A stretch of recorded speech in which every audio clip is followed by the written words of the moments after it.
Give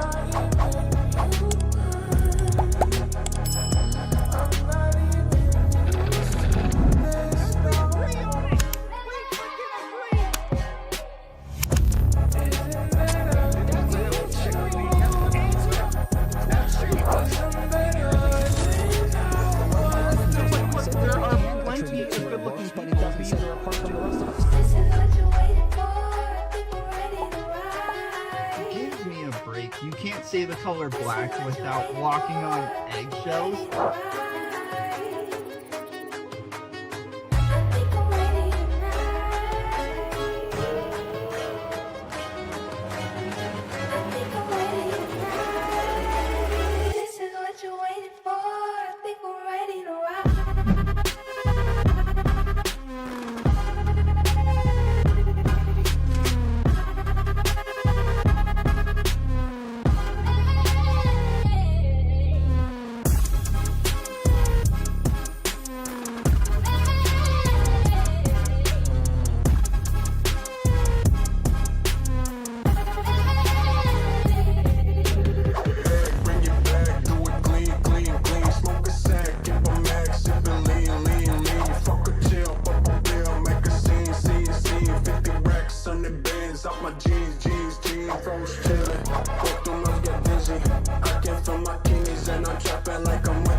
I said, hold up, got my glizzy, bang, bang.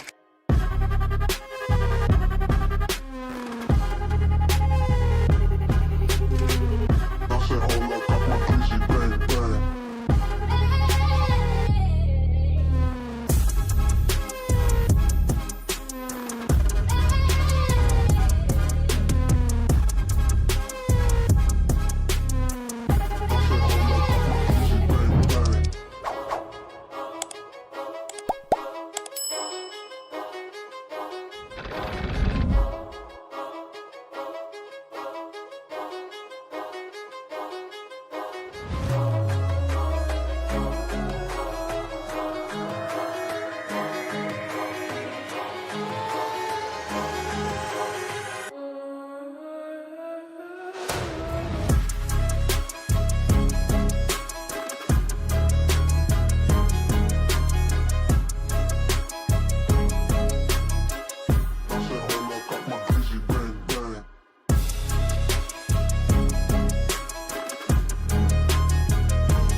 You're tuned into Foolery. Make sure to hit the thumbs up button and subscribe. And consider donating with super chats, stickers, memberships, or you can even gift memberships to other chatters. Or use the tips link in the description to write a message for TTS that will be read on stream. Hit the like button, or you eat black. And that's a fact. Jack. Enjoy the show.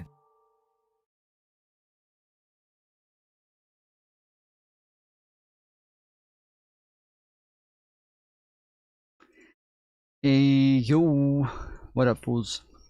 Today is 7/22/2026. It is almost 8 o'clock p.m. Eastern Time.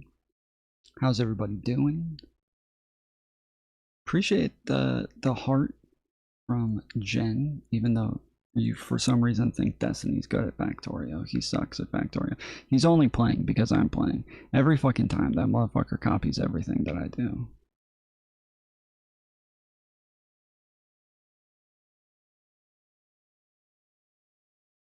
He always does.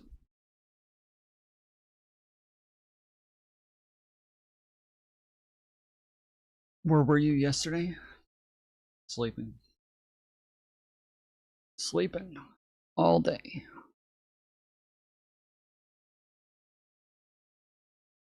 I had some stuff that I had to work on. I had editing that I had to do.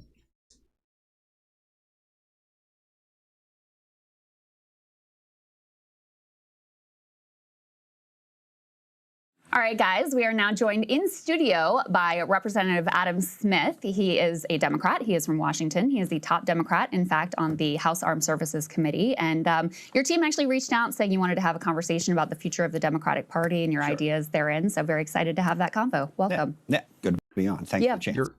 Your ideas therein. She's just making up words, man. Of course. So before we get into all of that, you are at the center of a bunch of very impactful votes as the ranking member on the House Armed Services Committee.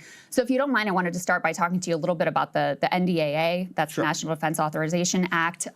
Section 224 has been of a lot of interest to our audience. This is what would effectively partially merge the U.S. military with the Israeli military. You were originally in support of it. You changed your position on it. I just wanted to know about your thought process here. It wouldn't merge the U.S. military with the Israeli military. What it does is it talks about co-development programs. Yeah, so we can actually.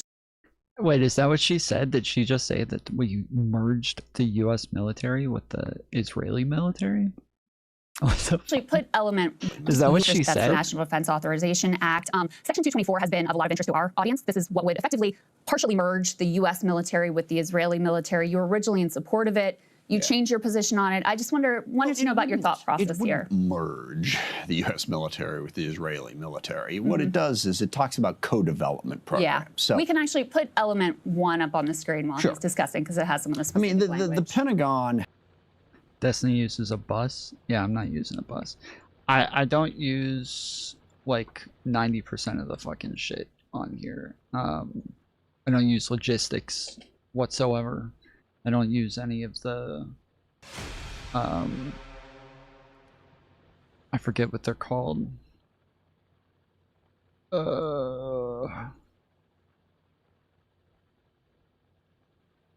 Yeah, these things. I don't use any of them shits. That's for lazy people. I'm not fucking lazy. Has 1,000 different development programs that they're put together for procurement of, I don't know, everything from the F-35 to a radio. And when you do that, you develop a program of record and the Pentagon works on it. We have, over the course of the last decade, had 3 programs that we co-developed with the Israeli military around drones, not around drones, around missile defense, counter drones. And so the point of those programs was for the 2 militaries to work together to develop them. Okay. Now, neither controls the other in terms of how they use them. So those were just co-development programs. And this Section 224, when it came up in the committee, said, let's have one person overlook all 3 of those programs, and let's explore the possibility of more co-development programs. Right. So it says to expand and accelerate bilateral defense technology research, development, testing, evaluation, integration, and industrial cooperation, that goes on to spell out what all that means. Right, and it didn't create any new program. And by the way, missile defense was the big thing that we had there, and so that was the point of it. And mostly, I see this as a benefit to the U.S. military, particularly when you're talking about missile defense. The Israeli military is really good at it. They can help us develop those systems so that we have a better system. I think it's an incredible exaggeration to say that this would merge the U.S. military, because out of thousands, literally thousands of programs, we would have 3, 4, maybe 5 or 6 that we were co-developing with the IDF. But you've changed your position now, correct? You oppose it. So what are your concerns? Because I'll tell you the concerns, from me personally, I think shared a lot by our audience, is you are well aware there is a reckoning happening with regard to the U.S. relationship 100%. with Israel, especially in the Democratic Party. Yeah. And so what appears from the outside is that while votes are increasingly becoming difficult for Israel to win in terms of overt aid being granted, this would be a way to secure the Israel-U.S. relationship without having that transparency and that democratic accountability that would come from a vote. So that's the concern, is that it would make the Israeli-U.S. military relationship more entrenched in a way that lacks any sort of democratic accountability. Yeah, no, I don't agree with that at all. I mean, we're talking about... What are your concerns then? He sounds... I kept trying to figure out who the fuck he sounds like. He sounds like the guy from Office Space. Yeah. about that. Different questions here. Yeah. My concern is I don't support the Netanyahu government, and I certainly don't support what Ben-Gvir and Smotrich are doing. And that's been, I think, the real challenge for me is Israel has a right to exist. Israel is threatened profoundly by Hamas, Hezbollah, Iran. So how do we help them defend themselves? Well, at the same time, they've got a government that's frankly out of control, particularly in the West Bank. You know, I associate myself with Rahm Emanuel's speech in Tel Aviv last week, where he said Netanyahu has decided that he is going to be able to defeat all of his adversaries. So whether you're talking Lebanon, Gaza, West Bank, Iran, it's perpetual war all the time. And then with Smotrich and Ben-Gvir, you've got people who really do want to drive all of the Palestinians out of Gaza and the West Bank, and they're in the government, okay? So the basic idea of the program when it was first presented to me, like I said, it's co-development programs and like a missile defense, something we could definitely learn from Israel on. And it's a program. You can decide whether or not to do co-development programs. And by the way, if we decide in Congress that we don't like that program, we can vote it down. It's not outside of the democratic process. We don't have to vote and approve every single program of record that the Pentagon develops. So I don't agree with that aspect of it. But a couple of constituents in particular reached out to me and explained that, look, at this point, voting for anything that integrates the U.S. and the Israeli government further, given where the Netanyahu government is at, is just a statement we don't want to make right now. And I agreed with that. And that's what caused me to change my mind on that particular issue. So you've said you would vote against that on the House floor. I would vote to remove it from the bill, yes. So you are ranking member, House Armed Services. That makes you one of the four most important people in D.C. in terms of what ends up in the NDAA. And for our audience, except for the fact that I'm in the minority. You're in the minority, of course. And I don't control what the majority does by any stretch of the imagination. But what I wanted to know is if you would use that position when it comes to conference, which is when and this is for our audience, I know obviously you know this, when the Senate version is merged with the House version and any difference are reconciled. I will advocate for the removal of that provision. And if it's not removed, will you refuse to sign off on the conference report? I don't know that I would go that far. It depends on what else is in the bill. I mean, look, the bill itself has the massive problem that it's continuing to fund the war in Iran, which is an utter disaster. So I am probably not going to vote, well, almost certainly not going to vote for the bill as it comes off the House floor now, just in and of itself, regardless of that particular section. Just because of that one section, I don't know that I would vote against the entire bill. Well, and that was actually the other thing I wanted to ask you about is why are Democrats considering supporting an NDAA at all while Trump is prosecuting a disastrous, illegal, unconstitutional war, which to your credit, you've been very vocally outspoken against? Yeah, well, there's a couple of layers to that. First of all, and this is where we get into some of those divisions within the Democratic Party, I believe that we do need to have a Department of Defense. We need to support our troops. We have national security threats that we have to be prepared to deal with. All right, so... Do people disagree with that? Well, there are some... Look, the Democratic Socialists of America, in their platform, is defund the Department of Defense. It's in their platform. Have any of the candidates that you're aware of held that position or advocated that position? I don't know. I see lots of people advocate for cutting the Pentagon, which I would agree with. That you may agree with as well. I don't know. Who the fuck would advocate for defunding the Pentagon? Like, one of the reasons that the United States is in the position that it's in is mainly because it is it puts so much funding into its military. Like, why the fuck would we do something so stupid? I haven't heard anyone advocating for getting rid of it, at least nobody who's elected to office. Yeah, no, they've but it's part of the DSA platform, okay? And also a broader part. Do you agree with everything, single word of the Democratic Party platform? I do not. Okay. Okay. So, yes, but...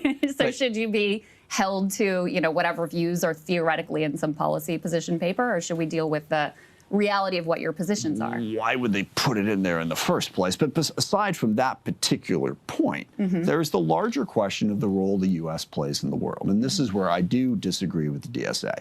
I mean, their general position is that the U.S. is responsible for most of the conflict in the world. And I've heard these arguments about whether you're talking about Iran, North Korea, Russia, China, that everything they're doing is merely in reaction to us. And I don't agree with that. I think we've done some bad things without any question, but I do think we face threats that we need. How can you not think it's the United States' fault that Russia invaded Ukraine?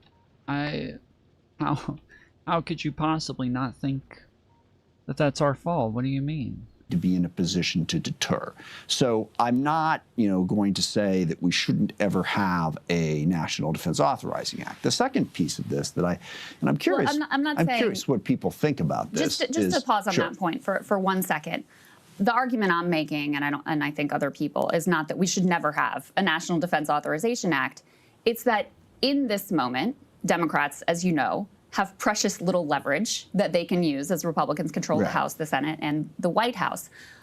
Trump is prosecuting what is an illegal war. There was a war powers resolution that was passed through the House and the Senate by the way, that he is in violation of. Just to be clear, it's a bigger part of the problem. Even if this war was legal, it would still be a disastrous, stupid, terrible, horrible idea. We 100% agree on that. But it is also illegal.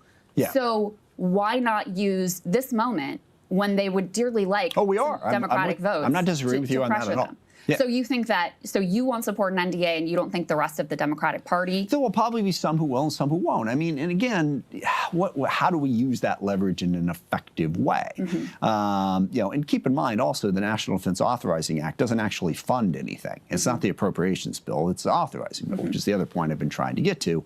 Congress needs to exercise oversight of the Department of Defense. We've got a provision in the bill that would bring back collective bargaining for all DoD employees, which we got put into the bill.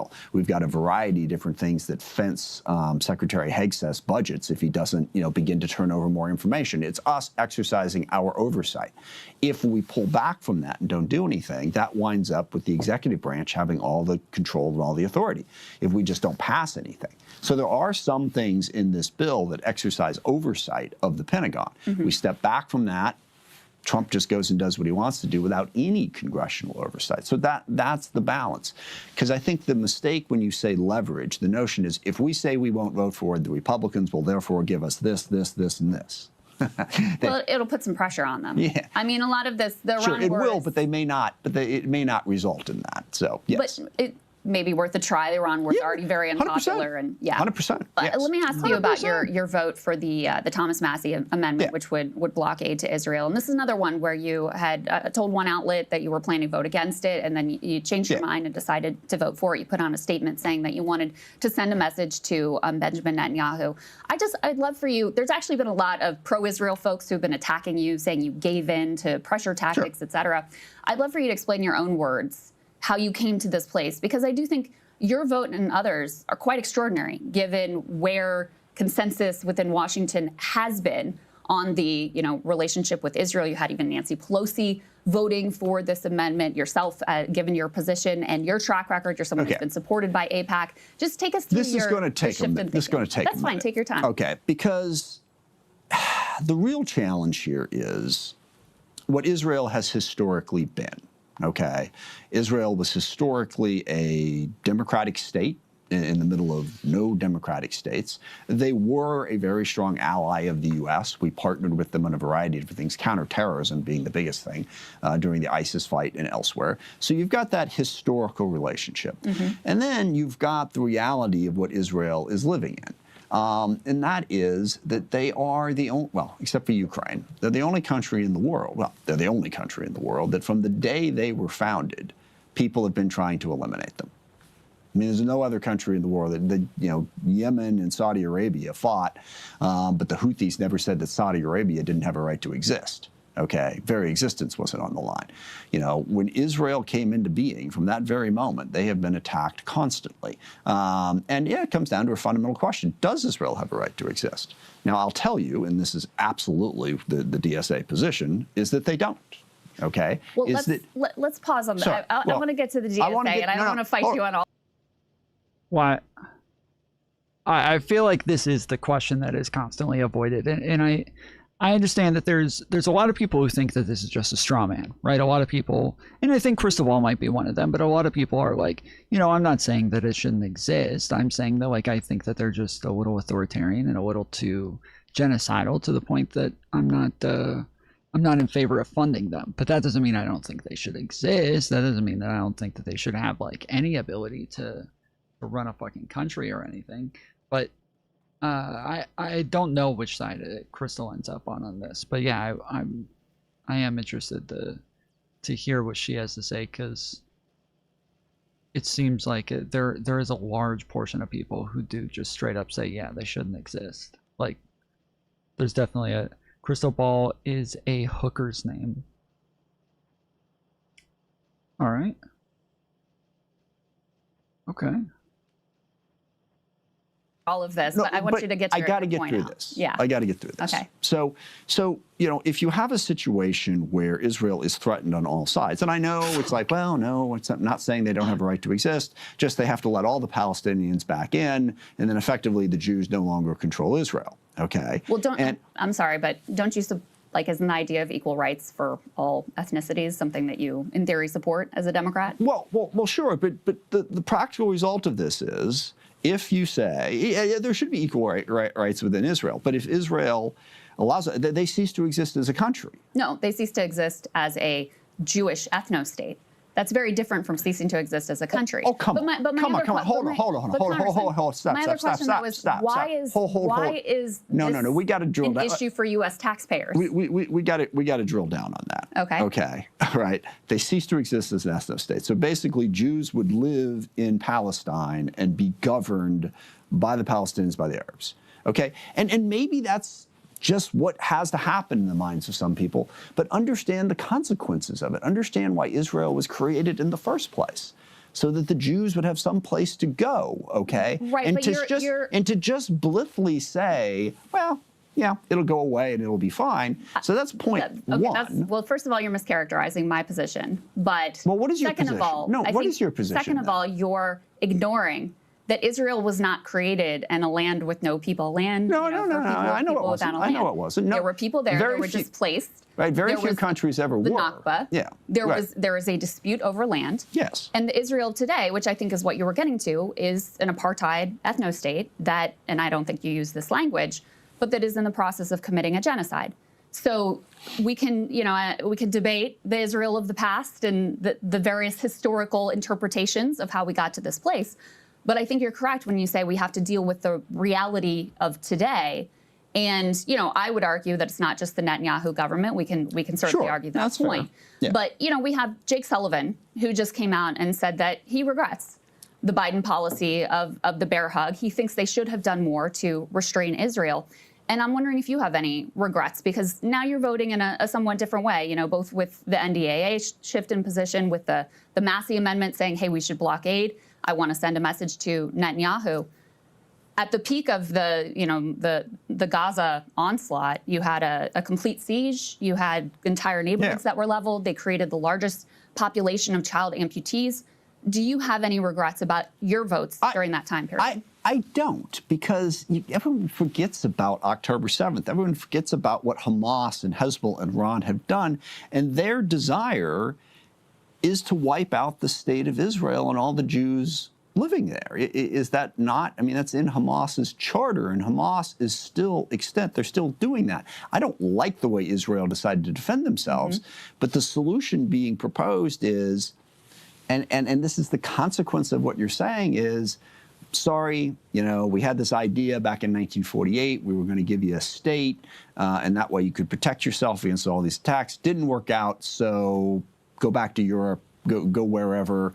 This just isn't going to work anymore. I think the question, and I don't think you understand how difficult that is to just go, yeah, I guess that's fine. Because no, I think the question, and this is not, this is my perspective, but I think this is also what the Democratic Party base in particular, and most of the country view at this point, is why should our tax dollars, given all the things in the world and all the things in our country, that's why I voted for the Massey Amendment. That could be, spent in much more effective ways. Exactly. Why should that be going to prop up an ethno-state that is an apartheid state? And I wonder if you agree with that characterization, that has been committing, if you don't want to say genocide, certainly war crimes with that tax money. But that's fine. Yeah. Look, no, that's why I voted for the Massey Amendment. I don't think we should be sending that money over there. But look, I have concerns about Hamas, about Hezbollah, that people don't seem to share. Let's say that this plays out the way you describe, and okay, there is no Jewish ethno-state, and the consequence of that is there is no Jewish state.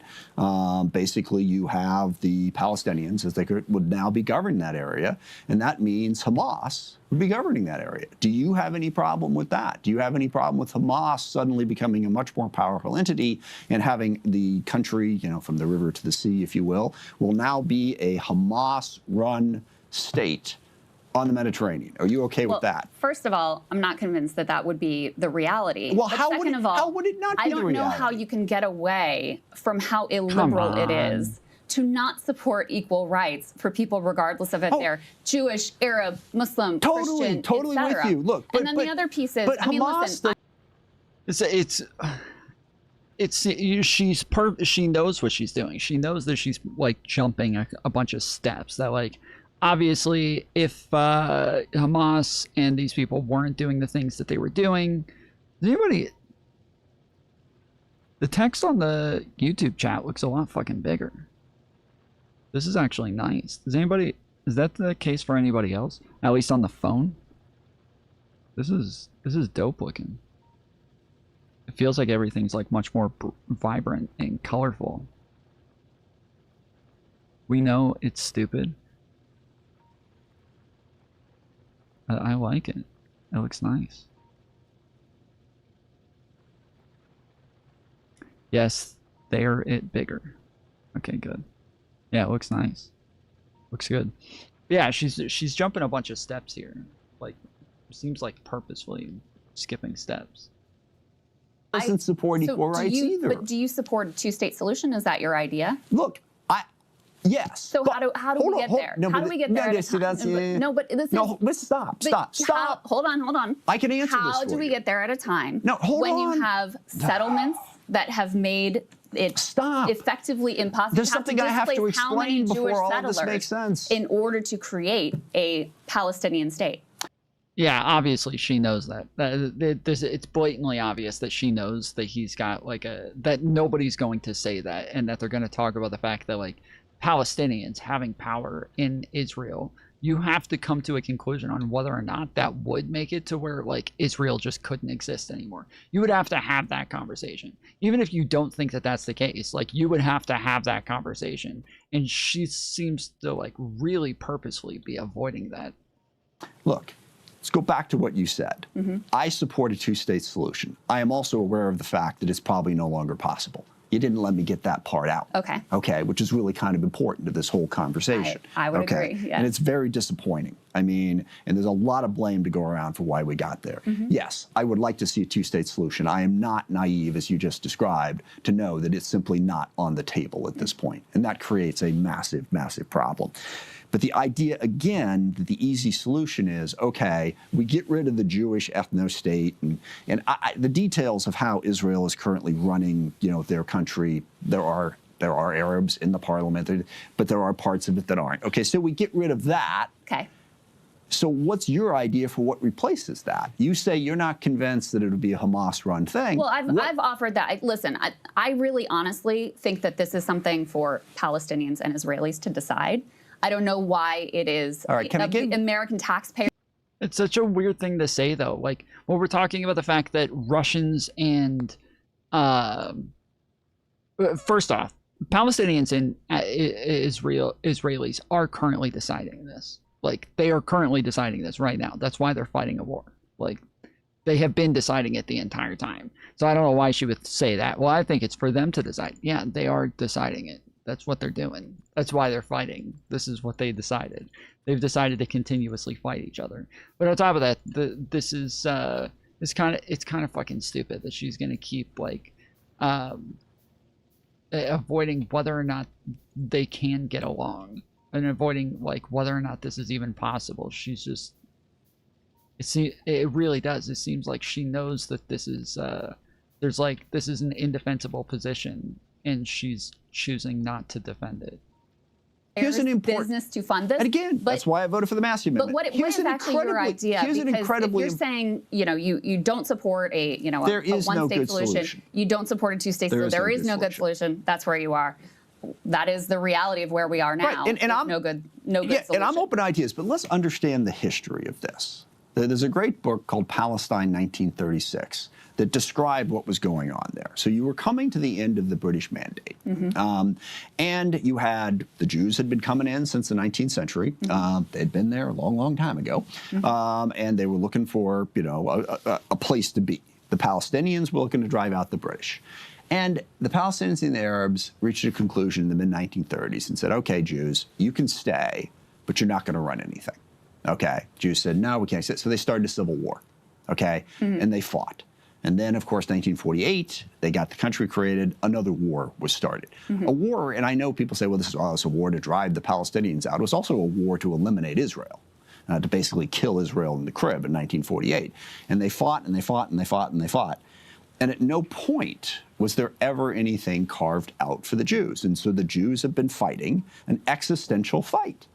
And it's so hard for me to, because I know you consider yourself, I think, liberal. You would describe yourself that way, like in the classical liberal sense. But there's no liberal option on the table here. That's what I'm telling you. Why? You keep saying, but illiberal Jews, we cannot have. Illiberal Palestinians are fine. No, but why should? And I voted for it. It shouldn't. Why should? I already answered that question. It shouldn't.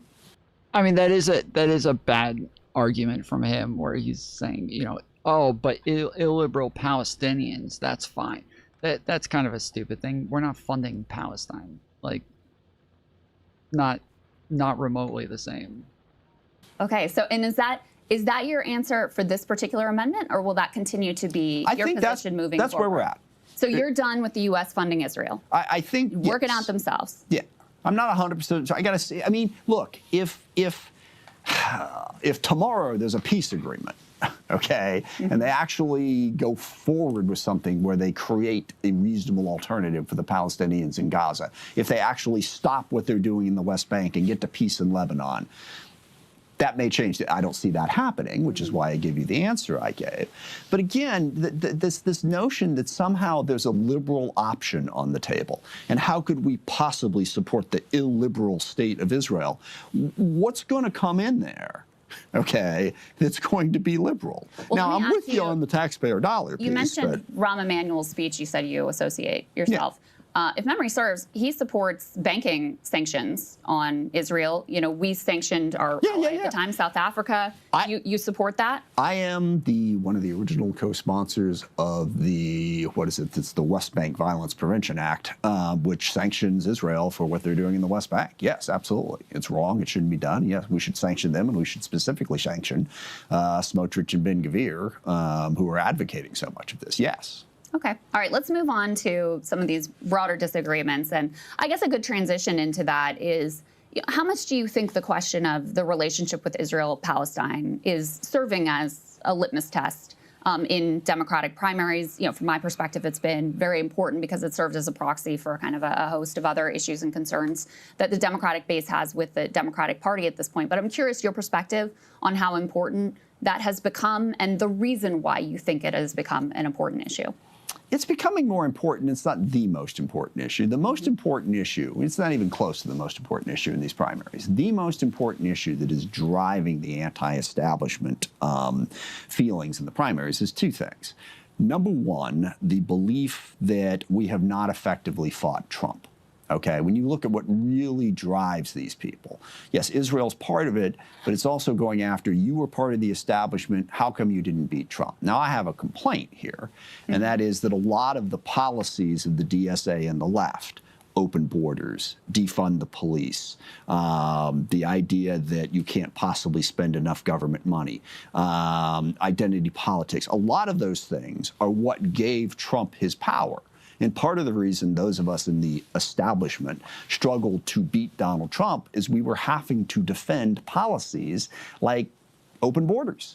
Okay, and Trump walked right into that, all right? So the notion that it's just the establishment that led to Trump losing, I think, is a misplaced fact. Can we pause there for 1 second? Go ahead, get to your critique. And I certainly, but I also think that the establishment Democratic Party, I mean, the whole Joe Biden thing, nominating, even thinking about nominating Joe Biden because of his age. Well, because he couldn't spend. It was fucking stupid. Nobody had to defend open borders. I don't care how old he is, he just couldn't speak. Okay, Yeah. he couldn't communicate clearly. Yeah. You know, whether that was because he was old or because he couldn't communicate clearly, you know, it had the same effect. And then the second big issue is income inequality. It is absolutely true that whoever has been governing for the last 20 or 30 years hasn't done enough to create opportunity for enough people. Yeah. Those two issues, I think, really drove the feeling of let's try something different.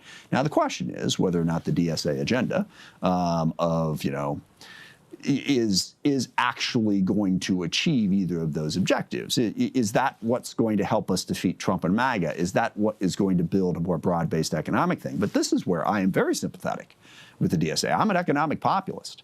All right, I think we should rewrite the tax code to actually tax rich people. I've been working with a woman, Ray Madoff. She's a professor up at Boston College who wrote a book about how we built our tax code so that investors don't ever pay taxes.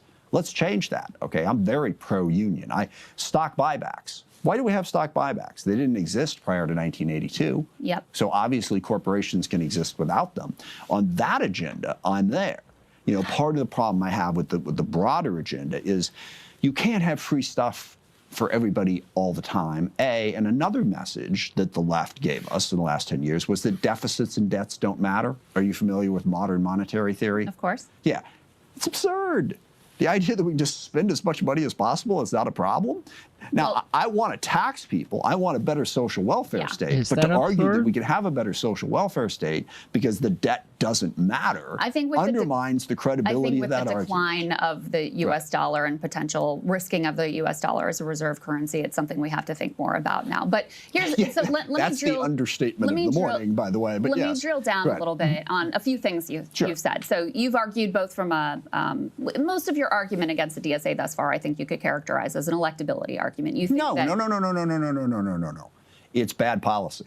Okay, so let's. I don't think having unlimited immigration is sustainable. I don't think So my question- getting rid of the criminal justice system is a smart way to govern. It's not just electability, So it's here's policy. a question I have for you. So back in 2018, you worked together with Pramila Jayapal on a bill to abolish ICE, which is a key demand.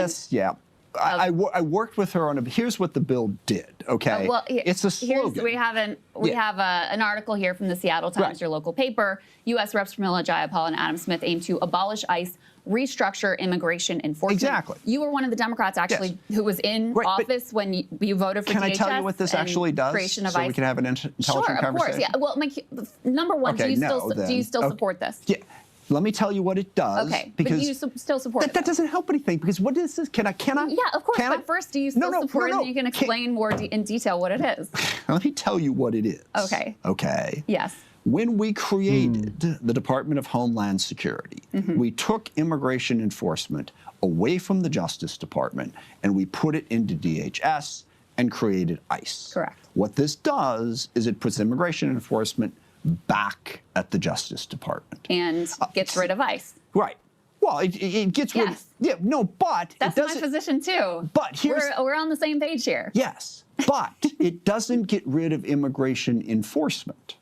Okay. So hold on. Let me that's the hold you to important account thing. again. Yeah. Tell me which candidates Hold them to account. specifically, not a policy paper that they're theoretically says, which candidates have said we should get rid of all immigration enforcement? I forget the name. The woman who beat Andrew Espelot absolutely 100% Dari-Lisa said it. Yeah. Chevalier. Yeah. So you have one candidate Right. who said that. Do you think that? I also do you think- think that her views should be associated with everyone under the DSA label, or do you think that each I person have should be had evaluated individually? many conversations with many immigration advocates, and I always ask them, and look, I'm in favor of a robust immigration system. I think what immigration enforcement is doing right now is an absolute crime, okay, and it should be limited. And I think we should go back to the Justice Department. That's what I said. And But you still support the bill that you absolutely, put forward. absolutely, So you yeah. support abolishing ICE. But abolishing ICE is just a rhetorical. You But don't it like the means- label, but no, you no, no, support no, it, right? But the problem is it means different things to different people. Okay, if you're talking about no, let's go back to a Justice Department enforcement mechanism. That's fine. But there are a lot more people who support eliminating enforcement. And let me tell you the question I always. Who? Let me tell you. You've given me one. Let me tell you the question I always ask and the answer I always get Yeah. from dozens of different immigration advocacy groups. I said, look, in order for this to work, you have to be able to tell me who would you deport and who wouldn't you let into the country? And they literally never answer that Okay, are question. they in Congress? They I mean, are advocacy groups. And here's my other question for you is, Oh my goodness, bro. She is so fucking obnoxious, I swear. She can't, like, at one point, she's asking a question, and then she doesn't, it seems pretty obvious. She doesn't want him to actually answer the questions. And she keeps, like, stacking questions on top of each other to make sure that there's no way that he can actually give any sort of substantive answer here. This is going to drive me fucking crazy. She's so annoying. Holy shit. Do you want to take the most extreme positions that you can find in the DSA platform, or that Let me ask you this. Let me finish my question, Sure. please. That one candidate, Daria-Lisa Chevalier, who I agree has positions that I think can legitimately be characterized as radical, right? You want to take those positions and you want to tar an entire group of candidates with them. Well, let me ask you this. Hold on. Aren't you effectively doing the work of the Republicans there? Yeah, see, by and saying that's always all the these answer. people, That's they're all always the so answer. crazy. I'm They don't not- want any I'm enforcement. not They don't saying want they're any all so police. crazy. They don't want any borders. Let me et cetera. consolidate When for they you. could, Do they you could think? easily characterize. All right, you've done your thing. Let me do my They thing. could easily characterize your abolish ICE position as just as crazy and radical as Daria-Lisa. I can't because it's the justice. But that's his whole point, though, is that, like, saying abolish ICE, the rhetorical value of this is, like, practically none, because a lot of people are going to take this as you being open, pro open borders. And while I again, like I've said over and over, I think I'm pro abolishing ICE. I do think that sort of rhetoric right after we're considered to be an open borders party might not be the best decision right now. Like, it might not be the best way to go if that's still how we're thought of, for us to turn around and be like, no, we're not pro open borders. Also, let's abolish ICE. Probably not the best. Justice Department's going to enforce. Let me ask you this. Joe Biden, his policy, okay, so not just one person in a platform, whatever. Do you think his policy was too lax in terms of border security? I don't, but I acknowledge that politically, that helped fuel the rise of the return of Donald Trump. So let me say Now, to that you, is though, something that's but hold on a widely second. But hold on a second. Which wing of the Democratic Party does Joe Biden come from? He doesn't come from the DSA left, does he? He comes from the establishment. And so to But go how back did to one he of govern? to go back to one of the Wherever original. he comes from, how did he govern? Well, he funded a genocide, so he governed in a lot of right-wing ways. But to go back to your original point about electability, I think it's very hard. I never made a point about You electability. did. You said that you thought that these positions, if you listen to your original answer, you said you thought these positions for the DSA were part of what brought back Donald fair Trump. enough, fair Okay? enough, yes. But So- there's also policy concerns. But Okay, yes. but on the electability point, how can you argue that your camp within the Democratic Party has a lot of credence when it comes to electability when I argued the Hillary exact Clinton- opposite. I argued the exact opposite. I'm with you. When 100% Hillary Clinton with you. loses to Trump, Biden wins by adopting some left-wing views, then loses to Trump. It was the establishment that propped him up, that forced war, Let me any close with sort of a this. primary. So how could it be the fault of the left It's not the that we're fault. losing? There's three things. Okay. I always say I don't think he ever said it was the fault of the left that the Democrats are losing. Where the fuck did she get that from? that the fall of the Democratic Party is a tragedy in 3 acts. Okay. Number one, we didn't do enough on the economic issues. And I think that Obama and Clinton get way too much of the blame for that. I think they really tried to get after broader economic issues, certainly the Affordable Care Act, a whole lot of other provisions that were put in there. But we didn't do enough on economic inequality. Number two, the left came along and took some positions that weakened us. I'm not blaming one group. Everyone's like, well, you're blaming us. What about them? It's like, there can be collective responsibility here, okay? It's not an either-or choice. Yes, we didn't do enough in economics. And then some of the positions of the left, and there were a lot of people running around. And when people say abolish ICE, do they mean abolish enforcement or do they mean change enforcement? Okay, and that's where you get into that difficult issue. We've had criminal justice problems, the defund the police movement did not help us in any way. And it was a thing. And everyone's, oh no, we never did that, okay? And then three, Joe Biden. Yeah. Those three things are what led to us. And every time, I want to bring them all in, but people say, well, if you blame the left, you're just being a Republican. Well, can't we learn as we go? Well, my problem is not Yeah, it's there's no way that like somebody like Crystal or any of any leftist can be like, well, you can't blame the left because they blame the left, just the Democrat left for literally fucking everything. So there's no way they can have a problem with that. With your, I have my own critiques of the left, right? I think that I actually think the identity politics thing came out of the Hillary Clinton campaign and was a way for the establishment to beat back the rise of the Bernie Sanders left. No doubt the left embraced it. I have been a critic of quote unquote woke, although I hate the word at this point in identity politics. That's my, my position. I'm a class first leftist. So I have my own critiques here. I'm not saying you can't. I'm saying when you care. So she's a class reductionist is what she means. She's a class reductionist. She hates black people because she's a fucking class reductionist. Got it. Caricature an entire wing of the party at this point. Aren't you caricaturing the entire wing of the centrist and saying that we're like, yes, no, because I'm not trying to say you have the same views as John Fetterman. I don't think that you do, or Josh Gottheimer for that matter. And I'm not saying they all have the same views You are trying to take the views of, let's say, Daria Liza and the DSA platform and saying this is what the entire I'm not. DSA coalition stands I'm just for. saying it's an issue and it's a challenge. Let me get you to, so I think the most prominent example of socialist governance in the U.S. right now is Zoran Mamdani in New York City. He got asked a question that's very relevant to this conversation about, what about people who are concerned about socialism or concerned about democratic socialism? Let me get you to respond to what he had to say. This is E2. For all of the fear-mongering around democratic socialism, the best response is to show what it actually means. And what we've shown over the last 6 months is exactly that. We've shown that a city with a democratic socialist vision is one that paves more than 170,000 potholes, 50,000 more than the prior administration by this point. It's a city that has delivered the lowest recorded number of shootings and shooting victims and murders in New York City's history. It is a city that is on a pathway to universal childcare, saving thousands of parents more than $20,000 a year. And it's a city that is doing all of these things while fighting for the people who are often left behind. Workers, who we've secured more than $10 million for, tenants, more than $64 million. These are all indicators of what is so scary to a right wing that has built its entire power and framework on the idea of debating who should be left behind. So is Zoran's version of socialism a version that you could get on board with, since he's really focused on the affordability pieces that you I am encouraged by what he's doing. And I think that form of trying to get things done, that's the other problem, is so much of the left, and certainly we experienced this in Seattle, became an academic exercise. They were spending all day long talking about, the history of racism, as opposed to going out in the community and saying, these are people who have been discriminated against. Let's get them access to capital so they can start businesses. Let's get them access to capital so they can get homes. Let's do a job, let's do workforce development so they can get jobs.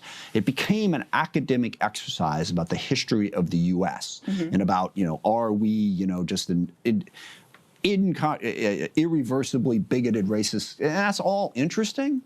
What are we doing to govern effectively? And actually, everything that Mamdani said right there, I'm encouraged. If you govern and focus on getting things done, so-called sewer socialism from back in the day, when you had mayors who were socialists because they were going to go out and work, that's great. As an academic exercise, will you want to explain to me the history of oppression when you say things to me like, well, that person can make that argument because of the power dynamic, and we operate in this weird intellectual world that's got nothing to do with practical problem solving and logic, okay? That's where I have a problem.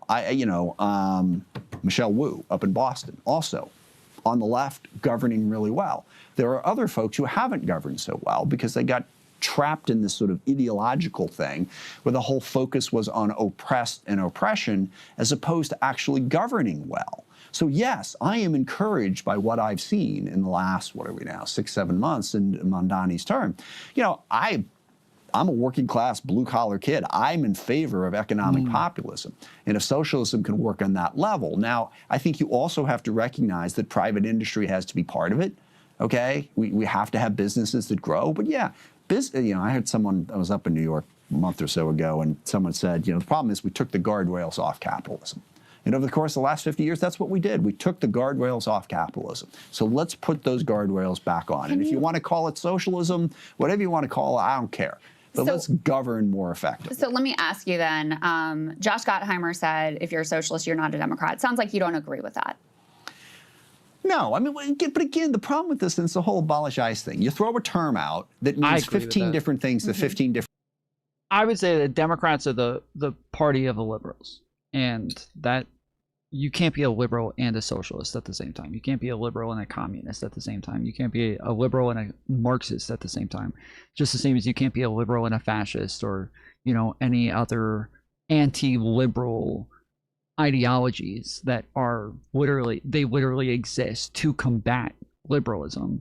I think that, yeah, I would say that it's pretty obvious that like the Democrat Party is the party that is there to uphold liberalism and liberal values. So I would say those things for sure. Different people, and then you're like, do you support this? It's like, well, which one of the 15 versions are you talking about? I'm not asking you to support it, but he and others have said basically, we don't want these people in the party. We don't want to share the tent with them. And it doesn't sound like you're in that place. I am not. Now, I think we ought to be able to have a conversation about the issues. I was sick to death, and you did it to me again, when I was trying to say, hey, look, on immigration, we need to show that we are in favor of enforcement. Well, you're just giving me Republican talking points. I didn't say that. Yeah. No. You said something about me sound like a Republican earlier. No. What I said why can't is we have a conversation about it? What I said is that when you take the most radical position of one person or from a policy platform and you paint with a broad brush, you're handing Republicans a talking point. Oh, this is what these people are. And what I'm saying is that you could easily be put into that camp too, given some of your positions that you continue to hold. For example, whether you want to call it dismantling ICE or reorganizing ICE under a different agency or whatever you want to call it. You support getting rid of ICE. It's not actually a joke. It's how are you going to enforce it? What sort of enforcement are you going to do? And if going back to the Justice Department makes sense to me. And, ICE would no longer exist, but you'd still have immigration enforcement. But this is the biggest... Could you actually, I am curious your view, because the counter to that would be, well, if you're just going to do enforcement, why not just keep ICE and reform ICE, right? There's some group of people would say, oh, it's too radical to get rid of ICE. We need to just reform it, vet better, et cetera. Why do you think that it needs to be taken apart? Because obviously I agree with you. What Trump has done with it, I think just puts it in a category. And I don't know, theoretically within the Department of Homeland Security, I suppose you could have immigration enforcement that made sense. But I think at this point we need a clean break. And look, the biggest thing that I want in all of this is the ability to have a conversation, all right? And this is my biggest problem with the left. I have been unable to hold a town hall meeting for a year because a bunch of leftists show up and scream at me and don't let anyone else speak. We had a hearing in the University of Washington on whether or not to divest from Israel. After all the protests, we're going to have a hearing. So the first 3 people got up and testified in favor of divesting. 4th person got up and testified against divesting. 2 sentences in, shouted down, screamed at, wouldn't stop.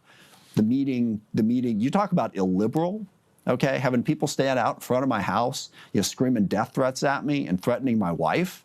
Okay, and the left, oh, well, of course we don't support. We're peace activists. We would never do something like that. Okay, how about you just say, no, they did it, it's wrong, we're against it, we are going to be liberal, we're going to stand up for stuff. I think that whole thing has created a major problem as well. And that's what I try to have these conversations, and people, wow, you're just a Trump supporter. We have to be able to have an intellectual discussion. I guess positive thing, I think Mamdani has done that. Yeah. Now, I don't agree with everything he's doing, but he's having legitimate, thoughtful conversations instead of screaming matches over who can threaten the loudest. Let me last question, because I know you have a briefing that you need to get to. As a result of your vote on the Massey Amendment, which would block aid to Israel, AIPAC said, basically, we're done with this guy, pulled your name off their fundraising website. You're a person who, you are in a very important position for them, ranking member. They've given you a lot of money in the past. Have you spoken to them about that decision? Yes. And would you, in the future, do you want their money back? Because I know Pat Ryan was in a similar situation. Yeah. He said, I'm done with them. I don't want their money. I don't think that we should be. This is another thing that I've never bought into. Well, can I finish my question? Yeah. He said effectively, I don't think we should be in league with this right-wing foreign government and an organization that supports it.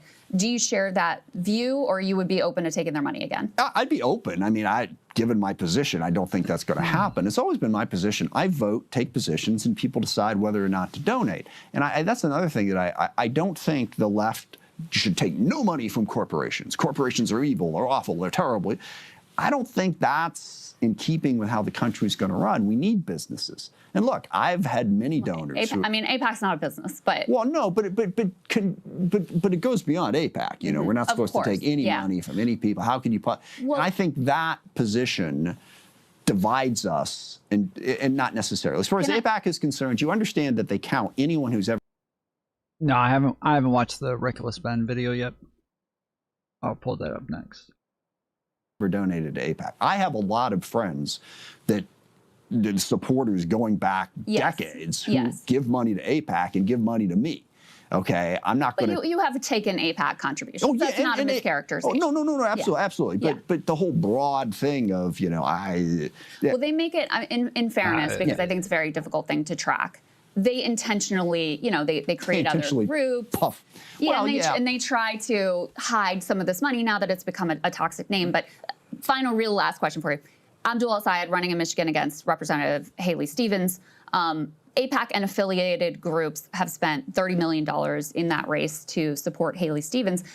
You're someone who is concerned about democracy. I mean, do you see that as a crisis for democracy when you have tens of millions of dollars of outside money, whether it's AIPAC or Big Pharma or whoever, coming in and backing one candidate? Is that something that should be banned in Democratic primaries? I support McCain-Feingold, and I think Citizens United was one of the 2 or 3 worst Supreme Court decisions ever made. You ought to be able to limit IEs. And I don't care if it's coming from business, if it's coming from AIPAC, if it's coming from labor, if it's coming, because left groups have big IEs too. I mean, everyone acts like they don't have any money. I remember it's no competition for what's coming in on the other side. But just to put a fine point on it, the Democratic Party could itself, it's hard to change the Constitution and the Supreme Court, et cetera.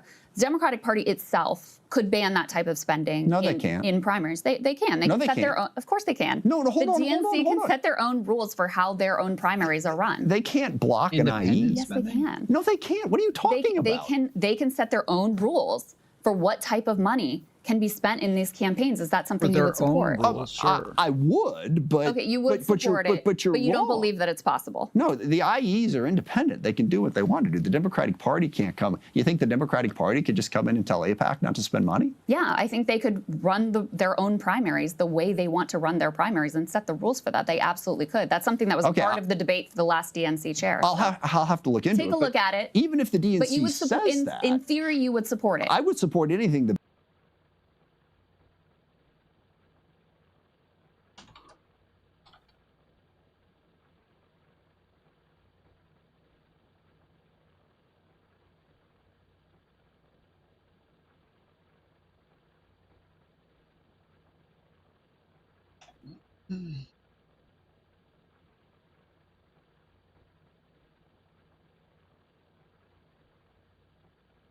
No, the Democrat Party cannot ban independent expenditures. Under the current U.S. Constitution law, neither a political party nor Congress has the legal authority to ban or limit independent political expenditures. First Amendment protections. The U.S. Supreme Court has repeatedly ruled that the political spending is a form of protected speech. What the fuck is she talking about? That bans IEs, but IEs are by their nature. And you think it's a problem for democracy? Yes. Wherever the money's coming from? Yeah. Okay. Absolutely. Congressman, spirited exchange. I appreciate it. Genuinely. Thanks. Thank you for coming in. Happy to do it. Hey, if you like that video, hit the like button or leave a comment below. It really helps get the show to more people. And if you'd like to get the full show ad-free and in your inbox every morning. That's exactly what I want. Can't wait.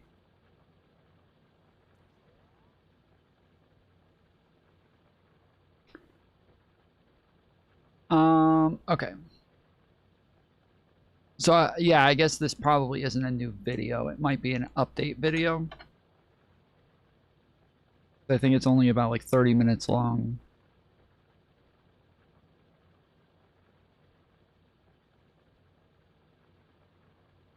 Oh, fuck.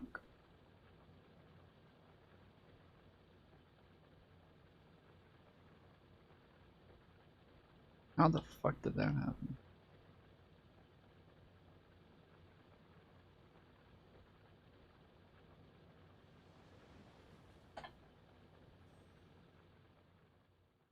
Okay, so the title, this is a Reckless Ben video, and it says, "They tried to put me back in jail."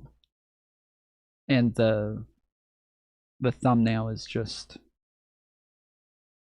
I forget his name, but the CEO guy with the mustache. 15 minutes long. A bunch of new body cam footage came in. No one's ever seen it, and we're gonna watch it right now. He came to harass us at our place. He's out of state. So this is filmed right after I get released from jail the first time, because I got arrested because I was trying to serve them court papers to take them to court. They're just making up reasons for me to be arrested, but then I get out of jail because I paid for bond, I get out of jail, and now Ammon's just calling the police because he's like, "You guys let Ben out of jail? Like, what the hell? Like, how could you guys do that? Ben needs to be in jail right now." So he was arrested, and I think he was booked into the Utah County Jail. Okay. And he must have been released, even though he's an out-of-state, like, flight risk. He was released. And so he's a YouTuber that does this stuff for videos and clicks. Okay. He was arrested in California for doing this kind of trespassing and kind of stuff, like before, just, I think, in 2024. Right. My first time getting arrested ever was for serving my court papers. My first time ever getting arrested. This is my first time ever getting arrested, but I think Ammon's thinking, oh, well, if I lie to the police and make it seem like he's a criminal, maybe they'll just keep him in jail this time, you know? So that's what's happening. And so, but we like, he's also been passing fraudulent gift certificates to financially harmed. Fraudulent gift certificates. Does he mean the Guinness World Record? Oh, I was so confused. I've watched that part like 5 or 6 times. I was like, what's he mean gift certificates? Yeah. I think he means the world record certificate. This is an award for most Legos stolen by any company in the world. That's what's going on. But at this point, I just need some information so I can tell our staff what is going on, because if I need to go and get some of my staff armed so that he can't threaten them, that's what I need to do. Or they're going to go find him and rearrest him because he clearly had to have violated some kind of rule. There's got to be something to stop this guy from continuing to intimidate our staff. Yeah, how'd you guys let this guy out of jail? If we let this guy out of jail, he's gonna kill our staff. Like, how can you possibly think of letting this guy out of jail? You watch this, I feel like you're just like, dude, this is hilarious. I'm like, dude, this pisses me off. Yeah, it's pretty funny, yeah. What the heck? Like, he's literally lying through his freaking teeth. I don't know what has been done since he was arrested yesterday. Sure. Like, we all sighed a big sigh of relief this morning knowing that he was arrested last night. And then to have this happen all over again, like, everyone's feeling some pretty significant trauma that he's just not going to stop. Yeah, so it's not the they're police traumatized or corrections that let him out. That's going to be a judge, right? And so that would be a complaint that would have to be directed towards their office to find out what's the deal? Why would you let this guy out when he's stalking us, right? That's yeah. So really quick. Sorry, let me grab a pen. Who do I contact for that? He's like, dude, what are you talking to me about this for? Talk to the judge. The police officer's like, we tried to keep him in jail until his court case for a month, but the stupid judge let him out. So, like, don't complain to me, complain to the judge. Yeah, what are you doing? I suggest you put all evidence that you have against this guy on them. He acts really, like, cutesy. Like, he's clearly got some form of sociopathic disorder, because he lies through his teeth. He says and does whatever he can to just get away with whatever he wants. Holy shit. This guy's fucking sociopathic, dude. Holy crap. Holy crap. This is insane. There's no limit to how much this guy's gonna fucking lie about this shit. This is insane. Again, multiple arrests, I think, in the past in different states. So obviously, if you look in the police records, you can see that I've never been arrested before. But because Ammon said so, maybe the police will just listen to Ammon. You know, his word every single time. They're taking his word over your evidence. Doesn't make any sense. I don't know. That's another charge, obviously. I mean, we'll stack him until he leaves you guys alone, I guess. You know what I mean? Or they put him in jail, one or the other. Dude, that's so insane to freaking say. Basically, I think Ammon lied to them saying that there's a restraining order when there wasn't. And so he's like, oh, well, that's another charge, and we're just going to keep making up charges about me until I'm in jail for good is kind of what it sounds like. Even though the evidence goes against everything you say, I want to help you out, Ammon, because I can stack, I'll try to stack it on this stalking case. Oh my god, dude. Does he not know that he's recorded? I am just going to figure this out here. Okay, sir. I'm going to call the jail, and then I will meet you over there, okay? Okay, perfect. See you there in a little bit. Yep, bye. Hey, it's Abrams with Orem Police Department. How you doing? You guys let a guy go this morning. It sounds like Nate. Was released from the jail today. Officer Abrams? Yep. Jam. Nice to meet you. Yep. Man, is there any way I can use your bathroom? Yeah, real quick? for sure. We've got one right back here. Taking my body camera off and setting it down for a second so I can use the bathroom. You shouldn't be doing this stuff, right? You know what I mean? All 5 of them should be charged. Basically what they're saying now is not only should we put Ben in jail for forever for trying to serve these court papers, we should put all 5 of his team members in jail for trying to take you guys to court. You guys don't deserve to go to court, and anyone that tries to take you to court, we're going to put them in jail indefinitely. They started threatening to kill some of the staff. And so they were just like, hey, if you don't, we're gonna kill you if you don't get this guy his money back and all this other stuff, and like all these things. And so we're like, dude, like you guys have to go through the appropriate legal channels. This guy has nothing to do with it, other than he just gets off on making videos and like if you look him up again, he goes by the name of YouTube, and he films himself doing illegal things all the time, and then he gets his videos taken down, do all sorts of research on him. That's what we're dealing with, is a guy who, like, honest to goodness, he's a sociopath. As we've done some additional, searches on him, he has, it appears that a relative of him, of his, because he's originally from Ohio and then he moved to LA, some relative of his with the same name, that, based on what we can piece together, was, convicted of, child porn or child, sexual, contact, some of these other types of things. What the fuck? So there's a very real chance that he may have been abused as a child, but that Oh my goodness. He's clearly a sociopath and does not care about the system. My whole family's pretty close, and I'm 99.999999999% sure that's not true. But if it is true, I would like to know who that is. So, because that's probably important information for me if there is someone in my family that's like that. But just a really quick update. I think we found the guy that Ammon's talking about. Athens man is sentenced after he was found guilty of 110 felony counts for recording and distributing child pornography from his home. Benjamin Schneider is sentenced to 8 years in prison. So yeah, I guess this guy also got charged in Ohio, and he has a very similar name to me. It's actually the exact same name as me. And maybe he thought that this person was me. Maybe that explains why he's saying I have been arrested multiple times. I mean, clearly this person is not me. I mean, but also maybe Ammon's not the smartest person in the world, so maybe he thought that we were the same person. I don't know, but this is the closest I was able to find of what Ammon could be talking about. We know this guy's a sociopath, and so we are very afraid for our staff. And these guys coming in, they've threatened people before. They don't care about the law, right? And that's what makes us very scared, is because again, and I'm kind of asking a serious question. In your opinion, would you go get a shotgun and bring it in the store? He keeps asking so, you're the police officers, do you think it's a good idea that we should have guns to defend ourselves next time Reckless Ben comes in, right? I think what he's trying to do is, because Josh Johnson said he was going to shoot us just for trying to serve him papers. Holy crap, dude. Wait, hold on. This is insane. So he's basically asking, hey, officers, do you think it's a good idea for me to have a gun, a shotgun, in case this guy comes around again? So he can get the okay from the police officer. Yeah. So he's like, hey, the officer said I can, insinuating that he can kill you. Well, the police officers when they told me to do this, I'm just within my rights. He was trying to kill me and I'm just defending myself. Yeah, he's trying to come up with a reason to justify murdering us, I think, which... This is actually insane. Yeah, it's a little scary, but... In a situation like this where some people we feel like are in danger. I personally encourage people who are able to carry legally to carry. Okay, so that's basically all the footage after I got arrested of them freaking out, and I think that kind of explains why, because a few hours later, we do the GoFundMe, Sheldon gets arrested just for promoting this GoFundMe, and then they sent a whole SWAT team of police officers to my house to just arrest everyone. So basically, Ammon's doing what I like to call the 3-year-old method, which is basically, if a 3-year-old really wants something, they're not getting it, what do they usually do? Whine, cry, kick the back of the seat when they're in the car. Basically this. That's kind of what Ammon's doing. Ammon at first isn't really getting what he wants. It's I guess he got me arrested, but then I get out of jail, and he's like, oh, shoot, if I just keep saying he's stalking us, they're not going to keep him in jail for stalking. I got to make up some story to put him back in jail. It's exactly what a 3-year-old would do, right? And then he says, we're going to murder him.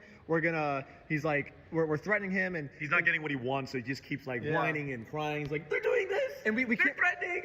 Yeah, and we can't, honestly, we can't really get mad at Ammon for doing this because, we used to do the same thing also, right? Literally everyone used to do this. But then we turned 5 years old and we grew out of it. Yeah, we turned 5 and then we realized that this was not the correct method to do what we want. Yeah, basically the person that sent me all this body cam footage asked if I could respond to what Ammon's saying. So I'm saying my official response to Ammon is goo goo gaga because I feel like that's the appropriate way to respond to someone who's acting like a baby. And send. So after this Well phone done. call, they arrest Sheldon for just promoting our GoFundMe and sent a bunch of SWAT team members to like SWAT our house, which kind of makes that make more sense to me now based on what Ammon was saying. But anyways, let's fast forward a little bit. We posted the video, and this is, I think, 5 days after we posted the video now. Matt McNeff, Ammon's brother, calls the police. I don't really think he had a crime. He's just kind of like complaining about our video. No, for real. Look. Let me see. Yeah, so it's my brother and I have a franchise called Bricks and Minifigs that we run. He was filming and making this pseudo journalistic documentary that he, that's what he's claiming it is. Yeah. He released that documentary on Friday, and our lives have been nothing but hell since then.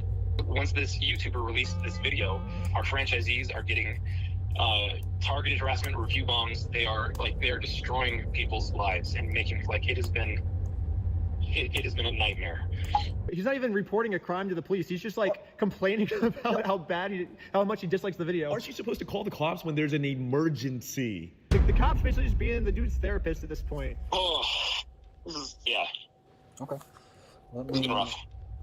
He's trying to say that the American Fork Police, our company, and the LDS Church are all colluding now in protecting our franchisee, and it's one big giant conspiracy. I mean, it's insanity. It's just rage bait and clickbait, and he is causing significant serious harm. This has got to slow down. What, remind me, do you know the title of the video on YouTube? I'd like to include that link on the report. The YouTube creator is his. Again, we feel like we've tried the whole way through to do the right thing here. So he's not redacting the YouTube name. The people who are going through and making sure that there's no personal information in these videos are the ones who are redacting it. But I feel like it's so weird. Why would he give them the name of the video? Like, it feels like that should be the last thing in the world he would want to do, is to tell them what the actual name of the video is. Like, what if I was him, I would not want anybody else watching those fucking videos that kind of prove how fucking insane I am. I would never want anybody to watch that shit. Entire time, Bricks and Minifigs, they say they've been trying to do the right thing the whole time, and it's literally just been as easy as give the dude his Legos back. Like, they're just sitting in an empty store right now that you guys aren't even planning on selling them anymore. It'd be so easy for you just to give them back, but that would fix this whole thing, but they didn't. So, wait. So it's because they've caused so much punitive damage now. Like, they've put Brian on medication. He's been having panic attacks. They've tried ruining his whole life and all this other stuff. Now, it's a little bit more complicated than just giving the Legos back now. Basically, our lawyers are saying that this is gonna be a slam dunk case. We could just get millions and millions of dollars out of them and just basically bankrupt their entire company. So Bricks and Minifigs will get completely destroyed. Or Dang, that sounds insane. We've given them another easy way now. They can say that they're sorry by doing the chicken dance. And I will take that as a sincere form of apology. And once they do the chicken dance, then I will know that Bricks and Minifigs is sorry, and we can finally move on to the next video series. It'll be awesome. But it's weird. Bricks and Minifigs still hasn't done the chicken dance yet, which to me makes me feel like they think doing the chicken dance will cause them hundreds of millions of dollars worth of damage. They're that scared of doing the chicken dance. They think that by them doing the chicken dance, it's probably, I don't know, but they think that's a worse decision than destroying their $100 million company and all of the innocent franchises that have nothing to do with this. They think it's worth destroying all their franchises just so they don't have to do the chicken dance. Their time is running out, and they have 1 week left as of me posting this video right now, and then there's going to be a third thing. So right now, it's just give the Legos back and do the chicken dance. But if they wait 1 more week, then they're going to have to do 3 things. Whatever this street is, it's the street Joshua Johnson lives on. They will have to rename this street Reckless Ben Street. That way, every time Josh drives home, he's gonna have to see, oh, I live on Reckless Ben Street now. This sucks, you know? Yeah, just as they're stacking the charges to throw us in jail forever, we're stacking the list of demands before they can get out of this mess. Sounds good. Yeah, we're just gonna keep stacking them until their whole company's destroyed. Yeah, stack it week after week, month after month, year after year. Yeah, even infinity after infinity. We're gonna keep going. We're gonna keep stacking those. Infinity after infinity. Oh man. Give the Legos back. It won't stop until the Legos. Anyways, subscribe to Patreon. You'll get to see lots of behind the scenes, like full interviews. I just posted a full interview of us talking to the chief of police. Man, you got screwed. Right? So we're just trying to right the wrong. whatever that looks like. Basically, he's saying that his police department messed up, and the whole interview's on Patreon. Also, part 4 is halfway filmed. We're almost done filming part 4. It's gonna be the most insane video we've ever filmed in our entire lives. Tell him, Victor. So. Yeah, no spoilers. It kind of sucks because we're still undercover in part 4, but part 4 is gonna be super sick. Everyone's saying that oh, the Lego videos are wrapping up.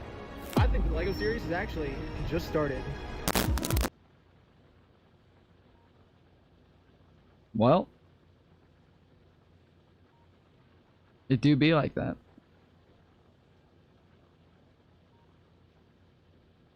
Seven days ago, update, I helped YouTubers arrested over Legos. Part 5.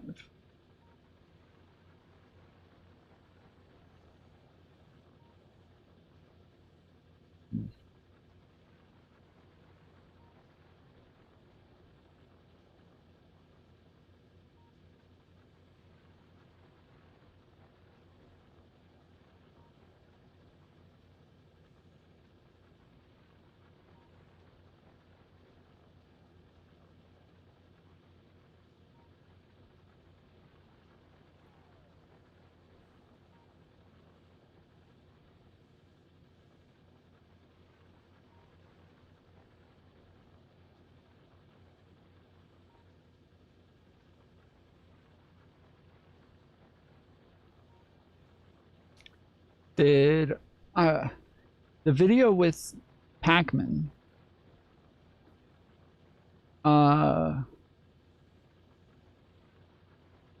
talking about the DSA stuff, is that on his YouTube channel? Because I saw it on Twitter, but I haven't seen it on his YouTube. Is it on his YouTube? Does anybody know?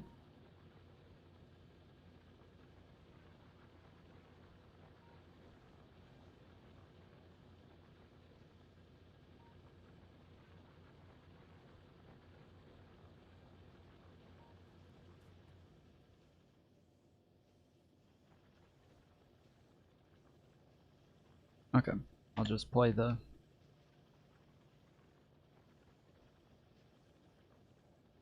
one from the tweeter.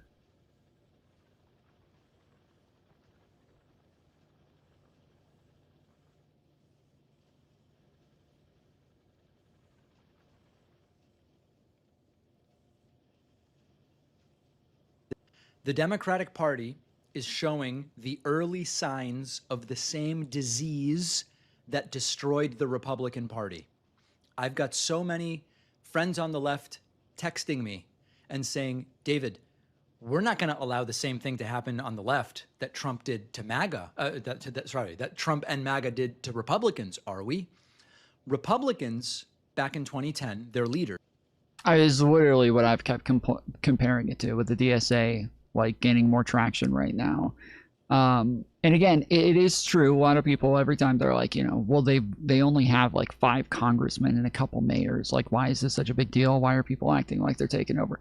The reason that this is actually more worrying, not based just on elections that they're winning, but based on the fact that they have a really high approval rating right now, even from Democrats. They have a really high approval rating from Democrats, and that's the part that's worrying for people, is when you look at the fact that like the Democratic Party has a much lower approval rating than DSA currently.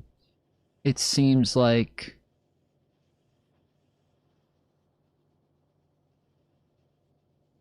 they're not extremists.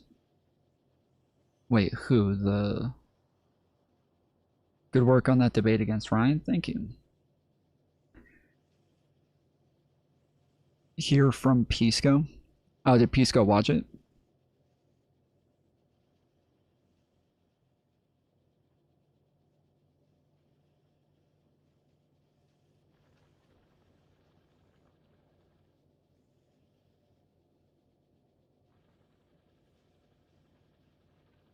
Are you saying DSA is an extreme? I mean, there are extremists within the DSA. There are I don't know if maybe you weren't here the other day, but we went over like a bunch of stuff showing that there are a lot of extremists within the DSA currently. And that it used to be, this is something that we went over like in the debates that we had on this a couple of times, but we went over the fact that a lot of the people within the DSA, like initially the DSA was meant to be set up as this Democrat version of like socialist people who are much more like democratic socialism is a real thing. Like it's a type of socialism that they call socialism. I don't really believe that I don't call it socialism. I don't really agree with it being socialism, but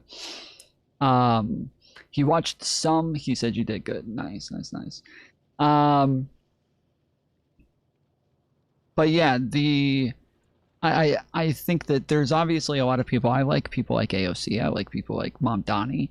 But the DSA has been taken over by more extreme groups, and so initially they had a rule literally that they were going to kick out communists. Like if they were extremists, they were going to kick them out.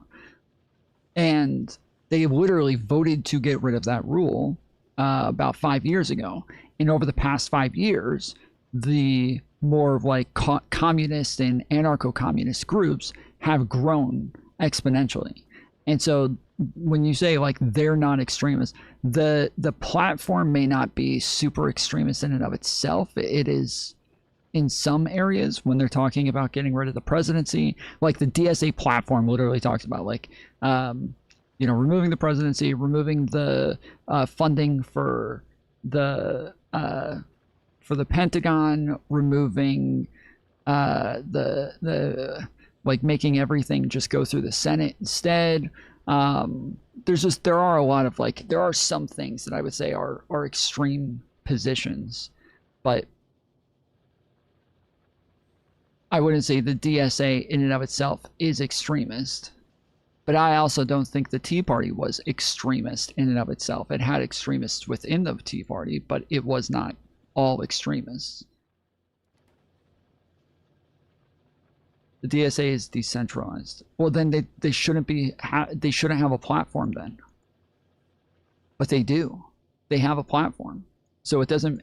And people vote on that platform. And if a large portion of the people who vote on the platform are radicals, then you can't keep like doing the, oh, but they're not radicals. Well, no, they are. And a portion of their platform is voted on by radicals. So there's, I'm not saying that all of DSA is radical, but I'm saying that you can't say they aren't radical. Like that would just be untrue.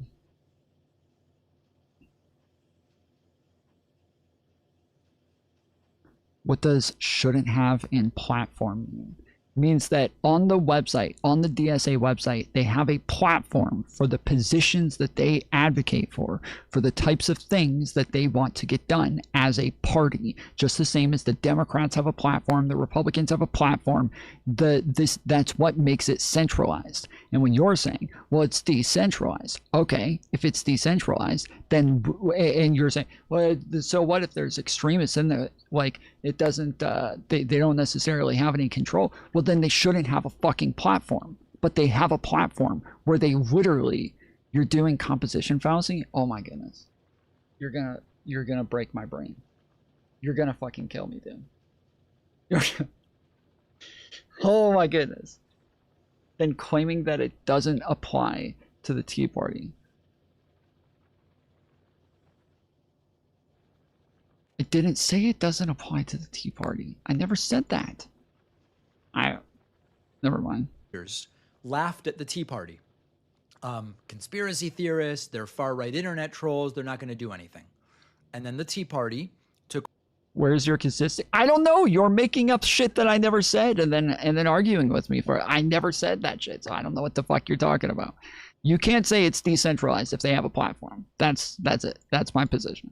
If they have a platform, then they're not decentralized. If people are voting as segments on the platform, it's not decentralized. That is literally centralization. That's what that is. That's what that means. Took over local organizations, threatened primaries, built their own media universe, and eventually were part of a process that gave us Donald Trump. The left and Democrats can't make the same mistake.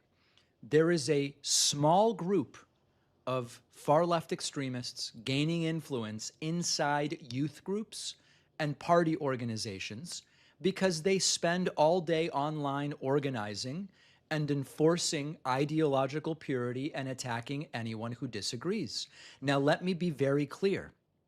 I am not talking about people who want Medicare for all and affordable housing. I want all that stuff. I'm with all that stuff. You said because the DSA had extremists, they were extremists. Okay, I didn't say that. Social democrat in the style of Northern Europe. Of course I want those things. These are folks who treat political warfare like a full-time job. And when they can't build their own coalition, they attach themselves to popular causes. They take real concerns about healthcare, housing, police misconduct, and use them to sell what is actually an authoritarian worldview. Now, there are things in DSA, for example, Democratic Socialists of America, that are good and that I agree with. But there's also some stuff in there. Okay, if I said that, I disagree with it. That's not what I think. Fine. That's not what I think. So fine. Move on. If you want to harp on something, fine. I don't think that. I'm pretty sure what I said is you can't say that they're extremists or that there are extremists in there who are voting on the policy and then say that they're not extremists. I'm pretty sure that's what I said. Not that that means that they are extremists. I said you can't say they're not extremists. That I think doesn't make any sense. I saw their new platform. Promises a country where you have no debt, you pay no rent, no mortgage, you receive publicly funded housing, publicly funded retirement, food, education, energy, medicine, transportation. And it sounds incredible because it is incredible. How would they create it? Government ownership of the largest corporations and of entire industries. Universal rent control, abolishing police and prisons, and abolishing the Senate and replacing our political system. Some of these ideas are reasonable to a degree. For example, I support universal health care, and I've... Yeah, it is. I am surprised that he's actually... I am surprised that he's speaking up about this, because... It's honestly, it's felt lonely out here for the last couple of months. I felt like, well, yeah, I'm not like screaming my head off. I don't think that the DSA is this like existential threat currently, but I do think that this is kind of what the way that he's talking about it is exactly the way that I talked about it, where I feel like the Tea Party initially was not looked at as an existential threat either. It wasn't. It was looked at as kind of like a bunch of loonies, conspiracy theorists and extremists that would never be able to have any real power within their party. And then they started to take over. They started to win elections. They started to get people in. And that really changed the trajectory of the Republican Party. And because people were becoming more accepting of conspiracy theories and more accepting of more radical rhetoric, they, especially, about immigrants and crap like that, Donald Trump was able to win later on. And I think that when groups like this kind of start out, you do kind of have to nip them in the bud early on. You kind of got to just nip them in the bud pretty quickly. And so obviously a lot of people are making a really big deal about the fact that there was a Democrat politician, I can't remember his name, but he came out and said that if you're a socialist, you're not a Democrat. And I've obviously agreed with this stance, but I think the Democrat Party, it's tough to explain because it is a big tent party, but when it comes to like fundamentals, it fundamentally stands for something very different than what a socialist would stand for. So it has felt a little lonely out here, kind of making a big deal about the DSA and feeling like most people are more so ignoring the warning signs. Talked about 4 or 5 ways that we could get to it. I want affordable housing, and I've done a dozen interviews with housing experts on what would and wouldn't work to get us there. I support progressive taxation. We need to collect more taxes from the very rich. Voting rights have been hurt in this country. We need police reform. So there's elements of this that are great, and any social democrat like me will tell you we got to do that. But you bundle it together, and this fantasy in which capitalism, private industry, and major parts of the government simply disappear, most Americans don't want that. Most Americans understand that there is no way that you could impose that without extraordinary authoritarianism. My one hesitation about confronting this now, and why I went back and forth, is the midterms. Publicly exposing the rot could make moderate voters think the entire Democratic Party has been infected. But I don't think silence is really going to hide it. I saw a crazy thing from the weekend where there was a college Democrats convention, which I was actually invited to participate in, and I couldn't make it. Hassan Piker was dressed like Mao, and yeah, I guess Destiny tried to show up, and he was banned from entering allegedly because the Mao-dressed Piker didn't want him there. Republicans are going to put these clips everywhere. Like, people seem crazy when they see this stuff, and they are going to abolish the police and abolish borders and abolish prisons and play them on a loop for 6 months. If I were an average voter with no knowledge of these online personalities, which most of these people are, most people don't follow this sort of thing. They're busy living their lives and working and doing all this stuff. If I were an average voter with no knowledge of these online personalities, I would find these images and a lot of this stuff very alarming. So as I said last week, and so many of you agreed with me, Democrats must act now and intelligently. The centrists don't really do anything, make very milquetoast fringe suggestions that you don't even really push for. Not working, okay? This other thing of like end everything, it's a sort of destructive accelerationism, that's also not going to work. So I think that what we need here are no apologetics for dictatorship, no apologetics for authoritarianism, no harassment, no anti-Semitism, no allowing online factions to decide which liberals may enter the room. You know, what would I even have been allowed at that college Democrats thing? They invited me months ago. I don't know. I mean, I couldn't go, so we didn't find out. So we just need normal people to participate, join local committees, attend conventions, get involved with state parties, and let's turn the DNC into something that works. Many reasonable people doing a little can defeat both the centrist do-nothings and the hardcore extremists who would get nothing done. Republicans believed they were going to control the extremists. They were like, we got these people under control. The extremists took over the party. Democrats can still prevent that outcome, but we've got to get them to get things under control right now. I've said before. It's weird because when I turn on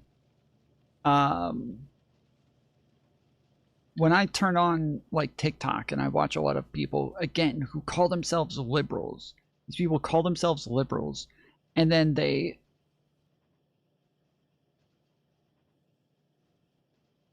say that they're in favor of all of the shit that the DSA wants to do. And it was like a common thing where a lot of them were talking about, what was his name? Mike Johnson,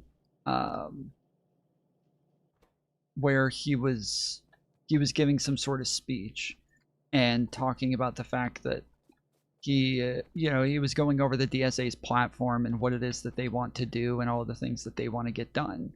And all of these people were like, wow, don't make it sound so good. He's getting people to get more on board with the DSA because he's over here telling everybody what their platform is, and this sounds awesome to everybody. And I'm thinking, holy shit, dude, that shit sounds awesome to you? What the fuck?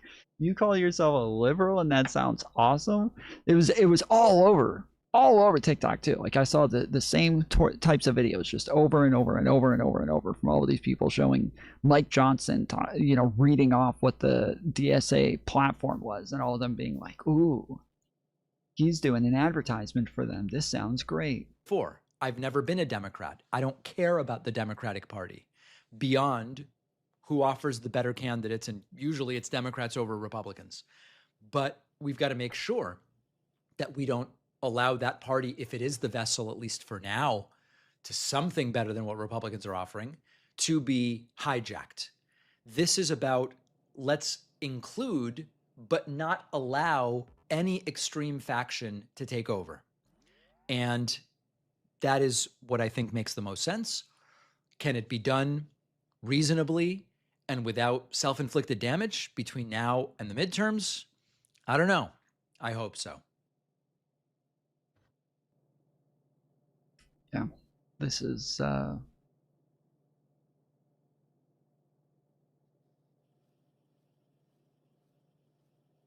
kind of annoying, but we'll see where it goes. I mean, it is weird having somebody like Hassan be the speaker of a thing that's called Democrats of America, having Hassan be the speaker there, and then you don't let somebody like Destiny in when Hassan is the speaker.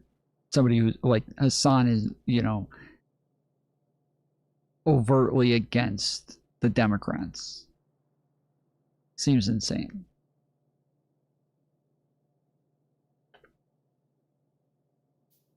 This crazy Trump-Cuba problem is way bigger than people realize. We also go inside this young cockroaches movement that's threatening Modi's power. The Tucker Carlson-Russia situation's hit a shocking new low. And how and why a whites-only society is about to get exposed. We're talking about all of that and even more on today's brand new Philip DeFranco show, your daily dive into the news, starting with this. We need to talk about Trump's war on what he calls far-left terrorism instigated by Cuba. Right, because the State Department, they just put out a 100-page report titled Cuba, the Capital of 21st Century Communism. And it's genuinely kind of insane. First, it claims that Cuba's singular goal is to conquer the United States. Then, it claims that Cuba's fundamental objective is actually to erase the United States from the earth. And then it's like, actually, Cuba wants a revolution against Western civilization itself. A revolution. How, you might ask, does this poor, isolated, resource-starved island intend to pull off a feat like this? Well, by, quote, the novel and insidious method of persuading the children of the West to turn against their own inheritance. But according to this report, for nearly 7 decades, Cuba has infiltrated the highest reaches of the U.S. government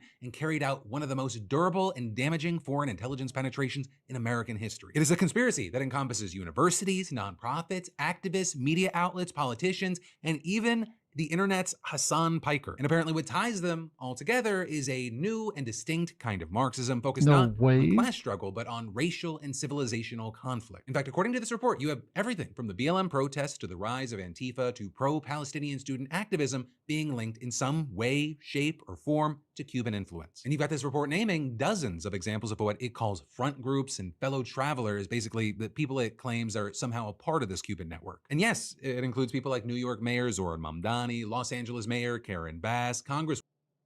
Get your marching orders from DGG. What the fuck?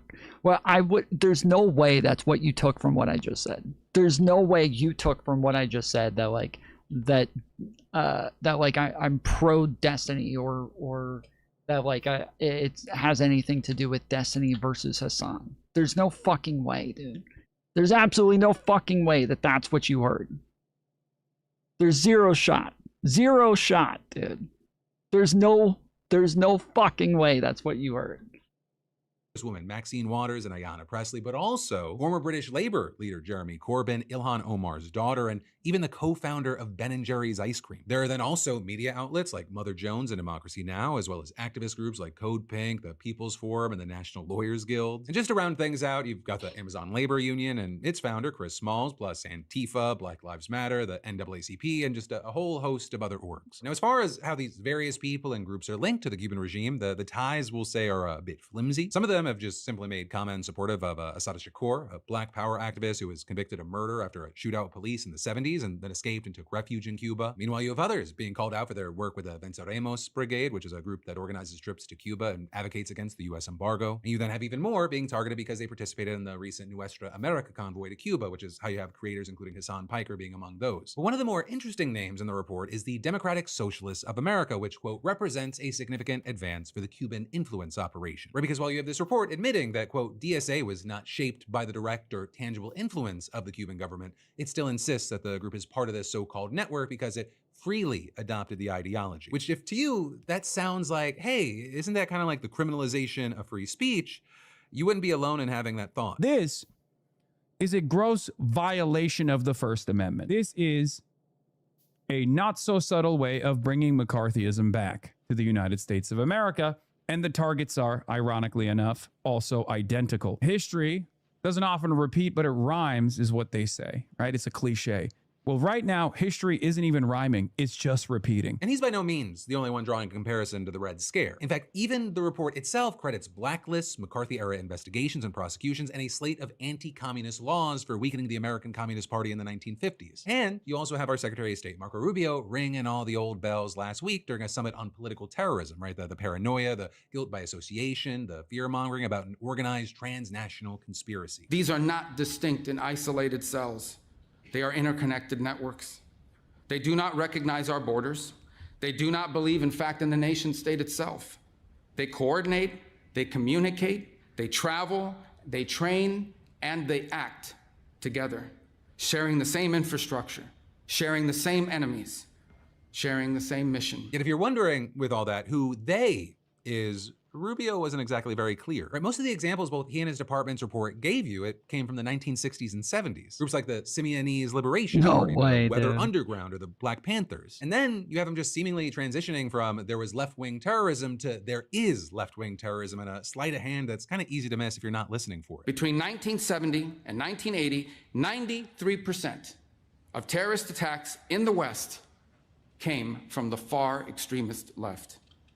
These are numbers that would shock most Americans today because we've been taught to believe that this kind of political violence, it simply doesn't exist or it's being exaggerated.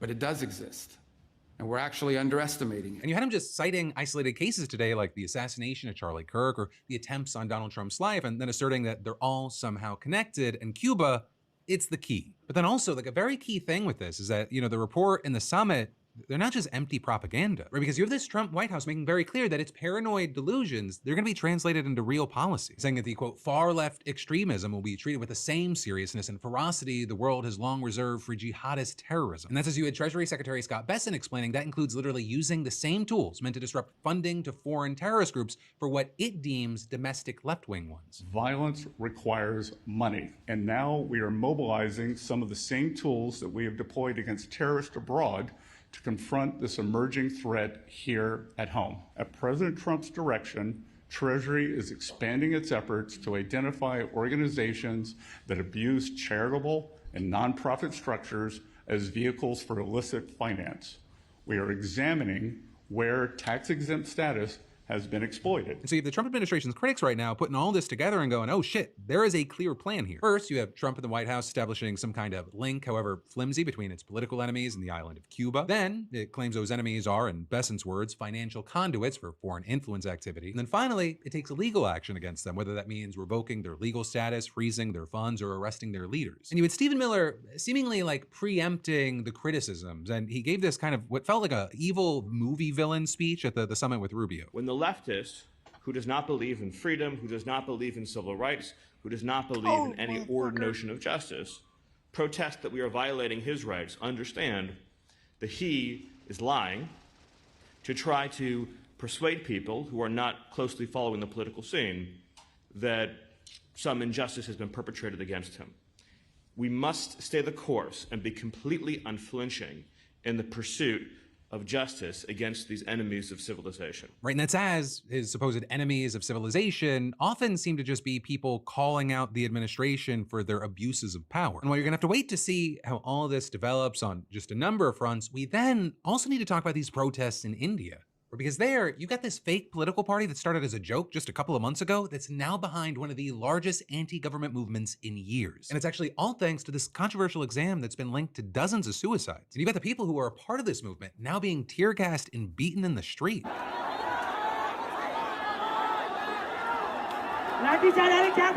So this all goes back to May, when you had the country's Chief Justice comparing the country's unemployed youth to parasites and cockroaches during a Supreme Court hearing. And you then had 30-year-old Abhijit Deepke, who recently graduated from college in the US, jokingly putting out a call on social media, writing, "What if all the cockroaches came together?" And he then launched the Cockroach Junta Party, or the CJP, where it was meant to satirize Prime Minister Narendra Modi's ruling BJP party. And you actually had the CJP's new website showing a manifesto targeting Modi's government and slogan, "A political party for the people the system forgot to count." And within just 2 weeks, you had the CJP's Instagram page having over 22 million followers. That's more than double the BJP, which markets itself as the world's largest political party. And so you had Modi's government actually try to block the CJP's social media accounts on the basis of national security, which has kind of been this common excuse for Modi to crack down on speech in the past. Or you've had him ruling the country for 12 years, and over that time, he and his party have steadily consolidated their grip on power at national and state levels. Power you've had them often use to suppress dissent, including by routinely prosecuting and jailing critics and political opponents. But the CJP, its focus, at least on the surface, is on one very specific issue, something called the NEET, or which is the mandatory entrance examination for undergraduate medical programs in India. And this thing, it's very difficult, and it's incredibly competitive, with more than 2 million students vying for only around 130,000 spots. And that means that many families, they spend their life savings and incur massive debt to pay for their children to privately be tutored for the exam. In fact, more money is now spent in India on private tuition than the government's entire higher education budget. And a huge key thing with all this is that back in May, more than 2 million students who took the test found out that they'd have to retake it because the results had been leaked and sold online. And that's actually something that's happened several times in the past now, and it's reportedly contributed to dozens of young people taking their own lives. But also this time, as I mentioned, the test cancellation was followed by those comments by the Chief Justice, and then you had the creation of the CJP, which quickly called for the Modi government to be held accountable and for the education minister to resign. And also, of course, another big key thing that we have to mention here is, like we've seen with other youth-led and let's call it Gen Z protests around the world, many of these in Nepal, Madagascar, Bangladesh, these movements, they may start with a focus on a very specific issue, but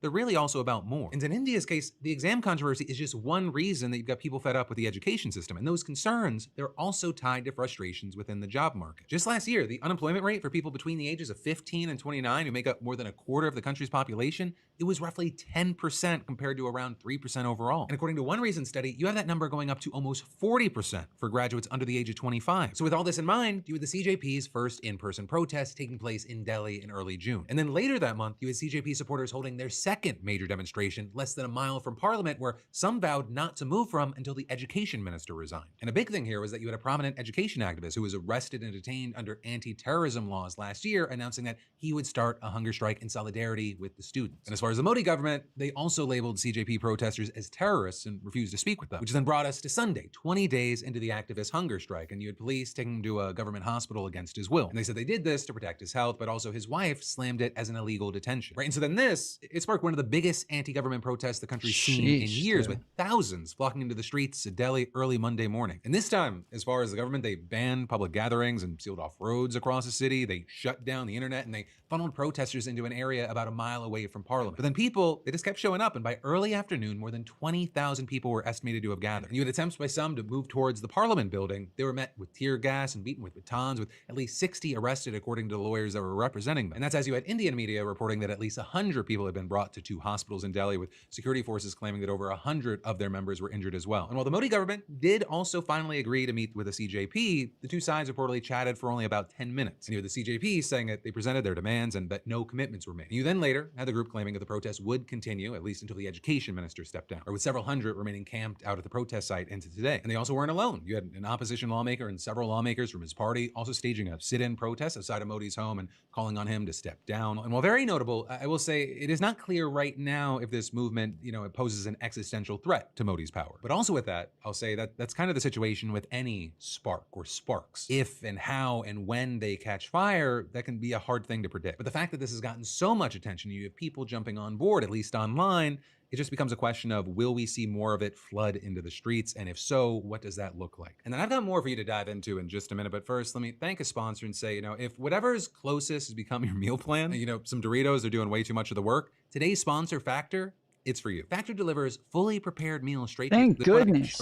Having box. New subscriptions only. we've got to talk about this whole Air Force One confidential informant situation. Or because you have Trump's Department of Justice trying to find out who the sources were for the New York Times journalists and their coverage about the security concerns about the new Air Force One jet, or that Boeing 747-8, which was given to Trump by Qatar. And earlier this month, you had the New York Times reporting that confidential sources confirmed that federal officials had some serious concerns about the security of the new jet. Where one of the big things being that it doesn't have some of the defensive features that the previous jet had, like advanced anti-missile capabilities. Something that this report saying was mostly thanks to Trump's insistence that the plane join the fleet as quickly as possible, because it's said to just be so much more luxurious. And with all this, you had Frank Kendall, the former Air Force Secretary, saying time didn't permit all the normal Air Force One modifications, so some mix of security, communications, and support is missing. And adding that he was surprised the Qatari plane was taken overseas as quickly as it was, especially considering the escalating war in Iran. And so you had that, coupled with the reporting also citing confidential sources that Trump switched from the Qatari plane back to the old Air Force One when he left Turkey on the 8th, apparently really pissing Trump off. Because he had him ordering FBI Director Kash Patel to oversee an investigation to find out who those confidential sources were, which then led to an avalanche of subpoenas. Several times journalists served subpoenas that tried to order them to testify before a federal grand jury in Manhattan. Some, they even had federal agents show up at their door. The Times then pushing back against the administration, essentially telling the DOJ where they could shove it, specifically saying the appearance of federal law enforcement agents on the doorstep of news reporters should shock the conscience of any American who believes in the Constitution and the press freedom it protects. Adding, this brazen act should be seen as nothing more than an attempt to prevent the public from knowing what is happening in their country by intimidating journalists from doing their job. You had the DOJ responding by saying it's not the reporters they're targeting, but rather their sources, or rather as they describe them, those leaking classified information. And a spokeswoman for the department added, we value and appreciate the important role that the press plays in this country, but DOJ... How many times have we done this? Like, this feels like it's happened numerous times from the Trump administration where they've gone after reporters' sources, and each time they do the same thing where they're like, oh, no. We're not going after the reporters. We're just going after the sources, guys. Don't worry. Oh, you guys thought this was something like anti-free speech thing? No. We're not going after the journalists. Just their sources. It's all good.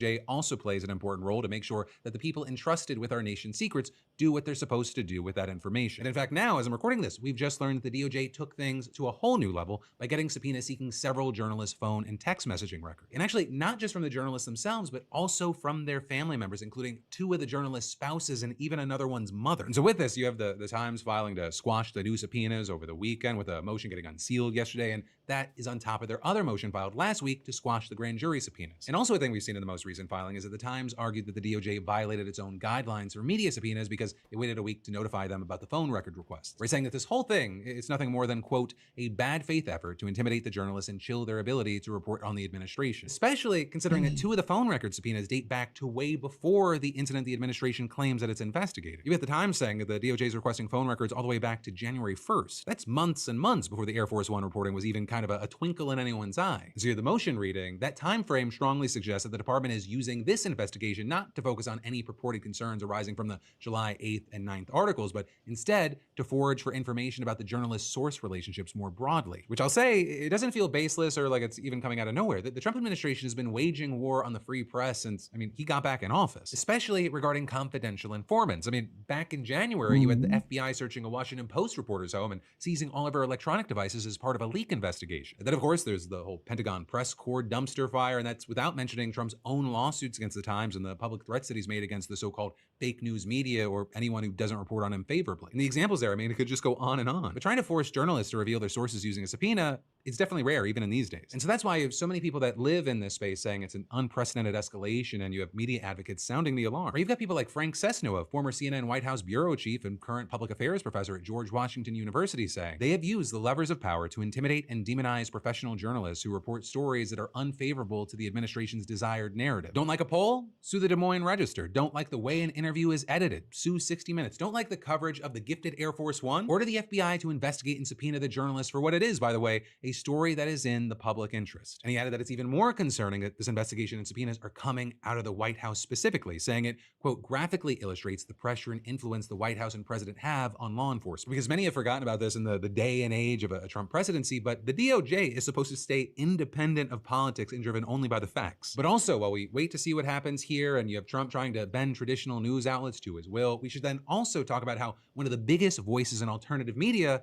they're bending over for a different dictator. Right? Because you've got Tucker Carlson remembering who he is at his core, and so he's spreading blatant Russian propaganda again. And it's something that not enough people outside of his sphere of influence are noticing or talking about right now. And it's important because it gives you a little insight into where things might go, right? Because yesterday, on an episode of his podcast, you had Tucker doing this lengthy interview with Steve Jeremy. Right? If you're unfamiliar, he's this retired Royal Navy Commodore who's become known for pushing pro-Russian narratives. And while you've had him pushing a wide range of ideas, his basic thesis is that Russia is fighting a justified defensive war for its own survival. Right? He claims that the West has actually provoked the war through NATO expansion and rhetoric from EU leaders about breaking up Russia, arguing that the country faces a clear existential threat to its statehood. All while he argues that Western countries have also failed to understand Russia's objectives, which has resulted in strategic failures that prevent them from ever winning the war, and so the best path forward is to just negotiate Russia's terms. And you have him claiming that failure to do so risks drawing Europe into a much bigger war that they won't be able to win because the EU lacks the capabilities to defend itself against Russia. Though a big key thing for you to understand is that basically all of that has been thoroughly and widely disputed by experts. For one, the overwhelming consensus is that Russia's invasion of Ukraine was a clear violation of international law, with most international scholars rejecting this idea that the war is defensive, noting that even if Russia did have some legitimate security concerns, they do not justify the full-scale invasion of Ukraine or Russia's sweeping territorial claims. But of course, the reality on the ground, it didn't stop Tucker from blasting these pro-Russia talking points out to his millions of subscribers. And you had Tucker just openly embracing the argument that Russia, they're just acting in self-defense. That has always made sense to me. If foreign leaders gave speeches calling for the breakup of the United States, I would, of course, do everything I could to support the defense of the United States. I would see that as existential. If someone said we're going to break up the UK, you'd probably take up arms in its defense, of course. So, of course, I've understood that since the first day. You also had Tucker painting Western leaders as intentionally hostile liars and arguing that they deliberately sought and actively provoked the war. What I don't understand is the motive of the liars. Like, why do European leaders seek a war with Russia? Why do American leaders seek a war with Russia? I mean, these are not stupid people. And yet they are hell-bent on destroying their own countries in the service of this war against a country that doesn't need to be our enemy. I mean, it doesn't make any sense. You also had him praising and echoing Jeremy's claim that NATO is the real reason Russia started this war. I've often thought that one of the biggest problems is NATO. You know, NATO at the moment is a bit of a self-licking lollipop.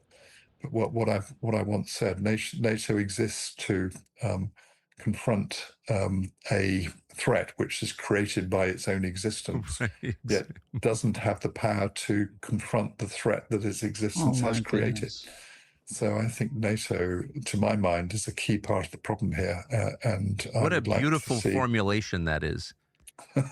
NATO exists to confront the opposition it's created, but doesn't have the power to successfully resist that up. I mean, that's the truest thing I've heard today. What you saw from many being the craziest moment in the whole interview, and really what's gotten the most traction online was this moment. I understand why the European populations are Russophobic, because the propaganda has played upon their best qualities. Russia is seen as the aggressor, Ukraine is the underdog.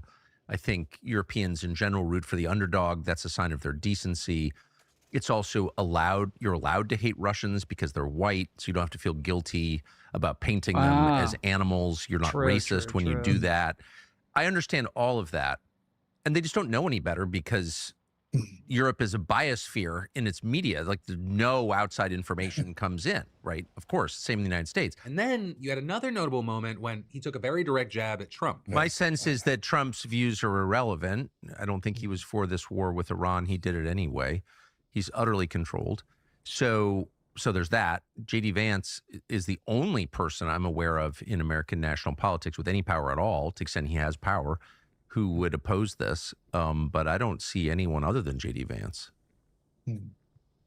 I mean, hope I'm wrong. And unsurprisingly, that episode got a ton of backlash online, with many people accusing Tucker of parroting pro-Russian talking points or just actively spreading propaganda. An allegation that wasn't exactly dissuaded by the fact that you had Russian state-controlled TV network RT reposting multiple clips from the podcast. But also, what was actually surprising is where some of that backlash came from. Right? Well, yes. That's got to tell you something right there, man. That's got to tell you something right there. When RT is retweeting you out, clipping your videos and posting it, like, come on. A lot of people on the left slamming Tucker You also had Laura Loomer absolutely crashing out over it, posting tons of different tweets, tearing into Tucker, accusing him of gaslighting, claiming he was spreading Russian propaganda, and arguing it's very important that MAGA opens their eyes to this. So that said, I'm not going to say you gotta hand it to Loomer or give her too much credit. This is at most broken clock being right twice a day territory, and a lot of her criticism actually appears to rest on just overt Islamophobia, or with her claiming that Putin is evil because he has embraced or at least supported Islam in Russia. And then at one point, she also argued that many people believe Carlson has converted to Islam, claiming he recently bought a house in Qatar and repeatedly refers to him as Tucker Carlson. But also, Loomer's craziness aside, like the criticisms of Tucker, they are valid here, especially because this is by no means the only time he's been accused of spouting pro-Russian narratives. Right, really, since he had the war breaking out, he's repeatedly spread various Russian talking points. And of course, back in 2024, he traveled to Russia to do an interview with Putin that received sweeping backlash, with people on all sides accusing him of providing a platform for a murderous dictator to spread brazen Russian propaganda to American audiences. But it is important to flag this latest episode for a few reasons. First of all, I think it's just necessary to call out every instance of major thought leaders spreading propaganda when we can, especially because despite all the backlash, you also had a ton of people on Twitter sharing and repeating the talking points that Carlson was pushing. But also beyond that, Tucker's pivot away from Trump and the condemnation of the Iran war, it's made it seem like he is a more sensible authority figure. And so it feels very important to remember that he has consistently... All right, I'll be right back. I'm gonna run to the restroom real quick. Spread conspiracy theories and acted as a megaphone for dangerous ideas. And then there's even more that we got to dive into in just a minute. But first, let me thank a sponsor and say, Brain.fm, it helps me get past the hardest part of working, convincing my brain that we are in fact starting now. Somehow opening the document, that's easy. Actually focusing on it, that's an entire negotiation. But Brain.fm, it's not just background music. It's audio engineered by neuroscientists to help support focus, creativity, relaxation, sleep, whatever mode your brain needs. It uses patented neural phase logging technology, which is a just kind of very scientific way of saying the audio is designed to help your brain stay on task instead of suddenly remembering something embarrassing from 2014. You can also adjust the neural effect level depending on how much help you need that day. You know, sometimes I just need a little momentum. Other times my brain just needs to be escorted back to the assignment. And Brain.fm has modes for deep work, creativity, relaxation, sleep, power naps, and even an ADHD specific mode. And unlike regular playlists that compete for your attention, Brain.fm fades into the background so you can focus. It's the only music app backed by a National Science Foundation grant studying how sound effects focus. So if your brain, it keeps turning one task into a 12-tab side quest,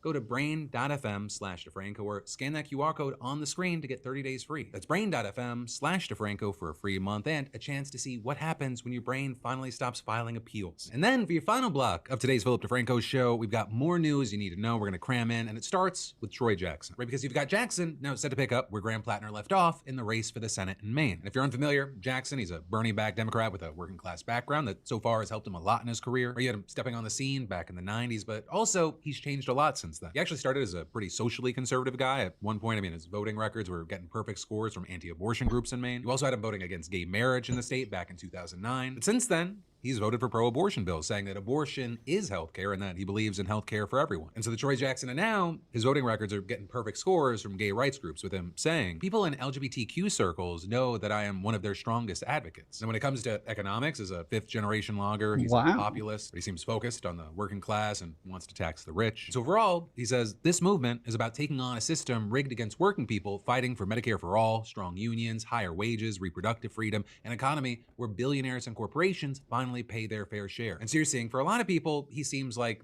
the obvious choice as far as policy compared to Platt. But it turns out one of his challenges is going to be making sure that people focus on his policies and not his alleged temper, because there is a bit of a reputation there. He's reportedly thrown a water bottle at one of his peers during a meeting. Others have also said that he's gotten in people's faces, cursing them out. Some even saying they think of him as a bully, saying it's one thing to be screaming when you're just mad about the world, but his screaming felt like intentional intimidation. And you're seeing more reports like that resurfacing as he's been getting closer to a potential nomination. But then with that, what you're seeing his team say is that he's always taken responsibility and apologized whenever, quote, his frustration got the better of him, and adding, he regrets the moments when disagreements became too heated. But passion for the issues he advocates for should not be confused with physical intimidation or bullying. But as far as if any of this is actually going to derail him, who really knows? For some, those instances in the past might represent something they don't want to see in a representative. But for others, they might just see passion from a person they want to see as a fighter in Congress. And honestly, something we've seen post-Plattner allegations is a lot of people kind of just want Plattner's policies without any of the Plattner baggage. Baggage that to many Republicans made Plattner very beatable by Susan Collins closer to the election. Then also in the news, this whites-only separatist group, they're being threatened with a lawsuit that could expose every one of their secrets. Because this is Eric Orwell, the founder of Return to the Land, which you've had since 2023, operating 2 communities in Arkansas that are designed to be exclusive to straight, white Christian people. And they're actively trying to set up 4 more with long... We did some videos on them and even had some debates talking about them as well. But I was wondering if anything had happened with them since then, so nice to hear an update. Goals of creating cities of thousands. And so far, you've had them raising over $200,000, and one of their communities is over 40 residents living in makeshift cabins, including 12 kids that many people argue are being actively indoctrinated. And not least among their goals is installing a Hitler 2.0. And so it's natural that we get excited thinking about, oh, well, maybe we'll get like Hitler 2.0 and he'll just fix everything. Goodness. We'll have a dictator that... Yeah, this guy. This is the guy who set up the whole fucking thing. Holy shit. It will just fix the country from the top down and inspire us. The guy even reportedly tried to hide his copy of Mein Kampf while giving a tour to reporters. Now, publicly, we don't know what's laid out in the RTTL's membership rules, and depending on what's in there, it could violate state or federal laws. But it argues that it can discriminate through a loophole in the Fair Housing Act. I doubt he was actually trying to hide his copy of Mein Kampf when he's on the fucking internet, out in public, you know, blasting the fact that he wants a Hitler 2.0. I doubt he was actually trying to hide that shit. Act of 1968, right? Legally screening members by organizing as a private member association and then tying that to a for-profit LLC. They're giving any member who buys a $6,600 stake in the LLC 3 acres of land that they can build a home on rather than buying the land outright. But now what you're saying is that it could all come crashing down for them because a real estate broker saw an opportunity to snatch up land for cheap. Right? You had her saying that she thought she'd sneak under the radar since she's white and Christian, and adding that she didn't care about clashing politics, saying a good investment's a good investment. And with that, you had her claiming that the application included questions about her views on gay marriage, COVID, abortion, and how often she thinks of the Roman Empire. But RTTL, they ended up barring her after they discovered 3 things. 1, her husband's black. 2, their kids are biracial. And 3, she has Jewish ancestry. The point there being that RTTL doesn't consider Jewish people white. And so now, you've got her suing with the backing of the NAACP, with them seeking a court order that would ban the group from discriminating. And a huge key thing here is if this lawsuit reaches the pre-discovery phase, which is a pre-trial phase where each side starts collecting evidence, it could expose RTTL's actual... It's surprising it's taken this long for somebody to finally sue, but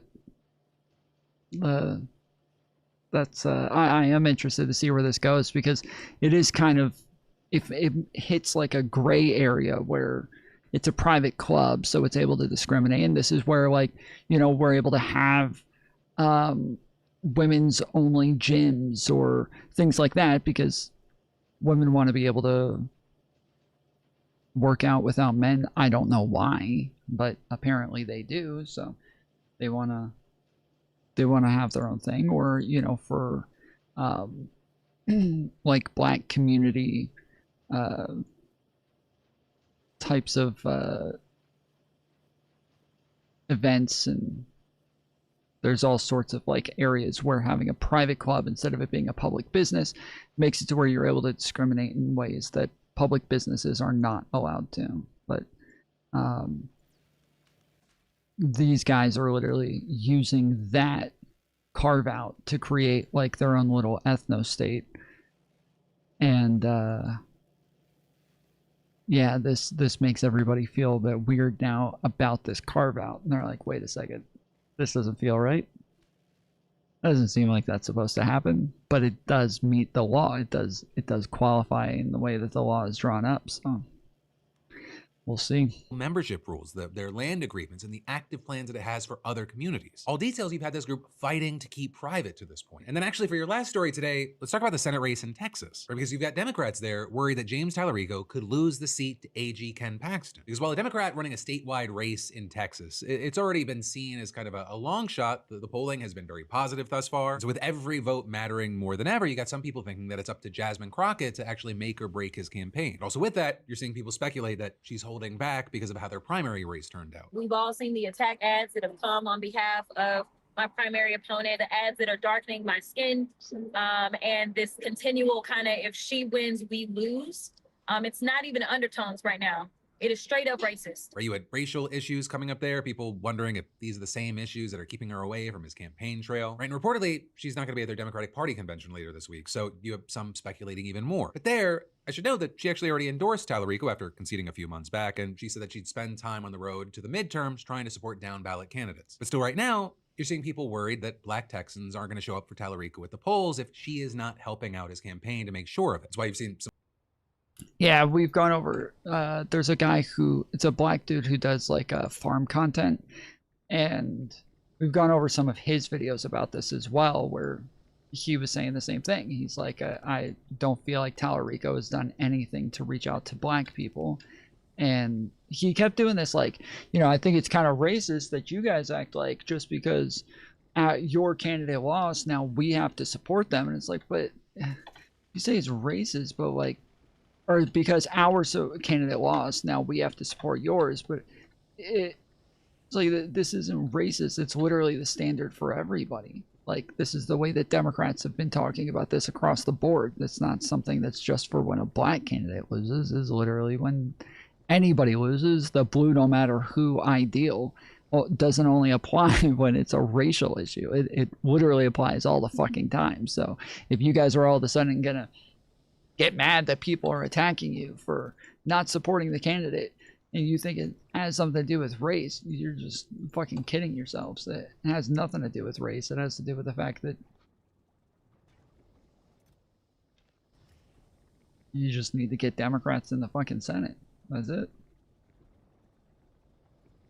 Some political experts saying not having Jasmine Crockett will be something that may come back to bite Tallarico and other Democrats. And you're seeing some voters agree, saying he'll have an uphill battle turning out the Black vote, and adding, if he narrowly loses this race due to decreased Black turnout, then Jasmine Crockett is going to go down as an all-time villain in modern Dem politics. But then that's also where you're seeing some other voters pushing back, saying that Crockett doesn't decide what Black Texans do with their votes, arguing that any struggles that Tallarico has with Black voters, they're his fault and his fault alone. And actually, as you have a lot of people sounding off on one another, at a recent town hall, you had Tallarico speaking on all this. If you claim to be my supporter, if you claim to be a part of this movement that we are building, please keep Congresswoman Crockett's name out of your mouth. And so it is not the Congresswoman's job to win this Senate seat. That is my job. Treat the Congresswoman with the respect that she has earned. And in the meantime, as far as some voters out there, they do seem like they're going to be holding Tallarico's feet to the fire between now and November. You stay here, you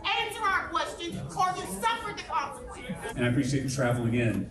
And I appreciate I did you. it for my people, not for you. But for now, we're gonna have to wait to see what happens. And that, my friend, you beautiful bastard, is the end of your Tuesday Philip DeFranco show. But I've actually got a bonus news story that we need to dive into together around the Meta AI layoffs lawsuits. It's in my eyes insane, wild, worth your time. You can click on the screen here, or I got a link for you in the description. But whatever you do, my name's been Philip DeFranco. You've just been filled in. I love yo face.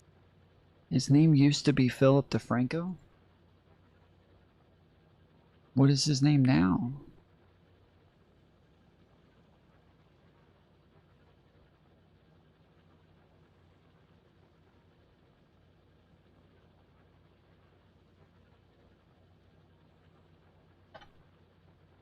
You never take me to Bangladesh. You never bribe me for being on an open flame. Never be. He was guilty of domestic violence and he threatened to slit his ex-wife's throat about 9 months ago. Do you think that person should be hired in ICE? Not necessarily, Well, but not I also necessarily. don't know that that would be absolutely true. Minimum level of The criteria. difficulty I also have with that story, though, is that an ex-wife will say anything about... You guys hear about this? The ex-wife of the ICE officer who recently shot the guy came out and talked about how abusive he was. And she said that he even messaged her trying to get her to like say nice things about him when the media reached out. And she was like, no, fuck you. You're an abusive piece of shit. I've been waiting for a long time to be able to speak about you and let people know who you are, and I'm doing it. Fuck you. I didn't realize that he was actually working for ICE until yesterday, and I was completely shocked because I'm like, how do you keep getting into these jobs where you're around guns all the time? I asked him what was going on. He told me that I don't need to be answering questions for anybody that all I needed to know was that it was a justified shooting and that he did do it. And he claimed that this man had tried to run him over. And I said, I don't see that in anything, and I've watched it from all angles. And he's like, well, I need you to lie about my character because this is how, like, this is what it comes down to is my character. I don't want you talking about any of the abuse in our relationship. Like, this is literally about me, actually. I told him that I was not going to lie for him, that I've waited years to speak my truth. I've been silenced long enough, and now I need to come out with everything because a man lost his life. I didn't realize that he was actually working for ICE until a... So yeah, there's that. Somebody when they're in the hot seat and they can get an opportunity. Do you think any of that's okay when they're breaking constitutional law? I would be interested to know the exact instances. Kilmar Armando Abrego Garcia. So as a law student, do you think the Constitution is just a suggestion when you're enforcing the law? I do not think the Constitution. So do you think ICE should be following the Constitution? 100%. Okay. Debate is very important in America. Today I am joined by the founder of a Turning Point USA chapter, Kevin Ferris. Kevin brought one claim, I brought one claim, and now we're going to debate. How you doing, man? I'm doing good. How are you, Adam? Doing well. My claim is Trump's ICE needs to be abolished. Okay, so Adam, we start off with this claim here. Trump's ICE needs to be abolished. Yep. And obviously you're trying to get into a little bit of a controversial territory and the ICE needs to be abolished, but you include that qualifier, Trump's. So I want to know a little bit more about what you mean about Trump's ICE that needs to be abolished specifically. No, it's actually a really good question. So I think that ICE as it existed 10 years ago or even 5 years ago wasn't necessarily an agency that needed to be abolished or rewired. But Trump has uniquely funded it to such a degree and uniquely taken down the criteria of who can be hired to ICE that they are now just stomping all over our rights. We can look at the case in Texas. We can look at the case in Maine. I think a really good example would be the case in Maine that just happened. Did you hear about this case, the guy that was shot? The person that ran over or attempted to run over the ICE officer with their car. Well, did you hear about the ICE officer's past? Did you hear what his ex-wife said? I don't know as much about his past. Okay, well, his ex-wife said that he called them frantically after he did that shooting, and he said, please don't tell them about my past. Okay. Because he had beat the shit out of his ex-wives. He was guilty of domestic violence, and he threatened to slit his ex-wife's throat about 9 months ago. Do you think that person should be hired in ICE? Not necessarily, Well, but not I also don't know that that would be absolutely true. I don't know everything about it. Multiple of his ex-wives came out and said that he literally abused them. If you grant what I'm saying, should a person like this be allowed in an agency where they put masks on? If I grant anything that you say and just accept it as true, then for that specific instance, yes, I would agree that a person who has an awful criminal history shouldn't be admitted to ICE just as much as people with awful criminal histories shouldn't be in America. I want to go back to part of what you said there. You said 10 years ago. Yeah, I don't. We're not letting in people with awful criminal histories into the United States, though. I mean, Obama's ICE and his immigration enforcement was actually pretty good, at least compared to, because you also said 5 years. 5 years. I see. This is gonna piss me off. Everybody knows my favorite fucking talking point. Everybody knows my favorite fucking talking point when it comes to this shit. Biden set the record for deportations. Okay? Now, they'll always be like, dude, Obama, he did a great job. Under Obama, they also said that he was a fucking open borders Muslim, terrorist and shit. Right? The talking points didn't change for Obama or for Biden. They just continued the same fucking talking points that they've always had. Joe Biden it set the record for the most deportations, okay? He has the most deportations in a 4-year period. Mockler is not going to mention this. He's not going to bring it up. He's fallen to like we need to start agreeing with them because they'll never agree with us about they'll never agree with us about the immigration stuff under Biden. So we need to just start agreeing with them on that so that we seem more reasonable to them. Fuck that shit, dude.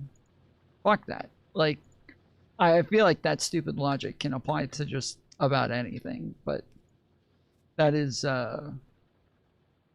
That is something that I am definitely not in favor of. It was much different than 10 years ago. Yeah. 5 years ago under the Biden administration, we are having millions upon millions come into this country. We're doing catch and release with most illegal immigrants, as opposed to peak Obama years when we were deporting 400,000+ a year, which most conservatives, by comparing to Biden standards, most conservatives would be pretty on board with Obama's policies in comparison. So I'm not going to sit here and defend Biden's border policy or his immigration policy. There we go. Every fucking time, dude. Every fucking time. Policy. I think that was an outlier if you look at other Democrats like Obama. Yeah, I think it's an outlier if you look at Democrats like Obama and Clinton. Those are the true Democrats on immigration. Biden was clearly a bad outlier, but right now we are seeing a huge stripping of rights that we were not seeing under the Obama administration. what rights specifically are being stripped of we can American talk about due process. We can talk about the Constitution. Well, the 5th and the 14th Amendment grant due process. You're a law student, so you know. And the Supreme Court had to do a ruling where they forced the Trump administration. Just because he's a law student would not make me assume he knows the Constitution. I've said this 1,000 times. Law students have been some of the dumbest fucking people, or even lawyers have been some of the dumbest fucking people I've ever debated in my life. Like, I do not grant them anything by being a fucking lawyer whatsoever. Nothing. To bring back an immigrant to the United States, and he's still here. His name is Kilmar Armando Abrego Garcia. You remember this case? I heard a little bit about it. Why do you think the Supreme Court made them bring Kilmar back to the United States? Probably because he was deported unwarrantedly. Not just unwarrantedly, with no due process whatsoever. So I'm painting a picture here where they're hiring random people. They're walking in the streets with masks on their face. And then have you heard of the story of Martinez in Chicago? Not as much. I'm sorry to keep bringing up these examples. I don't know every single anecdote. No. These are like huge stories though. So there was a 30-year-old U.S. citizen, a teacher in Chicago. Her name was Miramar Martinez, and she was shot 5 times by ICE. And ICE said that she rammed her vehicle into them. So then they check the body camera. They bring this to court, as they should. I think there should always be oversight in investigations. When they bring it to court, you'd find this case interesting as a law student. It's really crazy. They bring it to court. They find that the body camera footage shows the exact opposite. They tried to ram into her.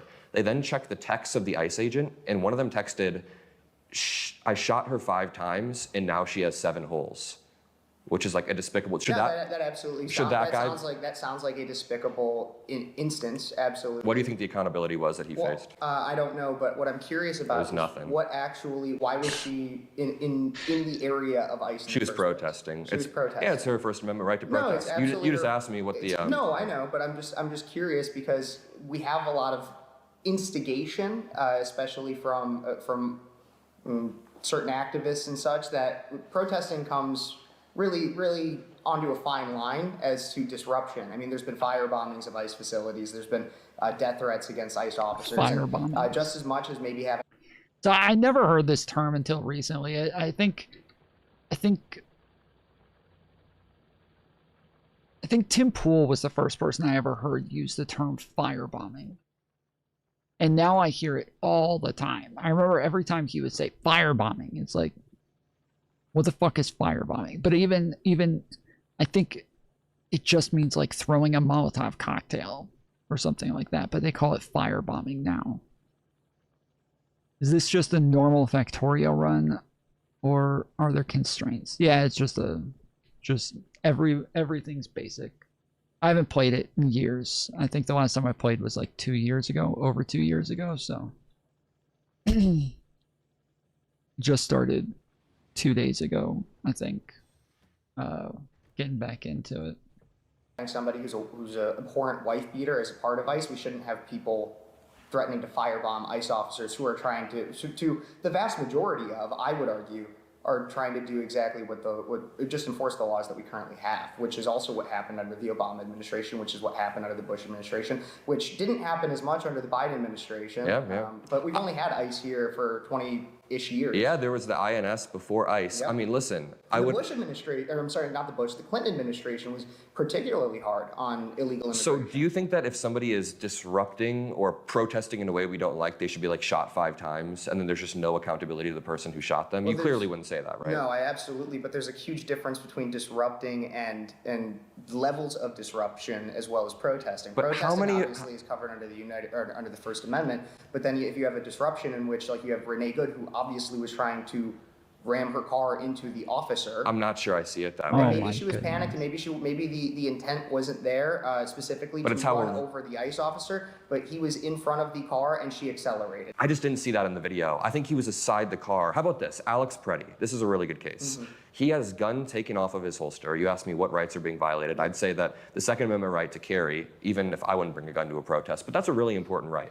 He had his gun stripped away and he was shot 5 times in the back while he was on the ground. How many of these instances do we have to run through and point out before we realize that ICE is just rogue right now? Like they are not, they've violated over 150 court orders just in the first month of this year. Can we both agree that like ICE should be bound to the law just like any other agency? ICE absolutely should be bound to the law just like any other agency. And so I'm not disagreeing that there could be ways in which we rein things in. Do they feel a bit lawless right now though, ICE? I wouldn't say necessarily lawless. Well, what about the 100 court orders they violated? Think about how many interactions there are ICE officers with illegal immigrants or even protesters every single day. And so, yes, there are tragic, absolutely tragic, condemnable instances that happen, but we're not going to have, when you're enforcing the law, you're not going to have, oh, yes, just come with me and I'll come with in cuffs and it's all going to be peaceful. So as a law student, do you think the Constitution is just a suggestion when you're enforcing the law? I do not think the Constitution So do you think ICE should be following the Constitution? 100%. Okay, so when we have like hundreds of examples of them not only violating court orders. We don't have hundreds of them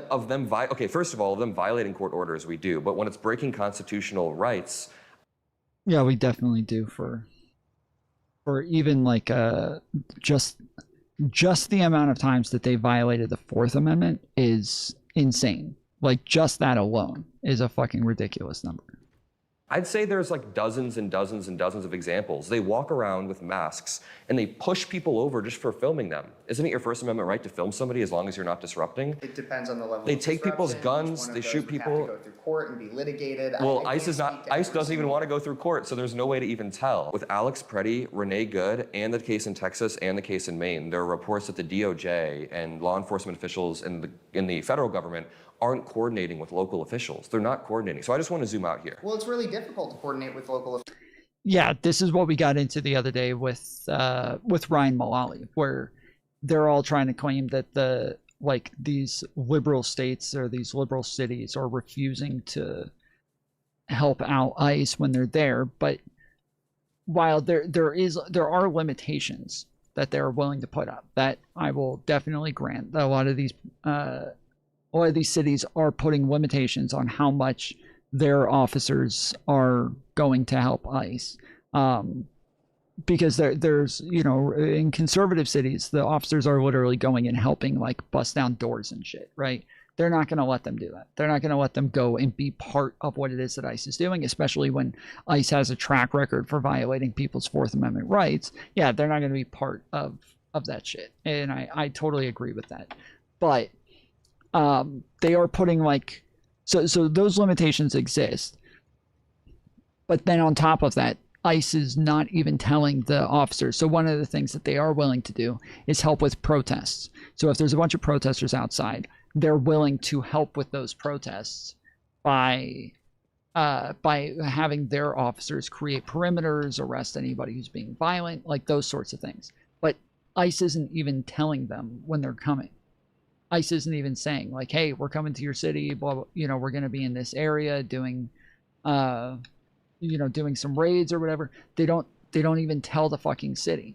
And so when he says they're not coordinating, this is exactly what I was talking about, where yeah, they're not telling anybody when they're coming to show up, and then they're throwing a fit afterwards, and it seems on purpose. It seems like they're purposefully not telling anyone that they're coming, so that they can then turn around and be like, wow, these open borders liberal cities are refusing to help us, and blah, blah. Like, it seems like it's completely on purpose, so they can put out this sort of dumb propaganda.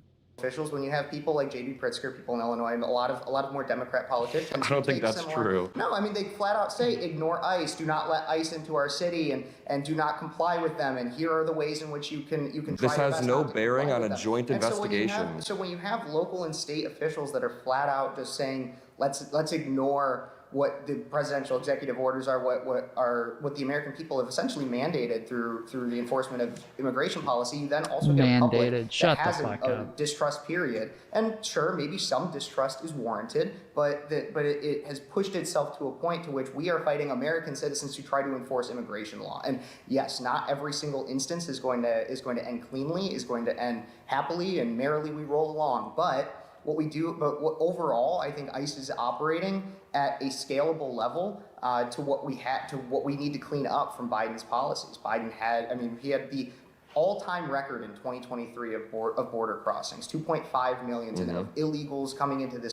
But that border crossings is not the thing that is illegal. Like they always list off numbers like this, like encounters or something like that. Encounters is not like, sorry, it doesn't mean that they're letting them in. So when they encounter people, that just means that these are people who got across, and they might be arresting them. They might be putting them. We do know that their detention centers were pretty much full, from the time that Biden got into office. So it's not just that their detention centers could be, it's not just that their detention centers could be full, but that they were full, like the whole fucking time. Country. Right now, we're sitting somewhere between like 14 and 16 million. Trump has only deported about 900,000, and I will admit, he also made the promise on the campaign trail that he would deport 1 million a year, which he has not fulfilled. Trump has broken almost every single campaign promise, whether it's the economy is going to be doing well, it's not, whether it's no new wars, we're in an endless new war, whether it's the Epstein files. And we could go through a lot of those. We can go through those, but we're on the immigration. I'm going to loop it back to immigration, of course. I don't agree that Trump's ICE is acting in a way that is fixing the problem or making us more safe. So again, how would we fix the listen, problem? I'm not going to sit here and defend Biden's policy, but there is a human dignity based. He should defend Biden's policy, but he won't. It's fucking obnoxious. There's very few people online who actually looked into what it was that Biden was doing. There's very few debaters who can actually debate what was going on. I will say that, yes, I am one of the few who is capable of doing this, but there are very few who actually looked into this shit thoroughly and are capable of talking about what happened under the Biden administration when it came to immigration, because it is complicated. Immigration policy is complicated. The stats are complicated. All of the shit, it is complicated, and so it is hard. IRI, I've watched IRI go over it. He has a very different route that he goes through. But yeah, he actually does a good job when he debates on TikTok over these things. Has he been doing TikTok debates lately? I haven't seen him do it in a while. But I haven't been on TikTok during the day either, so not much. Probably Hutch too. Really, I've heard Hutch talk about it. I like even Destiny, I feel like doesn't really know a lot about what was going on under Biden. Way to carry out these deportations, which, I mean, this might surprise you as a liberal. I want criminals who are here illegally to be deported. If you are here illegally and you're committing some sort of heinous crime, get the hell out of our country. Now, I think there's a separate conversation. If you've been living here for 30 years and you've built a life and a family, there's a path to citizenship that we can talk about. Potentially, depending on how much welfare you're on, how much you're depending on the government. Well, I think that a lot of immigrants are on welfare and commit crimes at lower rates than native-born citizens. But just to bring this back, my prescription would be to go back to the Obama era enforcement. Obama's ICE. Like early Obama or later Obama? I mean, a lot of the Obama deportations were just turnaways at the border. But that's actually a good question. That's actually a good question, because the Obama administration definitely was very different from first term to second term. That's a good question. When Obama, I mean, listen, throughout Obama's 8 years, there weren't hundreds of court orders being violated by ICE. They didn't have total immunity to walk through the streets, murder multiple US citizens, and then not face any investigation or accountability whatsoever. After that dude killed Renee Good, he was out on the streets the next day. So we're seeing an agency that's walking around As we've established, they are violating constitutional rights, and the Constitution is not a suggestion. And once they violate those rights, what they do is they have no accountability or oversight. There was even a period where they were going into homes without warrants. That's the Fourth Amendment, I believe, right? Yeah, I think that... Do you think any of that's okay when they're breaking constitutional law? I would be interested to know the exact instances. Kilmar Armando Abrego Garcia, the Supreme Court said that he had to be brought back to the United States because they deported him with no due process. And that's wrong. Well, and they did it. But they did it eventually. As long as they do it eventually. So one of the things that I forgot about, that I wish I had mentioned at the time when I was debating Ryan on this, is the fact that when they, and I didn't even think about this until last night when I was reading a comment and somebody said, like, it's absolutely insane that Ryan is acting like they get to just take their time on these deportations, because the law says that, like, when the Supreme Court gives you an order, you have to do it, like, as soon as possible. But on top of that, I totally forgot they sent him back to Judge Zinnes. That was part of the order, is they said they were upholding Judge Zinnes's order. Judge Zinnes had a timeline on there, and they didn't uphold the timeline because it had already passed. So the Trump administration had already failed to meet the timeline by the time they went to court with the Supreme Court. And so all the Supreme Court did is just say, okay, well, because this time period has already passed, we'll vacate the part about the timeline and move on.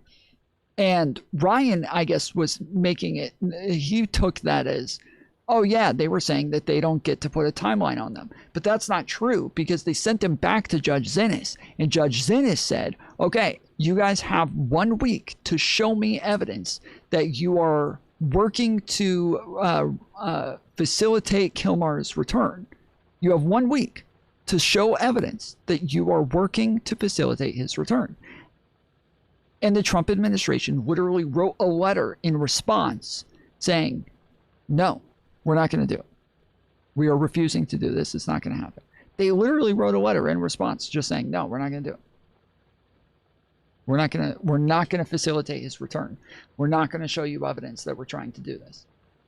So I wish I had thought of that at the time. I'm kind of pissed off. Like, as soon as I realized this, I was like, oh, fuck, I totally forgot about this part. Because it's been a while since I've gotten into that case, but I've brought it up 1,000 fucking times in other scenarios and in other debates, and I really wish I had remembered it at the moment, because that would have been a slam fucking dunk. Wrong. Okay. What about... Speaking of slam dunks, all right, I don't know. Vince, if you're listening, I don't know.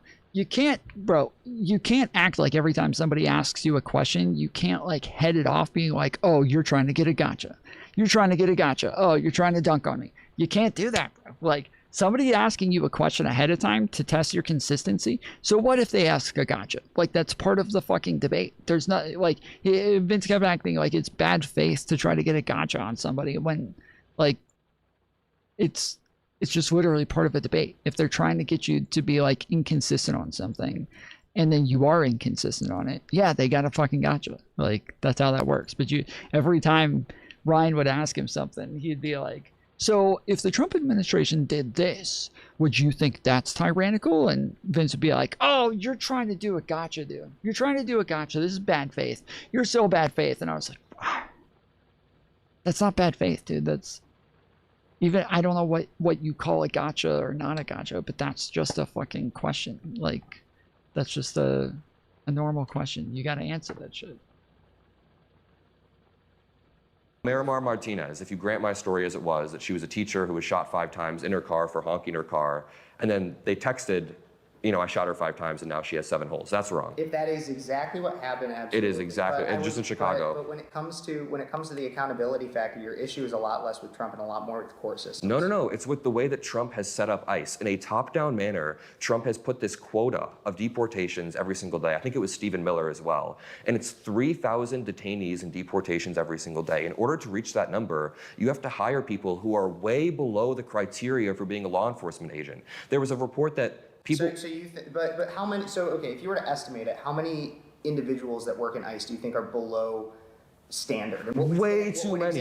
Way too be? many. I don't know the exact percentage number or the percentage amount, but there was a report that somebody tried to apply for ICE and they were literally smoking weed while they were applying, and they had like a prior charge a few years ago.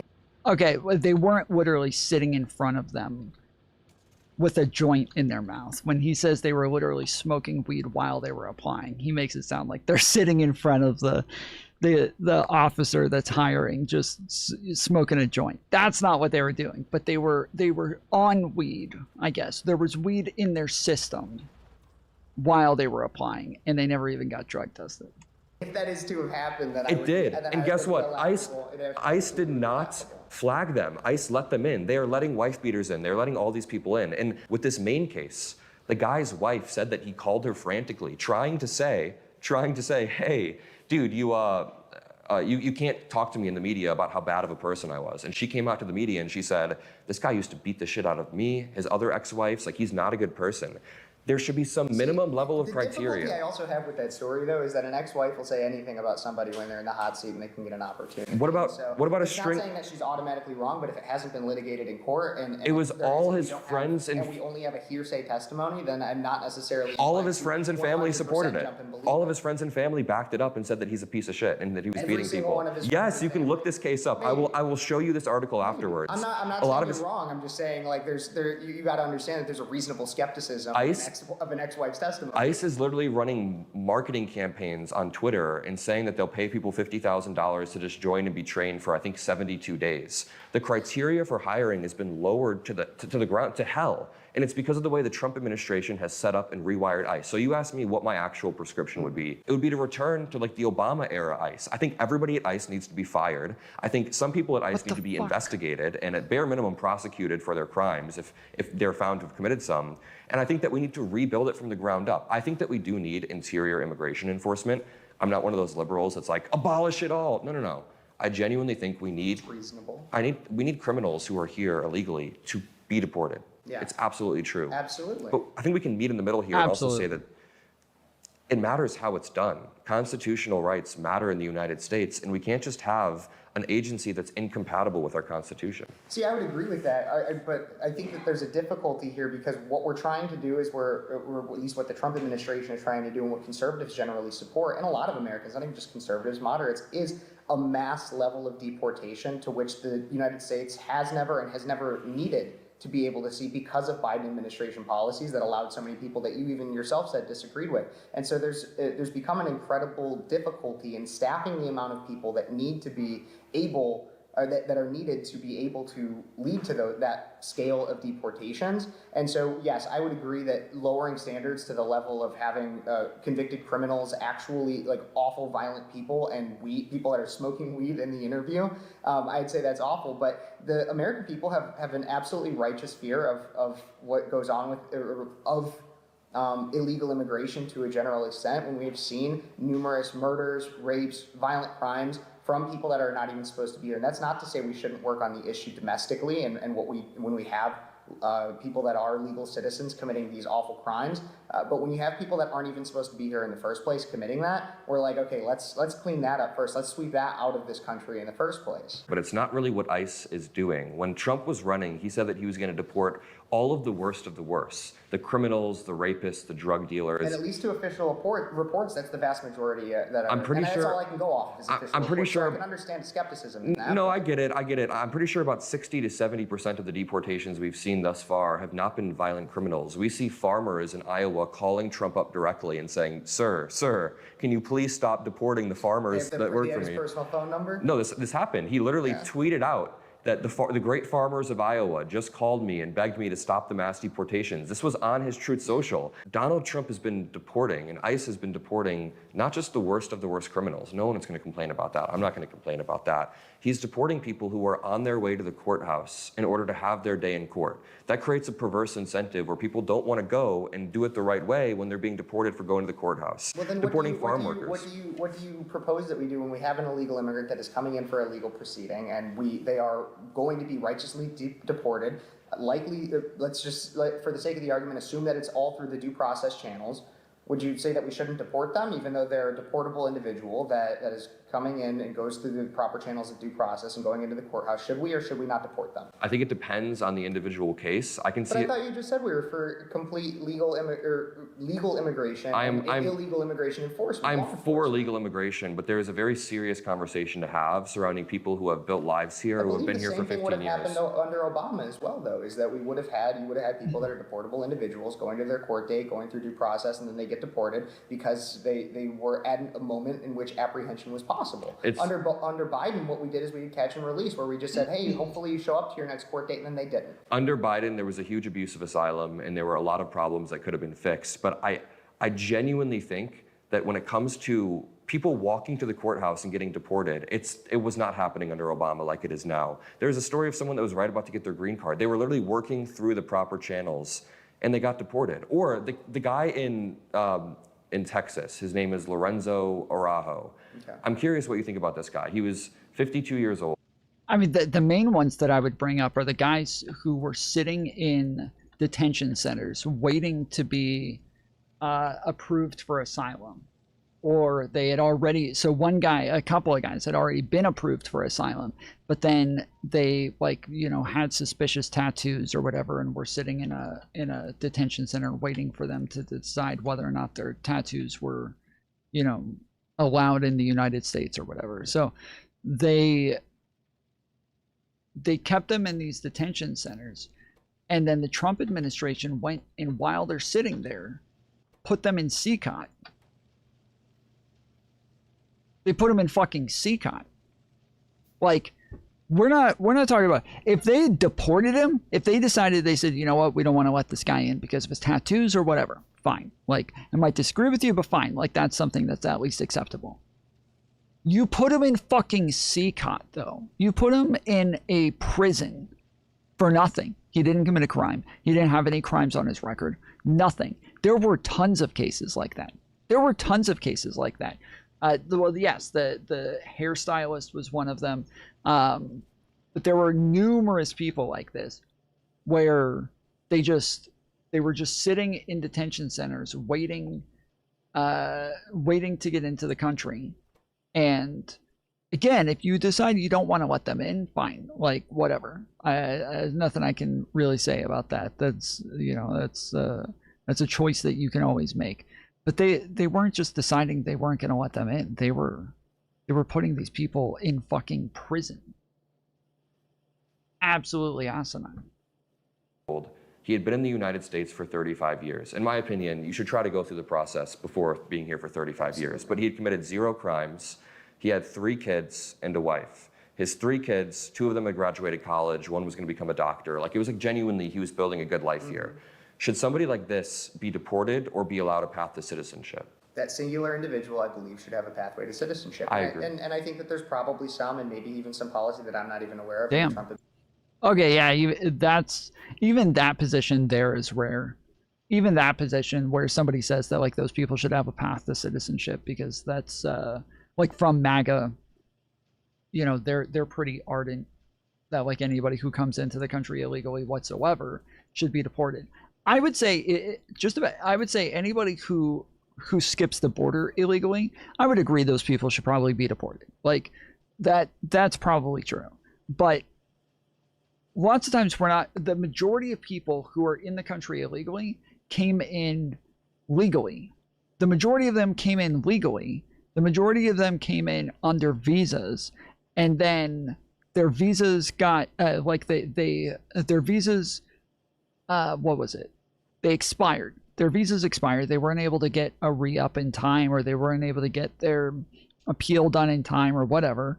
And so there's, they just, once your visa expires, you're not allowed to reapply. That's how the law works. If you don't apply before it expires, you're just not allowed to reapply. You're now considered an illegal immigrant. For those people, I'm totally in favor of, like, some sort of amnesty, or giving them another chance to reapply for their visa late, or whatever. Somebody who hops the border illegally, again, that's by far the minority of illegal immigrants in our country. But for those people, yeah, I would say that, like, they probably should be deported, and then they can try again on the other side. mainly because a lot of people, and it's not the majority, but a lot of people who come in illegally are working a lot of times for like cartels and stuff like that. And so it makes sense to go ahead and just kick all of those people out and have them like reapply later, whenever they get back to the other side, they can reapply to come in. But people who are working for cartels they're rarely gonna try to get a visa because they have to actually go through the vetting process. Administration that might disagree with that, but I think a lot of rational, reasonable people would see that specific individual having the pathway to citizenship. I agree. Well, the thing is, really quickly, I totally agree. Well, the majority of reasonable people, yes, but the majority of MAGA is not reasonable, so.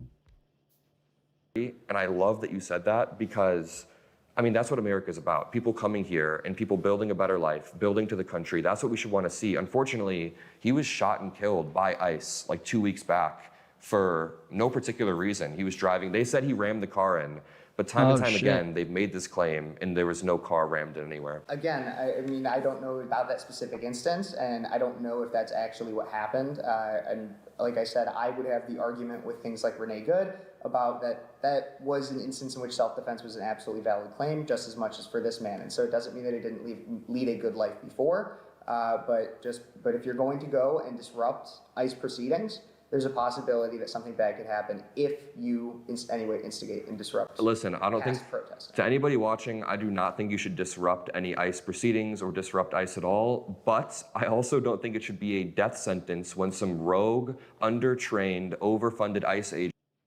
Oh, I have no problem with people disrupting ICE. Fuck that shit. Fuck that shit. You can disrupt ICE all you want. Like, as I said to Ryan and them when we had the debate, I don't have a problem with you. You really stiffed that guy with his audio. Yeah, they they didn't have a good mic on him. Like, people protesting is one thing. There's people who do, like, you know, they'll try to get in front of cars and they'll try to, you know, they'll assault people and shit like that. But a lot of these conservatives, like, when somebody assaults somebody or there's any sort of lawlessness happening in the moment, they automatically jump to, like, oh, well, they should have stopped the protests, or they should have stopped them from being there anymore. They're now doing illegal things, and so they shouldn't be allowed to be there anymore. Like, that's fucking insane. That is absolutely asinine. You can't stop an entire protest because a couple of people are doing some illegal things. Now, we do have, like, laws where you know, stuff starts to seem they'll declare, like, I don't remember the term, but when a protest overall turns violent, when it kind of gets out of control to the point that you can't control it anymore, then sure, in those cases as well, you're able to kind of end the protest and just tell everybody to go home. But that doesn't seem to be the case in the majority of these. Like, most of the ones that I'm watching, they don't seem to be doing any of that shit. There might be like one or two people who go and do something, you know, a little bit more violent, and by far the majority are just fucking, they're protesting and chanting. Agents in masks have anger issues What up, because that they guy? can't beat their wife on that given day, so they just shoot whoever is in front of them on the street. This seems to be happening over and over and over, and Mockler Media is...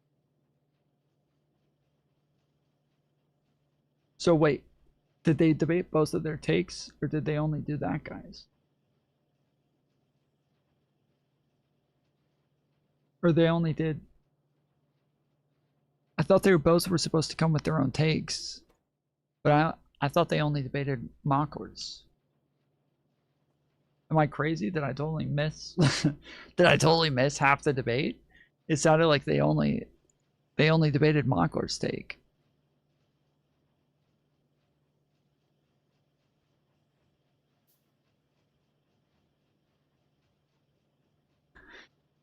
I feel like Mockler's he's I think he's trying a little bit too hard to do the moderate thing right now.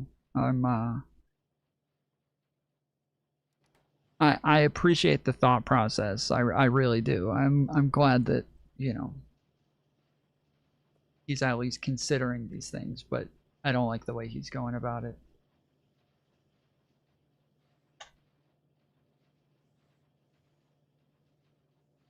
All right. Last week we watched a video from Channel 5, Andrew Callaghan, where he was talking about being sued and that there was this slap suit on him and he was trying an anti-slap and all this shit. He has now come out with another video with a lawsuit update. This is from 2 days ago. We've had it kind of on the back burner for a couple of days, so we'll watch it today, but it's only about 12 minutes, so let's see what the update is. Hey guys, quick lawsuit update. Apparently his girlfriend hates Destiny. Yeah, we watched, we went and checked out her channel yesterday. It's a little strange. Because in one of the messages, she said that she was getting ready to do an interview with Saeed, the guy running, I think, in Michigan. And we couldn't find an interview on her channel, so I don't know if maybe she has, like, she hasn't published it yet or hasn't done it yet, but even her entire channel didn't have anything on it. What was her channel name? Oof, I just X'd out of it before starting stream, so I don't know, I don't remember the name of her channel, but she was like a little Asian girl.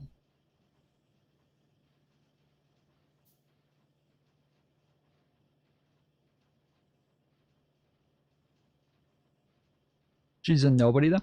In the message that Destiny posted, in the message that he posted, it said, like, from her saying this is his girlfriend. In her message right before that, when she said that she was getting ready to do an interview with him and that she wanted to know what people's questions were. But on her channel, none of it is an unlawful assembly. Yeah. On her channel, it was like no interviews. It was just her sitting and talking the entire time. So yeah, I don't know. Hey guys, quick lawsuit update. Bill Joyner and his counsel have filed an amended complaint trying to spin our fundraiser as more performative, sensationalist drivel, designed not to fundraise, but to intimidate Mr. Joyner into dropping his case against Callahan, compel his lawyers to drop him as a client and drop the case altogether, and to intimidate witnesses from providing truthful testimony. Andrew ain't trying to intimidate no witness, cuz. Ain't nobody witness Andrew do shit. Obviously, none of that stuff is true. I barely said a word about the federal lawsuit for 2 years and launched the fundraiser only as a last resort once they refiled in state court. Y'all still don't get it, cuz. It don't matter how much money you have. People know the truth. You can't buy it. If I could fund this second round myself without you guys, I would, but I can't. So I did what I had to do. And I have some incredible news. It worked, huh? Thanks to y'all. In just 4 days, we received over 55,000 donations to our GoFundMe, hitting our $800,000 goal in 4 hours and passing the million mark after 6 hours and 16 minutes. I'm now in a position to pay off our legal debt entirely and move forward into the second California lawsuit with the best defense available. So I just want to say from the bottom of my heart, thank you all so much. On a personal level, I'm still trying to wrap my head around just how many people believe in what we're doing. I knew from seeing the view count and by other online metrics that people liked the show, but I didn't know that it was like this. I'm genuinely at a loss for words, and I have been for the past couple days, and I probably feel more gratitude this week than I've ever felt in my 29 years on this planet. The fans fuck with you, Andrew. You just gotta accept that. And on the heels of that gratitude... What is this? What is this background, dude? And I probably feel more gratitude this week than I've ever felt in my 29 years on this planet. The fans fuck with you, Andrew. You just gotta accept that. And on the heels of that gratitude comes a profound sense of responsibility, a responsibility to take this privileged position I've been given in life even more seriously. You know, like I started making videos about 6.5 years ago, and from the very beginning up until really right now, it's been such a chaotic whirlwind of tragedies and triumphs that I haven't really had the chance to breathe, sit back, and appreciate everything, and also all the great people around me behind the curtain who've had a hand in making this all possible. Channel 5 ain't just about Andrew, cuz. It's about 12 motherfuckers keeping the show going. going. I think that I speak for not just myself, but everybody at Channel 5 who's involved in pre-production, hosting, filming, and editing, and social media management too, when I say that this experience and just seeing how many people believe in what we're doing here has placed a supercharged battery in our backs. And as far as where we want to take the 5, I believe the only option is up, to ramp up in-field operations and expand our infrastructure, which is now possible. Because we're not having to dump all of our income into a bullshit lawsuit anymore, we can finally put money where it should be, into things that matter, make our job more fun and easier, and our biggest need right now is getting more qualified video editors on board. So if you're an editor, kid, pay attention. We are currently looking to hire 10 qualified full-time video editors to come on board right now and help. Because running with this skeleton crew for the past year and a half amid the lawsuit has meant that we haven't had enough editors to work on this huge surplus of footage that's been sitting around. To be specific, we currently have 19 documentaries that need cutting, including but not limited to 4th of July car launch in Alaska, apartheid in Hebron, Apartheid in Hebron. Louis Theroux interview, Louis Theroux interview. Sigil cult, Sigil cult. Death to America rally, Death to America rally. war in Iran, War in Iran. Tehran streets, Tehran streets. the last Texas Germans, The last Texas Germans. Ooh. gathering of the Juggalos, Gathering of the Juggalos. Cajun French language revival, Cajun language revivals. Gullah Geechee language revival, Gullah Geechee language revival. Navajo language revival, Navajo language revival. Hunter Biden Nick Fuentes interview, Hunter Biden and Nick. Oh, that's right. I forgot to put that on my list today. Okay. Yeah, we'll watch that next then.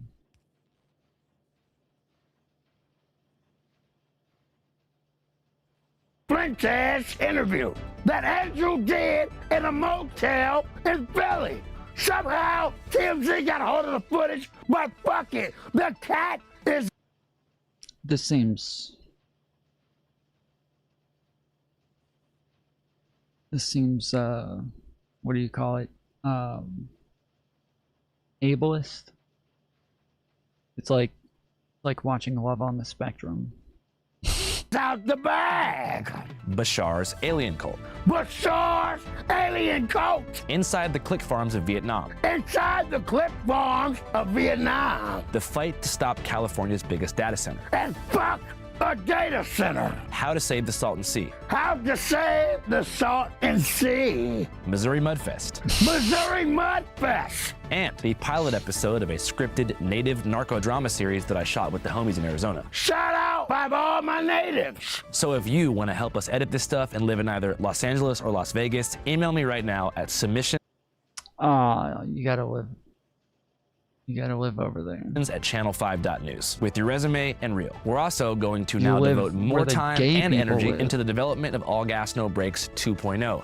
Shout out to Taji. And perhaps most excitingly, we're launching our own platform right now. Right now, hood. And it's called C5.now, a platform that is currently live in the description box and pinned comment of this video, hosting 5 exclusive documentaries, one of which is my own. But let me first explain why we built this platform. If the experience of publishing content online has taught me anything these past 6.5 years, it's that being beholden to or reliant on any mainstream social media platform means you are just one lawsuit away from losing everything. When you exist within the confines of Facebook, X, Instagram, TikTok, or YouTube, you are only as free as the platform's terms of service. And for the record, I've had a great experience here at YouTube, and I will always post here. Shout out YouTube. We have no problems with YouTube. They're great people. We love YouTube.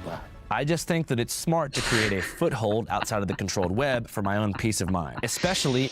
Can you imagine being the person who's gotta like direct him and like you're trying to get him to say shit for the camera and you gotta like schedule stuff with him and tell him where to stand and everything? Like, can you fucking imagine? Holy shit.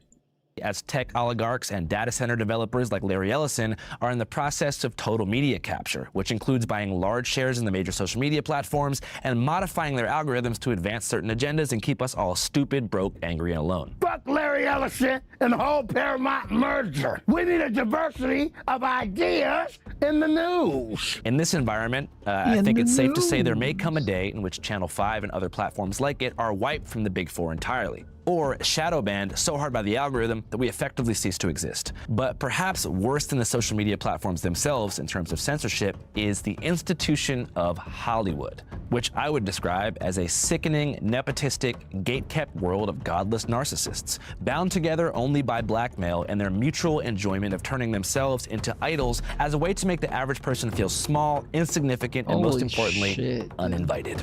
But that's a whole different conversation. Let's talk about Hollywood's role in the documentary space. So each of the major studios, meaning Netflix, HBO, Hulu, Amazon, and Apple, have internal mandates that very few people outside the industry are aware of. So these mandates are actually restrictions on what kind of pitches their non-scripted or documentary departments can accept. And right now, as per the mandate, they're pretty much only accepting mindless documentaries about serial killers, athletes, and pop stars. This is because consumer-driven market data tells them that the global appeal, aka return on investment, is higher when appealing to either fear, i.e. true crime, or idolatry in the mind of a consumer. And that you as a company can make... Bro, he also does this shit. He goes out and like talks to people who are who are in gangs, who are in cartels, who are like, he does all of this same fucking shit. Top Chat. Okay. Fuck. Make the most money by putting out a doc that already has the guaranteed interest of an existing fan base, like Tom Brady, Taylor Swift, or Ted Bundy. But I just don't think it needs to be like that. So recently I started kind of talking this way and having these sort of conversations with other people in the industry, like different friends of mine in the traditional Hollywood documentary space, and I realized they all feel this way. Criminally underpaid and also unable to sell their films to the studios because of this mandate. One friend in particular sent me a private viewing link to some of these unseen documentaries that the studios wouldn't buy. And man, they were tight as fuck. So back to the idea of starting our own platform. I had two reasons in my head that I wanted to do it for. Reason one, I wanted to have a place to post everything if the tech overlords shut us down. Reason two, I want to create a platform for other great documentary filmmakers. That means you! Looking for a place to post our stuff, gain exposure, and some money without having to go through Hollywood. So we did it. We launched a platform for those two purposes. And because of the wiggle room created by you guys via the fundraiser, we were able to fast track the development and fully build it out in 1 week. The platform is live right now, today, at this very moment. It is called C5.now. Available as a smart TV app on Roku and elsewhere, as an iOS application on your phone, and also online. Just type in C5.now. No .com, no .net, .now.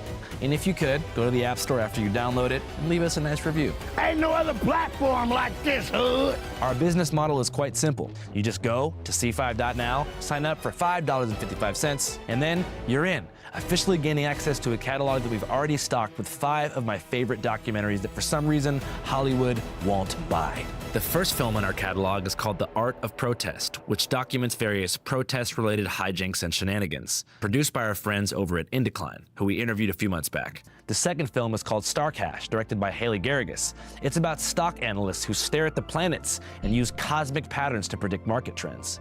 The third is called Physician Heal Thyself, directed by Asher Penn. It's a profile piece on Gabor Mate, one of the world's leading experts in addiction and trauma. Okay, this doesn't sound like an update. Really whatsoever.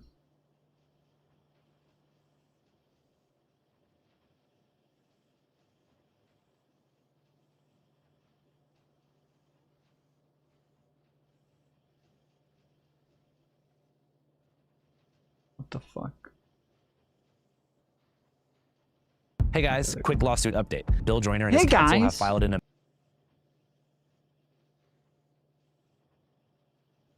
You never take me to Bangladesh.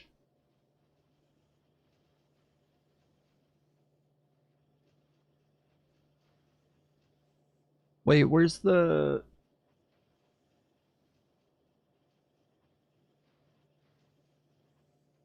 Where's the Nick Fuentes Hunter Biden thing?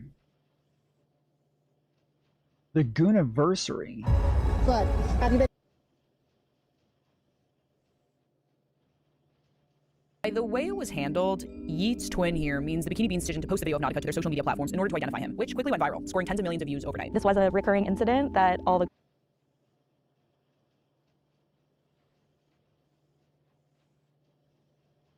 Gooniversary.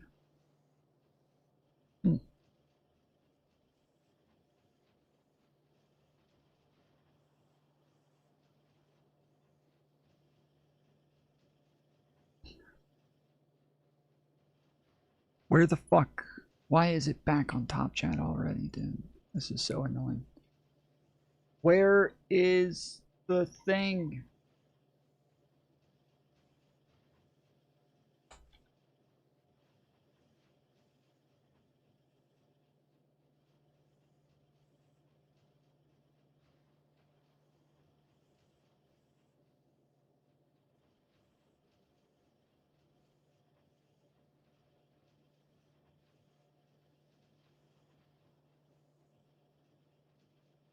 Holy shit, where is it? Does anybody know where the fucking interview is? Where the fuck is the interview or the conversation with Nick Fuentes and Hunter Biden and all of them?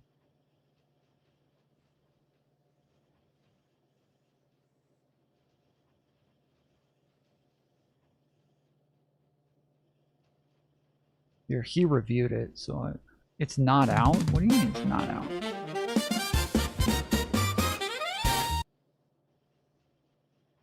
Are you sure?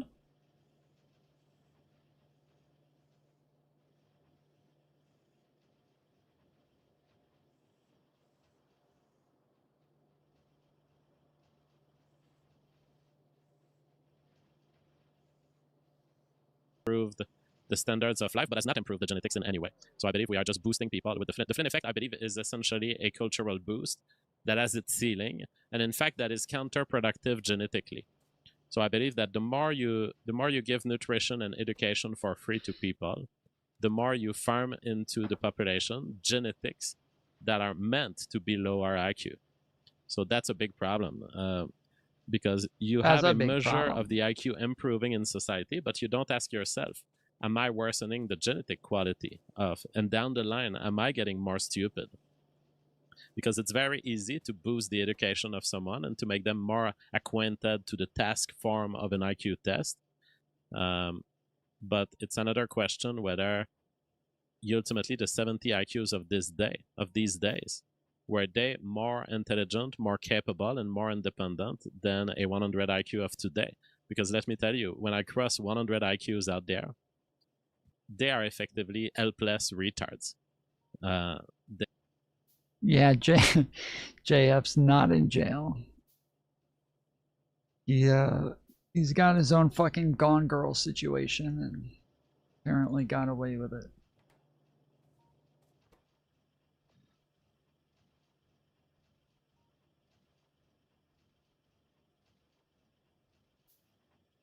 Alright. Well, I thought it was gonna be out. That's gay.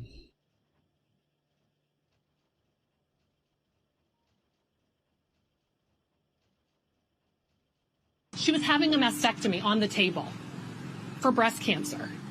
They wanted me to tell them her diagnosis and to justify her overnight stay. As I was leaving that day, I picked up my phone and I said, I just need someone to know. I got a phone call into the operating room saying that United Healthcare wanted me to call them about one of the patients who was having surgery today, who was actually asleep having surgery. And I was like, do you understand that she's asleep right now? And she has breast cancer. What happened is the big insurance company sent me a very threatening six-page letter telling me to apologize for speaking out, to remove the post, to say that I had lied, which I had not. And they said I was fomenting violence because there were comments online saying, you know, we hate insurance companies, etc. I called an attorney who agreed to take my case pro bono. He said, Elizabeth, do you want to make this go away? Or would you like to make a difference? And I let the world see how insurance companies treat us when we stand up for patients. And they had stamped on the top of that letter, they had stamped confidential. And my attorney said, bull. And by the way, partisanship, like our patients deserve that every 4 years, healthcare is not up for debate. Period. So like there is no sides. This is a right, a human right. It should be an American right. I will sit in a room with anybody who wants to do something for patients and healthcare workers. We are going to change healthcare in America, and that is part of the story. We are going to create the Speak Free Act that protects us when we tell the truth professionally about what is going on in healthcare. She was having a mastectomy on the table for breast. That's horrible. I always hear stories about this, about like healthcare workers trying to do something with insurance companies, and them gives me slopulous vibe. I mean, maybe. I mean, this is an actual doctor, though.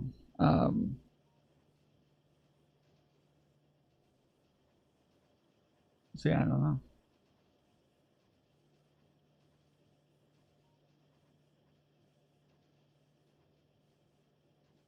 Repeal Obamacare. We are going to replace Obamacare with something so much better. We have a really terrific, I believe, healthcare plan coming out. But wait till you see the plans we have coming out literally over the next 4 weeks. We have great healthcare plans coming out. We're coming up with a great healthcare plan. We're going to have fantastic healthcare, and the plan is coming out over the next 4 weeks. We're going to produce phenomenal healthcare, and we already have the concept of the plan. And it'll be much better healthcare. Dude, we already have the concept of the plan. We've already got the concept of the plan, the concept. Such a good concept. Yeah, well, we'll be announcing that in about 2 months, maybe less. We're signing a healthcare plan within 2 weeks. A full and complete healthcare plan. Well, we're going to be doing a healthcare plan. We're going to be doing a very inclusive healthcare plan. I'll be signing it sometime very soon. It might be Sunday, but it's going to be very soon. We're going to be introducing a tremendous healthcare plan sometime hopefully prior to the end of the month. It's just about completed now. New health care. But you've been promising a new health care plan. I interviewed you in June of last year. You said the health care plan would come in 2 weeks. You told Chris Wallace that this summer it would come in 3 weeks. You promised an executive order on pre-existing. You're going to have new health care. But you haven't come up with it. We have other alternatives to Obamacare that are 50% less expensive and that are actually better. It's been 3.5 years. I have concepts of a plan, and you'll be hearing about it in the not too distant future. Sir, you said during the campaign you had concepts of a plan. Do you have an actual plan at this point for health care? Yes, we have concepts of a plan that would be better. Still just concepts? Do you have a fully developed plan? Let me explain. So we're going to maybe come up with something. I think this gives the Republicans a chance to actually do a health care that's much better than Obamacare. We're going to repeal Obamacare. We are going to replace Obamacare. Literally been 10 years, dude. It's literally been 10 fucking years. The first one starts in February of 2016. That's the first clip of him talking about the fact that he's going to repeal and replace Obamacare. 10 fucking years, dude. Still repeating the same bullshit.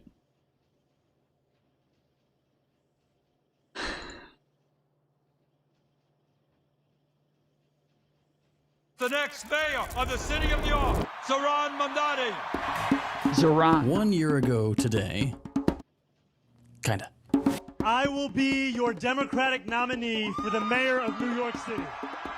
Zohran won the Democratic primary and all but secured the mayor's office, snatching victory from the paws of the creep, and according to what I'm seeing on Facebook, turning the city into a cesspit of commie, Sharia, Bushwick, needle-swapping, woke, blue hair, no cops, pronouns, Hamas, kumbaya, BS. This city belongs to you. Is that a good thing? Has Zohran, the more dumb mom dummy, Lenin'd up the Big Apple and read disgustinged it? In this episode, we decided to find out. Title card. Wait, was I supposed to say that?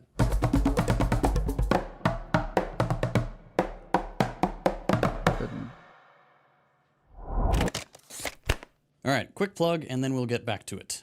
As always, I want to respect your time, so here's a timestamp to skip ahead if you're not interested or not able to support the channel. I've said this before, but it is worth repeating. This channel runs on viewer support. That is just the reality of doing this kind of work.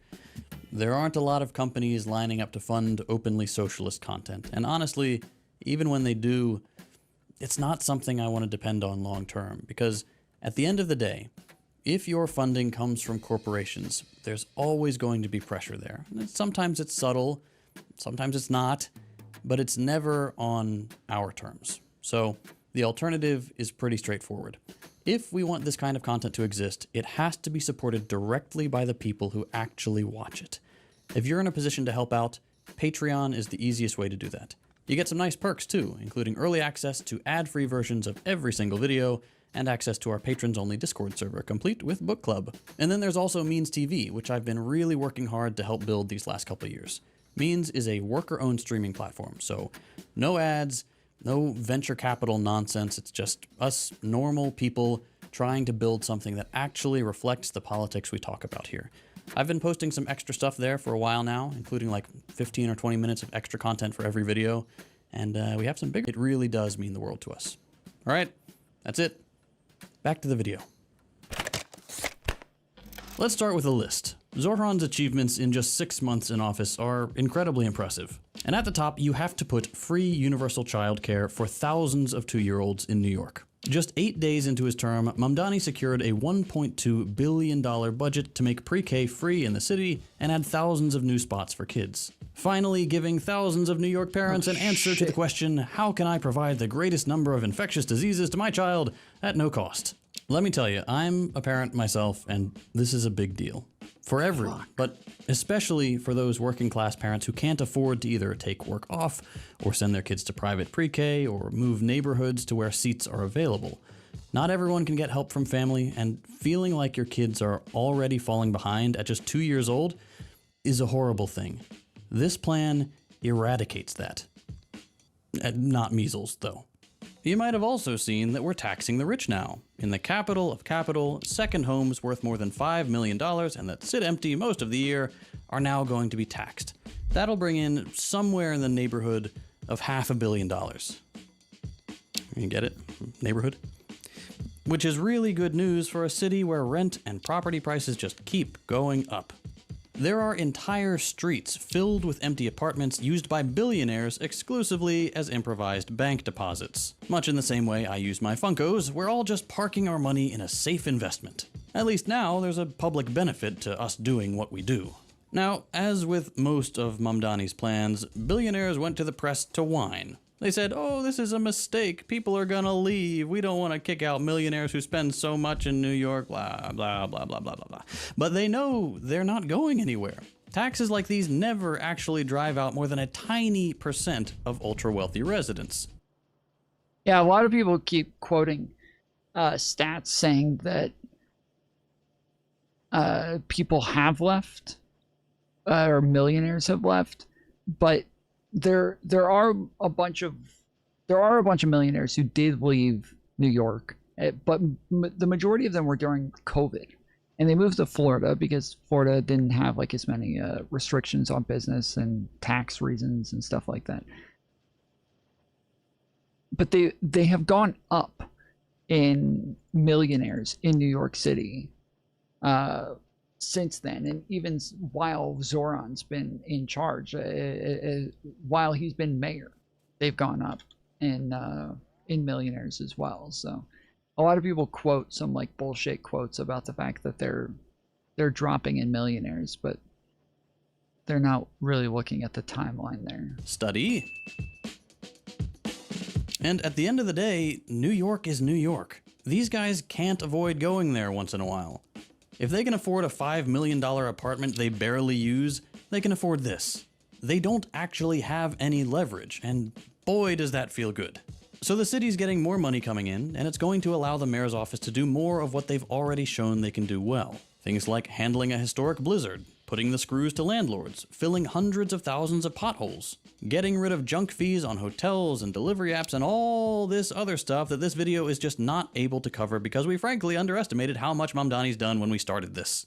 And in the future, building more affordable housing, making buses free, and opening public grocery stores with the first one already announced for the end of the year. The wheels are already turning, and this is working. Having a socialist mayor is working. Not for nothing, but New Yorkers, by and large, they love the Zoe. I like him. I like his smile. I think he's got good energy. Love him. I'm just amazed that he does so much. Look at this. Up like a rocket, higher and higher. New York City voters have never felt better about the man that they elected to lead this city. He has done a ton of great things already, not the least of which breaking with the left's traditional MO. losing. We've gotten Oh my goodness. Why are they so fucking stupid? Why are they so fucking stupid? All right. To elections being a contest between Mr. Neo Shitlib and Bring Hitler Back Man, that it's incredibly refreshing seeing someone on the left not just offering an alternative and winning on that line, but then actually doing pro-working class things once in power, instead of clip farming anti-Republican zingers, writing strongly worded letters, and going back to the nursing home. Like sewer socialists back in the 30s, Zohran is proving that socialists can both have the right ideas and get shit done. If you don't know what I'm talking about, Zohran isn't the US's first socialist. You keep saying Zohran. Is that how you say his name? Zohran?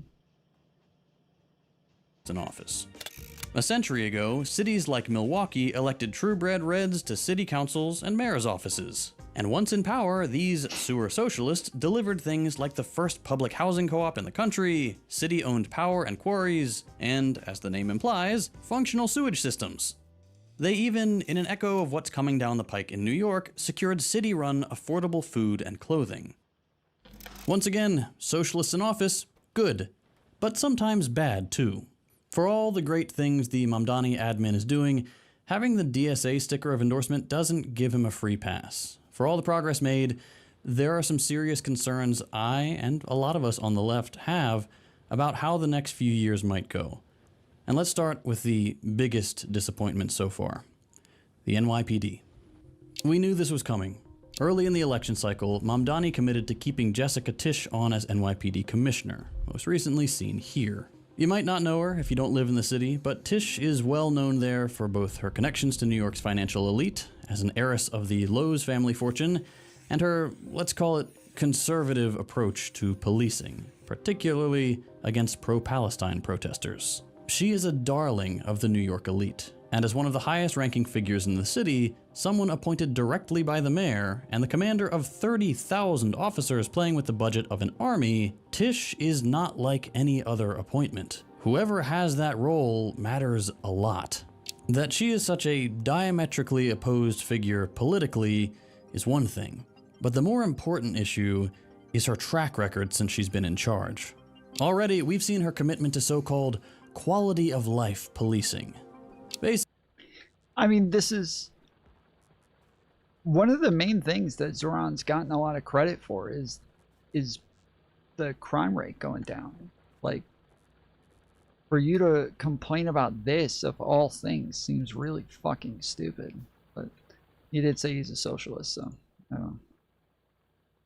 It is what it is, but yeah, it just seems fucking retarded for you to complain about policing right now. Basically, sending cops to harass people in a sort of dragnet way. The idea of QOLP, or COLP as the kids call it, is you bring out the big guns for the little stuff to stop it at the source. It doesn't sound too unreasonable until you realize it's the same failed idea behind broken windows. It's putting guys with guns in situations where they're gonna escalate things. What does this look like in practice? For one, it looks like homeless people being dragged to court in droves for sleeping in subway cars. This started when Tisch was working for Adams, and it hasn't slowed down a bit under Zohran. You only sleep on the train if you truly have no other choice. For example, if you've been iced all night. But sicking the cops on people just trying to make do is overkill, and it doesn't take into account that the homeless have even less of a choice these days now that the Mamdani admin has, tragically, restarted doing homeless encampment sweeps.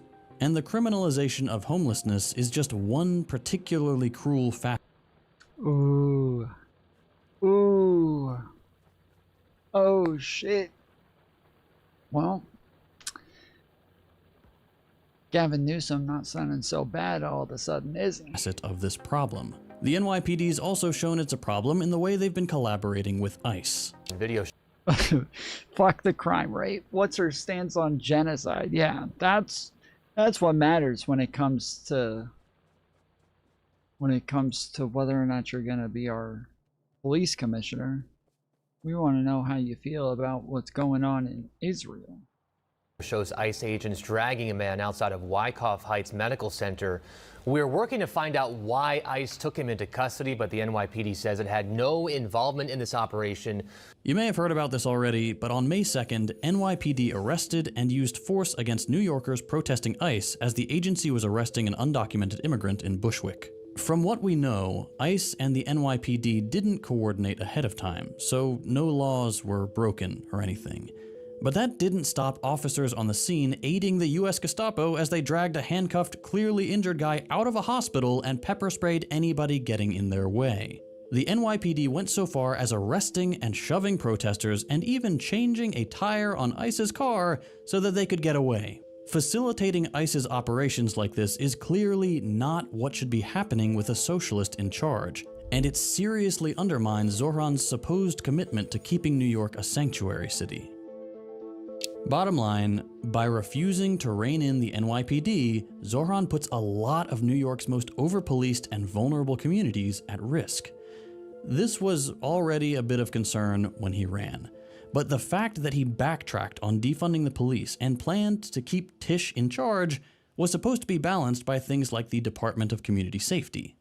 And that this is an appointment that I would make in tandem with delivering on the agenda that we put forward over the course of the primary. That's an agenda that will create a Department of Community Safety. Yep. That is an agenda that will ensure that we are dismantling the strategic response group as the way the NYPD responds to protests. And it's an agenda that understands that safety and justice have to be delivered together. The most important thing is that we only ask those officers to do the work of policing, as opposed to now, we're asking them to also take on the homelessness crisis, the mental health crisis, so many different examples of the failures of the social safety net. That's going to be the focus of the Department of Community Safety. If Tisch wasn't going anywhere, at least cops would be less of a nuisance. But so far, the SRG is still there, Tisch is still beating on protesters and the homeless, and the DCS is little more than an office with no budget. Now, I'll admit, we're still in the early days, and I hope I'm proven wrong, but things like this hint at a bigger problem. We knew the minute Mamdani got into office, he'd have to contend with the establishment. Establishment Democrats, New York's elite, holdovers from the last administration. No one expected the mayor of a single city, no matter how committed he was or how big that city is, to deliver a socialist transformation overnight, free of any resistance or compromise. I'll even say that the way Zohran has worked with the establishment has been, for the most part, strategic and efficient. NYPD stuff notwithstanding, compromising with Hochul delivered free childcare and a luxury homes tax. Hochul. Putting on a good show for Trump staved off the worst of ICE and reversed some deportations. In these compromises, Mamdani is sticking to his word. His goal is delivering on his program so that New York can lead by example and can't be dismissed in future elections across the country as just another failed socialist experiment. Socialists running for office need to be trusted. This is clearly a good priority. Okay, new outfit because I don't remember what I was wearing in the first part of the video and I'm not going to check. Also, if there are a lot of jump cuts in this section, it's because it's very stormy out there.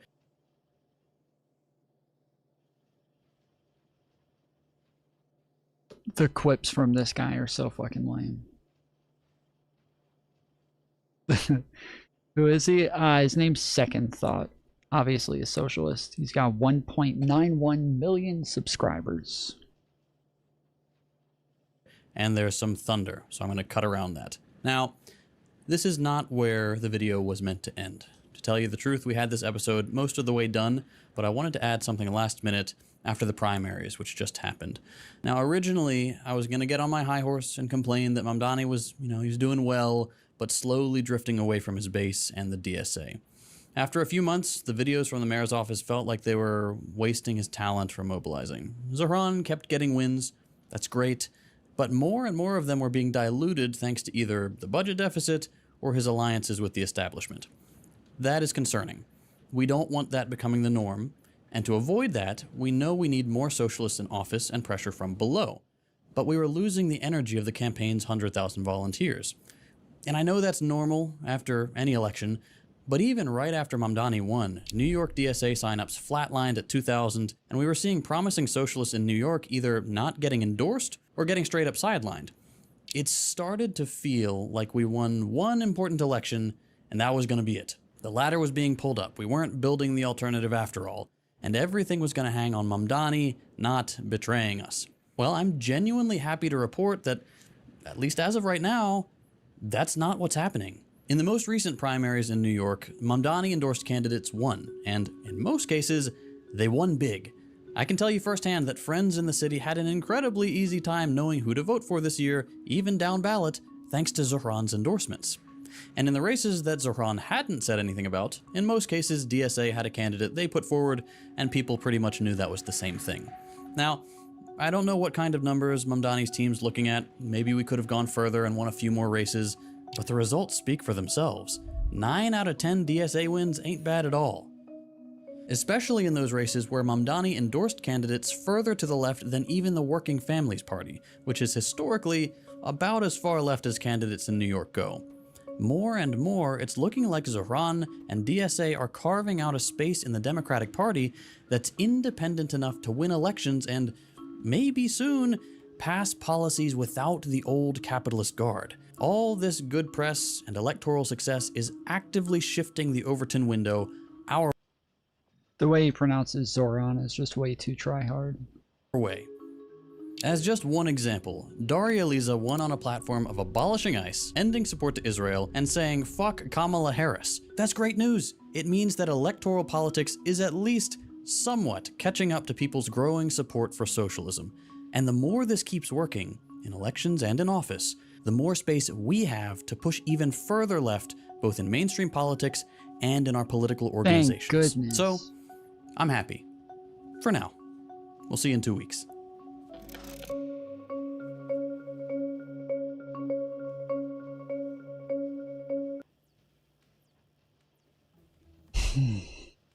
Well, every time I play this game, the fucking red chips always get me. The fucking red chips, dude. Advanced circuits. They're always a fucking problem.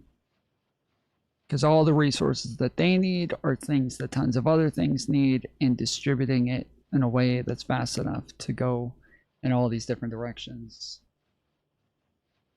It's always fucking rough.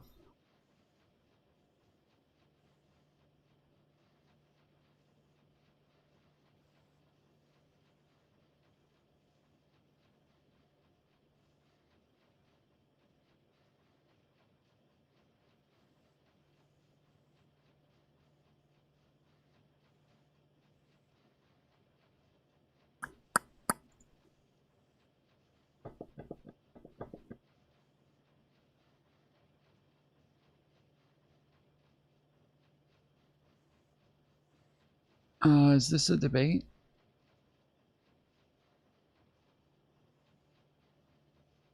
One of the things that happened, because Trump comes in as a...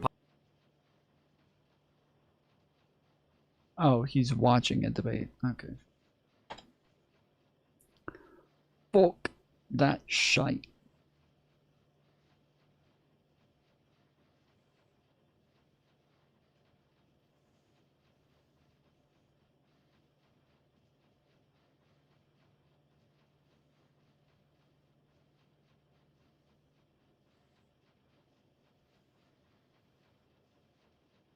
This is my X account. If you follow me at Don't Walk Run, and why wouldn't you, you'll have seen that I recently had a tweet that went moderately viral.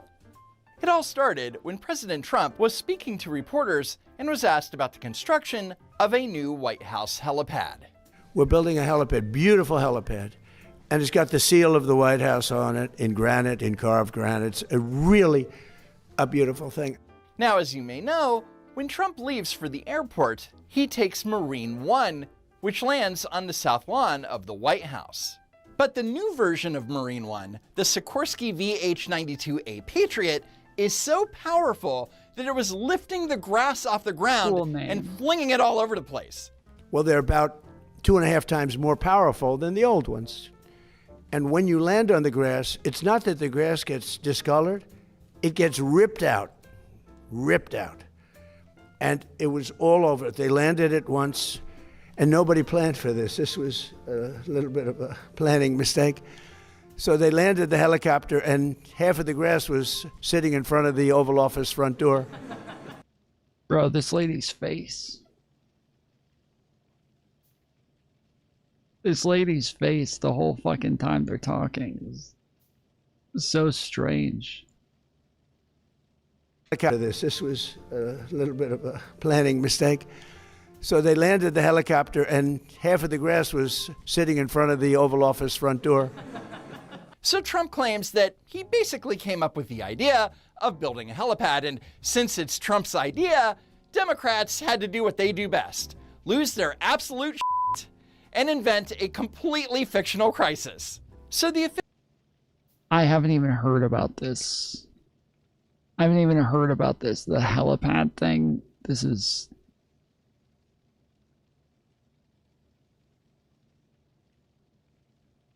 a crisis. Official X account for the Democrats posted, "Can build a brand new helipad, can't fund healthcare." So what does one thing have to do with the other? I couldn't tell you. And I'll tell you, Sikorsky is paying for it. A defense Wait, what do you mean, what does one thing have to do with the other? Trump said that we couldn't fund a bunch of different things because we don't have the money for it. But he keeps spending exorbitant amounts of money on all sorts of other asinine shit. Like a fucking helipad being one of them. What does one have to do with the other? They both cost money, I think. contractor actually paying the bills instead of sticking it to the taxpayer? Do go on. You know why? Helipad and healthcare. No, they're not the same. They don't cost the same. But we're talking about all sorts of shit. Like Donald Trump spends more money than anybody ever. And so they're gonna just keep pointing out tons of different things that he's spending money on. Each thing individually obviously is not gonna come anywhere close to healthcare, but if you stack up all of the different things, yeah, it'll even like the amount of money that they're asking for right now for the war that they're illegally continuing to engage in, that money by itself would fund it. Right now they're asking for, I think, $27 billion currently.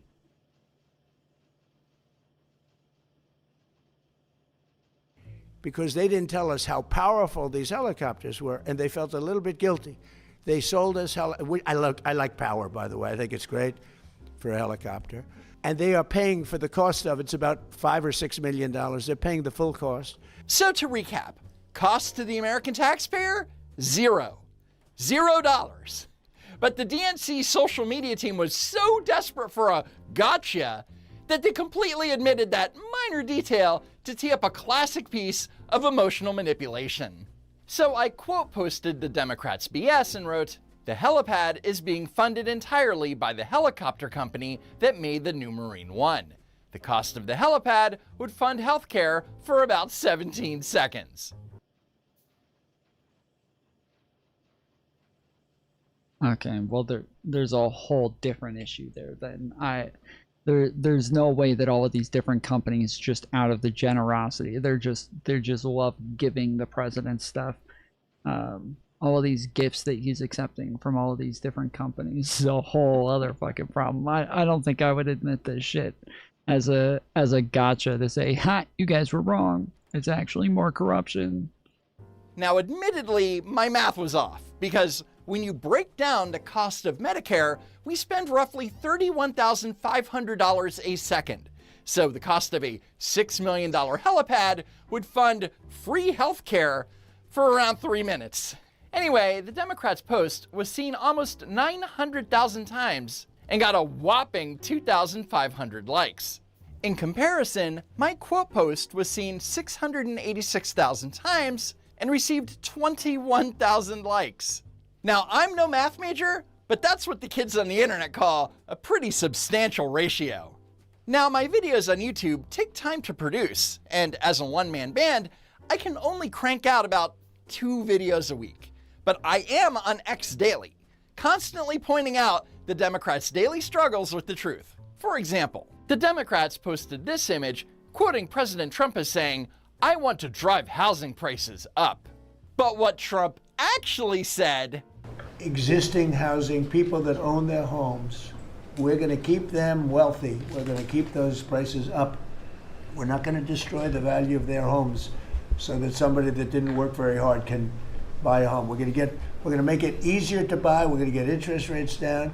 But I want to protect the people that for the first time in their lives feel good about themselves. They feel like they've, that they're wealthy people.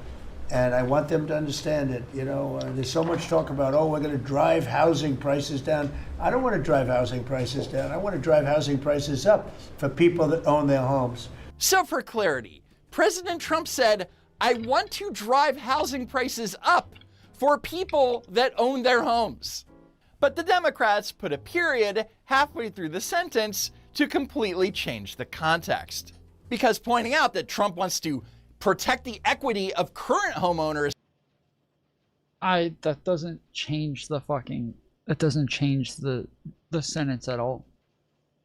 For people who currently own their homes, it doesn't change anything at all. He ran on lowering housing prices. He campaigned on lowering housing prices. It doesn't matter that there was a back part where he said for the people who currently own their homes. That doesn't change anything. The whole thing is over the fact that he's saying he wants to raise housing prices when he campaigned on the exact opposite. Doesn't quite sound like the comic book villain that they desperately need him to be. Next, Fact Post News, another DNC-run account, wrote, "A food safety inspection at Trump National Golf Course in Virginia revealed a large quantity of small flies and foods stored at dangerous temperatures." Nope. According to Loudoun County, Virginia Health and Human Services, every single temperature logged by the health inspector fell completely within the safe zone, and the restaurant received a fully compliant IN rating for all food storage temperature categories. As for the flies, the health inspector observed a large quantity of small flies in the storage room near the employee restrooms. The report doesn't specify what was actually kept in that storage room, but I promise you, if food was being contaminated by a swarm of flies, the health inspector most certainly would have mentioned it. For the first time in over 10 years, 0 female active duty naval officers will be promoted to admiral this year. This comes after Pete Hegseth personally blocked the promotion of multiple women without cause. And this is a problem. Why exactly? All right, it's not. Senator Raphael Warnock's proposal. What? Wait, firing a bunch of women without cause isn't a problem? Proposal to ban private equity firms from buying up single-family homes is now federal law. But as this community note points out, that's fact post false. The new law caps the number of single-family homes that can be owned by private equity at 350. It is not a ban. Calling a cap of 350 homes a ban is like saying a speed limit of 65 miles an hour is like a total ban on driving. But the Democrats, they just can't help themselves. That was literally a Democrat. They were talking about Raphael Warnock. He's a Democrat. Minor regulatory tweak has to be dressed up like a historic progressive triumph to keep the base happy. And it's not just official DNC accounts pushing. Oh, he was saying, okay, I got you. Pushing misinformation.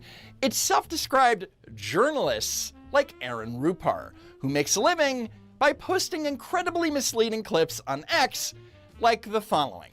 Trump looked like he could barely get up the stairs while boarding Air Force One.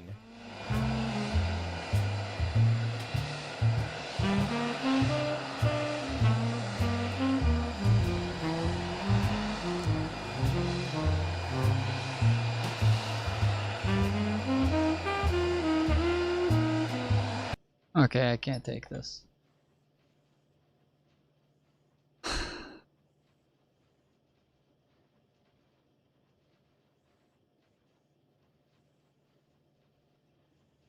When he said, when he put in his thing, like debunking, what is it, fact-checking Democrats bullshit, I thought this was going to be like actual Democrats, not like some random Twitter users or some shit. All right.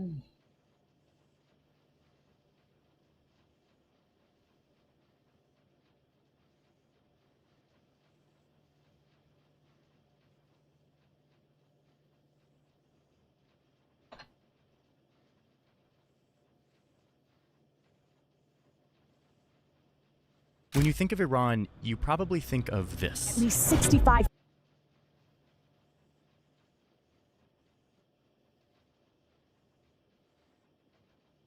people have been killed in demonstrations that began in Tehran almost 2 weeks ago. Some 60 Americans, bound and blindfolded, are now beginning their 6th day of captivity inside the U.S. Embassy in Tehran. So far, more than 3,000 people have been killed, according to the World Health Organization. Today, our perception of Iran is dominated by the regime that has controlled it for almost 15 years. But I want to show you a different Iran, the Iran that existed long before this regime. I want to show you what led up to it. Because understanding that Iran is key to understanding how we got this brutal religious regime and how it has survived for so long. You might think that the story of modern Iran is going to be about religion, but in fact, the story I'm about to tell you is about power. The United States fall. Fear. Because for most of its history, Iran was a superpower, an advanced civilization ruling over huge swaths of land that today we call the Middle East and Central Asia. They have been culturally, militarily, politically at the center of things for a very long time. Oh, and this was starting like over 2,000 years ago. But empires rise and fall, and this empire eventually was in decline, which gets us to our story, which starts here. This moment, the year 1800, Iran is ruled by a family dynasty called the Qajars, and they find themselves in between two big empires, both of them expanding pretty quickly. If you look at these empires' old maps, you'll see that both of them called this place Persia. That's what outsiders called Iran. The Russian Empire had been fighting to get access to this land between these two seas. Seas that, by the way, are usable during winter, unlike Russia's other ports in the north. They're gonna have to control this land if they want to control Central Asia. Russia easily defeats Iran in a few wars, and they take the land and get access to the seas. And in doing so, Russia makes Iran sign some treaties that gives Russia exclusive military control in the Caspian Sea. The treaty also says that Russian merchants can do what they want. They don't have to comply with Iranian law. It was a lot. Oh wait, and I almost forgot, if this wasn't enough, Iran has to pay Russia back for the war. So it's still the early 1800s, and Russia has just leveled up its strategic position in Central Asia, not just by conquering this land, but by solidifying major leverage within Iran. Now, over here, the British are watching. They're watching closely, and they're getting nervous. Russia now has access to these seas, and it has leverage within Iran that means easier access to this Gulf, the Persian Gulf that leads to the rest of the world. Even worse, this land east of Iran is strategic high ground. They call it the key to India, meaning if Russia got access here, it would threaten the British Empire's most valuable colony. Iran might take this over and give Russia access. This would be a nightmare for Britain. A British general calls Russia a, quote, disagreeable and even dangerous neighbor. So the British Empire jumps into a competition for influence in this region that would come to be known as the Great Game. Who would say such a thing? They fight several wars with Iran to stop them from getting the key to India. And this is where you start to see a really important pattern that we need to pay attention to. It's the reason I'm making this video. It's the thing that explains the modern day Iran and its conflict with its neighbors. The British openly say that, quote, we do not want to occupy Iran, but we cannot see it occupied by our foes. aka Occupy. Russia. Iran is too big and mountainous to actually conquer. They just need to control it from the outside. Meanwhile, the king of Iran is struggling. He needs money to run his country, so he sees an opportunity to play these two competing empires off each other by selling them different forms of influence inside Iran, like the exclusive right to control key industries inside the country, basically monopolies in exchange for cash. These are called economic concessions, and they give the empires influence in Iran without having to invade, all while making money in the process. Let me just tell you something really quick. The US and Iran signed a ceasefire agreement last month. But a ceasefire doesn't necessarily bring certainty. And the issue for most of us back home is that this is a story that's so complex, and the effort required to understand it can feel overwhelming or impossible. Is it a good deal? Is it a bad deal? What does it even include? Every outlet seems to cover it differently. They have a different take, a different takeaway. And if you really want to figure out what's going on, it could take hours of work. That's why I'm a big fan and have partnered for years with today's sponsor, who is Ground News. Their mission is to help you understand the news and news/Johnny Harris, or you can just scan the QR code here on screen. Thanks, Ground News, for sponsoring today's video. So over the next few decades, British and Russian engineers, bankers, merchants, and soldiers flood into Iran. They're exploiting natural resources, making money off everything from railroads to dams to bridges to factories. They're collecting tolls on customs and taxes. They're running lucrative banks. They build some infrastructure, but much of the benefit flows outward. Britain builds this telegraph line across the country, but it's run by British subjects, and it's a game changer for Britain. Messages that once took months and traveled to India in minutes. And the Iranian king is making money for the country, but he's using a good amount of it for his personal lifestyle. By the way, I'm going to start using the Farsi word for king to describe this leader. The word is Shah. And even though this guy's basically a king, he is a king within the particular political context of Iran. It's the same reason we use like Tsar to talk about Russian kings, or Sultan to talk about an Ottoman king, or Pharaoh in ancient Egypt, or Emperor in China. You get the point. So the king going forward is the Shah. Okay, so the Shah is selling all of these industries and monopolies to both empires. And then in 1890, the Shah sells Britain a total monopoly on tobacco for 50 years. Tobacco is a major part of daily social life in the country, but now everything has to go through a British middleman. This really hits a nerve. The people are starting to become fed up with outsiders controlling their country. I have this on. I've used this before. So they band together and protest, and it works. The Shah cancels the tobacco agreement with Britain.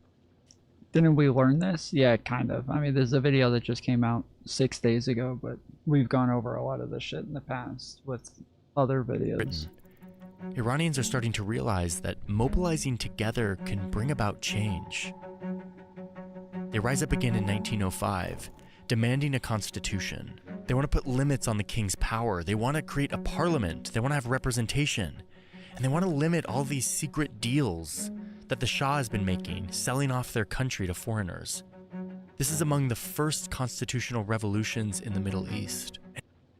Oh, Wriggle Lotus, thank you for the $15. I didn't even hear it.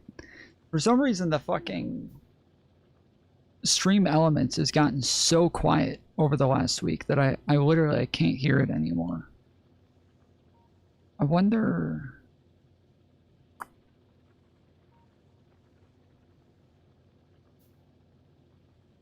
I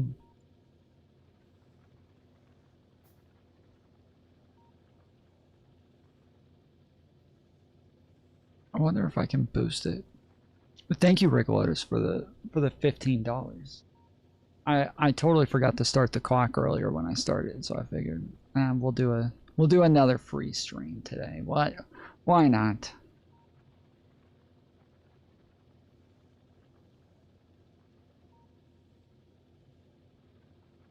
Let's see if we can turn this up. Nope, that's as loud as it gets. Well, alright. Thank you, Regal Otis. W's in chat 5 minutes ago. My bad, man. My bad.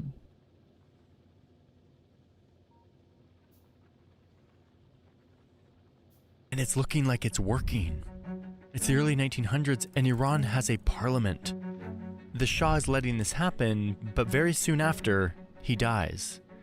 And the next guy, his son, hates the parliament. Doesn't like how it's limiting his power. You know who else hates all of this democracy? The empires. Especially Russia, whose influence in Iran the new parliament wants to diminish. No So way. Russia sends in 12,000 troops to support the Shah. They show up to the parliament with a bunch of cannons and they open fire on the parliament building. They kill hundreds of lawmakers and constitutional revolutionaries. They arrest many surviving revolutionaries. Others are executed. The Shah is killing his own people with the help of outsiders. And unfortunately, this is something we will see again. But the Iranians striving for democracy fight on, and they gain back some power in the country. It's the early 1900s, and this pattern that we've seen for 100 years continues, the struggle for influence in strategically located Iran. Germany enters the scene, and Russia and Britain realize that they need to team up to keep German influence out. So instead of fighting each other, they divide Iran into spheres of influence and promise not to cross into each other's area.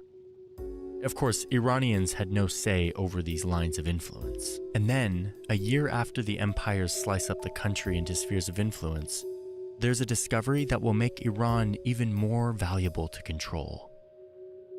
Oil. Lots of oil. Now, the Shah had sold the rights to explore for oil to a wealthy Englishman in 1901. And after 6 years of searching, he finally found it. Now, the British Navy would be switching from powering its ships with coal to oil. So look what happened here. Iran went from being a buffer zone that protected British trade routes and their vital colony to holding the key to Britain's naval dominance, which is their global dominance. Britain is not leaving Iran anytime soon. They would go on to establish a company we know today as British Petroleum, or BP. And of course, they send troops to protect this vital resource. Right in time for a war to break out in Europe. When World War I begins, Iran declares neutrality. They want no part in this fight, but the fight comes to them anyway. Iran is too strategically important, especially with all this oil. The war ravages Iran's economy, and at least 2 million Iranians die from food shortages and disease caused by the war. Once again, Iranians are paying the price while the empires fight to protect their... Yeah, Kyle, that's it's not really half the time it'll end up where I just don't stream at all, because I'll be too stuck on this fucking game. wealth and influence. After the First World War, Russia is going through a communist revolution, turning into the USSR or Soviet Union, and they leave Iran. But they're just next door. They could come back at any time. But for now, it's just the British Empire, who wants to increase their influence here even more due to the vast oil reserves they're discovering. Oil had been a game changer in World War I. It's one of the reasons the British won, and Germany, who didn't have access to nearly as much oil, lost. Oil is a strategic weapon. They can't leave Iran. But Iranians are fed up with what has been over 100 years of foreigners running their country from the outside. So this military man rises up.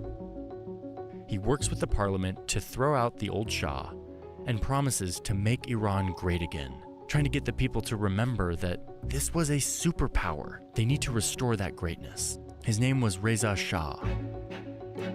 At a time of rising nationalism everywhere, Reza Shah emphasizes Persian identity and greatness, reminding people that the majority of Iranians speak Farsi, not Arabic like much of the Middle East. And this Shah says that Iran was great before the Arabs brought Islam to Iran, so he wants to reduce the influence of religion in the society. He wants to make the secular state the only political and legal power. In 1936, he bans women from wearing any kind of cover or veil. He wants to modernize Iran and push back against all the humiliating... It's because all those fucking women were Antifa, trying to cover their faces up in black bloc. No, sir. Foreign influence that has been stopping the country from being able to determine their own destiny for decades. It feels like a new era for the country. He's building hospitals and schools and roads and a university. Farsi becomes the official language. Nomads are forced to settle down. He builds a railway across the country. He builds a strong centralized bureaucracy, a secular court system, a powerful army, and he demands that outsiders call it Iran instead of Persia. And he crushes anyone who opposes his modernizing efforts. Okay, but not too fast. This is where we're gonna see that pattern again. A lot of that sounds kind of fucking authoritarian. Like, you're forcing nomads to settle down. You're punishing dissenting speech. Like, what the fuck? As part of all of this modernizing effort, the new leader brings in German engineers. And look at the date. Back in Europe, Germany just started a war with its neighbors. This is World War II. So here comes Russia and Britain again.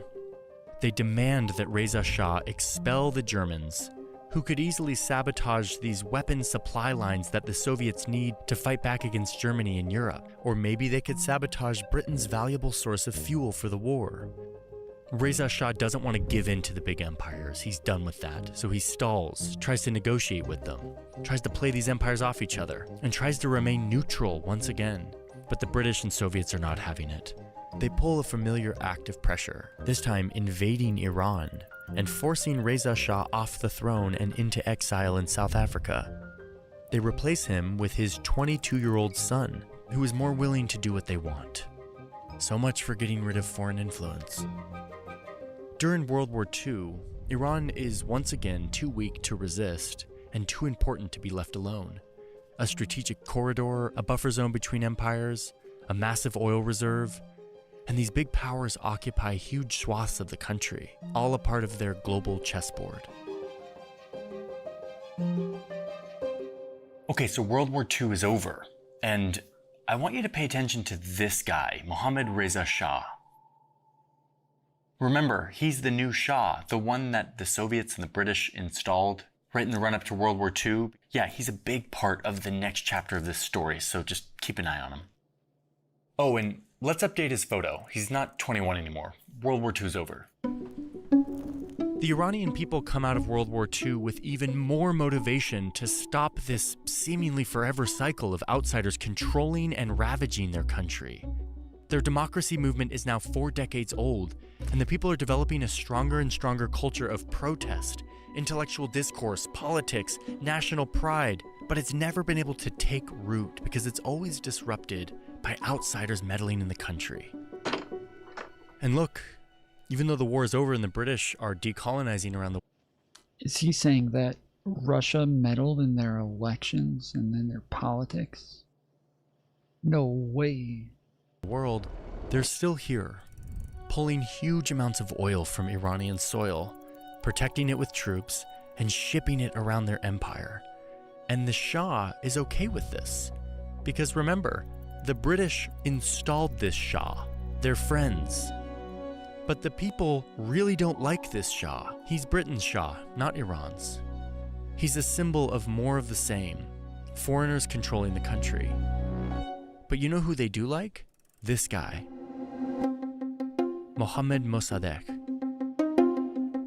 He's a political leader, and he rises up with a strong voice, calling for Iranians to reclaim their country. Mossadegh wants to reject all imperial powers so that Iran can chart its own course. And item number 1 on his list is oil. Britain is pumping loads of oil out of Iran, but Iran is only getting 16% of the company's profits. So, the Iranian parliament asks to renegotiate the oil deal to more of an even split. They want it to be more like 50-50. Britain's open to negotiation. They'll give more money, but not 50%. So the Iranian prime minister accepts this. But when he goes to parliament for approval, who stands up to reject it? Mohammad Mossadegh, who argues that this valuable resource is Iran's. They should control it completely. Uh-oh. Britain's starting to get nervous. They say, okay, fine, we'll do the 50-50 split. But it's too late. The political and public momentum towards Iran getting full control is too strong. The prime minister who was opposed to nationalization of the oil gets assassinated. And who does the parliament elect to be the new prime minister? Mossadegh. Mossadegh looks like the guy who's gonna finally put an end to foreign control, to usher in a new Iran, one that's run by the people, not by the empires. It's 1951, and Mossadegh's proposal to take back the oil company goes to parliament, and they approve it. And now Britain is really freaking out. The US and the World Bank step in to try to mediate, try to find a peaceful deal, but neither side gives in. Britain will pay more, but they will not give up control. And Mossadegh won't budge on Iranians controlling their oil completely. Britain then tries to punish Iran by boycotting their oil, sending Royal Navy warships to this choke point in the Persian Gulf to deter any tankers that are considering transporting oil out of Iran, hoping that this will hit them economically and give them leverage in the negotiation. But Iran doesn't budge. Oil is the ultimate symbol of Iran taking the country back from this 150 years of foreign meddling. So Britain decides it's time to play dirty.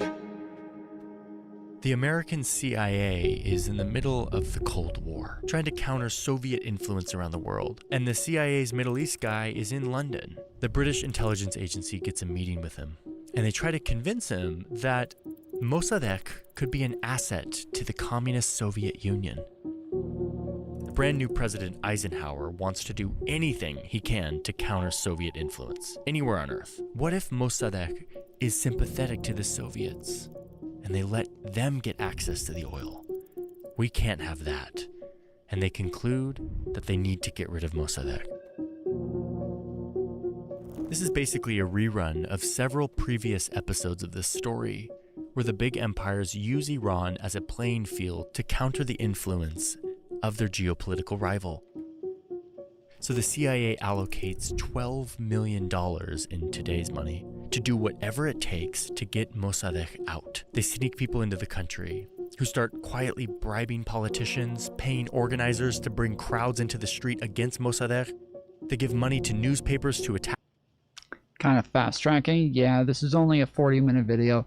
The other ones that we watched were like 2 hours long, but this one's definitely skipping a lot of steps. Attack him, and when the moment's right, the Western-friendly Shah steps up and tries to fire Mossadegh. See, he's mostly talking about why they, like the other videos that we watched were mostly about like the oil trade and what was happening there, whereas this one's specifically about why Iran is not very modern anymore, so they can skip a lot of stuff. From being prime minister. And it totally backfires. The people keep supporting Mossadegh, and the Shah flees the country for Rome. The CIA regroups and continues their secret campaign of influence, and they eventually get enough of the military to flip.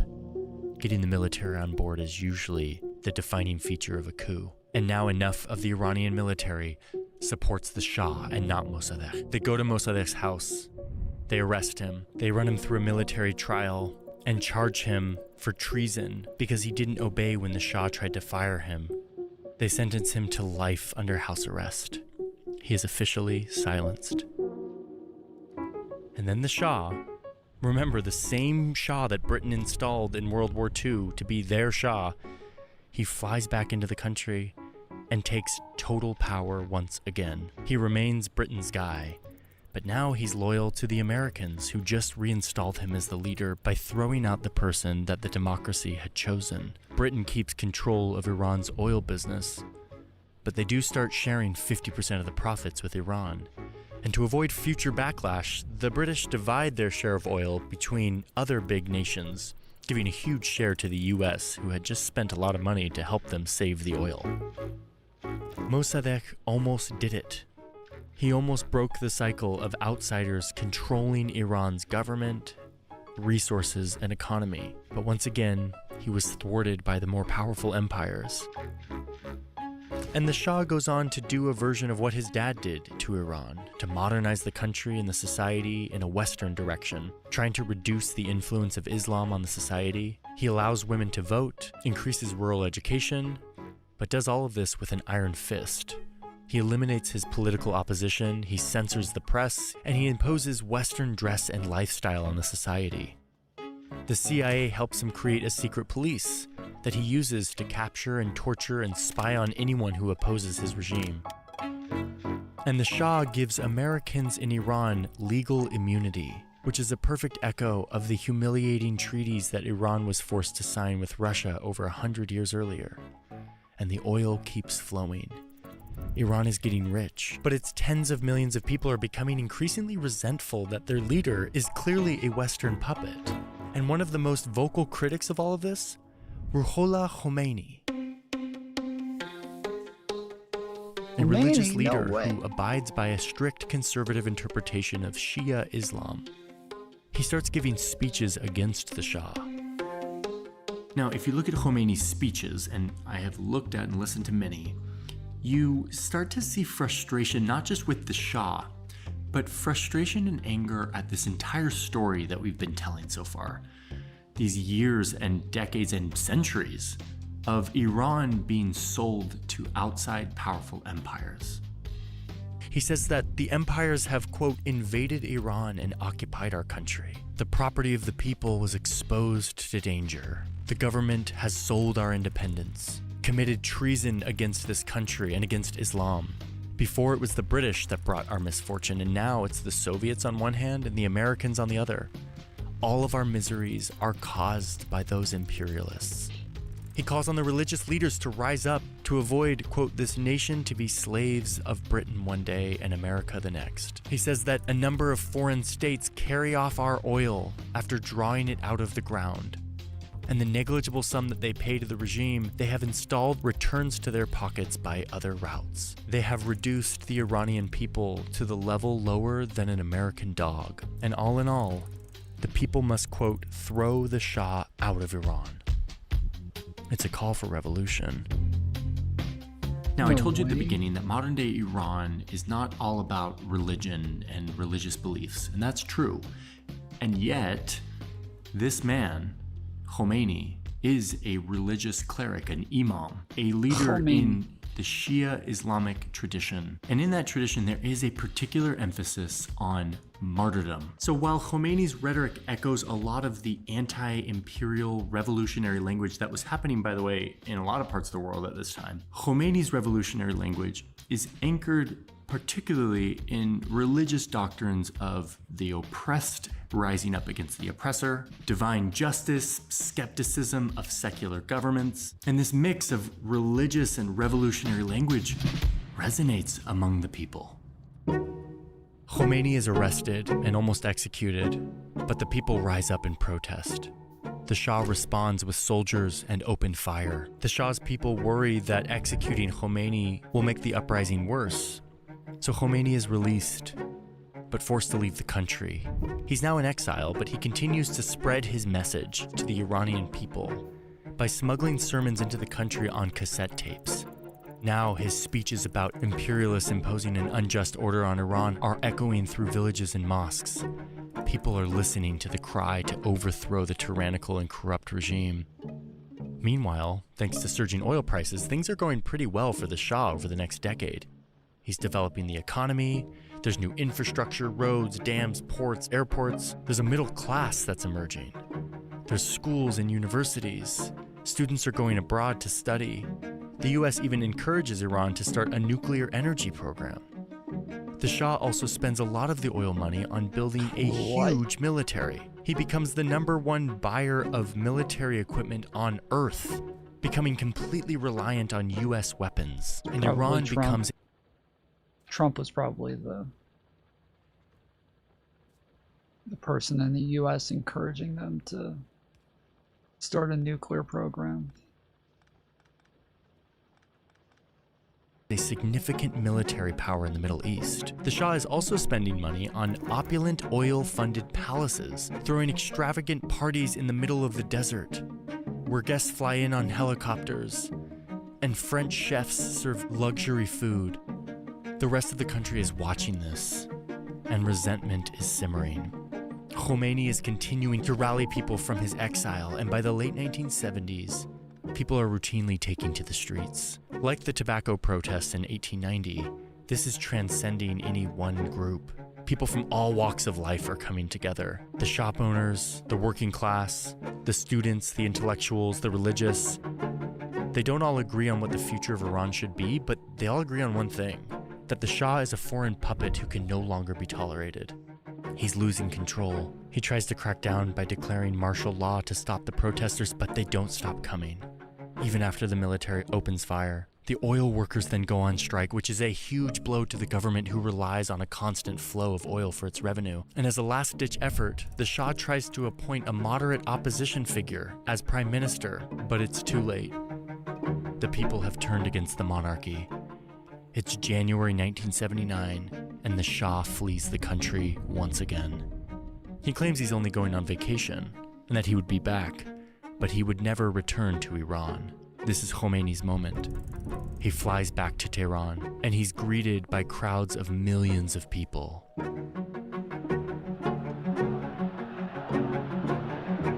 This is what a revolution looks like.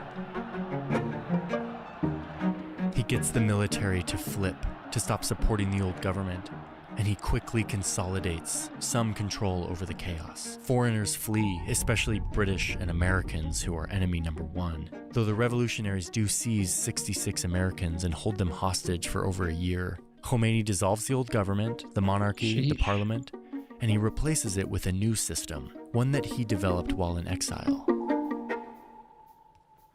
Hey, if you're still watching, you are probably somebody who wants to better understand the world. So do the thousands of members of our club called New Press. New Press is where smart, curious people get a deeper version of what we do across all of our channels. In-depth interviews with experts we speak to, conversations. I'm not smart, so. You can go check it out at newpress.com. The link is in the description, and I'll see you over there. This is a huge moment in the story. The people just overthrew a Western-backed regime, not with force and a war, but through sheer will of the population. 40 million people who are tired of this story of being controlled by outsiders. I want to take a moment to show you what they built next. The inside of the regime. Because the regime that Khomeini built is the regime that today exists. It's the one that has been fighting a war with Israel and the United States, and it is the one that is more difficult to topple than outsiders believe, and I want to show you why. This system is unique, and that's because it's a reaction to Iran's story up to this point. This is a system that protects the country against foreign intervention. The intervention that Khomeini and his religious followers see as the source of moral corruption in the society. To prevent that from happening again, Khomeini says that there must be religious leaders who sit at the top of the system, specifically this one leader, the supreme leader, the guardian of the system. Iran's new constitution gives him a lot of power. He gets to appoint all these other government leaders. But look, there's also a democracy tucked into this system. People vote. They elect members of a parliament. They elect a president. They even elect the 88 people who have the power to appoint or remove the supreme leader. There's even courts to protect people's rights. This seems like a balanced democracy, right? Well, not quite. This is actually what we call a filtered democracy. It's filtered through religion. There are at least 2 religious councils who are appointed by the supreme leader that control who actually gets to run for office or which laws get passed. And once you dive into it, you see that this whole system is built to prevent any future revolutions from overthrowing this religious government. The system has multiple ways to keep people in line. Local religious leaders and state media carry the regime's message. There's a morality police that enforces dress codes like women covering their hair. And in addition to a conventional military that protects the borders and deters invasions, the regime itself has its own military. It's called the Islamic Revolutionary Guard.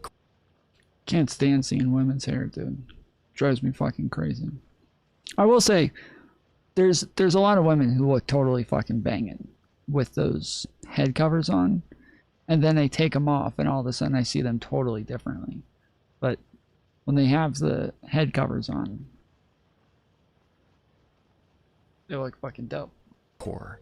And it has its own ground forces, air force, and navy, all dedicated to the survival of the regime.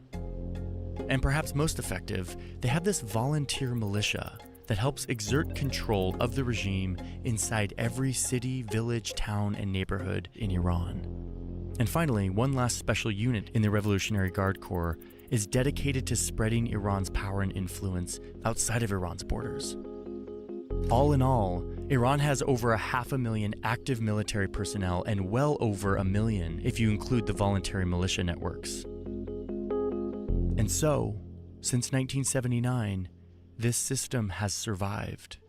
It has survived invasion, it survived a bloody 8-year war with Iraq right after the revolution, and to deter anyone else in the region from threatening their survival, the Iranian regime keeps expanding its proxy network throughout the Middle East, funding militias that help it survive. Then, the regime survived the death of its founder in 1989, and the new supreme leader, Ali Khamenei, carried on with this same system. The regime has grown more and more unpopular over the decades, which has led to mass protests, but the regime survives every time. And during all of this, Iran has been watching as their formal rivals and their neighbors build the ultimate survival tool. Iran realized that if they really wanted the ultimate deterrent from foreign intervention, they too needed nuclear weapons. So, for the last 40 years, this has been a story of a paranoid regime who is resentful towards the West and supercharged with apocalyptic religious fervor, secretly pursuing nuclear weapons and using its big network of militias that it funds throughout the region to project power in the Middle East, to threaten its enemies, all in the name of stopping this centuries-long cycle of foreign intervention in their country. All while the West, specifically Israel and the United States, try to stop them through a combination of cutting them off the global economy, making diplomatic deals, and most recently through a full-on war. These most recent wars between Iran and its enemies, Israel and the United States, have really been a part of Israel's strategy to weaken Iran. To not just stop their nuclear capabilities, but to also weaken this network of proxy militias they have around the region. And ultimately, if you listen to the leader of Israel for the last 20 years, the goal is to stop this standoff once and for all by toppling this regime, by getting rid of it altogether. Israel's wanted to do this for decades, and they finally got the US on board. But this is where the long story that we just went through starts to teach us some lessons about what might happen next. First, remember that this country comes from what was, for most of its history, a civilizational superpower, the dominant power in the region. And for the last 200 years, it has been humiliated, controlled by outsiders who have dominated it through coercion. That memory, that resentment, is woven into modern-day Iran, especially the regime. A regime that rose in a burst of anger in 1979. A regime that, yes, is fueled by apocalyptic religious fervor and belief, but as we now see, it is also fueled by this story, by ensuring that this never happens again, that outsiders will never again control Iran, coerce Iran and its people and its government, and who have built a paranoid, high-control regime full of multiple parallel governments and layers of different militaries who centralize the power around this supreme leader. And so what we see, as one expert told me, if Israel takes out 100 top officials in an airstrike, there'll be 100 more waiting to take their place. This is a regime that is designed to be coup and revolution proof. And the last thing I must say is that this has been a story mostly about Iran's government and its conflicts with outsiders. I have said nothing about the people. When I was in my 20s, I studied Farsi and I got to know a lot of Iranian people. I don't know. I think Trump's going to save them. Trump's going to get all the people to rise up. And then they'll all be safe. Obviously.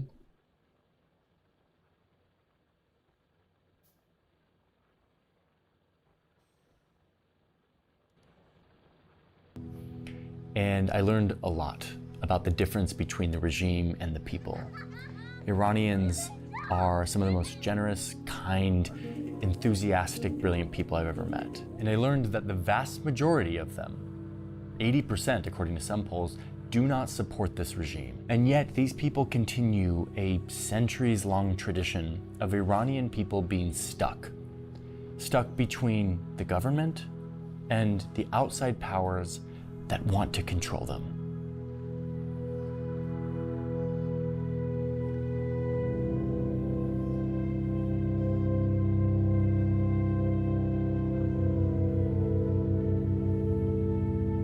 Thanks for watching, everyone. Couple things. First off, 50% of you watching are not subscribed. If you like... Yeah, that's me.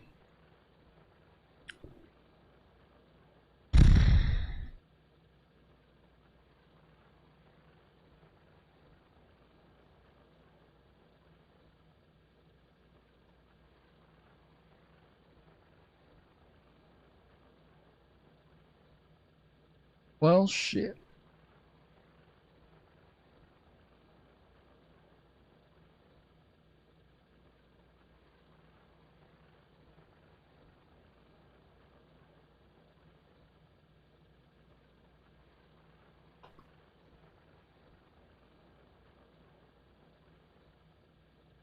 Tom, you've shared this before. It seems repeatedly prescient to bring up.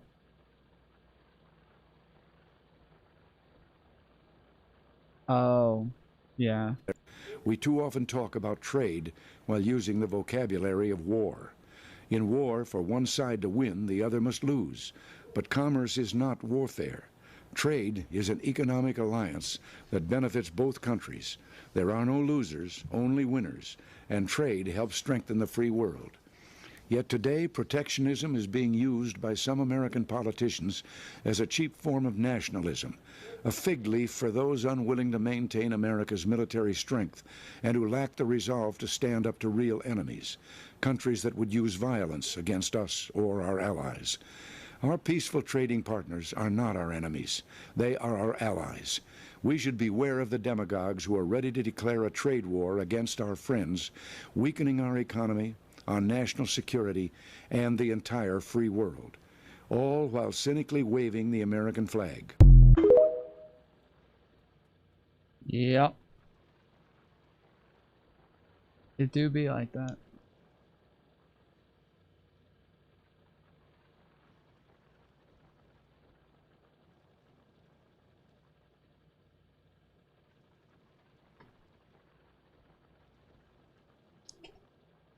Seriously though, he was kind of based, yeah.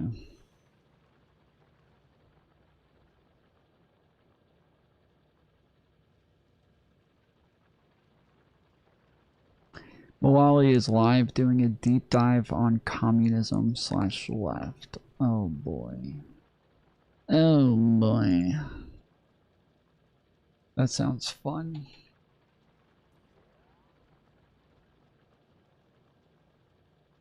Remember he brought us trickle-down economics, yeah. Yeah, I mean, I don't think, like, somebody the other day was saying, I think it was a panel that I was on, was saying that he's, like, the same as Trump. I don't think they're the same, although, I mean, that guy would have a lot more information, or is, like, a lot more astute on American history than I am, and American presidents, but,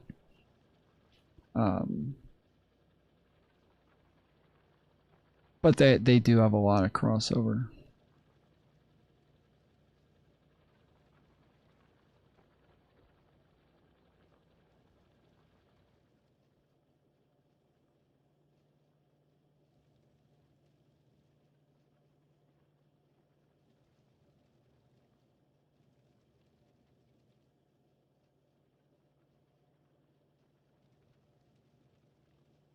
We don't need those Democrats anymore. We are coming. We are unbossed. We're unbought. We're unbound. And we will become. Bro, he's at a thing that's called, it's literally called Democrats of America. Like, what the fuck?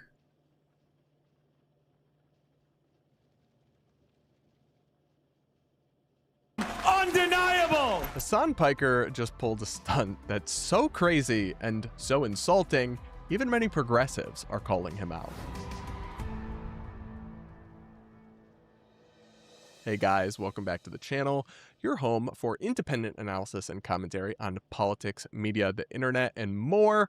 We're going to check back in with Hassan Piker, the far-left socialist streamer turned activist, because he was just, bizarrely enough, invited to speak to the College Democrats of America. And the reason I say that that's bizarre, you know, they're the college branch of the Democrats, representing youth in the Democratic Party and empowering the next generation of Democrats. That's their bio.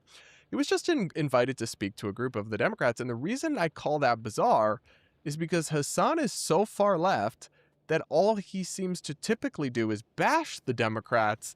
And in fact, he told his audience that Kamala Harris would be basically the same as Donald Trump. So he wasn't exactly, you know, rallying behind the cause or supporting the party last time in the last key election. And yet, even though he's been so vitriolic towards the Democrats, he's now invited to speak to them.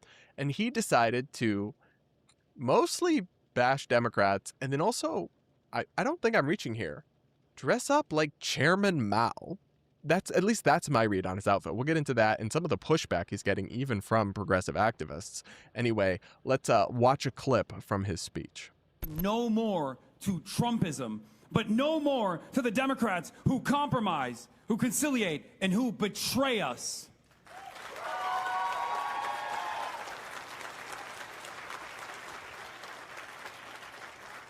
No more to the fascist reactionaries, but no more to the Democrats who will collaborate and cooperate with the fascists, who will fund ICE, who will fund Israel, who will help poison the planet. Sorry, did he just suggest that if you fund ICE, so if you're a Democrat who has at any point voted to have internal enforcement of immigration, right? Even just to deport dangerous people, deport criminal aliens, or murderers, that makes you a fascist collaborator? I'm sorry, but at that point, that means nothing. You're watering down that accusation to the point of nothingness. That's basically a widespread view that's not remotely authoritarian or far right, that you need to have a federal law enforcement agency enforcing immigration law and removing dangerous people from your country. Now, that's not the same thing as supporting kind of the over-the-top crackdown and a lot of the controversies related to ICE under the Trump administration, but he's just blasting Democrats who voted to fund ICE ever, at all, to any extent, as fascism enablers, and yet he is invited and welcomed in at the College Democrats of America. It's like, but you're such a bad faith critic of even the party you're there speaking to, and yet the audience loves you and cheers. It just does not make sense to me. No, but it tells you something it doesn't make sense to about anybody. the future of this party. I will say that. Yeah. Anyway, let's finish the clip here. And then we need to talk about this outfit, because what the heck is he wearing? And am I right that he's trying to cosplay Chairman Mao? I kind of think he is. Who will stiff workers and help bosses. We don't need those Democrats anymore. By which he means all non-ultra leftists. No, we have a message. We are coming. We are unbossed. We're unbought. We're unbound. And we... What is he saying there? We are unbossed. We are unbought. We are unbound. Like, what is... I guess I get the second one, unbought. What is the first one, unbossed?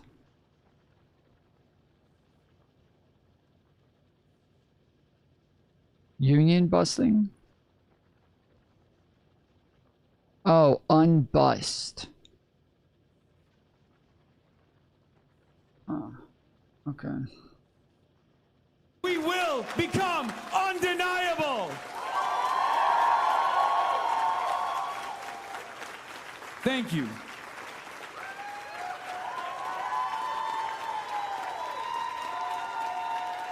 So I'm not the only one who found this very strange. I'll read you a Twitter thread here from Shannon Watts. She points out that Hassan is dressed like Mao and talking about how much he hates the majority of Democrats as an invited guest of College Dem. She says, our party having a normal one. She then says, before plagiarizing Shirley Chisholm, Piker says, we don't need those Democrats anymore, meaning anyone who isn't a socialist. He is a dangerous, hateful extremist, and anyone campaigning with him, including El Sayed, should be held accountable by voters. Then she points out this clip of him about Mao Zedong and mentions that Mao Zedong's rule in China caused 40 million deaths through policies like the Great Leap Forward and the Cultural Revolution, making it one of the deadliest regimes in modern history. Now, Shannon's thread has gone viral with a lot of support, but also a lot of pushback and hate from his like crazy army of Sims, which you will get. I've gotten in the past when I've spoken out against Hassan, but he has some ride or dies that really do attack his critics. But to me, she's just unambiguously correct. And this is somebody who's significantly progressive and an activist. And I'm pretty sure she has me blocked on Twitter and has for years. Yeah, I don't know who she is. Do you guys know who that is? Because she doesn't like my takes, but I can still acknowledge that she is not wrong. Hassan is a hateful extremist. It is bizarre to have an honorary guest at your political conference who seems exclusively, or not exclusively, he also criticizes the right, but like just disproportionately dedicated to bashing the Democrats, often attacking them for like the least bad things about them, which is always hilarious to me. And then, yes, has this insane past that he is also a present because he's like cosplaying Mao. How insane is it to get on stage dressed in a costume as an homage to a murderous communist who oversaw like one of the greatest, if not the greatest, losses of human life because of his policies and decision and repression in the 20th century, among many, many, many examples. It's crazy. Anyway, here's him talking about Chairman Mao, a little flashback for you, and how much he loves the authoritarian, communist, socialist, nightmarish figures of the 20th century. The worst among them is his personal fave. Let's watch. I got stopped by a cop who thought I was like making fun of Mao Zedong, which I never would and never will. Mao Zedong is a one of the great leaders of this world, okay? A man who changed the entire universe, the entire planet. Tell that to the millions of people, tens of millions who starved and died under his regime. For real? Yes. I mean, there was a lot of excesses, let's be real. Excesses. The People's Republic of China would not exist without Mao Zedong. It was just excesses, guys. There was just a lot of excesses. So I'll just read you briefly from the Hudson Institute. They estimate that Mao was responsible for over 70 million deaths in peacetime, more than any other 20th century leader. This is particularly from the Great Leap Forward, his attempt to rapidly industrialize China in the 5 years between 1958 and 1962. The authors that they're referencing here argued not only that the program failed, it produced mass starvation with areas of China resorting to cannibalism. But guys, he was an awesome leader. There were just a few excesses. You know what I mean? Nobody's perfect, really, when you think about it. Who among us can judge? Who among us hasn't caused a few tens of millions of deaths? Oh, wait, that's insane. Anyway, more here. Mao had said half of China may well have to die, and he was prepared for such an outcome. That reminds me of the Lord Farquaad. Some of you may die, but that's a risk I'm prepared to take, or whatever he said in Shrek. Anyway, it almost came true. 38 million people died of starvation and overwork during the leap and the subsequent famine, which lasted for 4 long years. This greatest of 20th century man-made famines exceeded the deaths caused by Stalin's collectivization of the Ukraine. As Mao told his staff,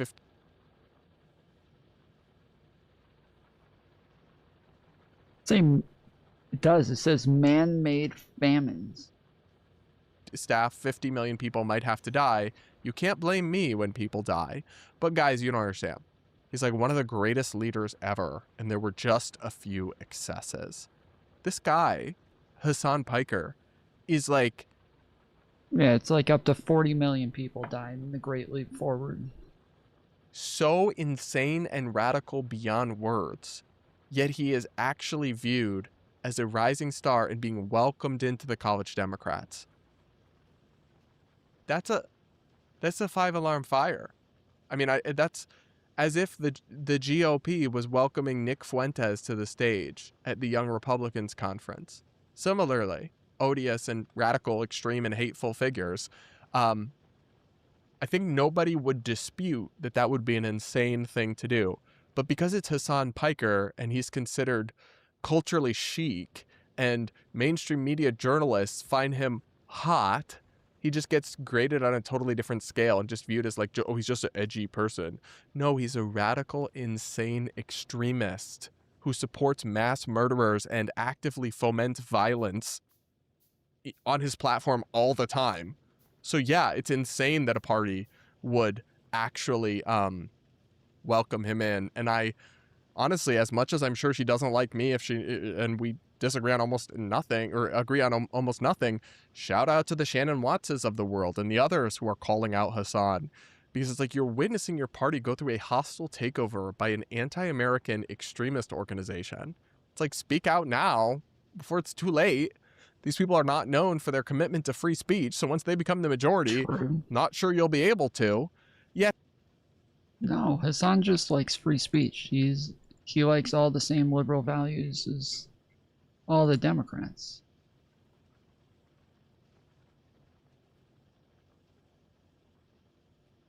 Hassan actually, and this I think is the most disturbing part of this entire story, is that Hassan, according to him, and I don't know if this is true, but I kind of believe him, given the fact that he was invited to the college Democrats, welcomed and cheered.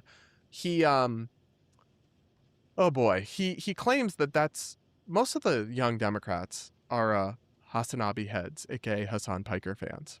That's his claim. In which case, they're cooked, utterly and totally cooked, hopeless beyond repair. But let's listen and then discuss. Let's watch. The college Dems are all basically Hassanabi heads. I know a kid running for Georgia college Dems is a Hassanabi head. Yeah. No, I realize that now. When I first got invited, I had no idea. I didn't understand what the event was like. I didn't understand what the organization looked like, but these are all like staffers and people that are, college students and stuff that are all trying to work within the Democratic Party, but most of them are Hassanabi heads, apparently. Oh my God, we are so cooked, chat. I mean, if that's true, and the young rank and file of the Democratic Party, you're not the live, next generation of leaders, candidates, staffers, can't just say activists, chat. fundraisers. I keep hearing people say this, like where they just say chat while they're talking to their audience. You're not even live. Why are you saying chat like you're fucking live? There's just the apparatus that makes a party function and exist and shapes its future. If the huge swaths of them really are Hassanabi heads, aka fans of this leftist extremist who supports authoritarian mass murderers and openly, like, he calls for violence or supports violence on his stream with some regularity. Let the streets run red with the blood of landlords. Republican senators should be killed, he says over and over again on his stream. It's like, then things are even more dark and dire than we know. The kids are not all right would be an understatement if what he's claiming here is true. And honestly, he might be slightly overhyping it because there's like a little bit of a selection bias between who contacts him and who sends him notes or who he's hearing from. But I don't really doubt it. Like, I don't really dispute it. It sounds about right, actually, when you look at the polling and you look at the preferences of a lot of these young left-wing people. And I fear we may be cooked, chat. I fear that we may be headed towards a country where the Democratic Party is primarily consumed by DSA-style leftism that is totally hostile to American institutions, the Constitution, and our way of life, the economic system that made us so prosperous and successful. And then the right becomes a toxic combination of blood and soil nationalism tainted with some racial animus and nativism, with also a disdain for economics, like free market economics, Reaganism, and kind of a populist European style muscular government conservatism that also wants to enforce socially conservative dogma. And so you end up with the worst of both worlds, the Stephen Miller versus Hassan Piker duo of American politics. I hope that's not where we're headed, but increasingly it does kind of look like that may be the case, in which case it's a wrap, folks. We are cooked. Well, maybe not. The American experiment shall endure and has been through a lot worse, and I'm sure we could come out the other side of it, but it's certainly, we would not be in for a good time. I don't know. That's my read of the situation. I do appreciate the progressives who are actually calling this out, but I fear it may be too late. They may have already, the Hasanabi fans have already infiltrated and are taking over. And it's really just a matter of how long the Democratic establishment can kind of hold out. But their demise and the takeover of these extremists seems to be a matter of when, not really a matter of if. That's my read on the situation. But you guys will have to let me know what you think in the comments below. Do make sure you're subscribed if you aren't yet. Do hit the like button while you're at it. And do consider becoming a channel member if you can. We're building a refuge. We're building an island for the semi-normal, non-extreme middle here, or just people who are open to different ideas and don't blindly pledge themselves to one of these two radical bases. Really, if that's you, then you are welcome here and needed here, because just pandering to one of those extremes is the best business model. But I do something different, so I do need support from viewers like you. Hit the join button or click the link in the pinned comment to become a channel member. With that, guys, we'll leave it there for this one and be back with more, I'm sure, real soon.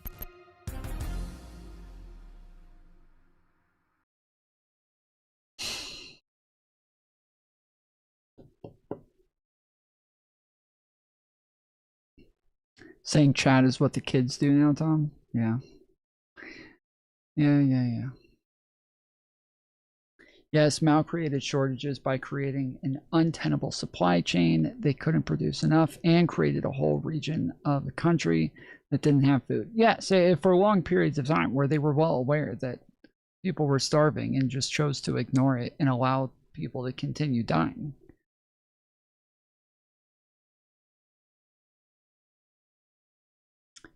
Have you guys seen there's like a thing going viral of a trans person who like screamed at a cop and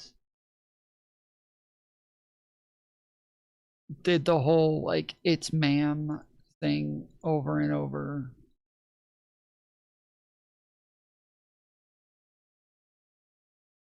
They had like blue hair, and it's now they are a very non-passing trans person who obviously has some mental deficiencies. And this is going viral everywhere.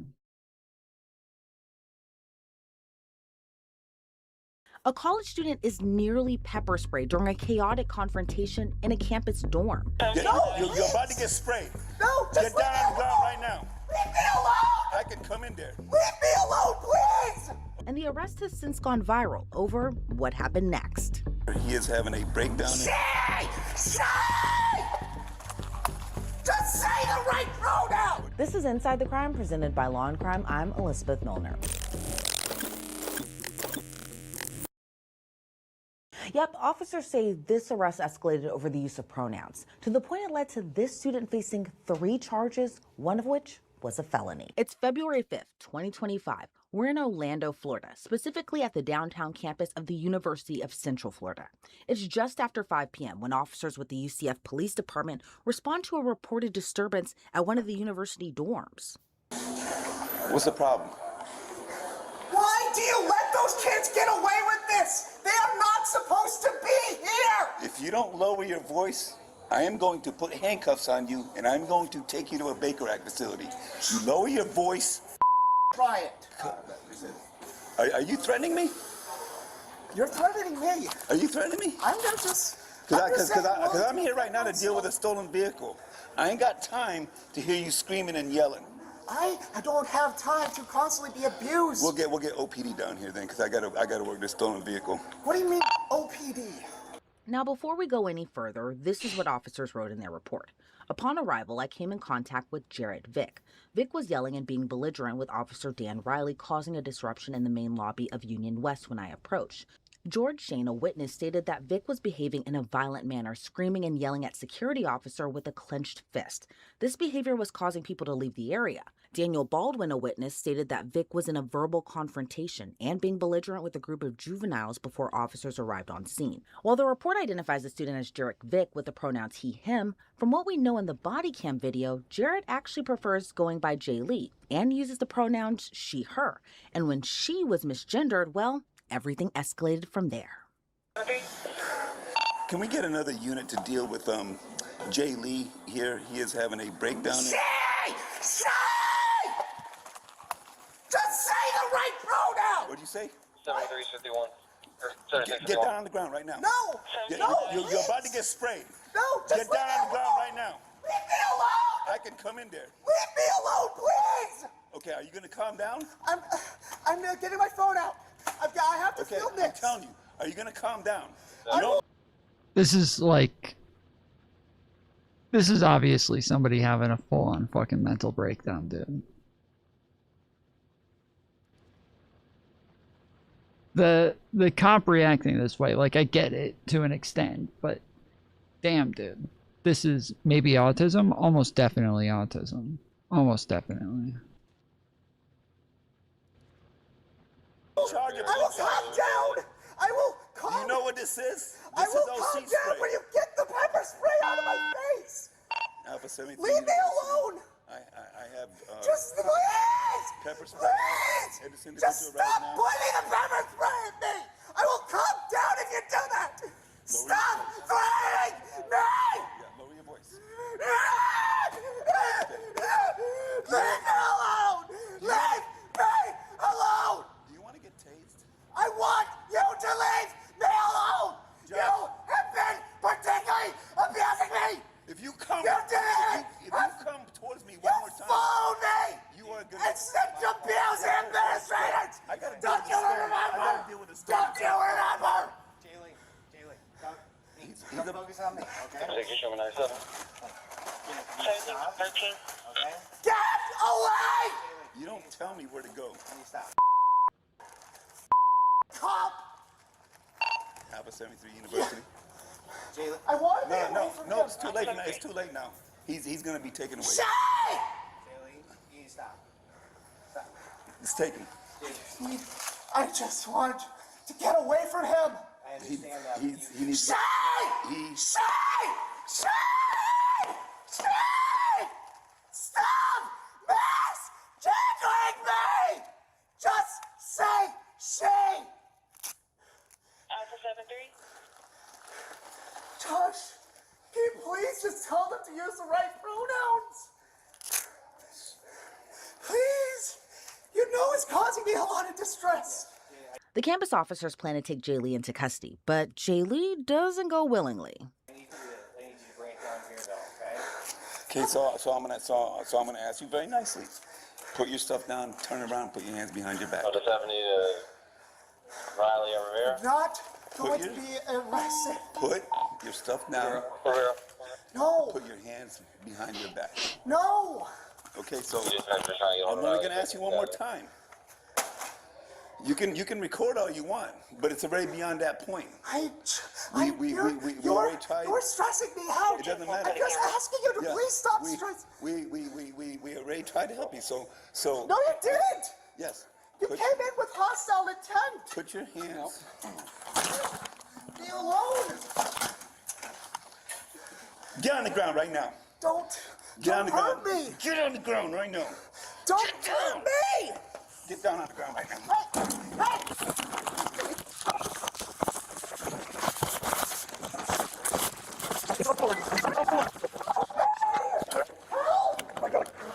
Get him around this way. Leave me alone. Sheesh, dude. Get down. Get down on the ground. Get down. Get down! Leave me alone! Help! Help me! Get down. Get down. It is really fucked up that the cop is still misgendering her. Like, what the fuck, dude? Still. Even right there, he just said, get him down. What the fuck, dude? This cop is... You fucked up this whole interaction.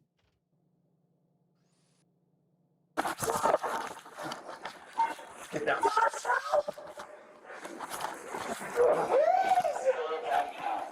Get him down.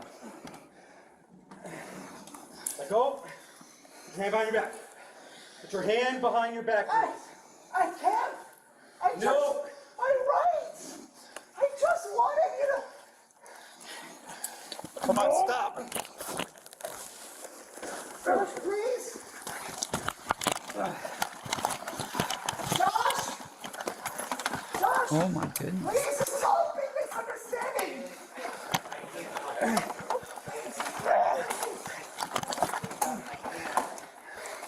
I'm gonna spray him.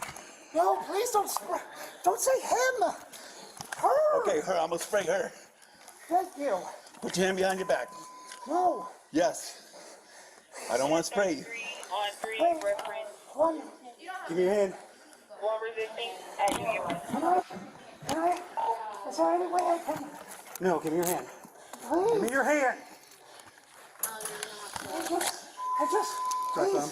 I can calm down if you just give me some space. See what's gonna happen? And that hurts. I just need Put your hand behind your back. I just Put your need hand space. behind your back. Put your hand behind your back. Space. Give me your hand. I just need Give space, me please. your hand. Put your hand. Jalen, give me your hand. Okay, I'm gonna tase you if you don't cooperate. I haven't seen this much. I've only seen like the beginning of them just screaming over and over. You know, it's she, and I haven't seen all of this where they're actually arresting her and all of this other. I haven't seen any of this. Jalen, give me. Jalen, it's gonna hurt, man. Just give me your hand. He's not gonna tase you. You give me your hand. You're gonna arrest me. No. Give me your hand. Yes, we need your hand. I don't arrest. Give me your hand. Gonna get it again this time. Give me your hand. Give me your hand. Leave me alone. Give me your hand. Alone. I'm gonna get his legs. All right. Give me your hand. Please.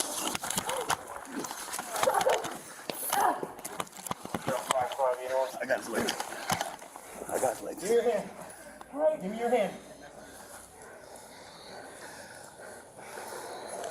Let go. Put your wrist. Relax him, okay? There you go. We got him. He's still saying we got him. What the fuck? And battery on Leo. I had to tase him. What was I supposed I to tased do? him. Comply. Now you're on arrest for battery on Leo. Roll over. Roll over. Now get up. Josh, please. On your knee. I'm trying. Now stand up. Can I have my phone? Ow, I can't get up. You said you did tase him, right? Yes. Her. Yeah. Her. Her.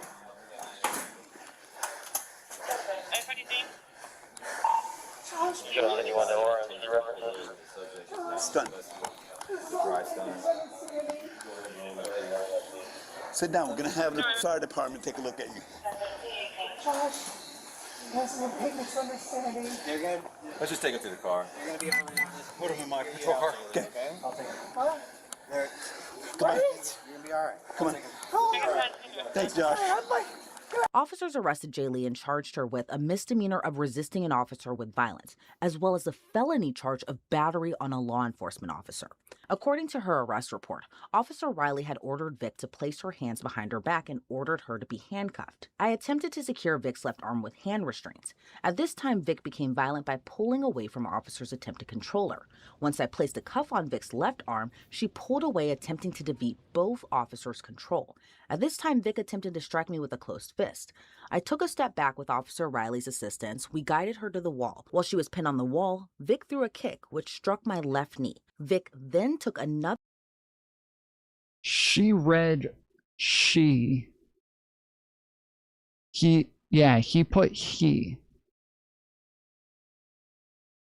He said, ordered Vic to place his hands behind his back.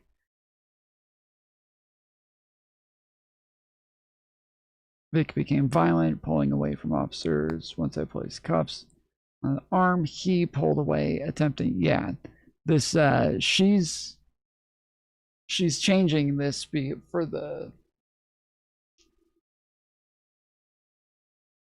that's what I was thinking too, or, I was like, wait, did he actually use the correct pronouns in the fucking report? Nope. Other strike and grabbed my radio cord in an attempt to rip it off my vest. Go get your belongings, all right? Over Virginia headquarters, I'll be sent over to ship over Grady. I hate you, Mo. I hate you. You escalated this. You didn't have to pull out the pepper spray. You didn't have to continue to misgender me. You knew my buddies and you set them off.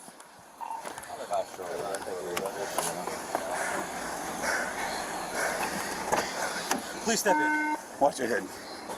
Do not push me. Your camera's on the whole time and all that stuff? Cool. Yeah, mine was too. Okay. From the minute, I mean, I came in, I thought someone was fighting because he was going off on security. That's all good. I told him to calm down. 47 East Robinson, 47 East He Robinson on wouldn't. Magnolia. I told him that he was about to get arrested. He charged me like that without a pepper spray. And I said, he's about to get sprayed. Subjects are having intercourse. Advise like them trespass. There should be authorization for the property. So, and then we still got to deal with this guy. Is Mancuso here? I think he's a king. I forgot who. It might be Mancuso. Yeah. So that's when I got involved. I got a cuff on him. And when we got him against the elevator. Wait, so when you had the spray out, or you said he I did not jumped at spray you? him. Okay. Yeah, so when he came, when I was trying to get him to calm down, is when he friggin' damn motioned towards me, and I said, I'm gonna spray you. Okay. Then I pulled out the spray. Okay. Everybody else started clearing. I tried to calm him down. I even had Josh try to talk to him. He wouldn't calm down. I told him that today he was gonna go if he doesn't friggin' damn cooperate. Finally, at one point, I said, hey, it's way too late for everything. Turn around, put your hand behind your back. Trying to do this as peacefully as possible. Yeah. Kept on resisting, grabbed him, and it was on. Yeah. Okay. So when I grabbed, Riley secured one hand, and then I was able to cuff it, but as we were trying to secure it, so he was back, his second hand around, he rotated around and threw a closed fist at me. Okay. Did he hit you? He didn't feel it. Yeah, he didn't. I mean, he tried, but I don't remember him actually, but what saved was me grabbing his legs. Yeah. But then he grabbed my mic, as you see, it's all stretched out. He grabbed my mic, trying to rip it off, and like I said, he kept. And then when we got him against the second elevator, he threw a kick. That one hit me. Okay. He threw a kick on me. And then we tried to get him, and like I said, we just kept bouncing back and forth with him until we finally got him on the ground. Here's the thing, though, to think about. Should he be back-racked or should he be taken to jail? I mean, they can do that at the jail. Okay, because he's going to need some care. Yeah. There's something wrong. Yeah. And he definitely can't be with Gen Pop. They will destroy him. No, they're going to put no. In this case, with this particular individual, they're probably going to put him in test custody as soon as we get there. As soon as he gets out of processing. I appreciate you coming. But yeah. So at what point did you come in? So I was in the garage, and then I heard the call saying that, hey, we have a disorderly. Can I get in any additional units? So I pulled it here, parked. I went like siren because it sounded like it was big. Pulled in, walked in. Like I said, he had him at pepper spray point. Yeah. And then he's like, and he said, all right, well, look, you're going to get put in cuffs. Yeah. So that's when I take out my handcuffs. Like I said, he wasn't cooperative. We tell him several times, hey man, put your hands down, put your hands behind your back. What state is this in? I feel like most states have laws to where they have to like respect somebody's pronouns. As like the state, you can't continuously misgender people in that sort of way, but it depends on what state you're in. What was he doing at that point when he was at pepper spray? Do you remember? Like He had a brown paper bag with his phone. And you know he's cowering. He's backing away, and we're like, no, you gotta put your hands behind your back, put the cuffs on. And as soon as we reach in, he goes behind, like he squeezes through the turnstile. Yeah, the turnstile goes to the garage, and that's when we grab him. And Riley got one arm automatic. I got it, put it in cuffs, and that's when he like tucked it in and started like pulling away from us. And then, like I said, we started dancing where the elevators are. Yeah, we need to.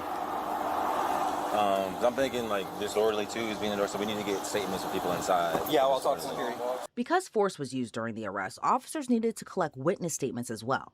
Hi. Hey, I'm Officer Sanchez. I hate to bother you while you're making your sandwich. Did you happen to witness what happened here like 20, 30 minutes ago, at least where it started? Okay, cool. Can you finish your sandwich and then just talk to me whenever you have a chance? Cool, I appreciate it. Oh, sweet. Hey, so, just from your perspective, before it started, when the confrontation started, what happened afterwards? Okay, so... I guess the guy, I wasn't here, right? So from what I understand, this all started inside the subway, or they were ordering in the subway? It did not start in the subway. It started right out here, right in front of those doors over there. Perfect. So what happened? So what happened was, there were some kids. Okay. And the kids were making some remarks about it. About? Okay. Yes. And he had an incident on my floor that I witnessed a couple weeks ago. Okay. Where it was sort of the same setup. He was in the elevator with these guys. That's it. I will get there. Let's And we're, focus on this. just to make sure we're talking about the student and not the officer, right? The student. The student specifically has had incidents on your floor that you're aware of. Yes, and I witnessed today that there was too. and today there was definitely an incident involving another group of kids Yes. and him in this area. So these were more juvenile kids, definitely Okay. smaller. So they don't really have a filter. Okay. And what I know is that anything will set him over the edge. Okay. And he believes that everyone's like kind of against him. Mhm. Okay. And so because of that fact, he's very belligerent to everyone. Okay. I've tried to talk to him before in the elevators, and I don't get much. Not good And vibes so or. what ended up happening is that once those kids started making remarks, he obviously reacted back to them. Okay. And when he reacted back to them, he started getting more and more belligerent. Okay. And he ended up getting aggressive towards the kids. In what way would you say aggressive? Was he yelling at them? Was he shoving them? Yelling. And Okay. then it's the same thing that he did to the first police officer here. He like jerks towards you. Okay. And he gets really aggressive, like in your face, like he's about to throw a punch or he's about to hurt you. And so he starts getting jerky and aggressive. And so that caused the kids to run out. So they ran out. And the kids ran out screaming because, Okay. of course, they'd be scared. And that's when he started walking away. The security guard Alpha came up. 223-537-01-8250. I apologize for that. Real quick, I'm just going to pause you right there. When he made a jerking motion, did he have his hands clenched? He kind of stepped up into someone's personal bubble like this? Yes, that's usually what he does. That's usually what he does. Whenever he'll be getting aggressive, With he'll both do that. hands? He'll be like, oh, and I know that he was holding something when it happened. Got it. So, he was holding something. Do you know if it was his phone? I think it was like a bag. Just a bag, Like okay. something of food. But he definitely made, as if he was going to fight a bunch of juveniles. He always puts in like the first motion. Got When it happened on my floor, he chased some guys out of the elevator and was acting the exact same way. Okay. Then what? And then when those kids ran out, he started screaming because he was very frustrated with everything. And then he started walking this way. That's when that security guard came and stopped him. Him? Yes. Okay. He also saw the whole thing. Cool. So you can talk to him if you haven't already. And so he came here and he started talking to me like, hey, you can't do that. Like, I'm sure that these things happen, but No, they haven't gone back to me on it. You can't. So he started telling him you can't do that. yeah, he came here to talk to him, and then they were talking. He once again started getting aggressive because whenever someone tries to talk to him, Okay. like before, I think it was that man over there. Okay. He came down to my floor and he was trying to talk him out of being so violent, and he was getting violent towards him then. So he started once again raising his voice to that security guard, and then that was when the first officer came in. And when the first officer came in, the security guard backed up. And it was then just a confrontation between him and the first officer. First officer was like a little bit taller than me, thick glasses, Officer Yes, Riley. he had a buzz cut, grayish hair. Yeah, I've seen him here before. And he was He had his arms down like this, I'm pretty sure. The officer? The officer, Okay. yes. And he was just talking to him, Okay. trying to tell him, you need to calm down. And then that's when he started getting, that's when he started to crescendo a bit. I assume they're probably going to be put in some sort of facility. Yeah, it looks like they've got like a bunch more of them just talking to other witnesses as well. So, all right. Sheesh.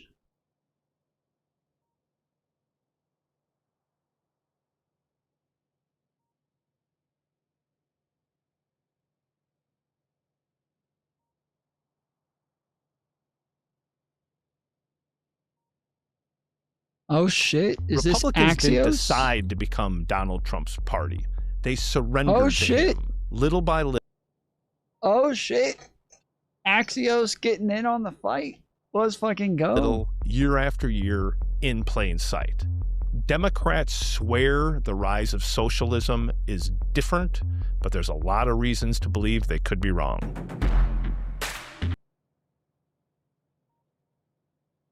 Who is this guy?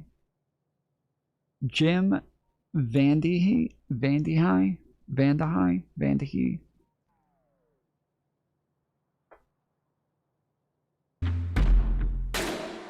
I'm Jim Vandehei, CEO of Axios, and I am struck by the rise of socialism. I think people are underestimating how powerful this movement is. You've seen socialist candidates win in New York, in Denver, in Washington, D.C., and often defeating establishment candidates inside the Democratic Party. One or two is an anomaly. This many is a trend, and you have a lot of Democrats. It sucks, but the trans person needs to be held accountable for not following police orders. Sure, for sure, but kind of. I mean, I think the officer first, like, he should have been trying to see if there's like some sort of family member or caretaker or somebody around that's responsible for them that can help deal with the situation, because apparently, you know, the police got called there in the first place just because that person was yelling at other kids as well. So like, on top of that, you would imagine that the school is probably gonna make it to where they're not able to, like, you know, just be hanging out there all the time. But yeah, I think that the officer probably should have done a bit more to de-escalate and figure out if there was something, because it didn't seem as though the trans person was actually a threat to anybody, but more so that they were just kind of belligerent. And I think it would have been easier to just find some help for them. Who are very worried that they have their own version of the Republican Tea Party. I would argue the Democratic version of it is a new Tea Party, but it's on steroids. Absolutely. Is this the Tea Party on the left, from your vantage point? Yeah, absolutely. It is the progressive Tea Party. Kind of this rebel movement that they worry is not sellable outside of big cities, but that's catching fire because there's such a passion to it. It's attractive to young people, and it's kind of a rage against the Democratic machine after a lot of Democratic losses. The question is, when can you change a party holistically? When can you transition it from believing one set of things to believing something very different? That's what we saw with Donald Trump, right? He basically took a party that was very small government, low taxes, aggressive overseas, and he rebuilt it in his image, one that is now hostile to a lot of our allies overseas, hostile towards free trade, dictating the behavior of individual companies. That's kind of socialism in and of itself. And you now have Republicans adapting that, being friendlier with Vladimir Putin, unthinkable when Mitt Romney was running not long ago. The truth is, these things tend to follow cycles. So I want to walk you through those stages and kind of talk about where Democrats are at and kind of what to watch for to see if this is something bigger than Mandami momentum. Thanks so much for watching Behind the Curtain. We're going to take a quick break to hear from our sponsor, Accenture. I'm very... Stage one is quickly walk you through the stages, and I've written about this for Axios. Stage one is recoil. You had everyone trashing Donald Trump. Lindsey Graham, who recently passed away, was talking about him being evil and being a huckster. He's a race-baiting, xenophobic, religious bigot. Little by little, a decade later, he was as best friend. But initially they recoil, which you see Democrats doing right now. Oh, socialism can't sell. This is a one-off. Nobody would ever adopt that nationally. Stage 2 is you squint and you kind of support without looking. It's kind of like, well, I didn't really see that tweet. There's a couple of things directionally I like, but I don't really think that's the direction that we're headed. It's a little evolution, right? That little bit of a squinting, and now I might be able to accept it. Stage 3 is rationalization. This is the yes, but. You start to support their policies, but then always add a qualifier. You saw this with Trump. Well, hey, actually, directionally, I like what he's saying about China. Directionally, I like what he's saying that NATO nations should spend more overseas. Directionally, I agree with him that we're getting screwed on tariffs, but I don't like his style. But I don't like some of the language that he uses, but I wish his personal life weren't so messy, that rationalization stage. And we really saw this kind of in the early days of his first run. Step 4 is submission. This is where you go from rationalizing it to the hell with it, I'm buying into it. I've never seen anything like it over the last decade here in D.C. People who I know personally, when I talk to them privately, abhor so many things about Donald Trump. But when you see them in public or you look at their votes, they're all in. They love Trump. They support Trump. They vote 100% with Trump. That is submission. And that submission comes because of the power of that politician and the power of that politician's base. And we've seen that time and time again with Donald Trump. Stage 5 is amplification. Not only have I submitted to the ways, like, I'm that guy. I'm a Trumper now. I'm going on the MAGA podcast. I'm going to start cursing. I'm going to start going on social media and being a bully. Things where you're now taking the things that work so well for that politician and you're amplifying him. And then the final stage is purging, where basically you get rid of anybody who doesn't fully support Trump publicly and in their votes. Liz Cheney, a great example of this. You think about the Cheneys, you go back 10 years, you might argue they are the most conservative family, the most Republican family in all of America. I mean, Dick Cheney was the boogeyman for Democrats forever. They thought he was crazy. They thought he was way too conservative. And Liz Cheney ended up getting booted out of the party because she stood up to Donald Trump on a couple of issues. There's no room for her. Tom Massey, no room for him. John Cornyn, my God, the guy was an establishment Republican, gave tons of money to his colleagues into his party, pushed out. The entire party got behind Trump to do that. So all of this begs the question of where are Democrats right now? And I think there's kind of in the stage 2 or 3, the pre-rationalization state.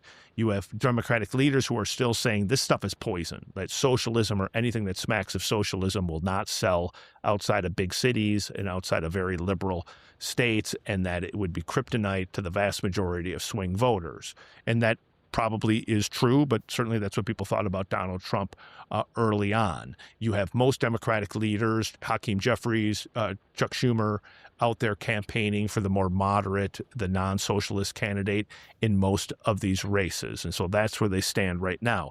What you want to watch for is if candidates win in more states like Michigan and Wisconsin, do you move into the submission stage? Do you both like rationalize it and say, okay, wait, there's something bigger happening. So now you have Hakeem Jeffries or Chuck Schumer or other leaders adopting a lot of that language and not just saying affordability on things like housing, which I think every Democrat agrees on, but really being harsher on business, really being harsher on artificial intelligence, really taking a harder line on the topics that socialists care most about. That's very possible. If socialists ring up a couple more victories, I'd be shocked if you didn't see more and more Democrats moving that way, trying to tap into whatever Mondami tapped in. I mean, the polling seems to say it's already there, and I feel like there's very few people who have actually acknowledged this, that the polling kind of says that the Democrat Party and Democrat voters are kind of already at the point where they seem like fully on board with this. There's a couple things you should watch that might make it harder for socialists to actually take off like Trump did. Number one, you need a Trump. Mondami can't run for president. right? And so you need somebody who is a charismatic leader who can take a movement that right now is in a couple of different cities or a couple of different states and turn it nationally. That does require a strong leader.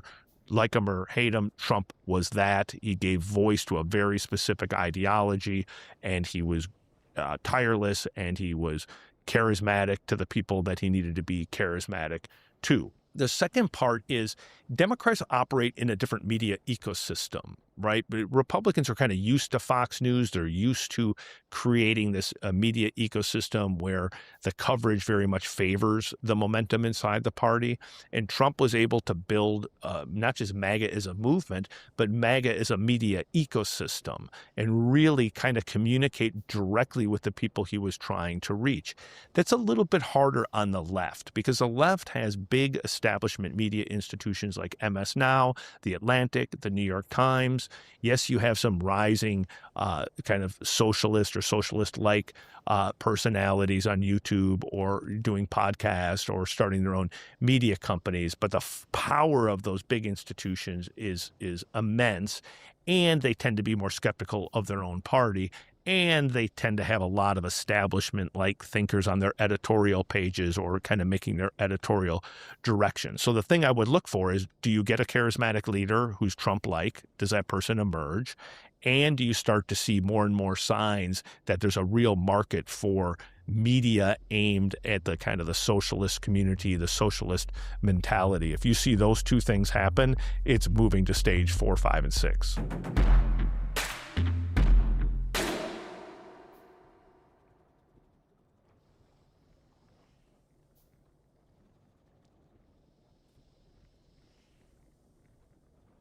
Given that we do... Well, so we're fucked, pretty much.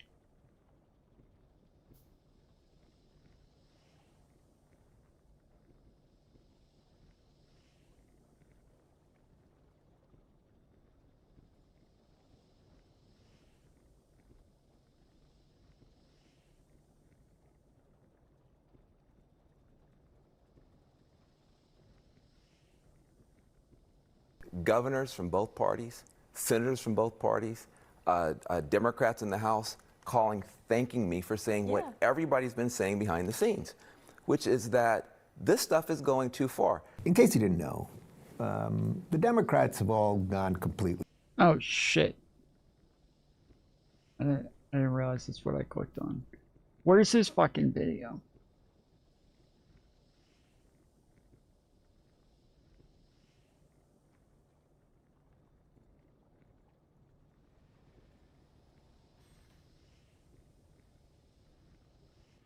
Where the hell is it?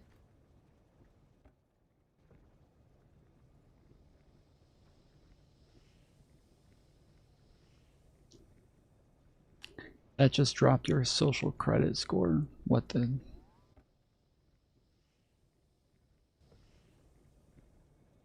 Where the fuck is his video?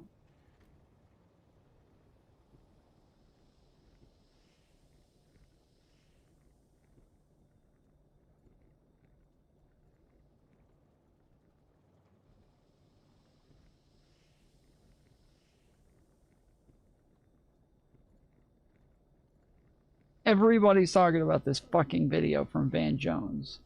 Where the fuck is his video, though? Is it on Twitter? Does anybody know where the fuck this thing is? Anybody? Hello?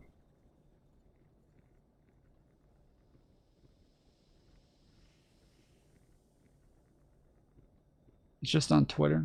Okay. Oh, wait, it's literally right here.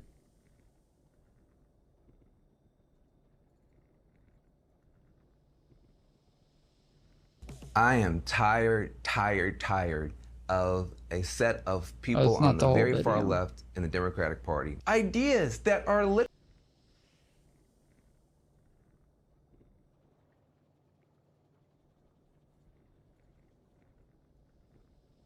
Van Jones is a fucking idiot, but I feel like lots of times he's attacking the right people, just saying the wrong things.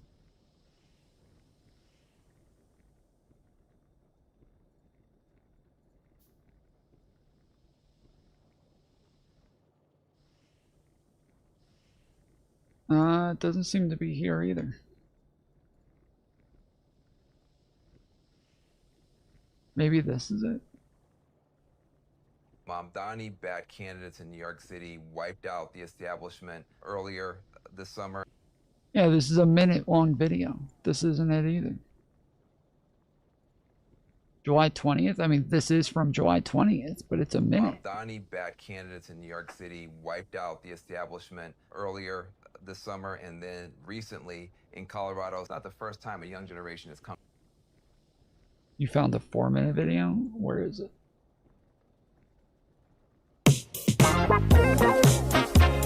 This one? Socialist Summer Part 2. Then where's Part 1? So, socialists are wiping There out it is. Democratic Okay. Party I got establishment it. candidates, The Democratic Socialists are celebrating another win. not just in New York City now, but also in Colorado. From here to New York, all the way to across the country, DSA is saying that its membership has grown. Some people on the left are ecstatic. Some people in the middle are freaking out. Both sides need to calm down. I want to talk about it. Van Jones on Substack. I've got some harsh things to say about the Democratic Socialists, but before we get into that, let me use this video to level set.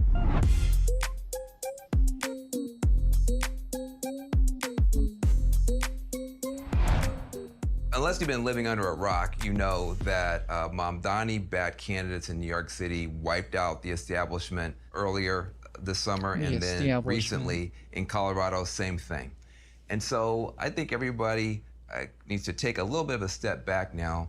This is an exciting time. It's in some ways a troubling time, but it's also a repeat of a number of things that we've seen happen in the Democratic Party time and time again. So let me just walk you through some historical context here so that maybe both sides can be a little bit more sober in their feelings and analysis. Number one, the Gaza effect. A lot of the socialist candidates are coming to voice and coming to power, criticizing and raising concerns about the war in Gaza. Now, there's a lot of ways that they're doing that that can be putting American Jews at risk. We'll talk about that later. But I do want to point out, it's not the first time a young generation has come to voice out of their concern for a war. The Vietnam War produced a whole wave of young people who saw that war. They saw it on their television sets, color television sets, which was new technology at the time, and they were appalled and outraged. They took to the streets. And the dividing line between are you for or against what's happening in Vietnam really divided the generations in a major way. Some of the people in those protests, Bill Clinton and Hillary Clinton. And within 20 years, some of those young protesters were in the White House. You get Bill Clinton in part because of the young people protesting against a war in Vietnam. And then my generation, Generation X, and some of the millennials were appalled by the Iraq War and George W. Bush taking us into that war. And you had a lot of young people come out in the streets, including myself, against that war. And in that context, a young guy named Barack Obama went to a rally and opposed the war. He became president of the United States, and Hillary Clinton in 2008 did not become president of the United States because she supported the war at first. And so this cleavage between an older generation, Hillary Clinton, and a younger generation represented by Barack Obama came out of, again, concern about a war. And now we have the Gaza war that's having a similar impact on the Democratic Party. Older voters have a more complex view of Israel and the Middle East, given our experience. But the younger people are looking at their phones and they're seeing on their new technology images that they find appalling. And for them, it's black and white. And if you can defend in any way what's happening to the people in Gaza, you're on the other side of a moral line for them. And the same way that Vietnam gave us Bill Clinton and Iraq gave us Barack Obama, in some ways, Gaza has given us Mamdani and all these others. This is something we've seen before. Another thing that we've seen before, there's a physics to politics. And sometimes when things swing too far in one direction, they then swing far back in the other direction. And we saw that again very recently with the Tea Party movement. President Obama was elected in 2008, and then 2009, you saw this swing to the right with the Tea Party movement, marching, protesting, demonstrating calling Obama a socialist and actually dragging Obama somewhat to the right. The Tea Party was so powerful that Barack Obama tried to cut a deal with them in the summer 2011 to maybe cut, I don't know, $1 trillion in middle-class programs just to get them off his back. That never happened. Why not? Because in reaction to the Tea Party, another movement on the left emerged, Occupy Wall Street. And you had young people taking to the streets, protesting, saying, hey, the Tea Party's pulling us too far to the right. We want things to move back toward the left. And guess what? When they did that, they broke a lot of taboos in the Democratic Party. Up until that point, because of Bill Clinton and Barack Obama's moderation, you couldn't call for class warfare in the Democratic Party. You'd be called a socialist, you'd be called a communist. You couldn't say tax the rich. You couldn't do those type of things. It was kind of a no-no. But here comes these young people with Occupy Wall Street. And they said, no, there's something called income inequality. People hadn't heard that term. There's something called the 1%, the rich, versus the 99%. And they introduced a new vocabulary to talk about class, which had been pushed out of the Democratic Party on those terms for a generation or two. So you have this dynamic of something moves too far to the right. Here comes a movement to the left that breaks taboos. You see that dynamic happening now. Trump has moved so far to the right and done so much crazy stuff that you now have an equal and opposite reaction on the left, and they are breaking taboos. The Democratic Socialists of America, it used to be calling yourself a socialist was a taboo. Certainly, you know, saying that Israel shouldn't exist was a taboo. Behaving in ways that put Jewish lives at some risk and some peril was a taboo. But they've broken those taboos, and so politics has to now readjust and reassess in light of these two movements, MAGA now and DSA. But we've been here before, Tea Party and Occupy Wall Street. Another thing that's important to keep in mind, in reaction to these wars over the many years, there's usually an ethnic group that winds up imperiled as a result of the conflict in the United States. After Vietnam, Asian Americans were sometimes not safe. There were actually Asian Americans who were murdered as late as the 1980s. That ethnic group was put in harm's way. After 9/11 and with the Iraq War, Muslims were put in harm's way. Big rise of Islamophobia, and you spent a decade after 9/11 trying to make sure that Muslims were safe, and they weren't, all the way up through the Muslim ban from Donald Trump. This conflict is putting Jews in harm's way, with synagogues being bombed, with even elected officials not being able to walk the streets. And so you're seeing that dynamic again as well. And you have to take account in any movement for who is being put in harm's way, who is being made vulnerable. And that's got to become a part of the conversation as well. I think it's important for us to understand that for this generation of young Democrats, young progressives, their opposition to the Gaza war in their minds is not about anti-Semitism. For them, it's a moral test. From their point of view, if you can see what's happening to people in Gaza and say that's okay, you have failed a moral test for them, and they don't want to hear what else you have to say about anything else. And that's, I think, something important for us to understand. At the same time, there is a way to oppose a war that does not put Jewish people's lives at risk, that does not indicate or suggest that the only country in the world that should be eliminated from the map is the only Jewish country. There's a way for the young people to handle their concerns better. But I think it's important for us to understand that for the young people, it's a moral issue. So what am I trying to suggest here? The people who think this is an unprecedented, unheard of development for this new movement to come about, and they imagine they're going to change all of human history because of this unbelievable breakthrough, might want to be a little bit more sober because we've had these dynamics before. And people who think this is the end of the American Republic, that this movement is so catastrophically bad for America that we'll never recover, should also probably calm down a bit. There's the physics of politics tends to create some of these swings, some of these dynamics. The most important thing for us to do is to recognize the young people who are moving forward now are 80% to be celebrated because at least they're not burning down the country. They're not calling for violence. They're not dropping out. They're not doing drugs. They are using our system as it was designed. They're using their voices, they're using their votes to make a positive difference in their own mind. And the thrust of what we've got to say to these young people is, you're right, the establishment has let you down, MAGA is not doing a good job, you do deserve change. The 20%, though, is to make sure that some of the nuttier, meaner, more reckless, and more dangerous ideas don't also get celebrated along with the good. I'll talk about that in the next video.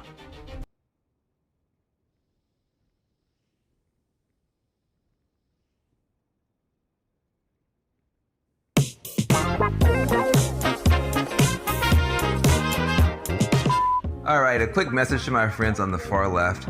Quit pooping in the Kool-Aid bowl and telling us that the turds are ice cubes. They're not ice cubes, and I want to talk about it. Yeah. Van Jones on Substack. All right, guys, I got some stuff I want to get off my chest. I am tired of a set of people on the very far left in the Democratic Party, my party, telling us that in order for us to be progressives, we now have to believe ideas and support ideas that are completely nuts. I am a progressive Democrat. In other words, everything that's good in our party, I believe in, have believed in for a long time. Do I want universal health care, Medicare for all, whatever you want to call it? Absolutely. If you are sick, you should be able to go see a doctor. That's a good idea. I want free education for everybody as long as they want to keep learning. I think that's a good idea. The Green New Deal, I'm the author of the Green New Deal. The Green New Deal is my phrase from my first book in 2008. There's nobody more committed to criminal justice reform.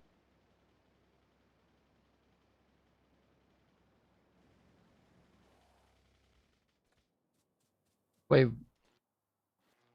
The term Green New Deal existed before that. What the fuck is he talking about?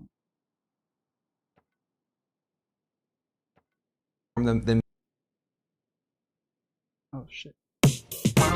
Left in the Democratic Party, might call it absolutely. If you are sick, you should be able to go see a doctor. That's a good idea. I want free education for everybody as long as they want to keep learning. I think that's a good idea. The Green New Deal, I'm the author of the Green New Deal. The Green New Deal is my phrase from my first book in 2008. There's nobody more committed to criminal justice reform than me, ecological solutions, the whole deal. These are our ideals as progressives. We should fight for them. We need them now more than ever. But what is... Any comment on the last video? I don't know. I don't. To me, like I don't feel like he said much. Like it's just a lot of like kind of general statements for the most part. Like most of it's shit that I've been saying as well. So like it's not.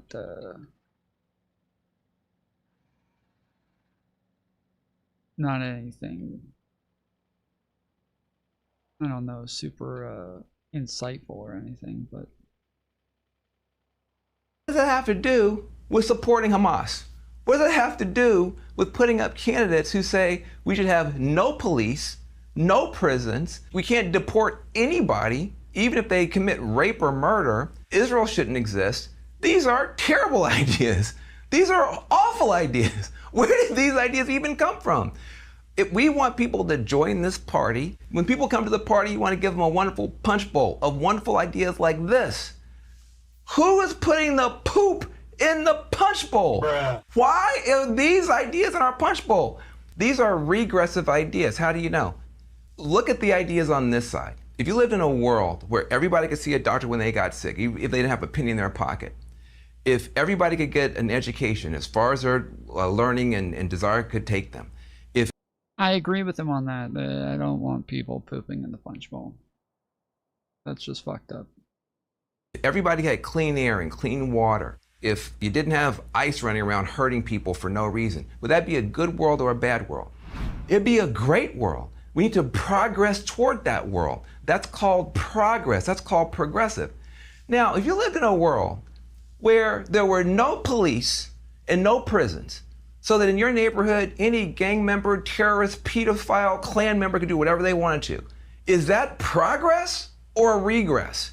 If you lived in a world where we said, well, you can be a terrorist if you want to, as long as you feel oppressed, and anybody can get blown up at any time and people will make excuses for it, Is that a better world? Is that progress? Or is that regressing to a lawless, chaotic state?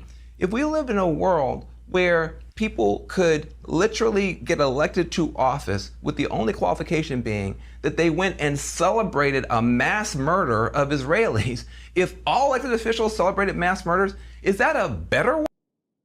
Look at that yield right there, 325%. Let's fucking go. Let's go. World or a worse world? These are not progressive ideas. These are regressive ideas. And I'm old enough to know the difference. And you're smart enough to know the difference. Ideas that make the world better, that help us progress to a better place. Those are the ideals of the Democratic Party. If you were not born rich, lucky, or famous, you need the Democratic Party. That's what we're for. That's what we're about. Ideas that are literally insane, nutty, moronic, dangerous, bigoted, are not progressive, they're regressive, and they should not be in our party.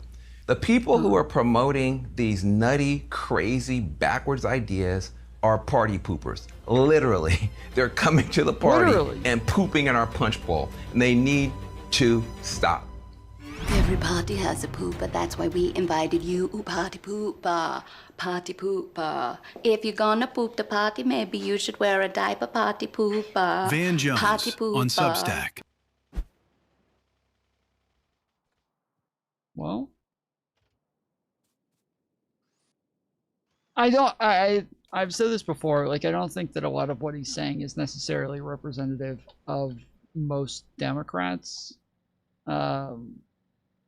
So it's kind of annoying when like a lot of the shit that he's arguing against isn't what really anybody is even arguing for. So he comes off as just like super boomer in his arguments here, which is the same the last couple of times we listened to him as well talk about this shit. He definitely comes off like a boomer.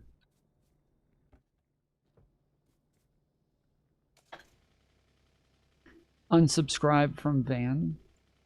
I'm not subscribed to him. So.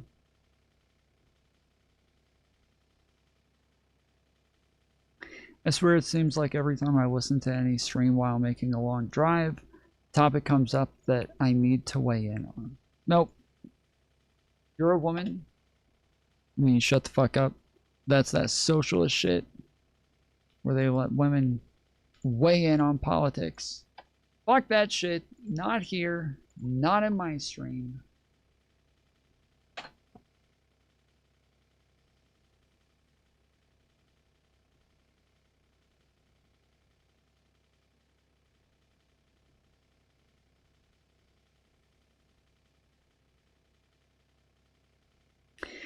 I would agree with you about the first vid, and I'm audio only. I'm happy to hear about your top yield. Let's go. Let's go. Freddy's in. Ideas and support ideas. I was in the background of that Tallarico video earlier. Were you? Did you just dox yourself? I was going to go back, but don't. Ideas that are completely nuts. I am a progressive Democrat. In other words, everything that's good in our party, I believe in, have believed in for a long time. He believes in good things. He believes in all of the good things, guys. He's not in favor of the bad things. Okay? Just be aware. If you're one of those people where you're like, I love bad things, dude. I'm so in favor of bad things. He's not with that shit. Van Jones is not with that shit, okay? Stop trying to get him to be in favor of bad stuff. He wants good stuff. Well, the Democratic Party is reckoning with a full-on civil war as Democratic Socialists of America insurgents face off against more centrist Democrats slash, conservative Democrats. And over the weekend, Van Jones jumped into the fight, declaring that he wants to save his party from far-left Democrats. Now, before we proceed, I just want to note, I have my own disagreements with the far left, which has obviously led to a lot of backlash against this show, which I'm willing to take on because I want to be honest with my audience about where I stand. That being said, I respect the will of the people, and if voters in, let's say, New York City favor policies from the Democratic Socialists of America, who the hell am I to try to crush them? Now, Van Jones puts out. That's not the issue. It's not that like people agree with Mom Donnie as a single person. It's the party. It's the fucking DSA. They are the ones that people are more worried about. They're not upset that people want to vote for somebody like Mom Donnie. Mom Donnie's fine. But the DSA is what people are worried about. And Mom Donnie gives the DSA credit. He gives them credence and he gives them popularity to where they are getting more donations now. They're getting more candidates come forward and say, I'm a DSA candidate. Tons of people automatically think, oh, they're a DSA candidate, then that's who I want.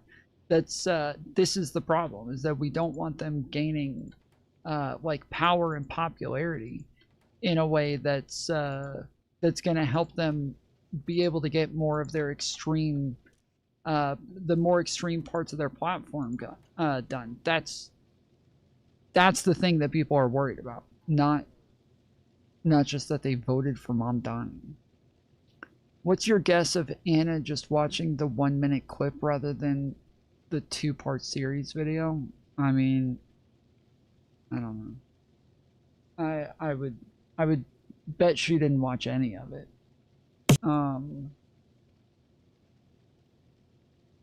Just based on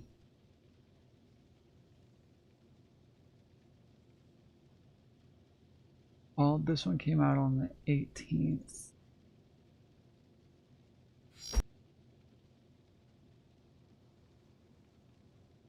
This one came out on the 11th. Okay.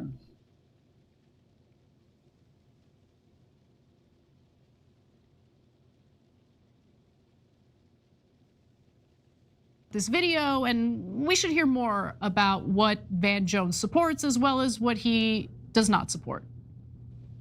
Do I want universal health care, Medicare for all, whatever you want to call it? Absolutely. If you are sick, you should be able to go see a doctor. That's a good idea. I want free education for everybody as long as they want to keep learning. I think that's a good idea. The Green New Deal, I'm the author of the Green New Deal. The Green New Deal is my phrase from my first book in 2008. There's nobody more committed to criminal justice reform than me, ecological solutions, the whole deal. These are our ideals as progressives. We should fight for them. We need them now more than ever. But what does that have to do with supporting Hamas? What does that have to do with putting up candidates who say we should have no police, no prisons, we can't deport anybody, even if they commit rape or murder, Israel shouldn't exist? These are terrible ideas. These are awful ideas. Where did these ideas even come from? If we want people to join this party, when people come to the party, you want to give them a wonderful punch bowl of wonderful ideas like this. Who is putting the poop in the punch bowl? Okay, now he specifically points to Daria Lisa, who won the Democratic primary in New York. And just to be clear, she has definitely said things that are incredibly radical, far, like way to the left of where I stand on those issues. I do not want to abolish police, for instance. But again, I think it's important to talk a little bit about where Van Jones used to be and where he ended up. And Glenn Greenwald did call him out on that. So he writes that in 2009, Jones was forced to resign from the Obama administration after 6 months because Fox News and establishment Democrats denounced him as the radical left due to his prior support in the 1990s of Mumia Abu-Jamal, calling a GOP member an, a-hole, allegedly signing a petition suggesting Bush did 9/11, etc. That's when he realized that wealth and celebrity awaited him only if he were willing instead to transform himself into a vehement defender and guard of establishment dogma, a useful tool for those who had just struck him down. Well, Glenn, I both appreciated your post on X because you're pointing to reality, but also at the same time, to reality. how do we address people like Van Jones. I'm a fan of reality. While avoiding co-signing onto some of these more radical left-wing policies, right? Like, I'm not really interested in crushing these candidates. That's not like what I'm doing here. But I do think that, sometimes issues are raised that I agree with, but I'm not on Van Jones's side here. This is obviously an attempt to beat down or beat back a growing faction of Democrats who are to the left of these, centrist, pro-corporate creatures. Yeah, I think there's a lot going on. I mean, Van Jones, in order to demonstrate his bona fides as what he calls a progressive Democrat, that's what Hillary Clinton calls herself, by the way, as well. So it doesn't really mean that.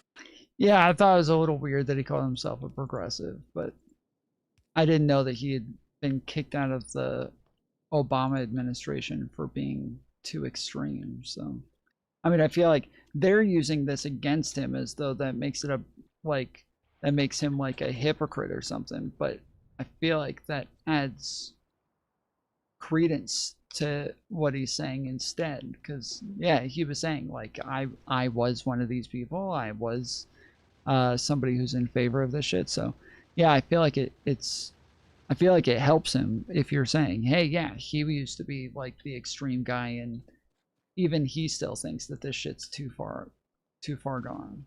All that much, but he said, oh, I'm for Medicare for all, and I'm for free education and free college, and I'm for all these great things, none of which are actually being fought for, none of which are actually on the table, none of which is even close to being voted for or implemented. So it's very easy to say you're for them as kind of like a checklist, just to put yourself in a certain box that's advantageous for you to be in to make an argument. And then conversely, the reason why these primary challengers are beating incumbent Democrats or Democrats favored by the establishment is not because most people woke up and decided they want to abolish prisons or abolish the police. This is not the motivating force. I'm sure, some leftists in New York really do believe in that. There are a lot of really fringe MAGA people or Republican Party elected officials who have views that aren't even close to being implemented. So we don't talk much about those, even though they're views that are way to the fringe. The reason why people are voting for these candidates are the things that Van Jones didn't mention, like foreign policy and war and financing Israel and its genocide and the general perception. Oh, he did mention it. What do you mean he didn't mention it? He literally talked about Hamas. He talked about anti-Semitism. He talked about the fact that like a lot of their views are too extreme on these things. Like, what do you mean he didn't mention those things? What the fuck are you talking about? That the Democratic Party joins hands with the Republican Party to favor corporate interest over working people. These are all things Van Jones didn't mention because those are all the things that he's defending and is really pretending that. What did he call him? He joins hands with the Republican Party to favor corporate interest over working people. These are all things Van Jones didn't mention because those are all the things that he's defending and is really pretending that he's talking about certain issues like abolish ICE or open borders that most Democrats, even the ones on the furthest left wing of the Democratic Party, don't actually favor. Now, I have a very similar trajectory to you. I have had my own wars with the left, to put that very mildly. I have my own critiques of people who are in this DSA faction. But one of the reasons why I was more open than I ever had been in my life or ever thought I would be to working with people on the populist right, like, Tucker Carlson and Marjorie Taylor Greene and those people, isn't because they suddenly abandon all their views that I disagree with. You ask Marjorie Taylor Greene what she thinks about immigration, and she's going to be much harsher than I am, or other kinds of issues like that. Same with Tucker Carlson. But on the issues that are actually on the table, like, should we be going to war in Iran? Should we be bombing the Houthis? Should we have military bases throughout the Middle East? Should we be spending $1.5 trillion on our military to fight foreign wars? Should we fund Israel? I'm in agreement with with them. And so I'm willing to join hands with them or anyone in the DSA in order to advance those really critical causes that are actually being fought. So there's so much cynicism in what Van Jones is saying. Obviously, I can't stand a lot of the woke discourse and views that a lot of people in DSA have. I have had my own wars with them, just like you have. They've been at war with me for the same reasons. But that's not really what we're discussing. And then I just want to make this one other point. I'm just going to tell you this little story that I've never told before. In 2015, maybe 2016, had breakfast with Ta-Nehisi Coates, and at the time I was just coming off the Snowden reporting. Ta-Nehisi Coates, the Intercept, and all these like weird doors opening for me in the U.S. around the world that I never thought I would have access to. And he was experiencing something very similar because he started off like as this sort of like very far left, street activist, and then suddenly was writing covers articles for The Atlantic, and he had his own kind of inducements, even more so than I am. We talked about how powerful these temptations are. Like once you get to a certain point, they see the value in you and they try and commandeer you with all the benefits that they can bestow on you.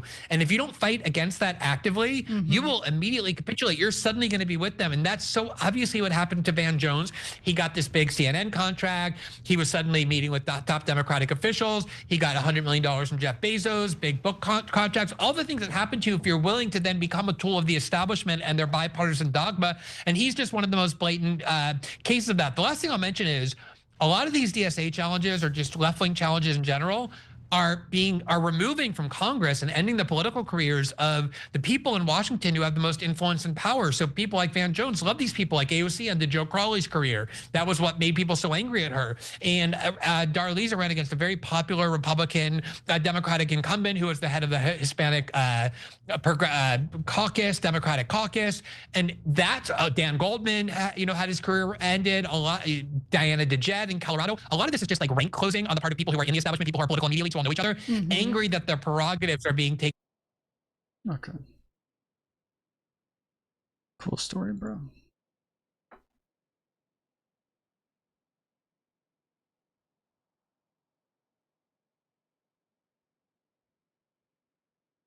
I want to be equally clear.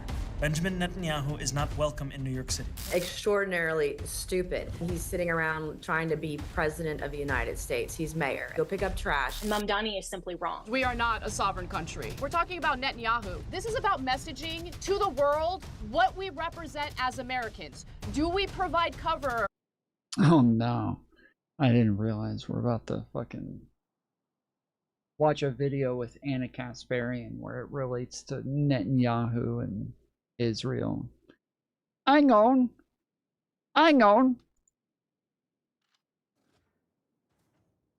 For modern day Nazis, Hang on. marketing that anti-Semitism is a good thing. You can calm down. Socialist Mayor Mamdani is actually doing his best to flip our entire nation into a socialist nation. Who cares about what the mayor of New York thinks? I think that Mayor Mamdani should be arrested.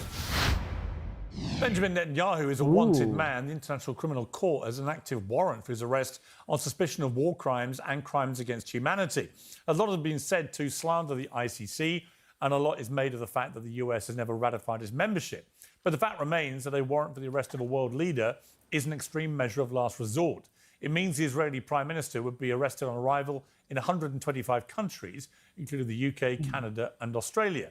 His name's on a very short list alongside Vladimir Putin and the military rulers of Myanmar and Sudan.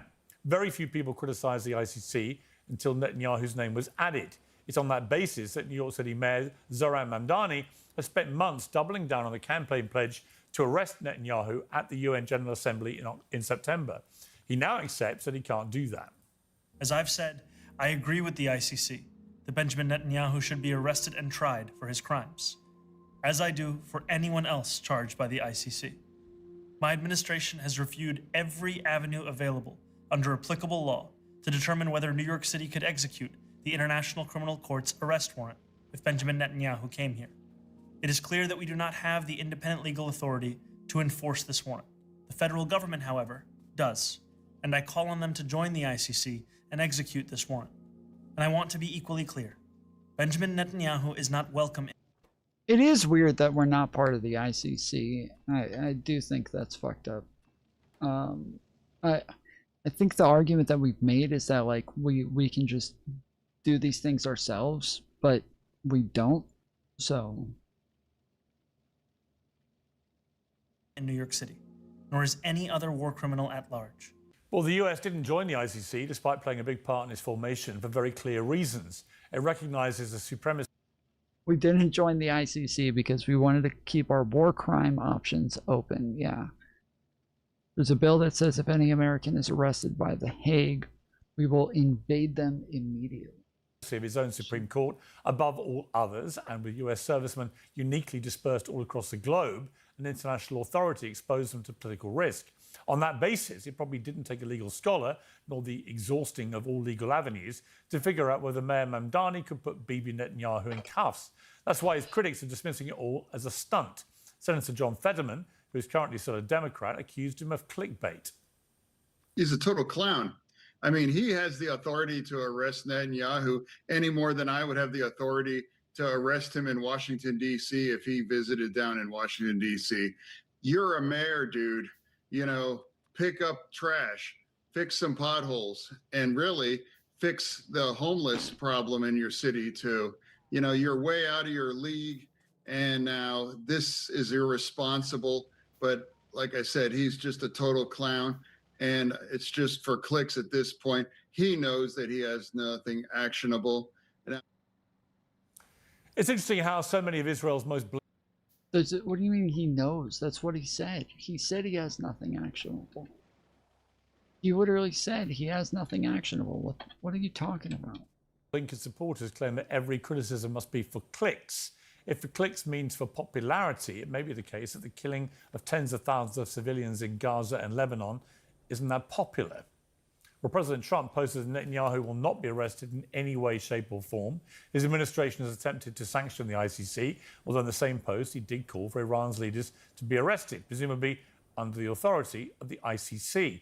And putting the politics to one side, what Mamdani's threat against Netanyahu has achieved is a global profile of his alleged war crimes. Netanyahu will not be arrested when he travels to New York City in September. He may already have been convicted in the court of public opinion. We'll debate all this in a few minutes with my panel. But joining me first is Republican Congresswoman Nancy Mace. Welcome back to Uncensored. Good to see you, Pierce.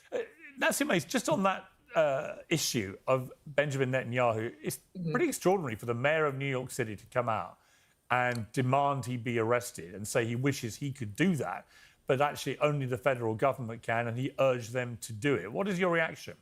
Extraordinarily stupid.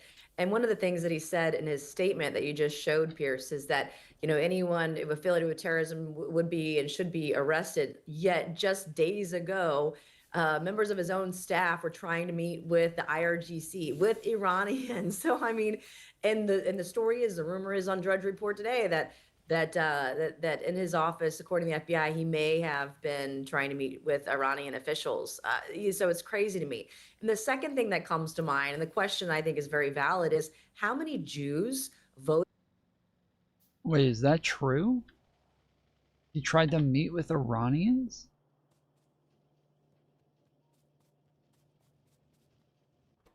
There's no way that's true, right? That would be fucking insane. Especially as a mayor, why the fuck would he be trying to meet with Iranians? Voted for Mamdani. To me, I'm just so perplexed by the whole idea of this guy coming to America 8 years ago from Kampala, and all of a sudden he's sitting around trying to be president of the United States. He's mayor. And I agree with John Fetterman. Go pick up trash, fill the potholes, get the homeless people off the streets, and maybe, just maybe, try to get an illegal alien not to murder our women and girls in New York City or rape them.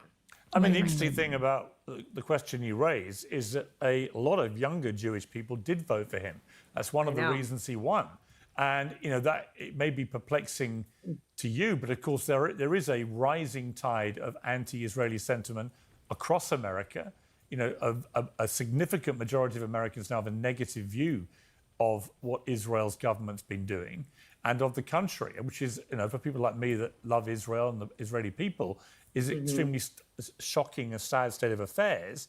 But I would point to the activities of a lot of people in that government and say, well, that is the reason. You know, when you've got people like Ben-Gvir, Smotrich, and these psychos doing terrible things, you are going to make your country very unpopular. Do you not have a concern about that? Well, I mean, that's up to the voters of Israel to decide who they want to have lead Israel. I mean, there is one Jewish state in the world, and that is Israel. And there are people... Yeah, that's not what you were saying just a moment ago when it came to Zoran Mamdani. That's not what you were saying just a moment ago. You had a very different take when it came to Mamdani just like, 2 seconds ago. across the globe that want to eradicate that.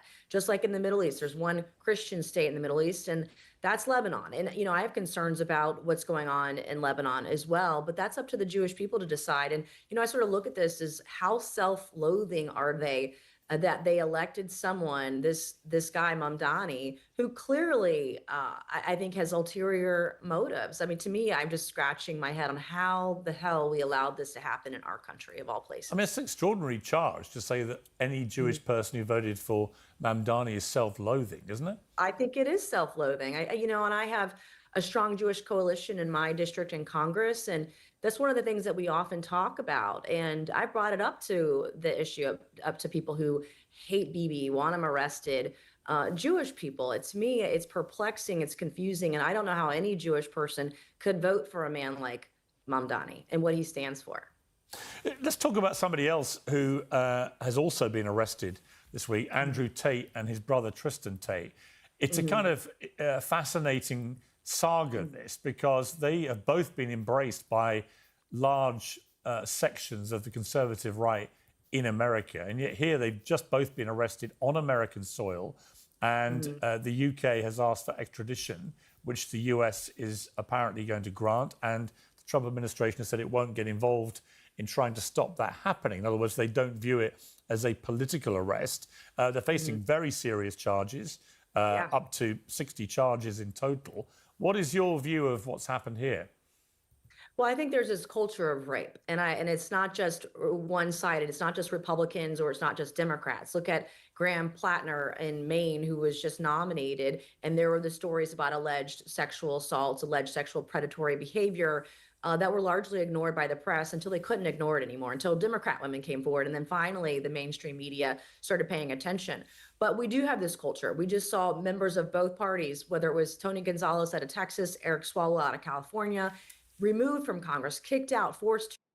We did hear a couple of people who were like, why would we believe these fucking Republican women when they claim to be raped? Like, that's so fucked up, dude. That is so fucked up. To resign because of that behavior. And I think overall, you know, when you have this kind of thing happening and no one is ever held accountable, no one ever gets investigated, no one goes to jail, no one gets fired from their job for this kind of alleged behavior, all you're doing is breeding more sexual predatory behavior towards women and underage girls, which is why as a survivor, Pierce, I have been just out there. It cost me my political career because I think child rapists should go to jail. In fact, I think they should be executed. And I was one of 4 Republicans to sign that discharge petition on Epstein. But this is why it's so important for us to be vocal and hold people to account, regardless of politics, regardless of the wealth, regardless of who they are, you know, regardless of Republican or Democrat. People need to be investigated, and then they need to go to jail if they're found guilty. And to those who say this is a political stitch-up, this is obviously what the Tates have been saying, and there are many on the MAGA right in particular, who've been racing to defend them and say it's all political and so on. What do you say to them? I think it's gross. I think anyone running to the rescue of individuals who have these kinds of allegations, we're talking about over 24 potential indictments by the UK, including potential or alleged child sexual assault. I mean, this is, it's egregious. And I think it is a detriment and a slap to the face of women and girls everywhere. There's a reason why a state like South Carolina and so many others, why you know, assaults and domestic violence cases are dropped 47% of the time. There's a reason why you can't, no one ever investigates sexual assault, because these things just aren't taken seriously. And when you give individuals like this, with these kinds of allegations, this kind of a platform, this kind of praise, all you're going to do is to continue this cycle and recycle the predatory behavior against our daughters. And I am vehemently against it. I don't care who you are. I don't care what political party you are. Until we stop this with our voices and with our demands for justice, none of this is going to stop. And it's disgusting. I almost feel like sometimes, Pierce, that we're moving backwards.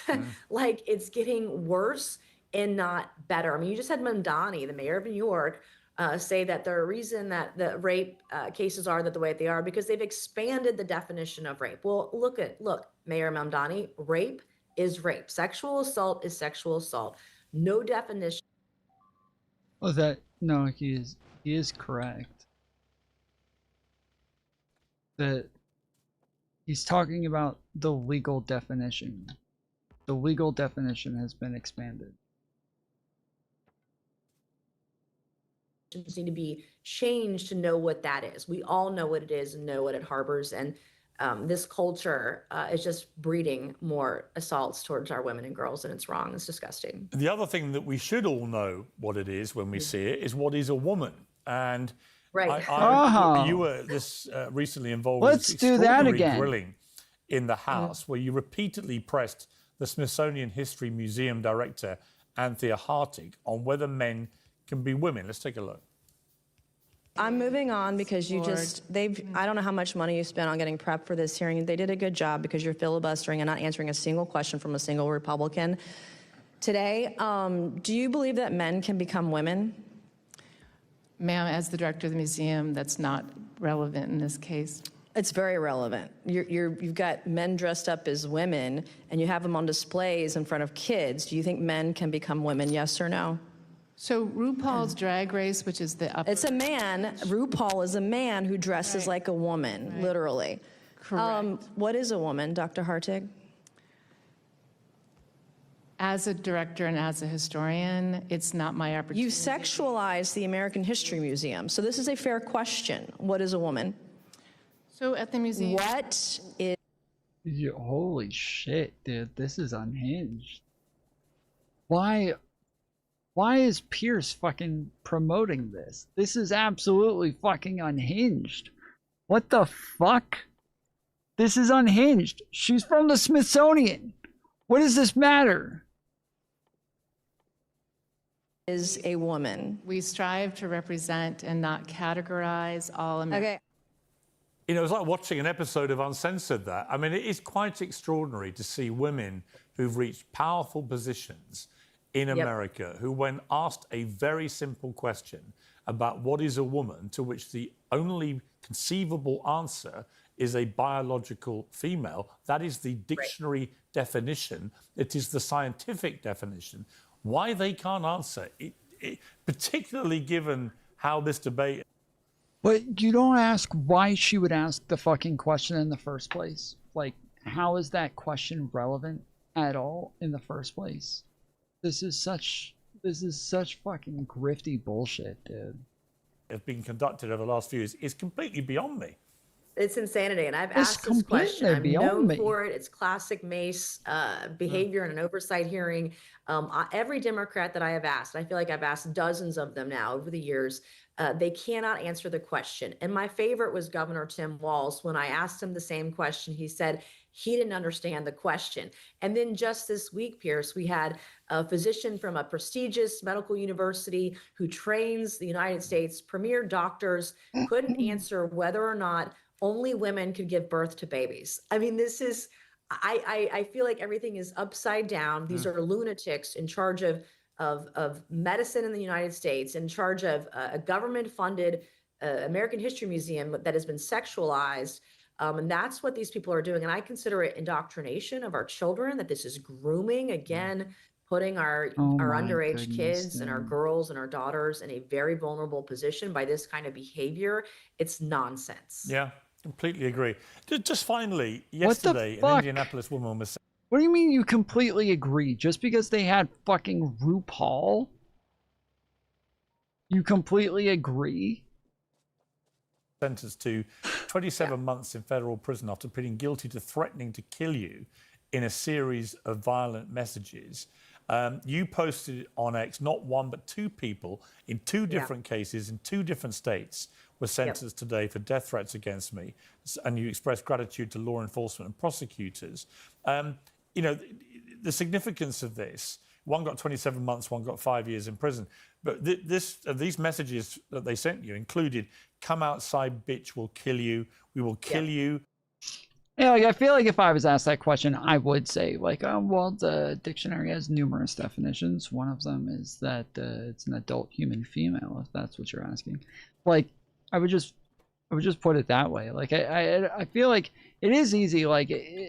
I feel like Democrats should just answer the question and just say it's an adult human female. Like, don't give them the fucking gotcha. Just say adult human female. You're not losing anything by saying it.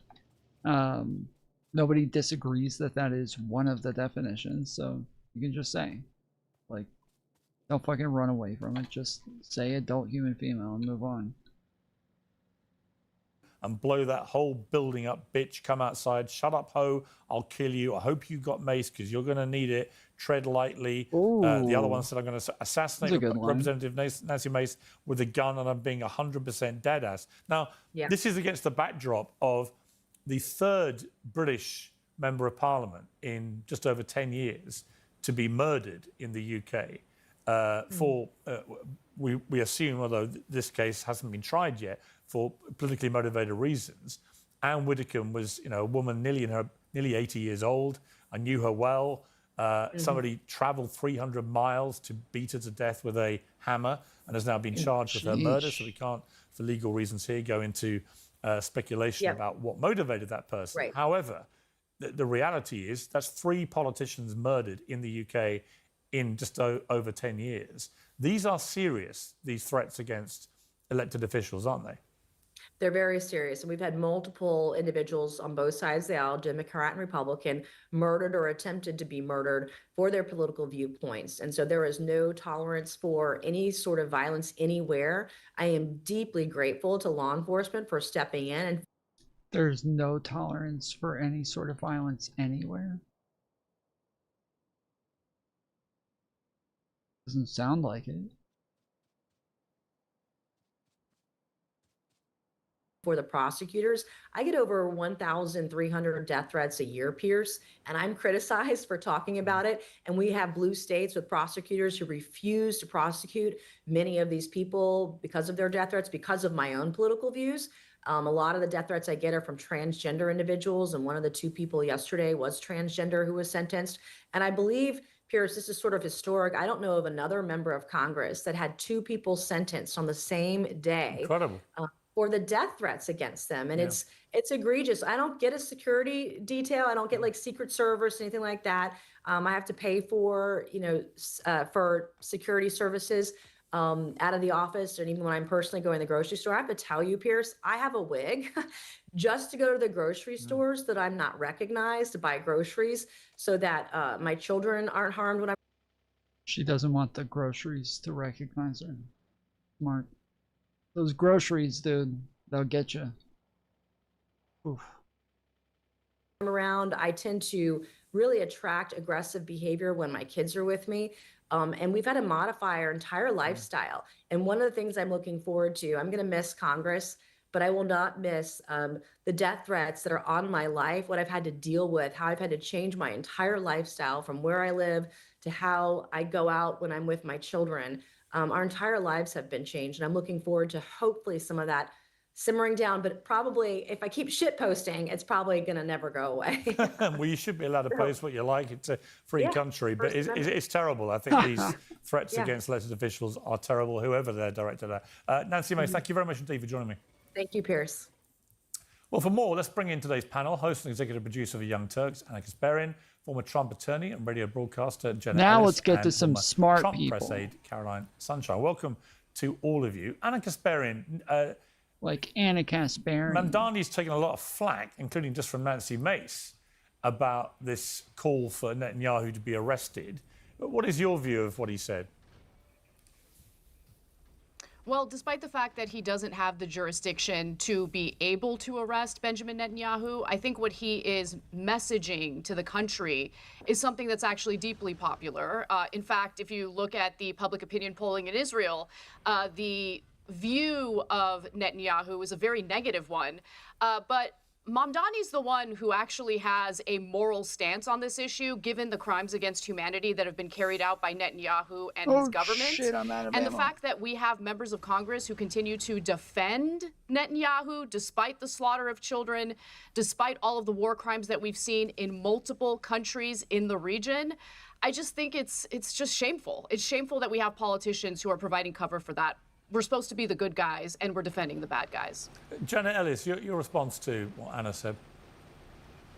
Well, absolutely not. What's actually very popular still is American sovereignty. And the issue here in the clash is between U.S. sovereignty and globalism. Because the United States has never ratified this treaty, what Mamdani is suggesting falsely is that America can... Yeah, what's actually popular is American sovereignty. You didn't even mention that. You're a fucking idiot. How could you not even mention that that's also popular? Simply manufacture warrants at the behest of the ICC, and that somehow we need to be part of a treaty that the U.S. Senate has never ratified. And what Mamdani is suggesting is that we participate in this unelected bureaucracy and give over more of our sovereignty that has always been a bipartisan issue here, that even the Clinton administration refused to submit it to the Senate to ratify back in the early 2000s. This is a very deeply unpopular issue, and regardless of where anyone stands on Israel, the question of America retaining its sovereignty really is at the heart of this, and Mamdani is simply wrong. Okay, Caroline Sunshine, I mean, Mamdani That's ironic because we are not a sovereign country. We're not a sovereign country. We actually the whole reason are. why Yes, you we are have the still Nancy ruled by the U.S. Maces of Constitution. Congress basically providing cover for literal war crimes and crimes against humanity is because our Congress is bought by Israeli interests through the Israel lobby. But that's okay. I mean, some forms of sovereignty violations are apparently okay.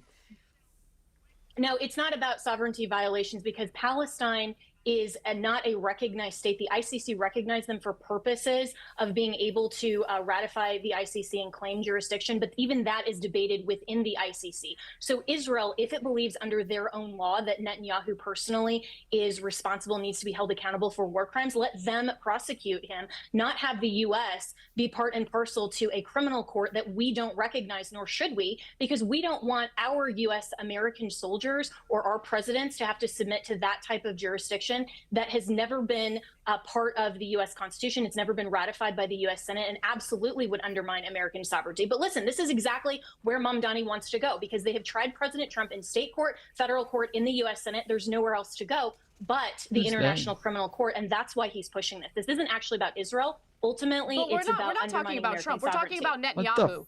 We're talking about... What the? See, that's fucking Trump derangement syndrome right there, dude. Ah, fuck. Yeah, I fucked that up.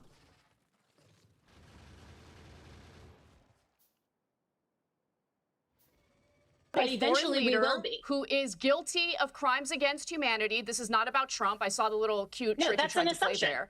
But it depends on... But this ultimately this is is about about undermining messaging American to the sovereignty. world what we represent as Americans. Do we provide cover for modern-day Nazis, or do we actually want to bring those Nazis to justice? And unfortunately, To the justice world that we where? live in today, where corruption is baked into our system and foreign lobbying groups have the ability to buy off our politicians, we get dragged into wars on behalf of Israel. We get implicated in the war crimes that they commit. And what Mamdani is trying to signal is that there are Americans who disagree with this. There are Americans who have been elected as public servants who are actually against this. They can't be bought.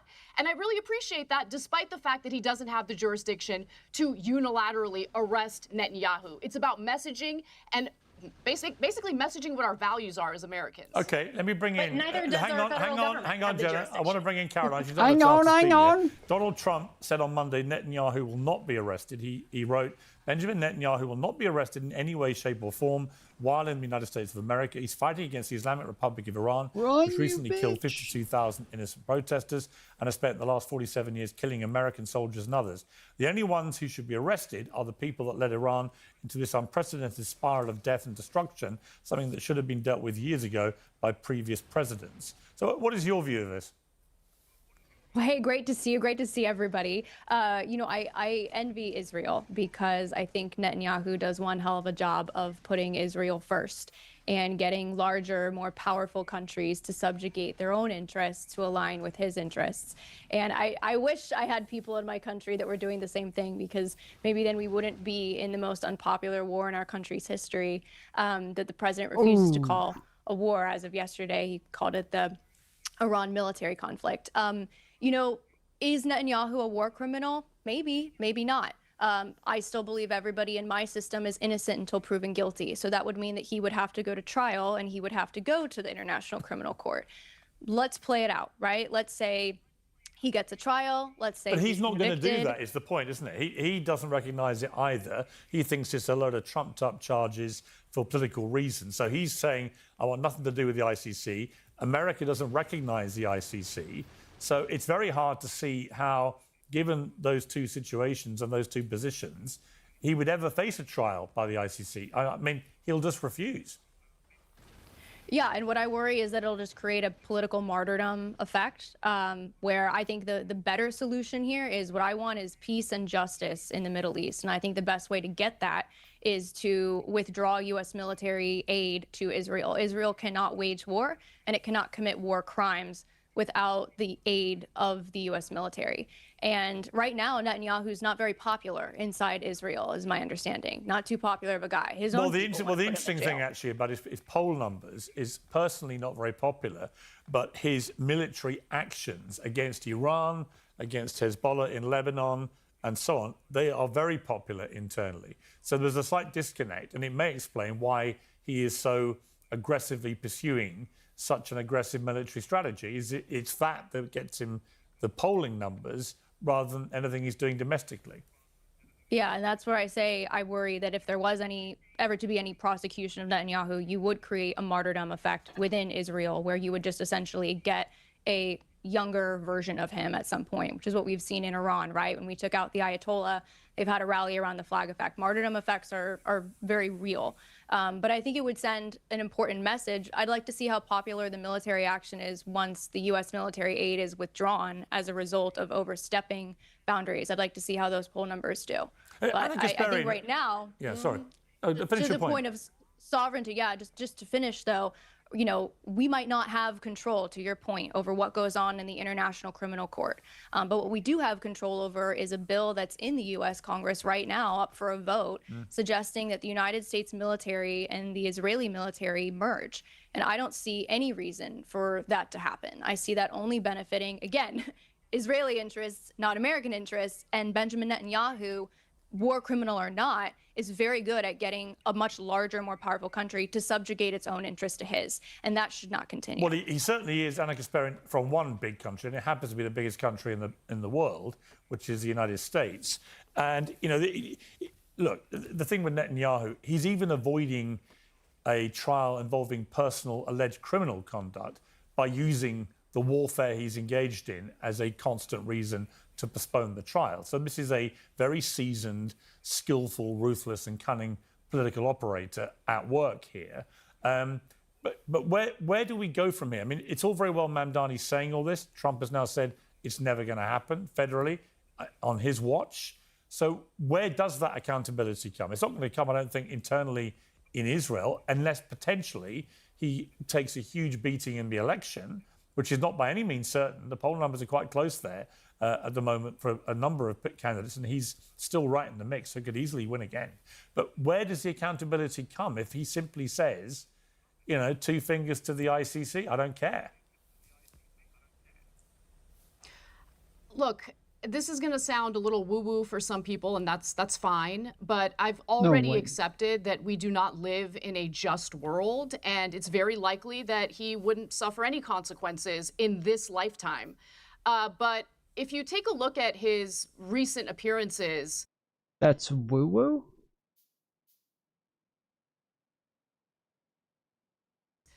he's very sick. You can tell. He's lost a lot of weight. He's pale. I know that he had some bout with cancer. He claims he's conquered it. I don't believe him.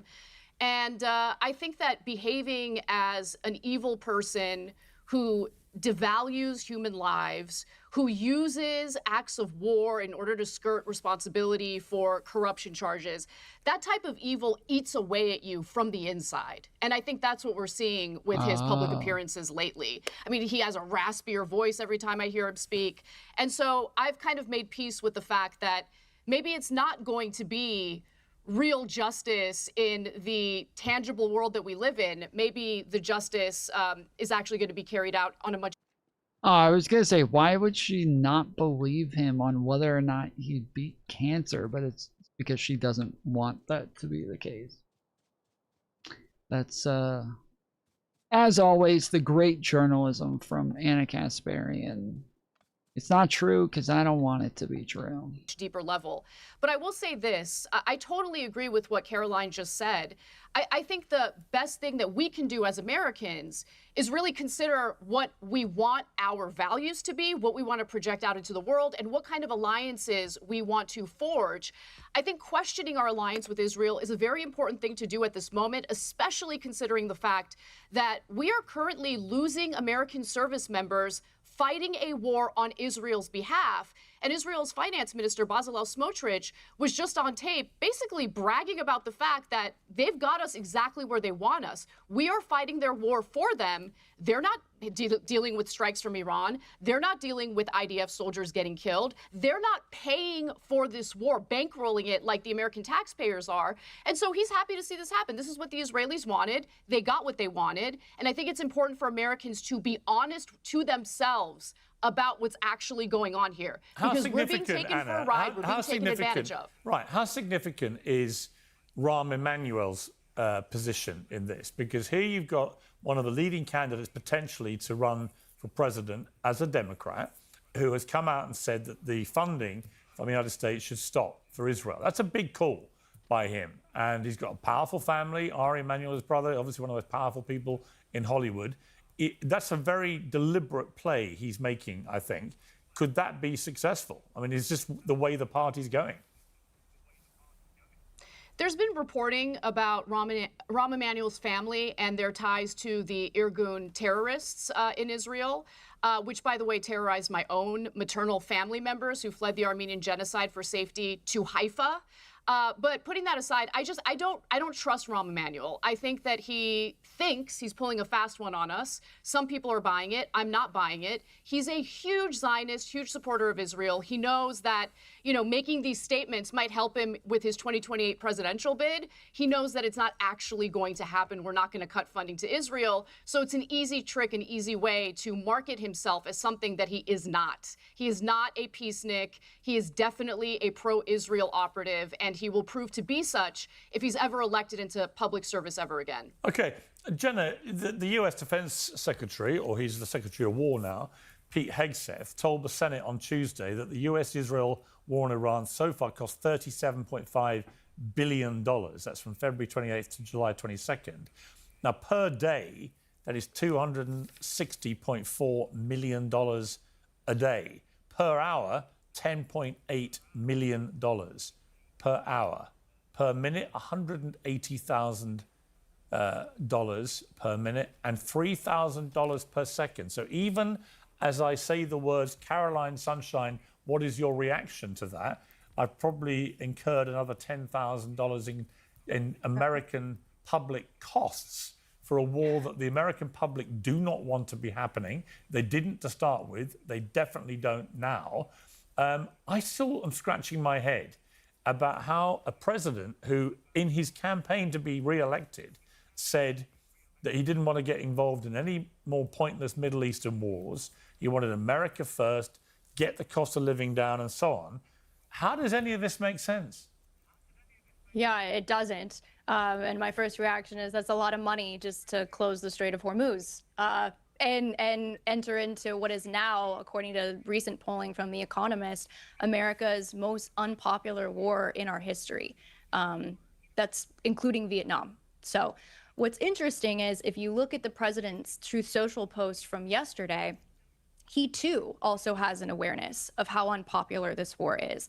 He sent out a tweet on Truth Social that I found to be insensitive, if I'm honest. I have a pretty high tolerance for what the president posts on Truth Social. I don't consider myself to be a snowflake. 99% that's on there, good with me. But this one listed out, you know, America's wars, everything from the Korean War up into this current war. And it listed out the death totals of how many soldiers we lost in each conflict. And then it didn't call the Iran war the Iran war. It called the Iran war the Iranian military conflict. But you know why they do that? Which is interesting. You know why they do that? They do it because at the moment they call it a war, they have to get congressional approval. And in fact, to be fair to Trump... Okay, it's not true whether or not they call it a war. It changes whether or not they have to get approval. Like, they've already called it a war numerous times. It's just they don't want to answer questions about having to get congressional approval. So they don't want, you know, the media is immediately going to say, well, you called it a war, so doesn't that mean that you have to get approval if it's a war, blah, blah, blah. But whether or not he calls it that doesn't actually change anything. On this particular point, no American president since World War II has called any military action a war for that reason. So Obama didn't, you know, no one does, right? That's not true again. That's also not true. They have called these things wars.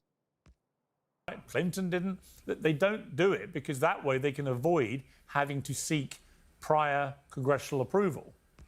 Yes, and I also think it has to do with the president understanding where public sentiment is. If this was a war that we were winning, if this was a war that was popular, I think the president would be happy to be the wartime president. You know, he's the producer in chief. He sees himself as the star in a movie. He would be happy to be that. But even he has an awareness that this has gone on a lot longer than the 4 to 6 weeks we were promised. Well, actually, Jenna Ellis, it was 2 to 3 weeks. Then it was 4 to 6 weeks. Then it was 2 months.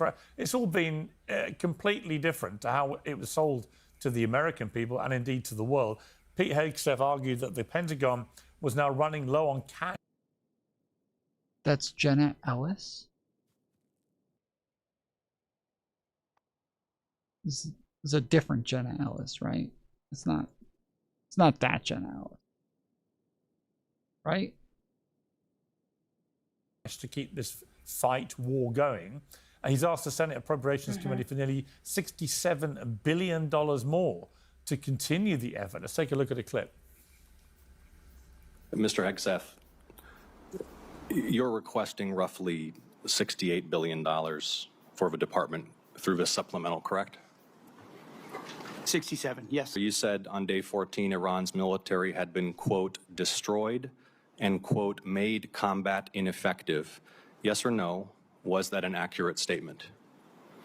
What the American military has done to the question? Iranian military is a historic military Will you defeat, answer the and question they're under ineffective oath? in that context.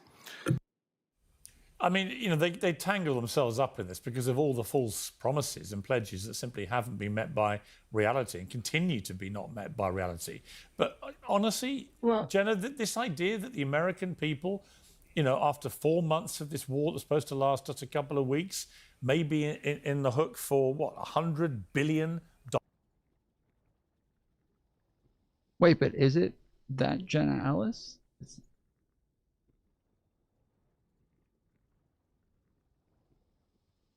No. Okay.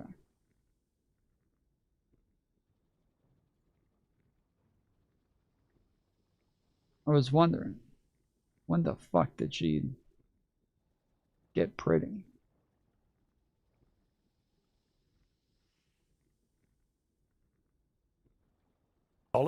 At a time when gas prices have never been higher. I'm going to California at the end of this week, and you know, I'm told that gas prices are like twice as much as last time I was there in October. How does any of this make sense? Yeah. And politically, it's so damaging for the Republican chances in the midterm, surely.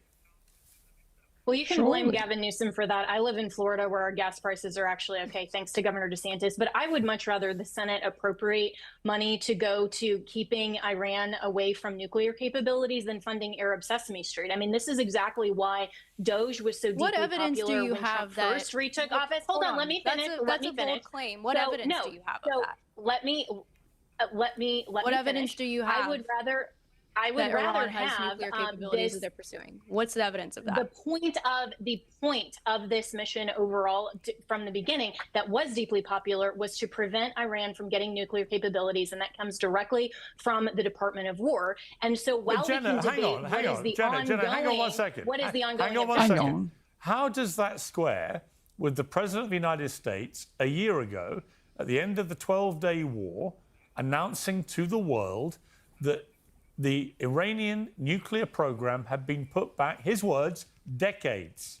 It turned out it wasn't even 8 months. And then suddenly we're supposed to believe the Iranians were about to attack with a nuclear weapon within days, weeks. That's why there was this urgent sense of a need to attack. None of that makes sense. How can it go from being put back decades with this incredibly successful 12-day war, and then within 8 months, we have to launch a fully fledged war. Well, I don't think it's a fully fledged war, but I think that intelligence, of course, can change. I think he's right to call it a conflict, and the longer that it continues, the more that Americans, But we've also been told it's been going on for 47 years. Here, it's a 47-year war. How many times have I heard that talking point on television? The fact that intelligence can change is the fact that the Secretary of War said that the intelligence changed, and we have no evidence to the contrary to disbelieve that the Department of War thought that there was a national security threat. And when our government is telling us that Iran, I'm just curious what your source is. Have you looked at everything? Have you looked at everything that the Pentagon has seen? Were you sitting in this situation? That Iran don't talk over each other, because we can't actually hear either of you do that. No, So the point, though, is that while we can debate the ongoing conflict or war, whatever you want to call it, yes, Congress hasn't specifically declared war, but you're right, peers of the history of the American history of this. I don't think that actually the president needs to have congressional approval at this point for it, but we can debate those ongoing issues. But the fact that this is still a matter of national security, the fact that this appropriation continues, it may, to your point, affect the midterms unless the White House can message this. But I disagree with Caroline in this respect. I don't think that President Trump actually wants to be a wartime president. He wants to be the peace president. What he actually thought he could do was to go into the Iranian government and actually negotiate this memorandum of understanding that clearly didn't happen, because Iran calls the United States the Great Satan. I don't think that and that one particular point, I disagree with the administration that was ever a possibility. So Jenna, out of interest, if the sole mission statement, and the mission statement has changed dramatically in the last few months, but let's assume for a moment's sake that... But they called us the Great Satan, Pierce. Of course, we have to go to war. They called us that. And they meant it. Donald Trump's... when he says it was all about the nuclear capability, stopping them having a bomb. Okay. As far as I last checked, the Iranians still have every single piece of their enriched uranium.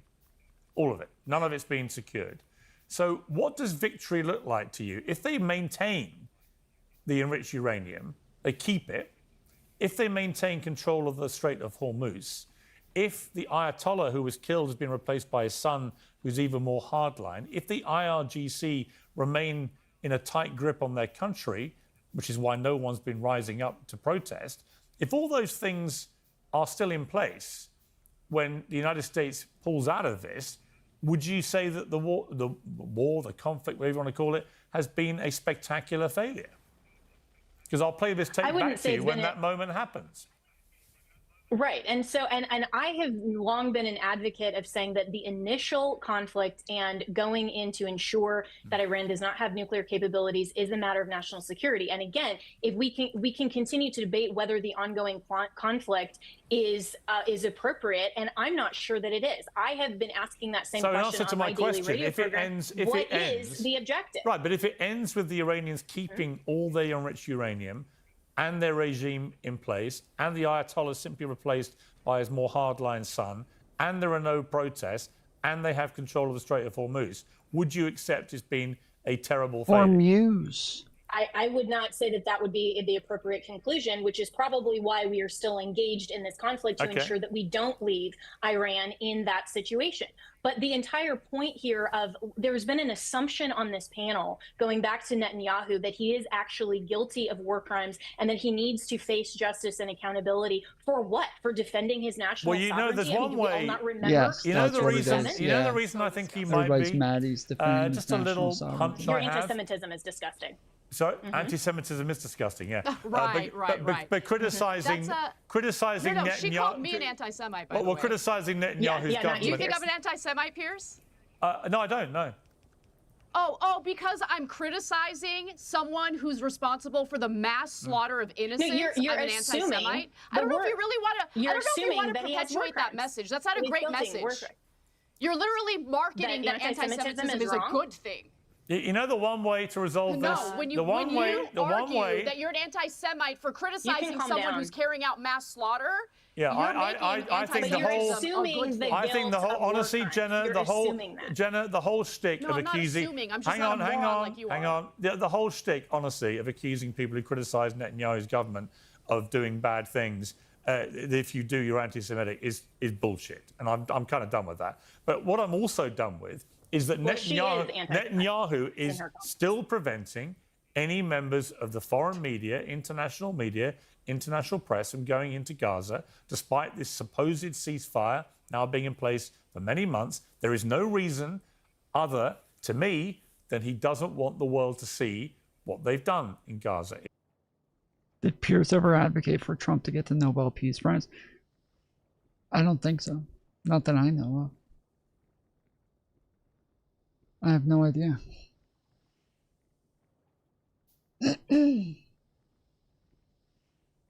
If you want to exonerate yourself from the charge of committing war crimes in Gaza, let's keep it to Gaza for now, then let the international media in to do their jobs freely, not embedded with the IDF, because there's a ceasefire, shouldn't be any risk to journalists. Let them do their job, and then we can all decide, based on their reporting, whether there's been war crimes. And the reason Do you that think he that doesn't, someone the reason who is like Netanyahu Anna won't, Kasparian well, would the ever reason be Netanyahu unbiased won't to let it actually happen, go in there? the reason Netanyahu won't let people in Do you think freely, you'd be unbiased? it's because Jenna? I Would you be believe unbiased? I believe war crimes have been committed, and that is what will eventually.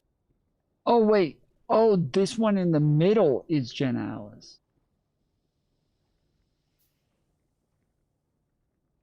Wait. Is it that Jenna Ellis?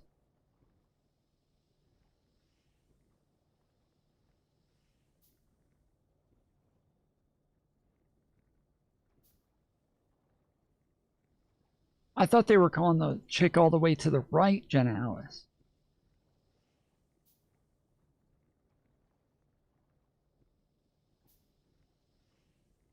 Is that her? I can't tell. Be uncovered. We shall see.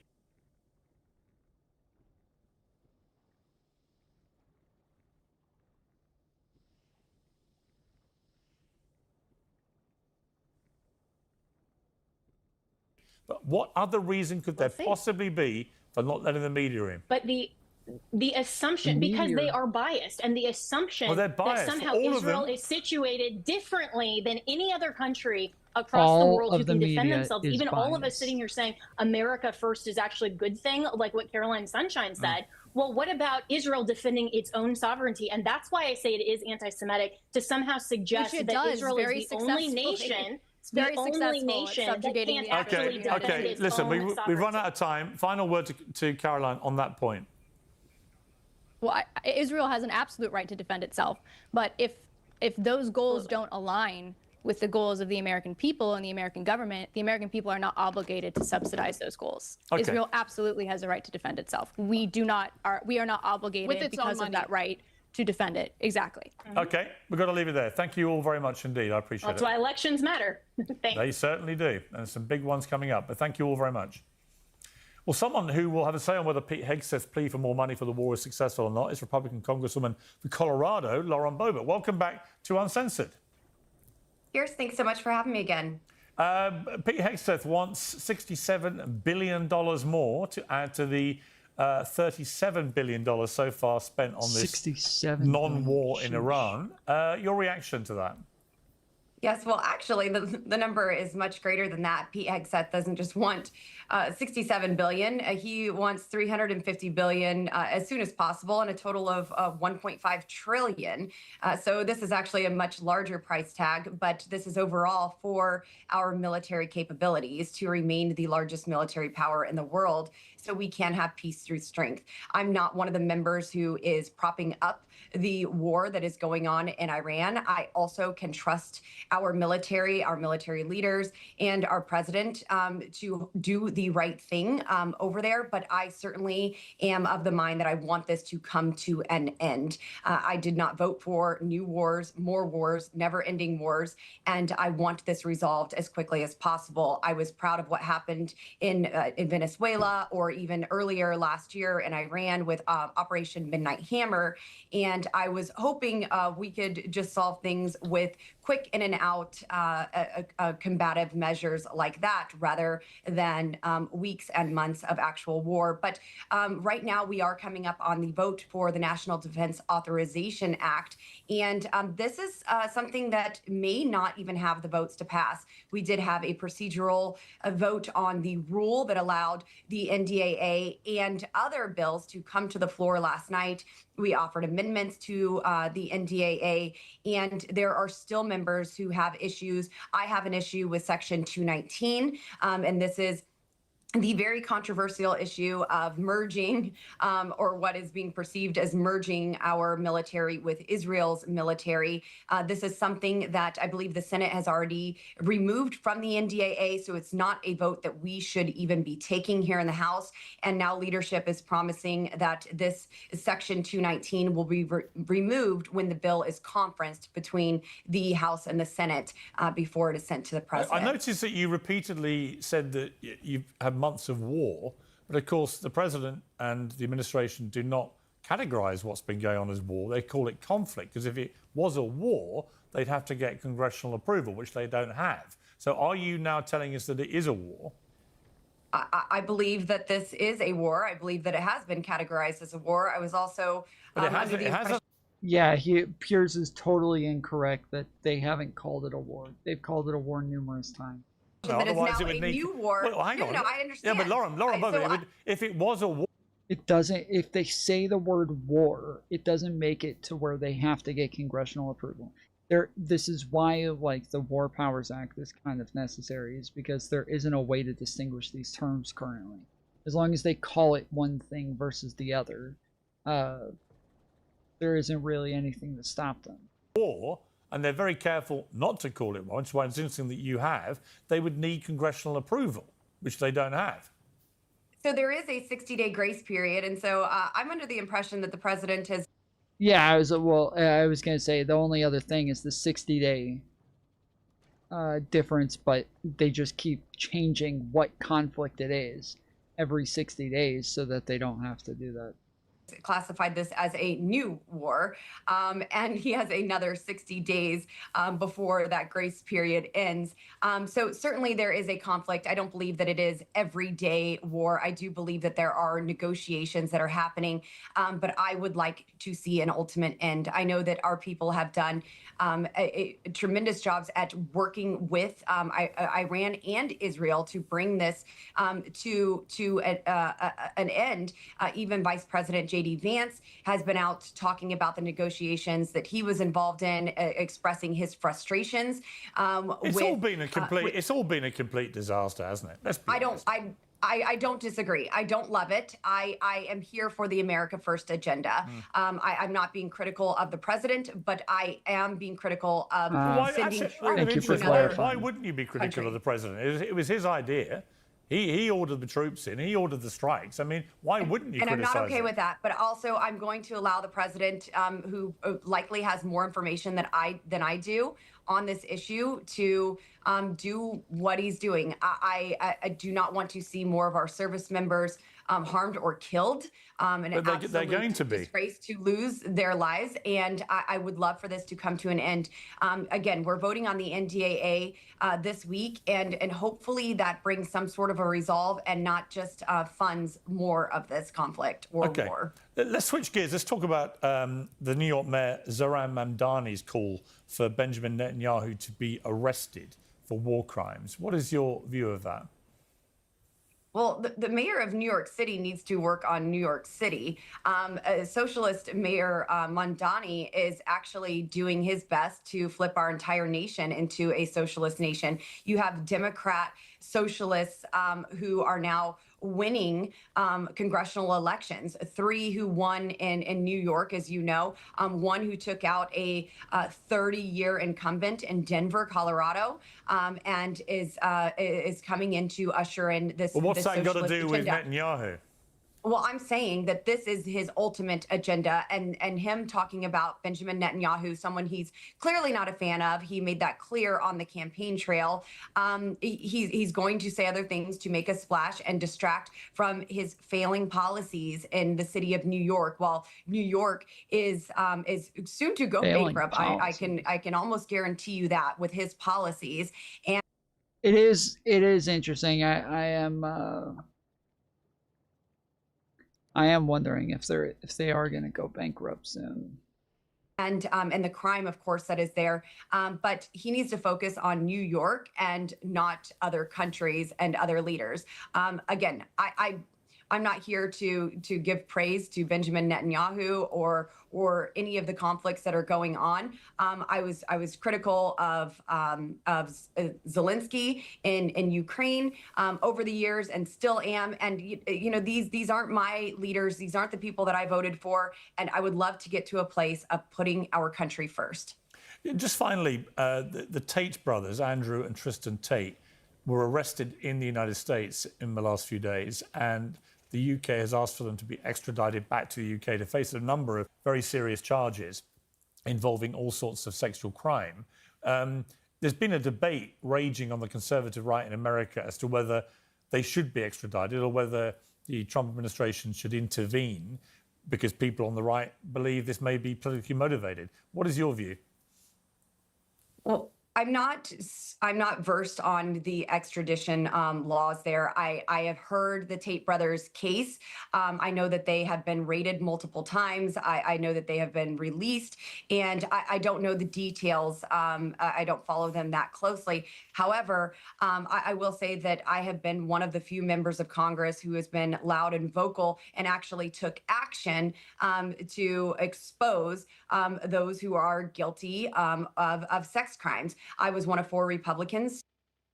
Having Mace and Boebert on the same episode is quite the fucking feat.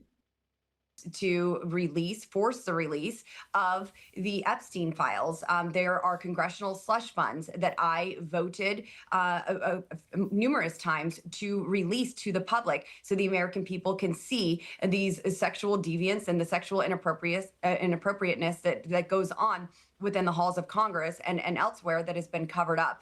So if they are guilty of sex crimes, absolutely charge them to the fullest. I don't know their case well enough to speak to that.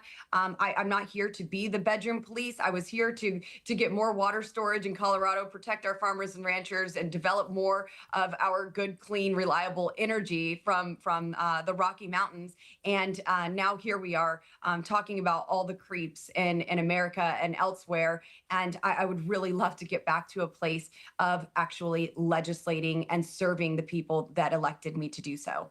Lauren Boebert, always good to have you on Uncensored. Thank you very much. Thanks, Piers. Well, for more on New York Mayor Zoran Mamdani's threat to Benjamin Netanyahu, we're joined by Israeli Ambassador to the United Nations, Danny Danon. Danny, welcome back to Uncensored. Thank you for having me, Piers. So the mayor of New York City couldn't be clearer. He believes that Benjamin Netanyahu is a war criminal. As he puts it, the architect of a horrific genocide against the Palestinian people. He wanted to be able to arrest him if he came to New York City. He's been told that that is outside the purview of the New York mayor's office to do that. But he's called on the federal government to join the ICC and execute this warrant. I want to be very clear, he says, Netanyahu is not welcome in New York City, nor is any other war criminal at large. What is your reaction? With all due respect, Piers, who cares about what the mayor of New York thinks? You know, you should take care of the garbage of New York. I don't know, you are in London, I'm in New York. It's horrible. Bro, they all keep saying the same line. They all have the same exact fucking line. You should take care of the garbage in New York. About the situation here. You should take care of the education in New York and not trying to play that he's the Minister of Foreign Affairs or the President of the US. He's the Mayor of New York, period. It's a stunt. You know, I think that Mayor Mamdani should be arrested. he will not be arrested. I think he should, because he supports terrorists. You should look at the way he actually spoke about a Hamas terrorist. He said he was a journalist. A few days ago, he sent his commissioner to meet with the Iranian ambassador to the UN at the same time where the American soldiers fighting this evil regime. So, you know, he can say whatever he wants, but the US, you have the rule of law. And according to the rule of law, the US is not part of the ICC. That's why Prime Minister Netanyahu will come to the US, will speak at the UN, will address the General Assembly. It's a political stunt in order to distract from the main problems of the city. And it's not the first time you see politicians using Israel as a distraction. That's what he's trying to do. Do you think he's anti-Semitic, the New York mayor? Absolutely, absolutely. You know, I don't know if you can show it to the audience, but you know, a few weeks ago, he spoke about Jewish organizations and he called them monsters that used black money. You know, that's language of a mayor. You know, when you elect a mayor, you want him to make sure that he's actually making the life better for the people of his city. But how is it, Mr. Ambassador, how is it, if he is so anti-Semitic in your estimation, and he would absolutely, of course, deny that, but if he is, why is it that one of the reasons Mamdani got elected was that so many younger Jewish people in New York, which has more Jews living in the city than any city outside of Tel Aviv in the world, that they raced to vote for this guy? Why would Jewish people vote for a guy who you think is anti-Semitic? Because most of the people who voted for him, they didn't vote for him because of his opinions about the Middle East, about Hamas, about Iran. They voted for him because he promised them a better life, affordable housing. He promised free buses, a cleaner city. That didn't happen. So those issues for him, you know, it's about time to deal with the promises he gave to the public that voted for him. It doesn't matter if they're Muslims, Jews, or Christians, and not deal with foreign affairs. You know, but you see the videos he put out. I think for him it's more interesting to speak about Netanyahu and Hamas and Iran rather than to speak about the buses and the problem of the city. Earlier, I spoke to Republican Congresswoman Nancy Mace. She said that the Jews that voted for Mamdani in New York were self-loathing. Would you agree with that? You know, I respect the democracy. You know, Israel is a strong democracy. One of the reasons we are so close to the American people because we have the real democracy. So I respect, you know, he won the elections, Mayor Mamdani. He got the overwhelming majority because he was a stronger candidate. He had a great campaign. But what about the point that any Jews who voted for him are self-loathing? Would you agree with that? I don't want to give points or grades to people who voted for him. I think they have to look at his actions and the expectations are not met. And I think people are disappointed, not only the Jews who voted for him, but the people in New York, because they see him dealing with issues he shouldn't be dealing with. And, you know, talking about the UN, you know, you have an agreement between the US and the UN that basically anyone is allowed to come to the UN. And, you know, if you look at the history of the UN, you know, leaders who were dictators came to the UN to speak. Ahmadinejad spoke here, Muammar Gaddafi spoke here, Arafat spoke here. So all of a sudden, the mayor thinks he will start to decide who will come to the UN or not. It's not going to happen.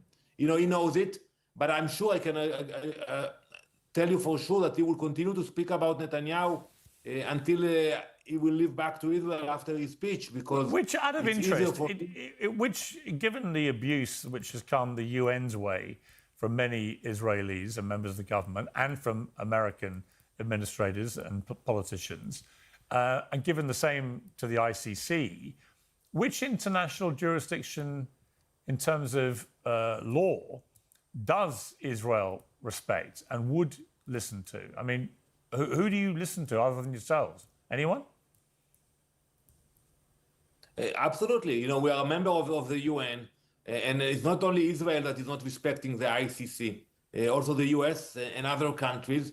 And, you know, on Friday, we're going to have a discussion at the UN in the General Assembly about Karim Khan, the prosecutor who actually charged Netanyahu.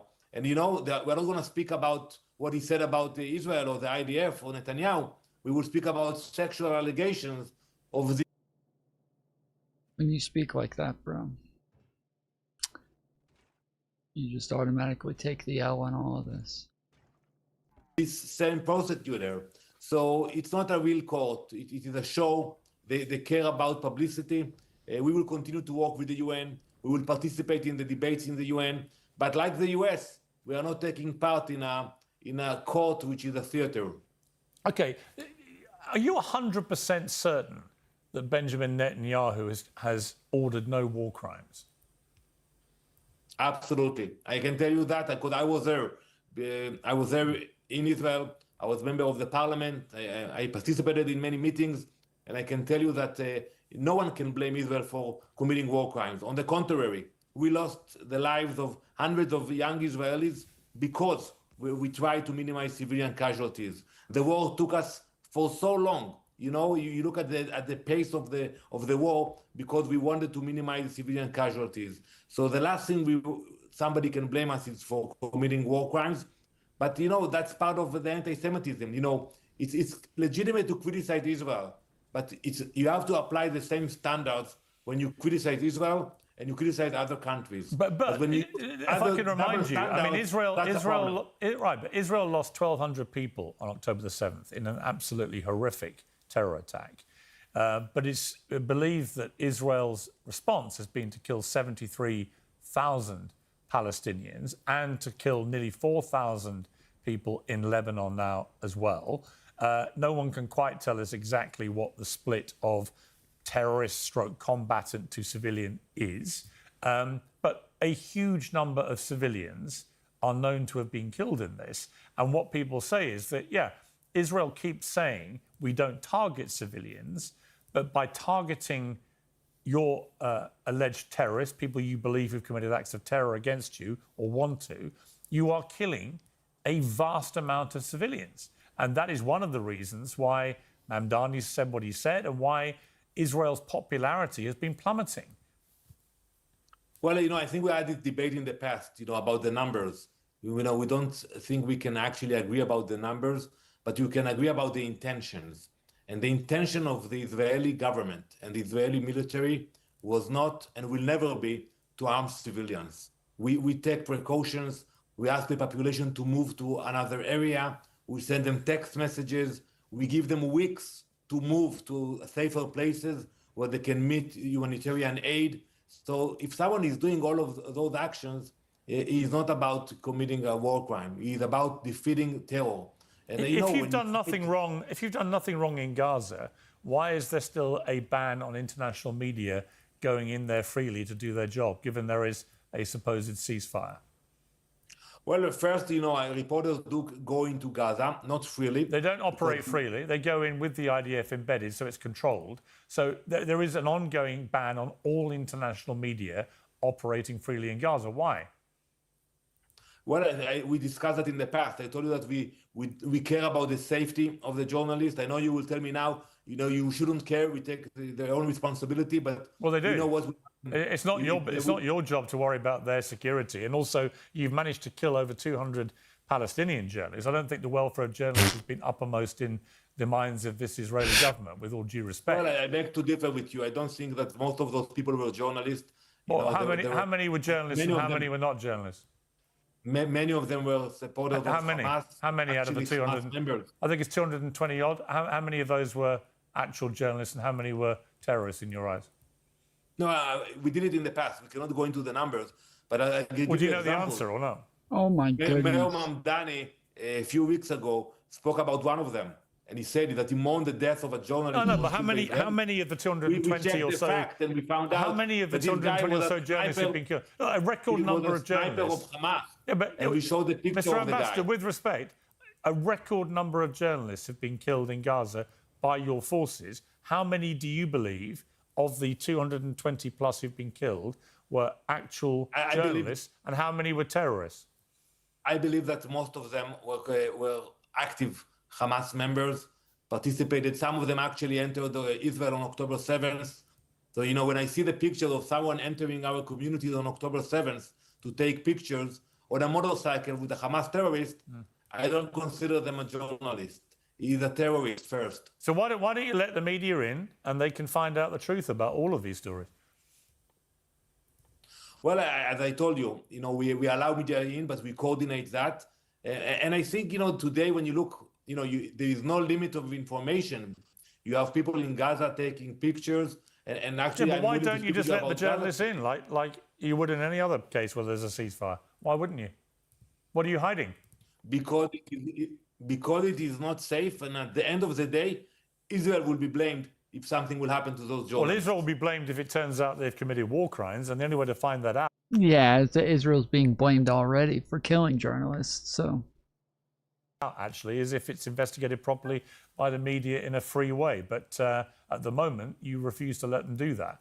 And that, I'm afraid, becomes increasingly suspicious and, in my eyes, increasingly damning. If there's nothing to hide, let the journalists in to do their job and let the world find out. Let me give you an offer, Pierce. Maybe you want to come to Israel, see the humanitarian aid that is going into Gaza every day, hundreds of trucks, and you are welcome to come and see part of the area. What I'd like is I'd like the world's top independent journalists who work for reputable organizations, be it Associated Press, Reuters, CNN, BBC, whoever it may be, established war correspondents, let them in, all of them, to do their job freely on the ground and work out whether your claim that there have been no war crimes committed is true. And the longer the Israeli government refuses to allow them in to do their job, the suspicion will grow that it's because you've committed war crimes. And that's the reality. Pierce, that's ridiculous what you are saying now. Not really. Because no, it's actually very let me finish. commonsensical. No one is blaming Israel for committing war crimes today. No one. No one, because there's no war in Gaza today. You have a ceasefire, and you have aid coming in. How many people have been killed in Gaza since the start of the ceasefire? Even the UN put a statement last week that it is Hamas which is not fulfilling the Board of Peace decisions, not Israel. So nobody's blaming us for a war crime today. The lies about the genocide and war crimes were when we were actually fighting in Gaza against Hamas. Well, I've got to say, a lot of people are dying in Gaza, given there's supposedly a ceasefire. But anyway, look, we've run out of time. Ambassador, I always appreciate you coming on Uncensored. Thank you very much. Thank you. Piers Morgan Uncensored is proudly independent. The only...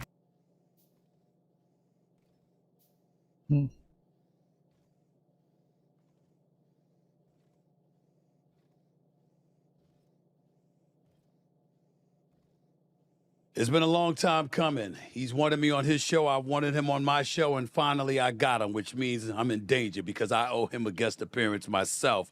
But he's a former Fox News host, a prominent far-right pundit, and once a staunch supporter of President Donald Trump, but no longer. Since leaving Fox News in 2023, he's launched an eponymous talk show and just recently announced his departure from the Republican Party. Please welcome, for the first time, the straight shooter with yours truly, the one and only. You think Tucker's going to take issue with him calling him far right? What do you say? Tucker Carlson. Tucker Carlson, how you doing, man? How's everything? Well, I'm as far right as ever. Who writes this crap, far right? Yeah, there's a, I see. I knew it. I fucking knew it. What is far right anyway? Well, What you does that tell even me. mean? You tell me. What would have been? What would have been? I have no idea. It means Nazi. What would have been the appropriate introduction for Tucker Carlson? Cultivated, today? handsome, erudite, irresistibly appealing to women and men in a platonic way. Just stuff like that. Normal stuff. So you really expect a dude to introduce you like that? Stop that! Stop that! Well, But I'm making it clear that you're not attracted to me physically, but you see the appeal that others are so obviously taken by. We'll go with that for now. Let's get right to it, Tucker Carlson. I mean, you've spoken out. Once upon a time you supported the president. That is no longer the case. Not to be redundant, but remind our audience why you don't seem to be as supportive of President Trump as you once were. Well, I supported him, not only supported him, I campaigned with him and for him and spoke at the Republican National Convention and knew him for 20 years. And I defended him at Fox, for my entire time there. And I got along with him really well until about 20 minutes ago, actually until February 28th, when he launched a regime change war on behalf of Israel, with Israel, on Iran, a war that every person who was paying attention knew could not be won and that would only damage the United States. And I told him that repeatedly before he did it. And it wasn't, from my perspective, just a mistake. It was like the end of an entire moment in world history where the United States, has enough power to influence events. That's all done, I think, because of this. And I think it's going to dramatically affect the standard of living in the United States and in Western Europe, which I care about. I think it's the most disastrous decision any American president has made in my lifetime, and nothing comes close. So, it's not that I hate Trump as a person. I feel sorry for Trump. He wasn't able to make an independent decision. He's controlled by another country. But I disapprove of it, and I'm outraged on behalf of my country, which is the United States.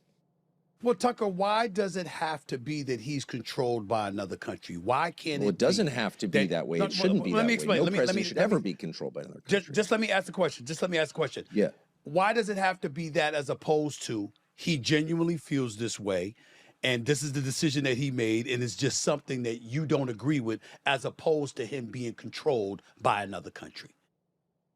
Well, I would like that to be true. It's not true. And there are a lot of people demanding that I claim that's true, but I was there, and that's not true. It's a fact that he followed Israel into this war. He said it himself, and so did his Secretary of State.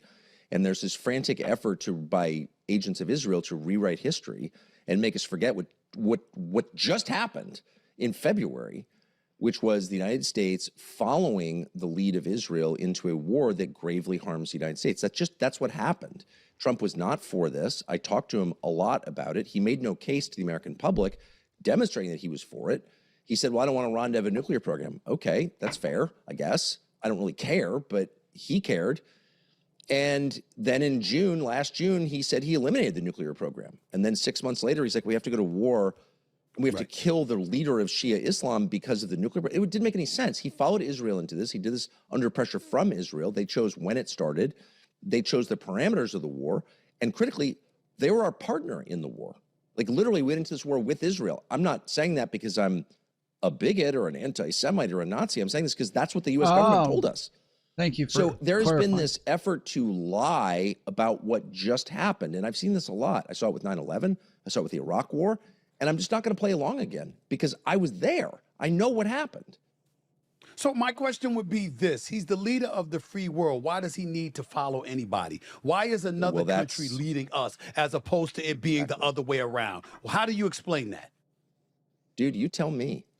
I don't have the answer. I said this to him directly. I said this to him during the 12-day war in last June, which Israel started. And we didn't benefit from it. Obviously, we went to war again. That was the beginning of the regime change war that they planned and wanted for their own reasons. It had nothing to do with our strategic goals or our interests at all. It only hurt the United States. It killed a bunch of Americans. It's going to drive us out of the region, destroyed all of our bases on the Gulf. All right, I need 2 names for 2 stops. I'll need 2 more in just a little bit, but right now, we'll just name these.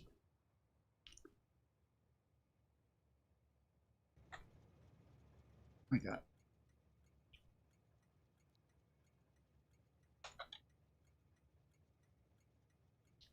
Tucker Carlson.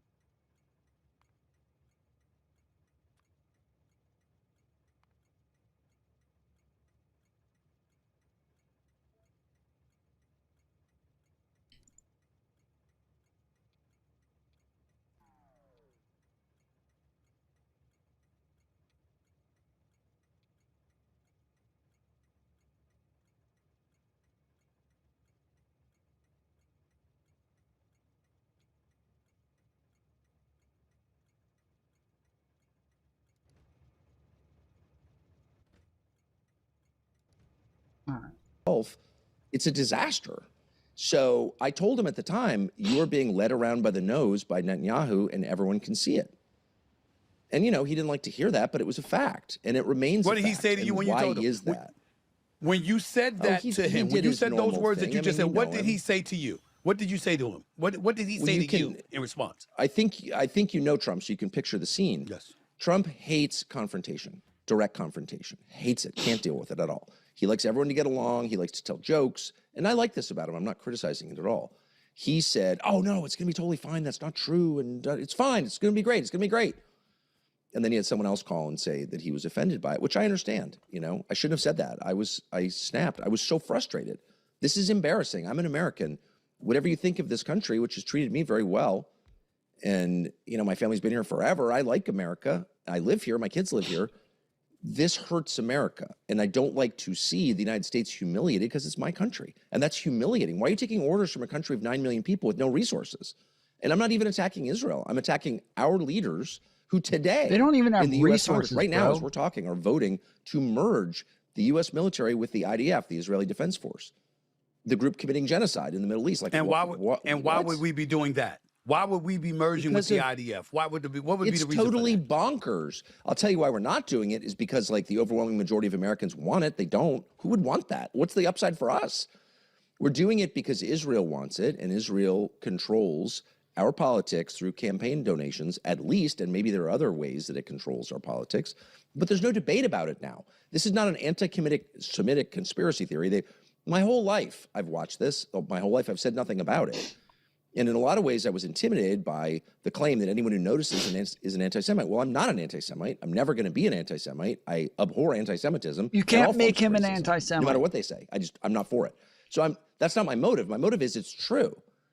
And trying to bully me into saying it's not true is not going to work. Why is it happening? I don't know. And I've said this a million times in public, and I really think we need a national conversation about why the president of the United States not just hurt his country, but hurt himself and his legacy and his party and everything that he worked all these years to build, trying to stay out of prison and almost murdered by a gunman in Butler, all the drama that he went through, all thrown away because now he's the president that led us into a war that we cannot win. We cannot win the war. And by the way, if we can win the war, tell me how. Is there a military means by which we open the Strait of Hormuz? No.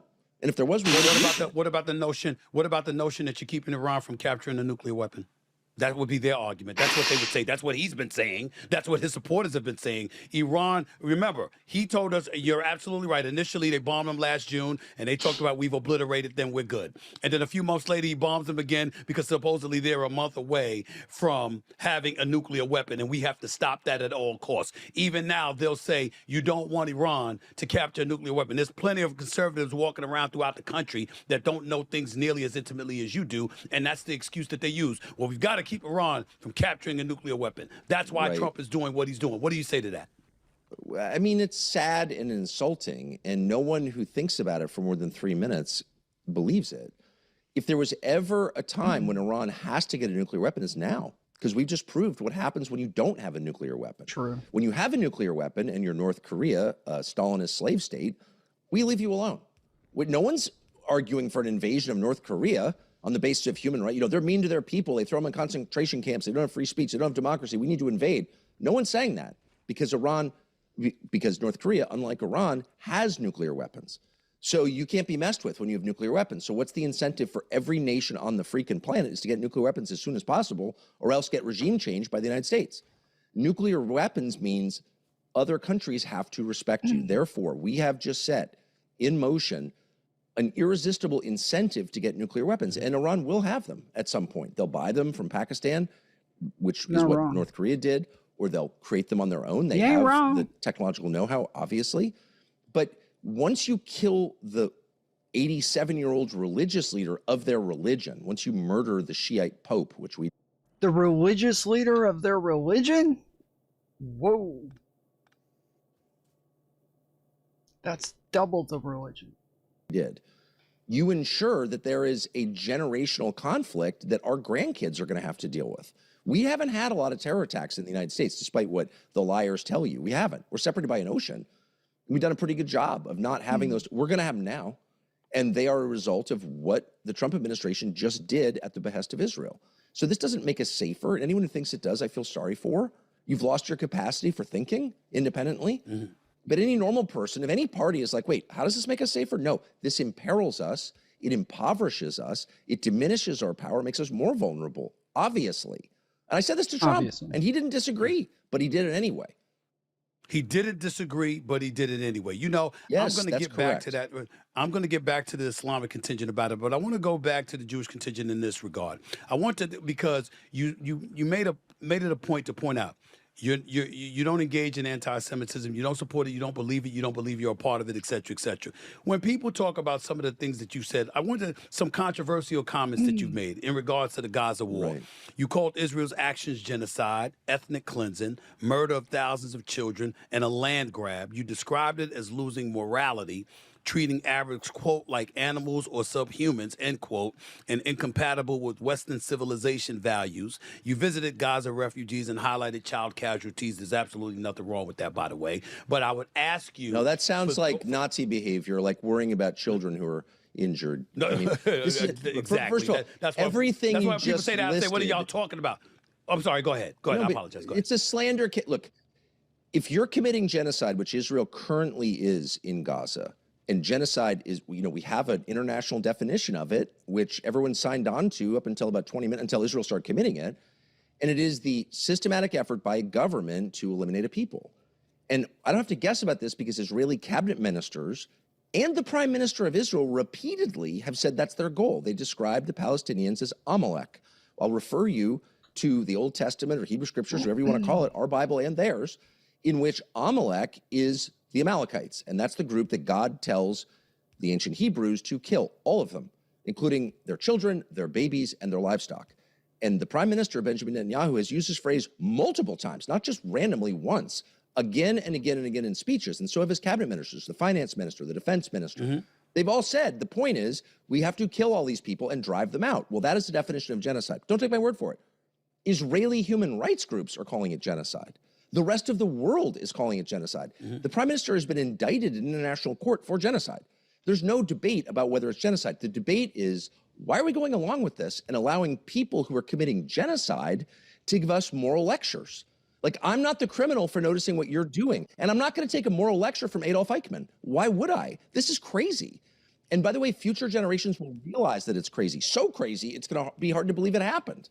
So how would you answer the question if somebody would have asked Tucker Carlson, is your issue with the Jewish community? Is it with Israel? Is it specifically with Benjamin Netanyahu? I mean, who's the issue with? Because that's somebody that you've described it's as not, it's not a mystery. I've said it out loud. By the way, you know, I hate even to go there because it's so low. It's playing their game, but it's also a fact that I have a lot of Jewish friends and Jewish guests on the show making exactly the same points. The idea that the government of Benjamin Netanyahu speaks for all Jews on planet Earth is a lie. It's a lie that's going to do grave damage to Jews. I don't know why people go along with this. If some lunatic stood up, some lunatic white person said, I speak for all whites, I would say, you don't speak for me. If Louis Farrakhan stands up and says, I speak for all black people, I hope you're like, no, not for me. Like, this idea that some politician in a foreign country gets to speak for global Jewry is insane. I'm not playing along with it. But here's the point. They are committing genocide. The lessons that I learned I'm 57, as a child growing up in America, were really clear. Genocide is always wrong. The Nazis did it. That's why we don't like the Nazis. The Hutus in Rwanda did it. Bro, I've been wondering this whole fucking time. Why does everybody not like the fucking Nazis, dude? What did they do? What did they do that was so bad? They committed a genocide. Fuck. They should teach that in like school or something. Like somebody should tell us this shit. I mean, the Turks did it. The Ottoman Turks did it against the Armenians. It's always wrong. And the person committing genocide doesn't get to attack me on moral grounds for pointing it out. This is crazy. And everyone else sees it. Only in the United States are we like, well, are you an anti-Semite because you don't like genocide? No, I'm a human being. I'm against it when it was aimed at Jews. I'm against it when Bibi Netanyahu does it. I'm against it when the Hutus do it. I'm just against it because it's immoral. And if we can't say that genocide's immoral, where does that leave us? And why are we paying for this? That's the other thing. It's not just some academic, like, are you for genocide? Well, obviously I'm opposed. I'm opposed to killing innocents, always, including bombing girls' schools in Iran. As most decent people should be, against killing innocents, without all question. decent people. But that's right. If you're doing that, again, I'm not taking a moral lecture from someone who's committing genocide, and none of us should. And through aggression and intimidation, they've scared the living crap out of everyone in the American media, apparently including you, into this place where it's How? like, What do you mean oh, apparently can you including say that? me? Why is it including Because me? I'll tell you I'm just why. asking I'll you tell you why. questions. Because Okay. because you're the fact asking you're the asking question. it when the facts Yeah. about what the Israeli government have done in Gaza are transparent, widely known, provable. You can use only dare you. Israeli sources for those facts and still Tucker arrive at Carlson? the same conclusion Israelis have arrived at. Tucker Carlson, It's genocide. let me put you on pause for 1 second when it comes to me, sir. Most people in my audience, may not have heard what you had to say. I want them to hear from you. So I'm just asking. Oh, no, nobody's got me hoodwinked. I'm literally asking because I literally want to hear. Like there's several things that you may have brought up that I may not have heard. I may be hearing you say for the first time. Oh yeah. How much money did you take from APEC? Fucking lying piece of shit. I don't get a chance to watch you all the time. That's all it is. But it's I want you to know kind that. of crazy. No. Have you ever made $7,000 in your life? Stephen Naismith? You ever made $7,000?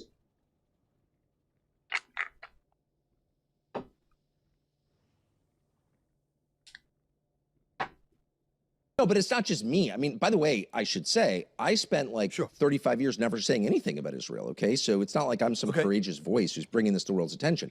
This has been going on for a very long time, since 1948, to varying degrees. And for the last 3 years, it's been going on at a pace that's impossible to ignore. And only in the United States, I just want to say it again, only in the United States and Israel is this not a majority view widely known by everybody.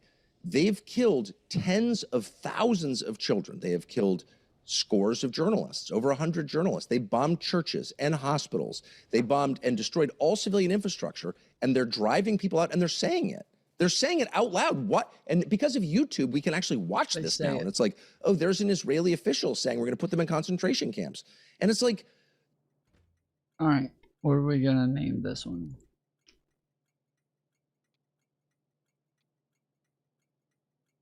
Make this like a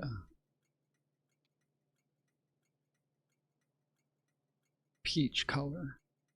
There we go.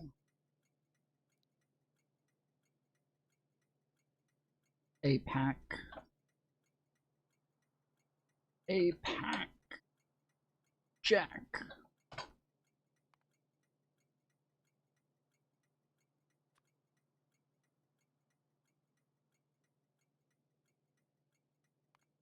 I normally try to put the color of whatever the station is, but they don't have a peach color here. That's fucked up. Alright. Oh no, fuck, I do that every time. Wait, they already have a name on here. Tiny Taco Team on GitHub.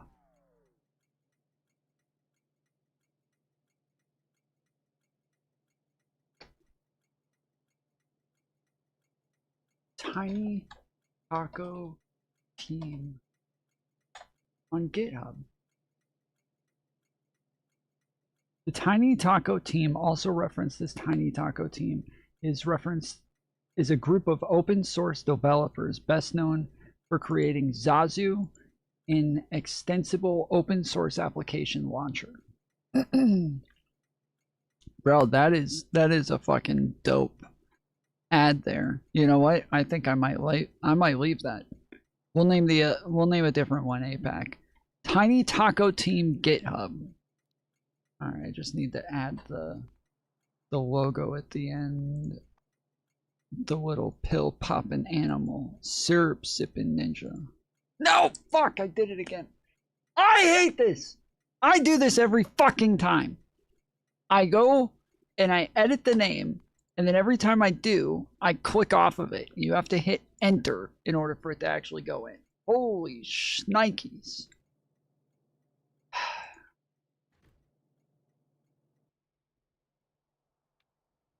All right, so Tiny Taco Team on GitHub. We're gonna give you 15 seconds, and then we're gonna add Cucker Tarlson. give you 15 seconds.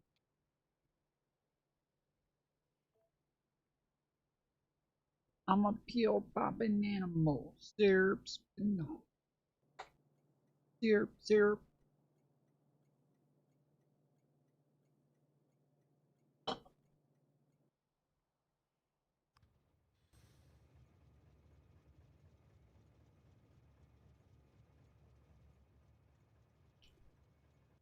Alright, go. Go and get. I don't want you here no more. The United States could stop this. It's the only country on the planet that could stop it because we're paying for it.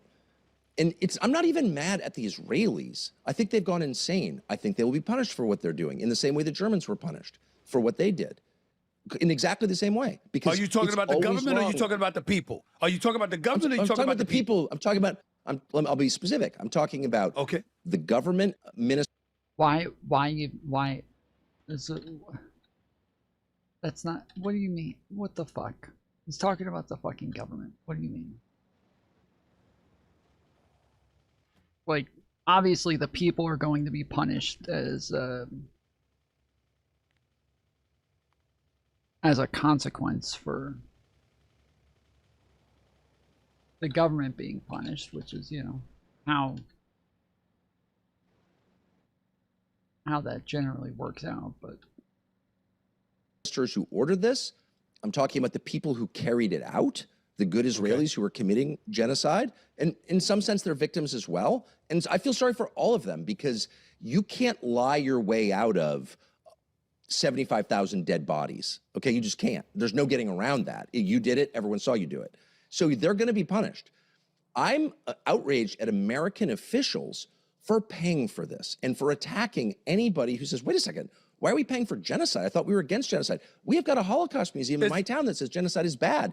Is it not bad now? And they're like, shut up, Nazi. And it's like, no, I'm against the Nazis because I'm against genocide. No. But here you're committing it. So I'm against what you're doing. This is, it doesn't. Is this about just Trump, or is it about specific individuals within his administration that has an alarming level of influence that we need to know about as well? So that's like a question I've thought so much about. In other words, who was pushing Trump to do something insane? There you go. Right. And, you know, obviously Rubio, the Secretary of State, is for it, obviously. I don't think he was pushing that. I mean, I don't work there, so I was there a lot, but I'm certainly not an employee and never have been. So there's a lot I miss. I can't really answer the question, but my sense is that no one inside the White House was like, you know, pushing Trump's arm behind his back and saying, you've got to regime change Iran.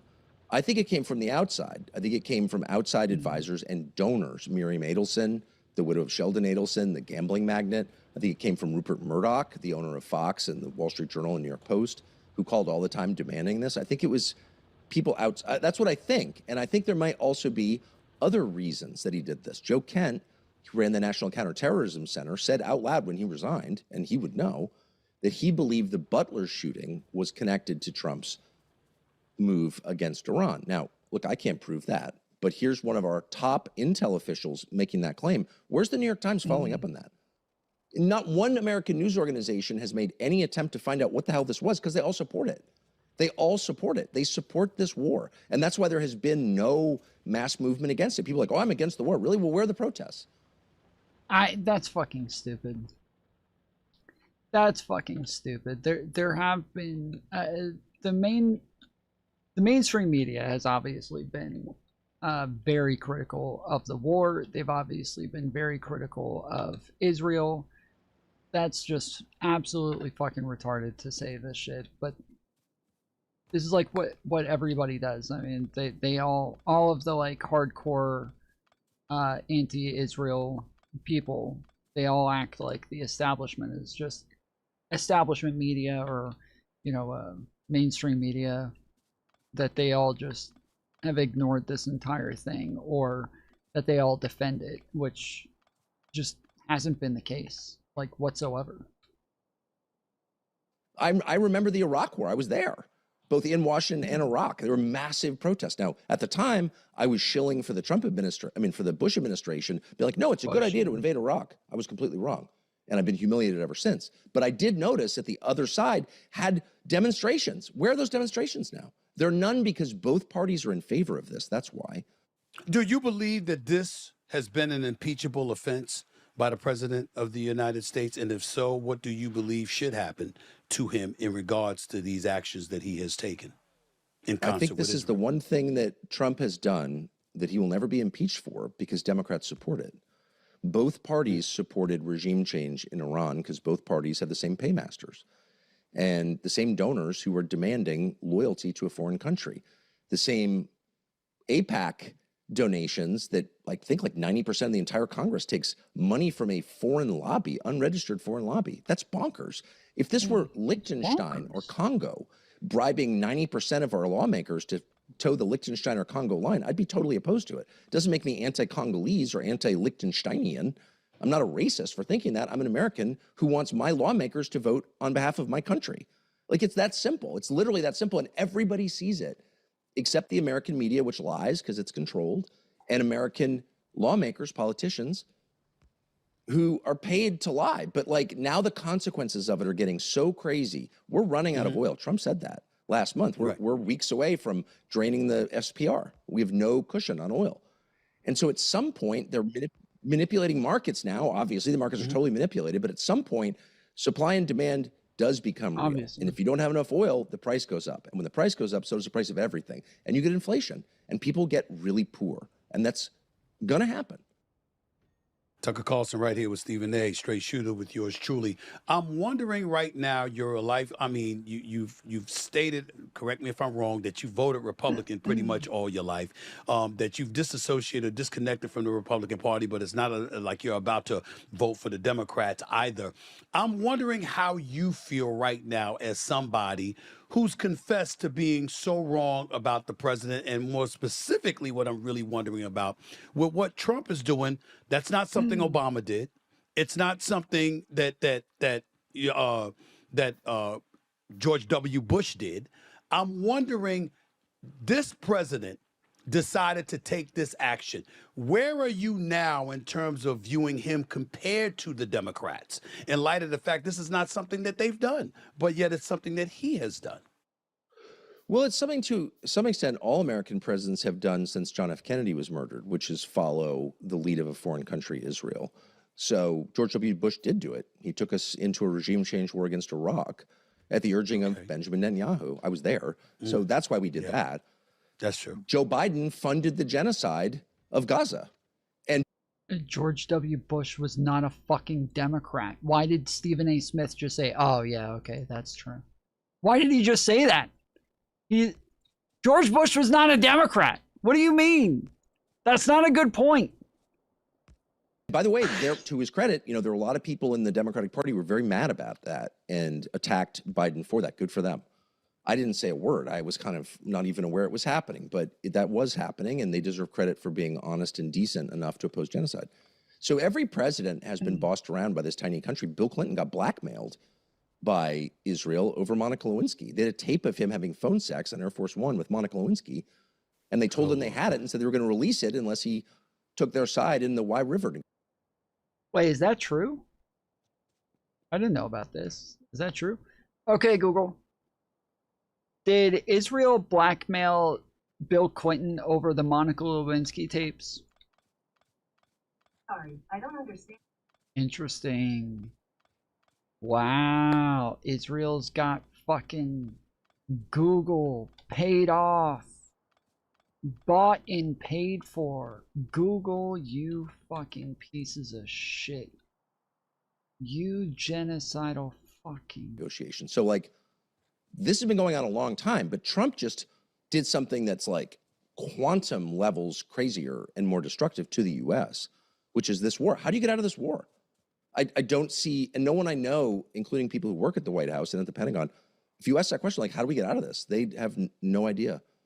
So I'm really worried about it.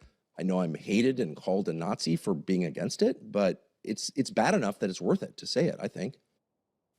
Tucker Carlson, in 2021, you probably wrote that you hated Trump passionately. You later supported him in 2024.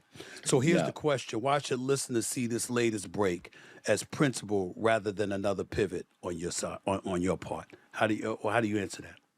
Well, I've had many pivots, and I've already explained two of them. I was wrong. Yes, you have. Because I'm wrong a lot, I guess. I mean, I flatter myself and say I'm not wrong a lot, but I certainly am wrong sometimes, and wrong on big things. I was wrong on Trump, and I was wrong on the Iraq War, and I'm sure a million other things. But anyway, I mean, I don't know what to say.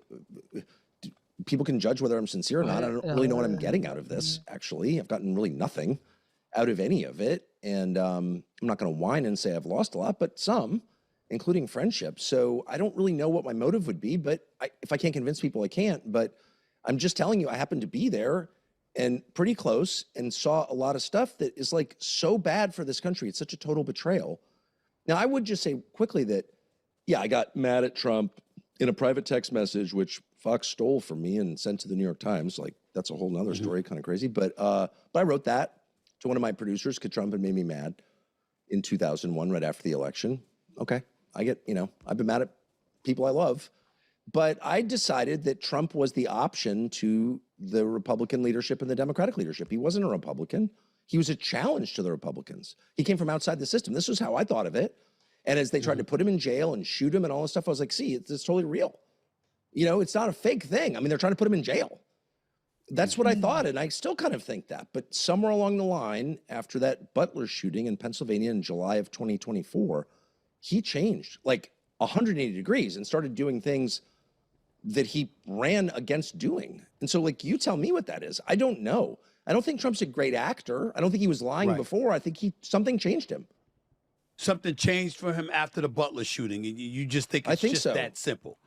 You don't have no Well, I don't any know if idea it's what that it is. simple. Okay, but you have I no don't idea know what it if is. anything's simple. Well, let me tell you what I do know. No, I don't. Just to be clear, I don't know. And if I did, I would say it instantly. I know that Trump shut down the investigation into the Butler shooting.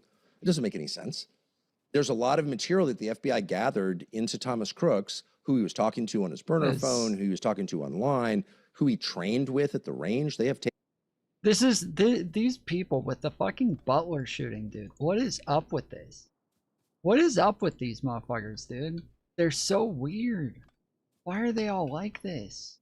They all just keep like adding so much bullshit about the fucking Butler shooting. Like I think it was like recently we watched Anna Kasparian do the same thing where she's like, we haven't heard anything about the Butler shooting since it happened. But you guys, nobody thinks that's crazy. I'm just the only one who thinks that's suspicious. We just never got any information about the Butler shooting whatsoever. That's not true. That's just totally fucking untrue. What are you talking about? There was an investigation. We got a bunch of information. The guy got fucking, the guy got charged. Like, what do you mean? I don't know if he got convicted. I haven't looked into it in a while, but. Tom, can you describe what this game is even about in 15 words or less? No, sorry. It would take a lot more than that. Tape of that. They've not. It's like resource farming. You farm a bunch of resources, and then after you get the resources, then you're supposed to turn them into things. And so, it becomes like very complicated because I guess the idea of it is you crash landed on a planet somewhere, and after you crash landed in your spaceship, you have to now farm the planet in order to build another spaceship to go back home. That's kind of the idea within the game. And so the whole thing is you just like farming resources to then build all of these different things, very like complex systems that you have to build all over the place. And then you even end up building like I'm doing right now, building train systems and interconnected, everything's like very interconnected all over the place to do all sorts of crazy shit. And then eventually you're able to use all of those resources to then build your spaceship. But in the meantime, there's like these alien things. As you can see on my map here, these red dots here are wait, did that run out of gas? How the fuck did it run out of gas? Oh, I never set up shit. Anyways, all of these red dots are aliens, and all of this red like clear stuff here that you can see just kind of moving around, this is pollution, and I have to keep my pollution down. And if the pollution starts to get out to any of these alien nests, then they start to come in and attack your shit. So you also have to put up guns and stuff around to shoot the aliens so that they oh yeah, you're right, Jason, he didn't get charged, my bad, you're right. But yeah, they start to come in and start to attack my stuff, and so I have turrets that are set up here that will shoot the aliens and kill them if they come and try to attack my bases.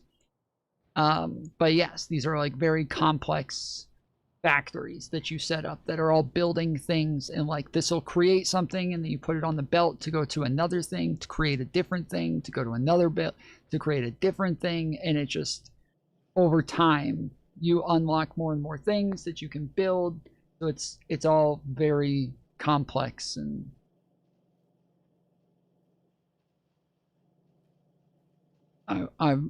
this is one of my favorite games of all time. Released any of it, and I pushed them really hard. The FBI director, the deputy director, the guy in charge of the investigation, I talked to them all. Why can't we see this information? And they wouldn't answer the question. Turns out Trump told them not to release it, to shut down the investigation. He's a lone gunman, he's dead, we don't need to know anymore. Okay, then why can't I see the information that you gathered? Did he have contact with law enforcement before the shooting? Why can't you answer that question? And instead they yelled at me and called me names, the Trump people did. And I was like, if that's your response, then I think, like, I've got a bunch of kids, and if I say, hey, what are you doing? And they're like, shut up, racist. I'm like, I'm pretty sure you're doing something wrong then, if you're attacking me for asking. Like, that's just a tell. And so that's all I know, but I can't think of a non-sinister reason for Trump to shut down an investigation into his own attempted murder. Maybe you can, but I can't. I think it's one of the weirdest things I've ever seen in my life. And I know that at that moment, he started assembling, right after that, he started assembling his transition team. And I was really close to that. I knew everyone on it. And all of a sudden, these people are like, wait a second, with this guy, why would we appoint John Ratcliffe to CIA when he's the opposite of what you're running on? Like, John Ratcliffe is the opposite of what you're promising voters. Why would you do that? And I noticed this stuff, and I was like, this is very odd. But I didn't kind of put it together because I'm not a genius. And then by the time we got to Iran, I was like, oh, wait a second. I think this whole thing's been in progress for a long time. And the point is not to eliminate Iran's nuclear program. Nobody cares. The point is to reshuffle the deck globally and to diminish the Gulf states, to get the United States out of the Middle East, I think to end the petrodollar, to crush Europe. Like, there are big things going on. And the rest of us are so caught up in whatever BS crap the media is putting on here, we don't see it. But I'm just telling you, in 5 years, it's going to be a different world. I hope a better world, but it's going to be a different world. You've got a lot of people connected with Israel. You got a lot of people who are, who look at Benjamin Netanyahu and let's just say they don't view him the way that you do. They point to your relationships in the Middle East. They talk about Qatar. They talk about you having a home in Doha, stuff like that. Talk about that for a second, whatever level of legitimacy may come attached to those who would throw I that hate out defending about myself. I mean, it's just, these are people who are taking money and direction from a foreign government accusing me of the same. And the truth is, I don't have a home in Doha. I don't own anything in Doha. I've never taken money from the Qataris or any other government. I don't even have a bank loan. I have no investors. I have no debt. You know, my opinions, you may not like them, but they're mine because I have no control over me at all. And I own my company with my college. I have no control over me at all. I have no investors. I have no debt. You know, my opinions, you may not like them, but they're mine because I have no control over me at all. And I That's a misspeak, right? own my company with my college roommate. So that's the extent of my financial life. It's, whatever. But you know what? I would say this. Qatar, I love Qatar. I really like Qatar. And the Israelis like Qatar too, which is why Benjamin Netanyahu asked the Qatari government to send money to Hamas. I'm not guessing. You can look it up. All right. So it was actually Netanyahu who asked Qatar to send money to Hamas. Now they're like attacking the Qataris for being a tool of Hamas. The whole thing is so dishonest, I can't deal with it. But even if I were like being bribed by Qatar to, I don't know what Qatar bribes people to do, even if that were true, you'd still have to contend with like, well, I don't know, is what he's saying true? Is the Iran war going well? Is it in America's interest? Did the administration say we're following Israel? They did. Is genocide being committed in Gaza? Of course, objectively. The numbers are there. Go on Wikipedia. And so it's like, it doesn't even matter. Yeah, they attack me as a person. I'm a bad person. I'm a Nazi. Okay, well, I'm not at all. But even if I were, it wouldn't change the fact that you're committing genocide and this war is hurting my country. Like, right? So since the country is so hurt and we've got a two-party, a binary system, Democrats, Republicans, you are not for either side. Obviously, you've been talking about a third party, but your thoughts about that at this particular moment in time, is that even remotely plausible? And if so, I mean, where do we go from here, Tucker Carlson, based on everything you're telling us about the state of this country right now and how both parties are a bit shady, to say the least? Where do we go from here? Well, it's not even that they're totally shady, of course, but they're in agreement on the big issues. And the big issues, just to restate, are the economy and foreign policy. That's where all the money is spent. How do we apportion the spoils in our system? Like, who gets rich in America? That's the economy.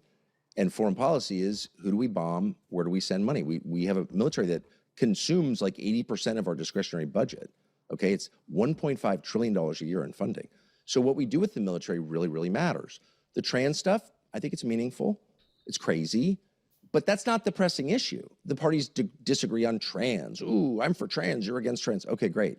But on the big questions, they're aligned. They are on the same page. Chuck Schumer agrees with Donald Trump and Trump with Schumer on the tax code. Whatever they say, they agree on the tax code and they agree on the Iran war. So all I'm saying is it'd be nice to have an option. Like, someone should have a party for like the rest of us, because most Americans don't agree with the tax code and don't agree with the Iran war. So where's their representation? Now, what am I going to do about it? I was waiting for you to run. So a lot of us are just kind of sitting here being like, where's Stephen A? Is he getting in the race? But if you don't get in, it's like there just should be a real option, because otherwise it's not democracy. It's an oligarchy posing, like painted. It's actually like a trans oligarchy. It's like an oligarchy pretending, no, I'm a democracy. It's got like big red lipstick misapplied and a wig. It's like, it's too fake. I can't deal with it. So let's play the game, Tucker Carlson. If not me, somebody else, or me. If I'm running for president or somebody like me is running for president, what does Tucker Carlson want from the candidate himself that could end up in the presidency? What would you want from us that you haven't gotten from either party? I'd want... Bro, either one of these clowns running for president just, like, makes our entire political system a fucking joke. Please stop. Please fucking stop with this shit. What everyone wants from his or her leaders, what kids want from their dads, what employees want from their bosses, what soldiers want from officers, which is love, concern. That's it. I mean, a lot of these problems are complicated, but you're never going to fix them unless you begin with a desire to help and uplift the people you're in charge of. It's that simple. And if you're having wars with Iran or letting 100,000 Americans die of drug ODs and doing nothing about the drug cartels, it's pretty obvious you don't care about Americans. And so there are lots of potential solutions to these problems, and I'm happy to debate them. But we can't even get there until we get leaders who sincerely care about their people. And we don't have that. It's obvious. It couldn't be more obvious. Oh, we're going to let the Epstein files become public. No, we're not. Shut up. Stop asking. Shut up, conspiracy theorist. It's like, what? You obviously hate me. You have contempt for me. And they do. And I would know, since I spent my life around them. I'm just talking about Trump. I mean, our leadership class. So we can't have that. We need people who have a sincere love, not of the country, but of the people who live in the country, the citizenry, the Americans. And we don't have that. And so that's really the first thing I'm looking for. It's not some magic. How do you fix Social Security? I don't even know. You know, I don't know. It's too complicated. How do you fix schools? I have some ideas, but no one is even trying. Education in America is a freaking joke. Like, it's a joke. You can't send your kids to a public school in a big city or even in a small city. They're terrible. And only people have no choice to do it. Is there an effort to fix that? No, none. Zero. So, like, all I want is to see that someone cares. And most people I know feel that way. Like, they're sort of post-ideology. I don't know the right answer, but I know you don't care at all about finding it. And so up yours. Get out of here. Leave. That's how I feel. Listen, I can't deny what you're saying, but the flip side to it is that you're simplifying it. One would easily argue, you know, when people have heard you talk in the past, whether it's about immigration, whether it's about race, it's about demographics in this country or whatever, they may not share your point of view. A matter of fact, some people may be put off by some of the things they may have that have been put out there about you. But again, we don't know how accurate it is. I guess what I'm asking you is, when you think about this country, what's your ideal of a perfect America? Because a lot of times, I got to tell you, I'm not going to say you because I haven't seen much of you, even though I used to try to watch you on Fox News a lot more than I see you right now on YouTube and stuff like that. I'm just a busy guy talking. What can I say? But I when people talk about you, they feel like, listen, nationalist point of view, America first, last, and only, for the most part, until the latest stuff with Israel has come about. And there's a lot of folks demographically in this country that wonder whether or not you vibe and your thinking, your vision for this country vibes with what they would like for this country. Talk about that for a second here. I would say nationalist, America first. I mean, there's literally no other acceptable way to run a country.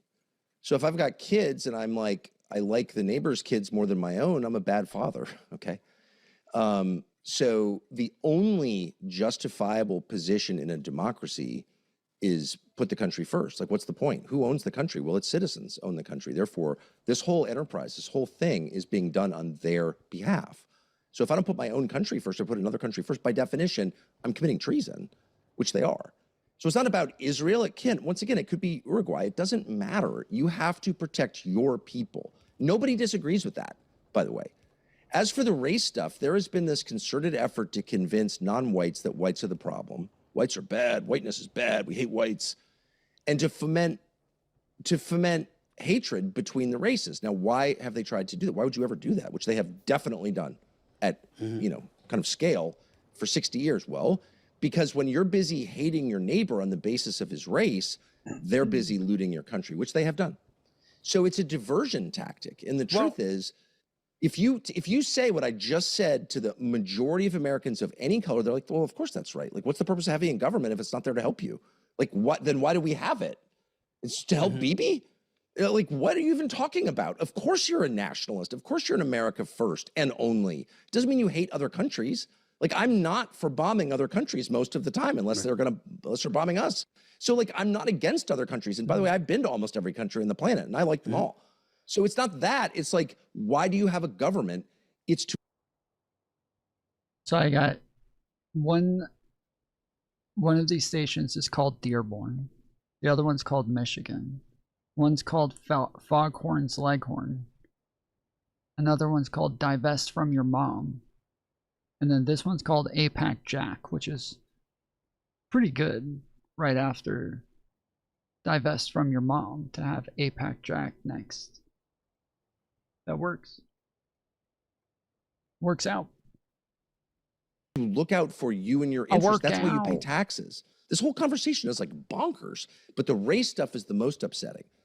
And what you see when you really drill down, because it divides people permanently. The Democratic Party has spent 60 years telling non-white voters that whites are the problem and that whites hate them because they're not white. That's a freaking lie, dude. That's a lie. Okay, but what about? And a lot of black people believe it. But Tucker, as a black man, what about from an historical perspective, looking at slavery, looking at Jim Crow laws, looking at the iniquitous acts of a white populace that existed in this country, and simply acknowledging, look, that happened, that existed, and we could never come close to letting something like that happen again, policy or otherwise. What's wrong with doing that? Well, it is that happening divisive? again. What I mean is it divisive? Is it what divisive? happened? Yeah. Jim Crow is happening again at a larger scale. Yes, it is. We have more racial quotas now against whites than we ever had against blacks in the South. And in federal contracting, in college admissions, in hiring, in private companies and public companies. It's like, how about the government treats everybody the same? That's the lesson of the civil rights movement. Let's treat everyone the same. Stay right there. What if I said to you, Tucker, you got a 50-yard head start? And guess what? You've been operating at a 50-yard head start for a lengthy period of time. And in order to equal the playing field, I've got to get a head start to be able to catch up to you. Because essentially, that's what you have a black populace or a minority populace in this country articulating to some degree anyway. I understand your point. Well, I have the numbers on that, so two wrongs don't make a right.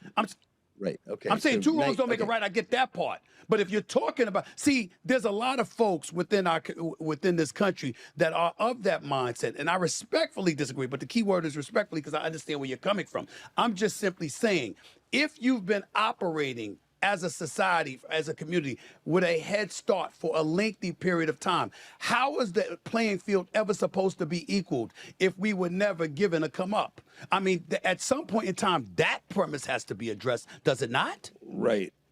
I mean, look, I would say I think it's really important to articulate why racial discrimination is bad. And because it's bad, it's always bad, no matter who commits it. Period.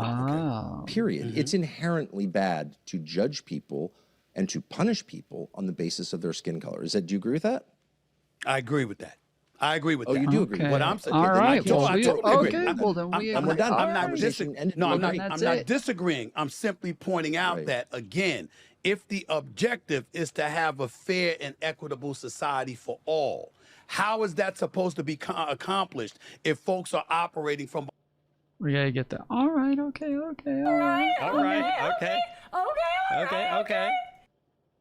behind the eight ball because of years of laws policies and things that subjugated a community in this country. How is that supposed to ever happen? I think that people whose ancestors were dragged here against their will in slavery are at a disadvantage. However, I think it's a lot more complicated than you're saying. I think that does hurt people generationally. Clearly it does. However, the idea that it's all whites are racist, then you tell me why whites, and you can check the Department of Labor stats on this if you want, they're on the internet. Whites are like, I don't know, 5th or 6th for income in the United States. So white people are not the rich people. Nigerians, your average Nigerian in the United States makes more than your average white. So tell me if there's this like system. So I guess what I'm also saying is that like, this country has become so genuinely diverse. Like when I was a kid, it was black people, white people, some Hispanics, very few Asians, and really no one else. And the black people, their families have been here as long as mine, hundreds of years. I mean, their families were dragged here in colonial times, some of them. So that was a different picture than what we're looking at now. Now we're going to get to a place by the time, in a couple more decades, where the majority of black people in the United States are not the descendant of American slaves. So then it's like, so do we owe affirmative action to an Eritrean when he arrives on a visa program? I don't think so. So like this whole thing is nuts, actually. So the only solution is to say slavery is always wrong. Discrimination on the basis of race is always wrong. And so let's stop doing it because it's wrong. It'd be like saying, and they do say it, well, you know, a lot of people who survived the Nazi genocide moved to Israel and their grandchildren, you know, have a right to be upset about that. Okay, got it. But those same people are committing genocide. So it was wrong when it happened to their grandparents. It's wrong when they're doing it because it's just wrong. There are universal principles that if we don't defend, we will wind up in the world that we left when we started this country, which is the powerful people get to do whatever they want and everyone else has to just deal with it. And I don't want to live in that country. I agree with you when you say there's universal principles that we should just uphold, and that obviously, you know, there are things that are iniquitous acts that we should absolutely speak against, no matter who it's for or against. Absolutely, I'm totally with you. Exactly. The flip side to it, the flip side to it, however, is that one could easily also argue that lets off the hook those who have benefited and have positioned themselves to be in positions of power and influence where they can subjugate a vast majority of folks in our society, as we've witnessed people doing for decades upon decades. You can make the argument that they're already at an advantage and they're getting left off the hook by doing it. Yeah, this isn't a good argument. He is kind of making this argument of of like, well, white people, they got some advantages, so now they need to be disadvantaged. Like, this is not a good fucking argument at all. Exactly what Tucker Carlson suggests, because what you want to do is start with a clean slate and just erase all that has happened. I don't mean literally erase it from the mind's eye. I'm just talking about starting from scratch and going forward, when we can never start from scratch going forward. Tucker Carlson, you know that. But yeah, I mean, look, this has been going on for over 60 years. I don't think it's actually helped that much. It's made people hate each other, but it's also obscuring the true crisis in the country, which has nothing to do with. You can't say it's just making people hate each other. If you're the one who's doing that. You're the one who's making people hate each other over this shit. If you agreed with anything that he was saying, you can't say, well, I mean, it just doesn't work because it's making people hate each other. No, you're the one who's pushing the fucking bullshit propaganda that's making people hate each other. It's not that this is just like a natural thing that people just get upset about. It's that you're pushing bullshit to all your viewers that makes them start to have these like racist beliefs afterwards. Race and has to do with economics, and the people benefiting from the private equity scams and the crypto scams and all the other scams underway in the American economy. We don't really produce anything. We just lend money at high interest, sell real estate again and again. Those people are getting richer than everyone else, the billionaire class, and they don't want to deal with questions about how exactly this works. Why are they paying half the taxes that you're paying as a wage earner? Like, I don't really get that. And they don't want to have to defend it. So instead they're like, the real problem is race. And these whites are just bad, and they've taken all the stuff. Well, actually, if you look at the numbers, that's insane. One of the biggest groups of poor people in this country is white. Are they privileged? I don't think they are. So, like, it's not about race. We should treat all American citizens equally. That's the whole point of the civil rights movement. That's the whole point of the Constitution. And we're not, and we should. And then just say, look, it's not about ignoring the crimes of the past, which we should not do. We should never lie about anything. It's just about being honest about what's actually happening. And the real problems stem from the way our tax code is structured. And most people don't even think about it because no one in the media ever talks about it. It's like, really? So if I invest money, I pay half the tax rate as if I go to work? So are we saying that it's twice as virtuous to invest or to get inherited money as it is to have a job? That's what we are saying. Because we tax things we want to discourage. That's why cigarettes are expensive. So, like, are you really going to say with a straight face that you're like twice as good a person because you inherited money as I am because I go to work every day? Because that's what we're saying. This is stupid. Right. And so in a normal country, you just like have a revolution. People are like, I'm not putting up with this. But in our country, because every conversation is controlled by the media filter, we don't even know what's happening. And so people are like, well, my life sucks. It must be the whites, and some whites are like, it must be the blacks or whatever. It's like, this is racial foment. This is racial conflict, which is created by the people who are taking all the money. Whether anyone agrees or disagrees with you, I think, especially me sitting here talking to you, I really, really appreciate the fact that you're willing to tackle any issue, and I'm thankful for that. So thank you for the conversation. Let me ask you this, just a few more questions before I let you go. I'm thinking about the Nick Fuentes interview, for example, and I wanted to transition a little bit to this because, you know, I'm wondering about where the line is between exposing extremism and normalizing it when you have somebody like him that you had on your show. I remember people were criticizing you. I didn't watch the interview. I saw, clips of it, but I didn't watch the whole interview in its entirety. And I remember people accusing you of being quite soft on him, even though I can't imagine you being that guy. But that's what they were accusing you of. And they were saying stuff like that. But we know some of the things that people... Why would you even ask him about this if you didn't see it, bro? Why, if you didn't see it, why would you ask him the fucking question about it? Like, go watch the fucking interview. He was soft on him. He was super friendly with him. He was softening the way that people look at him. He was white knighting for him. Go watch it. It's obvious. I'm sure that if Stephen A. watched this, he would say that. I'm sure he would. I know he would. If he watched the fucking interview between Tucker Carlson and Nick Fuentes, I know for a fact that he would look at that and be like, that was the softest fucking interview I've ever seen from Tucker Carlson. What the fuck was that? people have I know felt he would. he said and some of the positions that he has taken. From a generic perspective, extremism compared to normalization, where does Tucker Carlson draw that line in the sand, particularly considering the position that you're in now and the kind of influence you wield?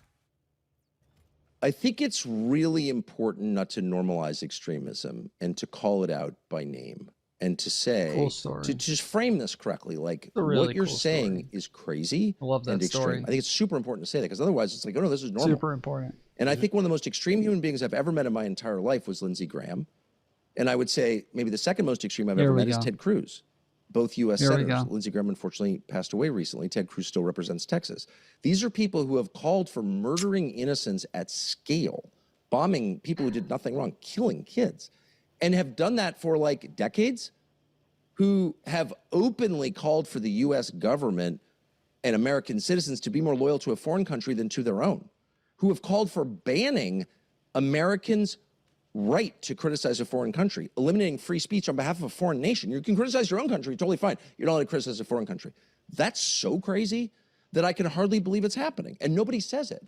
So you'll go and you'll interview Lindsey Graham, or I interviewed Ted Cruz last year, and people are like, oh, no one is like, I can't believe you're sitting with that wacko extremist Ted Cruz, who's literally called for murdering people. And by the way, has helped murder people. He's a United States Senator. He's not a podcaster. He votes for things. He appropriates money. That guy has blood on his hands, the blood of countless innocents, but it's totally cool to sit with him. How does that work? I don't understand. Not one person has ever said, I can't believe you sat across from Ted Cruz. He's a murderer, which is true. But because we're so you're calling controlled, the Senate. You're calling a senator. So brainwashed. Wait, hold on, Tucker. These are political officials you have known, just like you've known Trump. You've known a lot of guys on Capitol Hill. You've interviewed a lot of them. You've talked to a lot of them. You used to be on Fox News with your top-rated show at 8 p.m. after you succeeded Bill O'Reilly. You used to talk to these folks all the time. And now here you are on this show. You're calling them a murder. You're calling a guy like Senator Ted Cruz a murderer. Well, it's true. Ted Cruz is calling for the killing of innocents and funding it. And so what I'm actually calling for is not calling out poor Ted Cruz, who's suffering, who's already living in hell. And I'm not even mad at Ted Cruz. I want to awaken people to a real moral framework. So you have people who say ugly things, and great. You know, that happens everywhere. I'm against saying ugly things. I try not to. I try not to do that. But you saying just did. That's a very ugly thing to say, Tucker. It's not an ugly thing, it's true. To call a senator, it's an ugly thing to say, Tucker. First of all, I don't. Because he is a senator, it actually matters. It's not ugly, it's a fact. Ted Cruz has called for killing innocents. He's done it to me many, many, many times. We'll just bomb them. Just bomb the whole city. Oh, I thought he was saying he's called for people to kill him. That was bullshit fucking shit he did. Did he? Just blow them up. What? There are people, thousands, millions of people who live there who did nothing wrong. They have no role in this. They have no role in a nuclear program. They're just going to work. They're little kids. That's crazy. That is extremist behavior, and he has the power to make it happen. He's a U.S. senator. So, by the way, we should get back in the media into the habit of criticizing the powerful. And I know everyone's upset about some 27-year-old gay kid, Nick Fuentes. Ooh, he says naughty things. Yeah, I agree, whatever. But who cares? What we should care about is when powerful people misuse their power to hurt the innocent. And Ted Cruz is doing that. And so are a lot of other senators. So I'm just waiting for someone to call me and be like, I can't believe you platformed Ted Cruz. I can't believe. How do you live with your? Do you sleep at night? I mean, did you shake his hand? The hand of someone who called for the murder of innocents? I can't believe you can live with yourself. I'm waiting for that moment. It'll never come because everyone's so freaking brainwashed that they think that whatever that little gay kid is the threat. I've seen you talking to Megyn Kelly. I've heard Candace Owens' position, and she talked about fearing for her life. Where are you right now? I'm talking about psychologically. Do you find yourself sitting back concerned for your well-being, considering the positions that you've taken and the, dare I say, enemies you may have provoked? Well, I mean, where am I right now? I'm in a bunker, hundreds of feet under the ground. I don't mean where. I'm not asking where because I don't want you to tell your location. I don't want you to tell your location. I'm just talking psychologically. I'm saying, where are you right now? Candace Owens has been on the record talking about she thinks they may try to take her out. Who knows what others like Megyn Kelly are thinking? What is your thinking? Where are you right now? In light of the things that you said, the conversations and the dialogues you've provoked, and how you've incited enemies against you. Well, from my perspective, I told the truth, and some people didn't like it because it was inconvenient to them. But I would say all of us, if you live to a certain age, and you have, I think we're like the same age, you see people you love die, and people who were totally fine one day and they're gone the next, and it's incredibly sad. It's the saddest thing, but it's also a reminder that we're not in charge of our lives. We're not in control. And you think you have forever, you don't. You have a certain time, you can't control that. And so every day, sounds like a bumper sticker, but it's real. Every day really is a gift. We don't treat it that way. It's just like, oh, it's another day. No, it's a gift. And we don't know how many days we have left. Not one of us does. It doesn't matter how old or young you are. Not one of us knows how many we have. I mean, some people do. There's some people right now who are being told, you got about 5 minutes to live. You're about to die. There's at least one or two left. And so I've just lived long enough to really believe that because I've seen it. I mean, Charlie Kirk was sitting at the table I'm sitting at now, not long before he was killed. And then he's gone. Never thought that would happen. I still feel so sad about it, as I do for all the people I've lost over the years. I'm sure you feel the same way. So the idea that like, oh, I'm under threat. Well, we're all under threat all the time because we don't know what the future is. So just like, stop worrying about that. You can't control it. I really believe this. Stop worrying all the time about stuff you can't control, and instead focus as intently as you can on loving the people around you, telling the truth, trying to do the right thing, knowing you're going to make a ton of mistakes doing it. Like that's the business of life, I think. Tucker, the word love comes associated with hope in the eyes of a lot of people. And you've used that word a lot in this conversation that you and I have just had. I'm wondering, when we think about hope, is there a light at the end of the tunnel? Is there some hope? When I look at the Democratic Party, I look at Governor Josh Shapiro out of Pennsylvania. I look at Governor Wes Moore out of Maryland. I see Governor Gavin Newsom out of California trying to gain traction. We've heard about Beshear out of Kentucky. We know Rubio and Vance are in the mix with the GOP. We've seen Governor DeSantis and his leadership in Florida, even though I might have a couple of issues with him.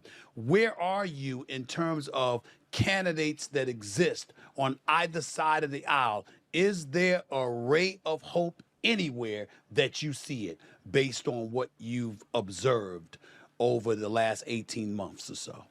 Boy, I mean, it's just waltz of the pygmies. As you were reading those names, I know a lot of those guys. I just had this image in my mind of the Wizard of Oz and all the dwarves, like we represent the Lollipop Guild. Like it's such a collection of mediocrities. I'm sure they're not all bad people. I'm guessing, but I'm sure they're not. But none of those people is going to save this country or make your life better. I mean, honestly, let's be real. I'm not sure that there are political solutions right now. We could have better politics, people who care about us. But the truth is, our problems are really significant, but it doesn't mean that our lives have to be barren or bleak, because really, your life is not about who's in office. This is what I've learned recently. I've thought a lot about this recently because I was so disappointed in Trump, and I'm like, oh my gosh, what do we do? And it's like, I don't know, love your wife more, be kinder to the people who work for you, give 100% tip at dinner. I mean, I don't know. Like, you don't have to wait for some savior to come and make everything perfect, because like Josh Shapiro or DeSantis, I mean, come on, these guys. I'm not saying they're evil or anything. I'm sure they're fine, but like, they have no freaking idea what they're doing. They have no power. The president doesn't have as much power as we thought. That's another thing I learned. He can't fix all these problems. He doesn't have. He can't even decide not to invade Iran. Well, then why the hell do you want me or somebody else to run for office? I mean, what hope would we have based on what you you're would saying? have no hope, but how hilarious would that be? Stephen A. Smith, ladies and gentlemen, go Stephen A. Smith, and you'd be like, you know, I think it'd be funny. I couldn't get anything done. I'd lose my damn mind dealing with them on Capitol Hill. I couldn't get anything done.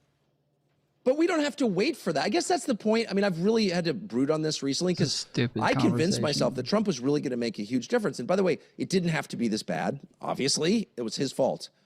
But he was never going to fix all the problems because that's kind of not how it works. Like, the president doesn't have the power to do that. I don't have to wait for the perfect guy or even a great guy to get elected to make my own life better, to make the lives of people around me better. And I shouldn't wait. And I shouldn't also think that my happiness is dependent on who's in the White House. Like, it's just not true. It's like part of the op, actually.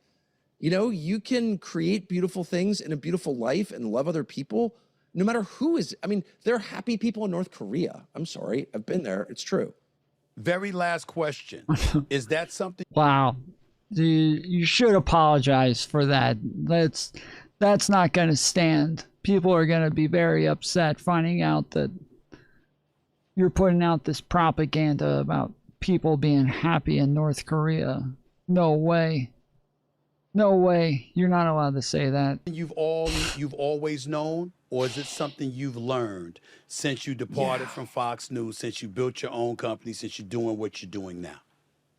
I mean, I've learned it. I mean, if you'd asked me 30 years ago, do I think any man can save humanity? No. I mean, I've never really believed it, but I've sort of talked myself into it. Look, you spend enough time around politics, you've had this experience, and you're like, it's so important that so-and-so win, or more commonly, it's so important that person lose. Like, Kamala Harris is going to destroy everything. And like, I wouldn't vote for Kamala Harris. She's kind of a joke, but that's not really true. She's not going to like destroy the love between me and my wife. You know what I mean? Like, there are some things that just politics doesn't touch. As he's sitting here talking about the fact that like Donald Trump is helping a genocide, that he's going to war and killing a ton of innocent people in Iran. Like, as he's saying all of this shit, he's also like, yeah, their jobs aren't all that important. They don't really do much. Doesn't change anything for me. Doesn't change anything for my life. You're literally talking about them wiping out like entire groups of people and then turning around and being like, well, it's not my life. Who cares? Who cares? My life's still the same, so who gives a fuck? What the fuck? And we'll never touch. And those things, like, what happens after you die?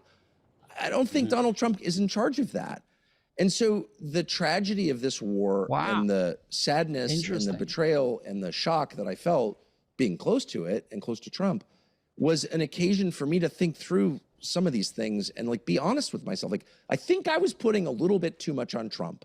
Did I really think that electing Trump over Kamala was going to make all the difference forever? Like, if I thought that, I'm an idiot. I mean, it'd probably be better, I guess, but it's not. If I think that's like salvation, that's on me.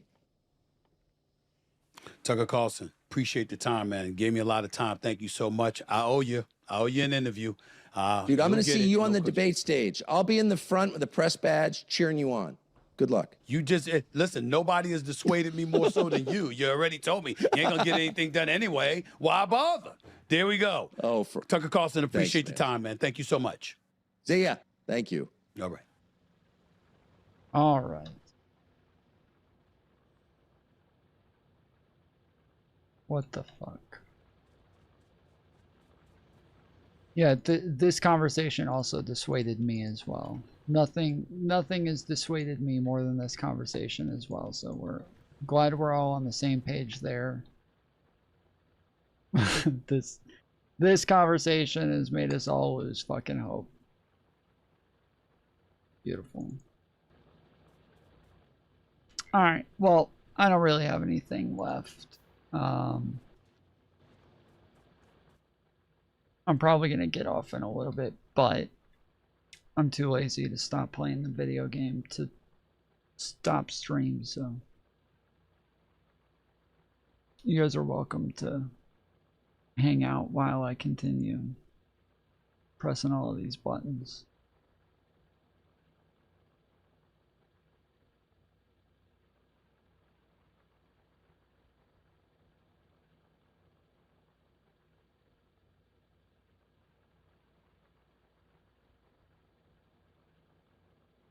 I call myself a democratic socialist because I actually believe in this sort of more radical vision of a society without capitalism.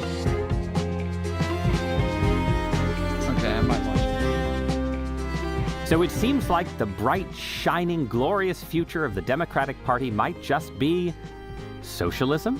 Primary night in New York, and it's a big one. You're seeing more and more Democratic Socialist candidates. They're a better brand at this point than Democrats in Congress. But so what does socialism stand for, comrade, in 2026? I want to get money out of politics, put money in your pocket, and pass Medicare for all. To make sure that we abolish ICE and keep our immigrant neighbors safe. I will continue to call for Palestinian liberation. And does it offer America a path to the workers' paradise? What we've delivered for working people are the very things we were told were impossible. Or a political blueprint for radicalization? They're godless communists. And defeat. Movements like ours cannot flourish. My guest this week is associated with one of the oldest and one of the newest institutions on the American left. He's the president of The Nation magazine and the founding editor of the socialist journal Jacobin. Bhaskar Sunkara, welcome to Interesting Times. Thanks for having me, Ross. Thanks for being here. So I want to start with a scorecard or an assessment of how the left is doing. And by the left, I mean the real left, the old left, the socialist left. Because just in recent days, Democratic socialist politicians have won Democratic Party primaries in Colorado, in New York, in Washington, D.C.'s mayoral race. A non-socialist, but I would say fellow traveling left-wing candidate is leading primary polling in Michigan. And the Democratic Socialist mayor of this very city, New York City, I think is clearly the most interesting new leader in the Democratic Party, the guy capturing eyeballs and attention and trying to build a movement. Then at the same time, we've just watched the left kind of faceplant, let's say, with Graham Plattner's candidacy in Maine. So you've been involved in the quest to make socialism happen for decades. As an editor, a writer, an activist, a publisher, you wear a lot of hats. How's the project doing right now? Well, I'm going to zoom out. And unfortunately, if you ask a Marxist what the weather is outside, they'll start talking about the Neolithic Revolution. That's right. We got to go back 375 years. I'll go back just 160 or so years. The first modern left, if you think about it, was the abolitionist movement. It was the radical Republicans. It was the labor Republicans. If you look at that transformation in the U.S., our world today compared to our world then, it's hard to say that the left hasn't radically transformed societies across the capitalist world. We live in a society where half the federal budget is spent on social insurance programs. So in a certain sense, the left is sometimes so pessimistic about the outlook for the future and so rightly outraged about inequalities today. I think we underestimate the scope and the extent to which the societies we live in today have been profoundly shaped by various iterations of the left. So you've already won. Socialism has won, and we're just sort of tidying things up. We are not living in the worst of all possible worlds. And in my mind, I think the left, including in America, deserves a lot of credit for that. And obviously, I joined the Democratic Socialists of America when I was 17 years old. I joined a very long time ago. At the time, the organization just had 5,000 people. Today, it has over 120,000 members. As you said, Zoran Mamdani, who isn't even just a nominal member, but a grassroots activist of the organization, is the mayor of New York City. By many accounts, it's not been a disaster. Early days. Still early days, still room for disasters, but I think he's governing with a level of confidence, with a level of competence that has surprised some of his critics. And so obviously this is an exciting time to be a leftist in the U.S. Say a little bit more about that. I mean, I was alive 30 years ago. Nobody wanted to identify as a socialist in American politics, except for Bernie Sanders. This guy's interesting, the interviewer here, because apparently he is a conservative. But he is like an intellectual, at least intellectual enough to where he has honest, like actual honest conversations with his guests. He's an interesting guy. Sanders, right? I mean, I don't want to overgeneralize. I personally knew people who identified as socialists, but in national American politics in the 1990s, the aftermath of the Cold War, socialism seemed like a dead letter. And now it seems like a potent faction inside the Democratic Party with the potential to transform the party. So tell me why socialism now?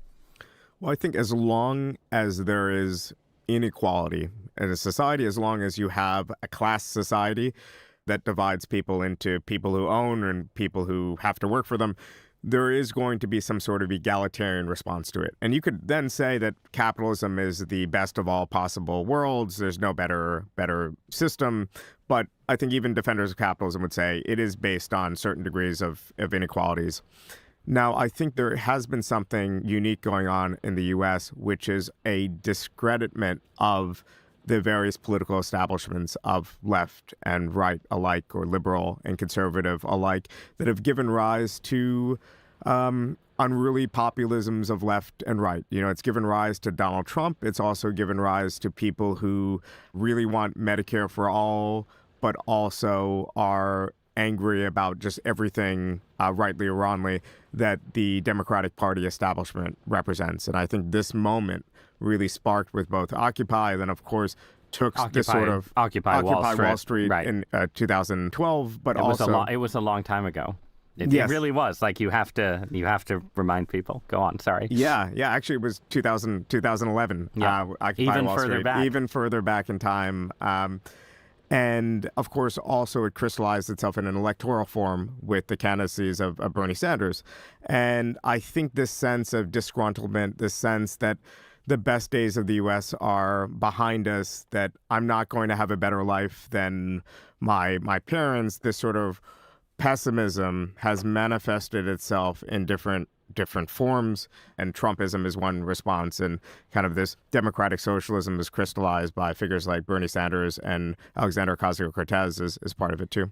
You made an interesting distinction between sort of general economic inequalities and this sort of rebellion against establishments and elites.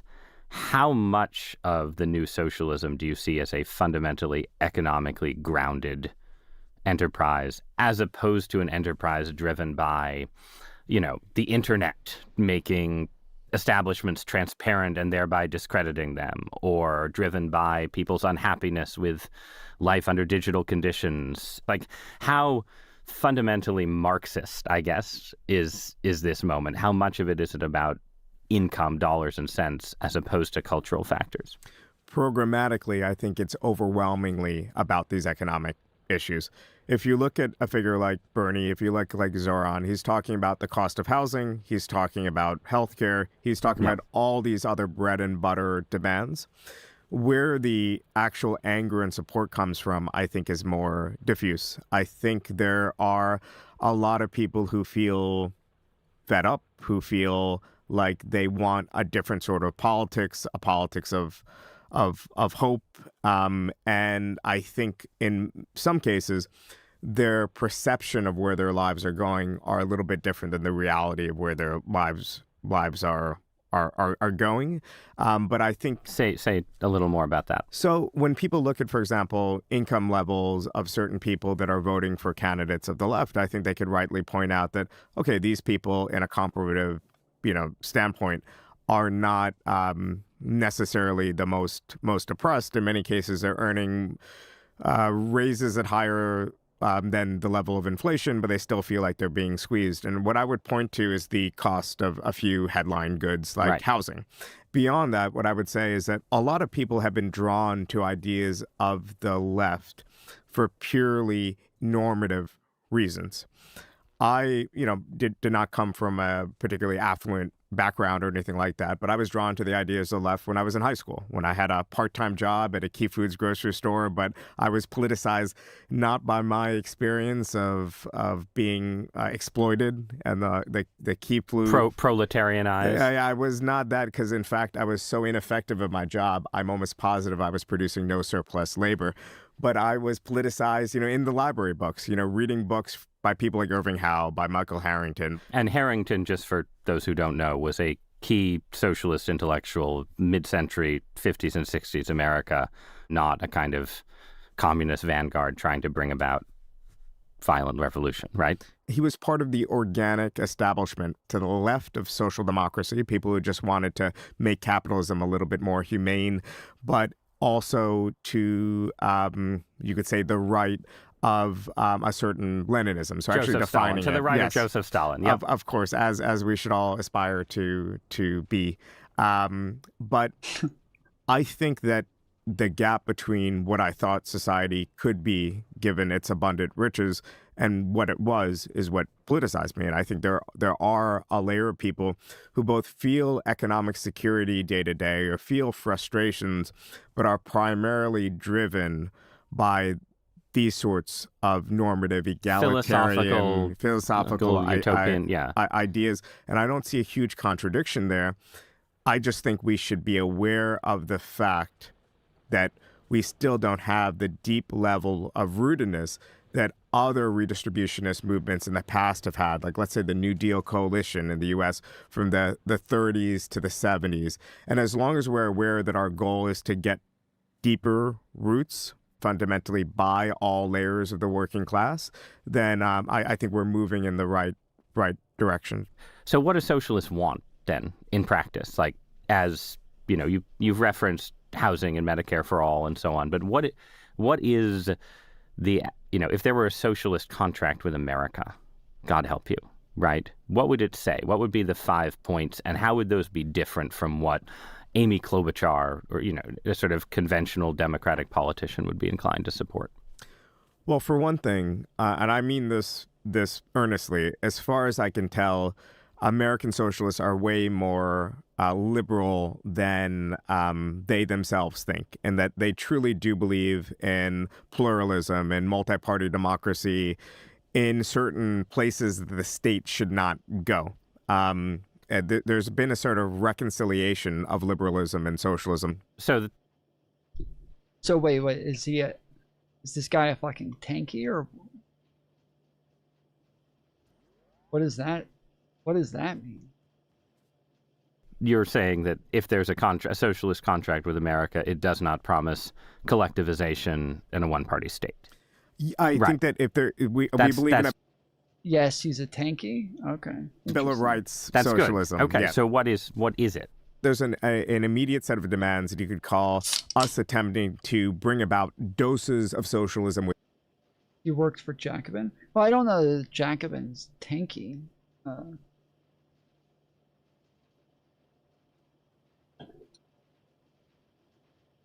I mean, if you call like Hassan a tanky, then okay, fine. Like I wouldn't call Hassan a tanky, but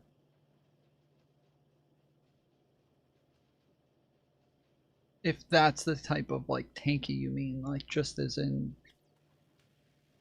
they're a fucking communist, then within capitalism. So this comes at the realm of decommodification of certain goods, providing them as social rights. Hassan is the definition of a tanky. He's not. He's not the definition of a tanky. A tanky is like pro-Stalinist, pro. Well, I guess maybe how defensive he was of Mao in some of the stuff we watched today. Maybe he is a tanky. He's too guarded in his actual beliefs to ever really know. So I have no fucking idea. But he's not the definition of a tanky, because he's not like overtly defensive of like USSR in Maoist policies overall. So he's not the definition of a tanky, but yeah. Instead of them being dependent on your ability to pay. Healthcare in America is partially decommodified. If you're elderly, if you're very poor, if you're a child, you're going to have a guaranteed access to healthcare. We want to see that extended. Same thing with things like Social Security and certain other benefits. So an expansion of the welfare state, not unlike Norway.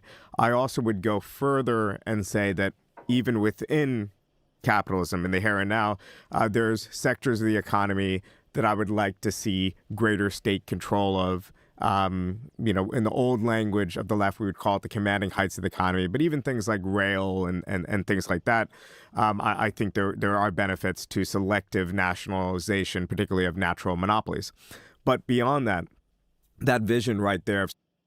Holy shit, I totally forgot. I totally forgot.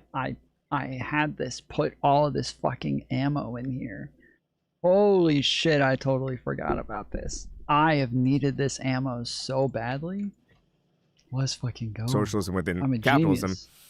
could be true of a lot of social democrats. So the question is always, now, why would you go about calling yourself a democratic socialist? And for me, I call myself a democratic socialist because I actually believe in a socialism beyond capitalism. I actually do believe in an economy built on the idea that workers should control their workplaces and on this sort of more radical vision of a society without capitalism, even if it still has a motor needed for investment and for efficiency gains and growth and so on. So that vision is not going to be the vision of the National Democratic Party in 2028, presumably, right? But there is going to be a vision of the National Democratic Party in 2028. And if the faction that we're talking about here, and I think we can say it includes everyone from people who envision a world beyond capitalism to people who are just sort of fellow travelers who want the Democratic Party to move to the left. If that group wins, so then the party becomes definitively pro-Medicare for all, definitively pro-various other expansions of the welfare state. What else?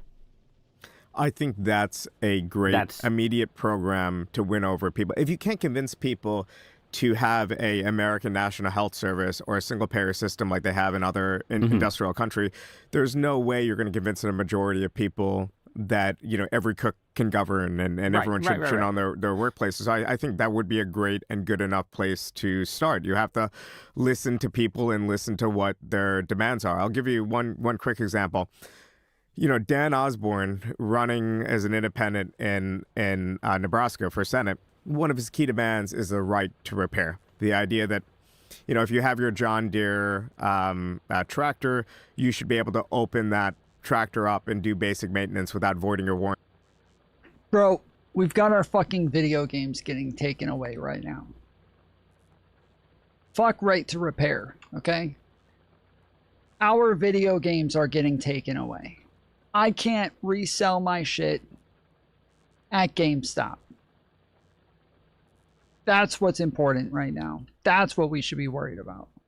And not having to send it to some special service center. There's no socialist in America who's against that demand, but that's also not a demand that would naturally, you know, come to us, you know, living where we're living in Queens and Brooklyn and whatever. You know, I don't have a patch of grass in front of my apartment, much less room for a riding mower. But that comes out of, you know, being in a certain environment, talking to people, hearing their concerns. And I think a lot of the program of any party, the Democratic Party or the Republican Party, needs to come from dialogue with constituents and people you want to win over. Okay, but so those people in Queens, though, who you mentioned, they're concerned about housing, right? What is the leftward view of what housing policy should be for the Democrats going forward? I think everyone can see across the political spectrum that there's a huge problem with housing construction in the U.S. So Zoran's policies, for example, in New York, is very heavily built around upzoning and making it easier for developers to build. And I think people agree with that. But beyond that, I think on the left, we point to successful examples around the world of public housing being done right. We think at least part of the construction needs to be public housing. We also need to maintain and expand existing units. I think that's the room for the state to step up and do more things. But I think these solutions, for example, that I'm mentioning, are largely first and foremost on the supply side. Then beyond that, we do believe in certain stabilizations and other things. But stabilization meaning rent control or rent control which can be designed well. I mean, it could also be designed poorly. But you could imagine, for example, telling landlords, we're going to clear the way. We're going to allow you to create this big housing development. We're going to fight against the interests of local homeowners. And you build your big piece of housing, but after 30 years, after you have a reasonable return on investment, that unit is going to have some degree of rent stabilization. for instance. That to me is a perfectly common sense, economically coherent vision for housing. I know there's lots of talk on the left and in the Democratic Party about the debate over abundance, but fundamentally any form of social democracy is grow, give. There needs to be a motor for economic investment. There needs to be profitability in order to have something to redistribute. The added component that I would say is an important part of a socialist agenda is making sure that there's strong unions and workplaces that can advocate for higher wages even before the state gets involved with redistribution. What about AI? Bernie has, taken some pretty strong stances, I would say, has sort of staked out a position as the Democratic politician most open to both kind of doomer narratives about AI but also most enthused about sort of the prospect of strong government intervention. Bernie's gone like full boomer on AI. He's doing some weird shit there. What is the socialist position on the AI industry right now? I think there's a host of different socialist positions. I lean more on the side of just seeing it as any other technology. Companies are going to invest in new technologies. The economy is going to change. We're going to need to adapt and figure out how to regulate it. Obviously, any changes that we do, any regulation we need to do, need to make sense in an international context, too. Doesn't make sense to tank certain U.S. companies if there's going to be other companies creating the same disruption that are coming from other parts of the world. But I think this gets to the level of policy where there's legitimate debates. I think the idea, which has been touted by figures as varied as Bernie Sanders and Steve Bannon, of the U.S. government owning a stake in major AI companies, it makes perfect sense too. But fundamentally, we have to respond to a dynamic economy in which there's always going to be new technologies, there's always going to be new wants and needs and new goods and services, and we need regulation that's able to be flexible and adapt with changes. But you don't see AI as, let's say, a once in a century opportunity for socialism, in the sense where you've just described a pretty expensive list of things that socialists want to do, right? So I feel like there's an imaginable future where socialism gets invested in the idea that there's going to be this AI surplus that can then be redistributed to create the social democracy or the socialist democracy of our dreams. What do you think about that conceit? So I do think there's going to be productivity gains. I think our goal has to be to make sure that companies that are seeing increases in profit because of these gains are forced to invest in expanding production and invest in the economy and not just cut bigger checks and bigger dividends to shareholders that obviously still have some sort of economic effect, but is way more diffuse than those companies just expanding production. But what is that? So let's just say we're talking about OpenAI or Anthropic or something, right? And suddenly they're making insane profits, lots of new billionaires and so on. And you're Bernie Sanders, or you're a socialist president who's not Bernie Sanders in the future. What does it mean for them to invest in the economy, first of all? Well, I'm fairly confident, I could be wrong, that OpenAI and Anthropic will never be making huge amounts of... Wait, he didn't take... He literally said that you don't have to be a socialist to come to the conclusion that you're... that like, right to repair is not inherently some sort of like socialist ideal. He didn't take credit for it. Profit, but I think their technology will enable other companies to make huge amounts of profits. What we want on the left is not just to increase your corporate tax, but we also want you to make sure that you are finding other avenues in the economy to take that surplus from and to invest in more jobs and meeting more needs. My only fear with the direction of the economy here is that more and more companies are just going to cut checks to shareholders, and we're not going to have the sort of massive growth we had in the mid-century from new technologies. But so what is the political policy mechanism that gets that company? A socialist worried about us having massive growth. That's a new one.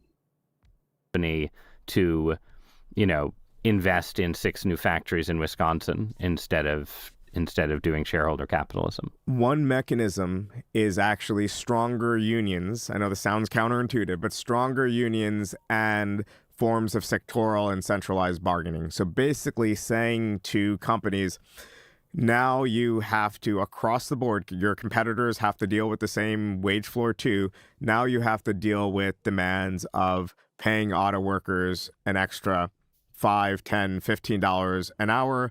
What that will do in reality is it'll take the weakest companies in the field. It'll probably make them collapse.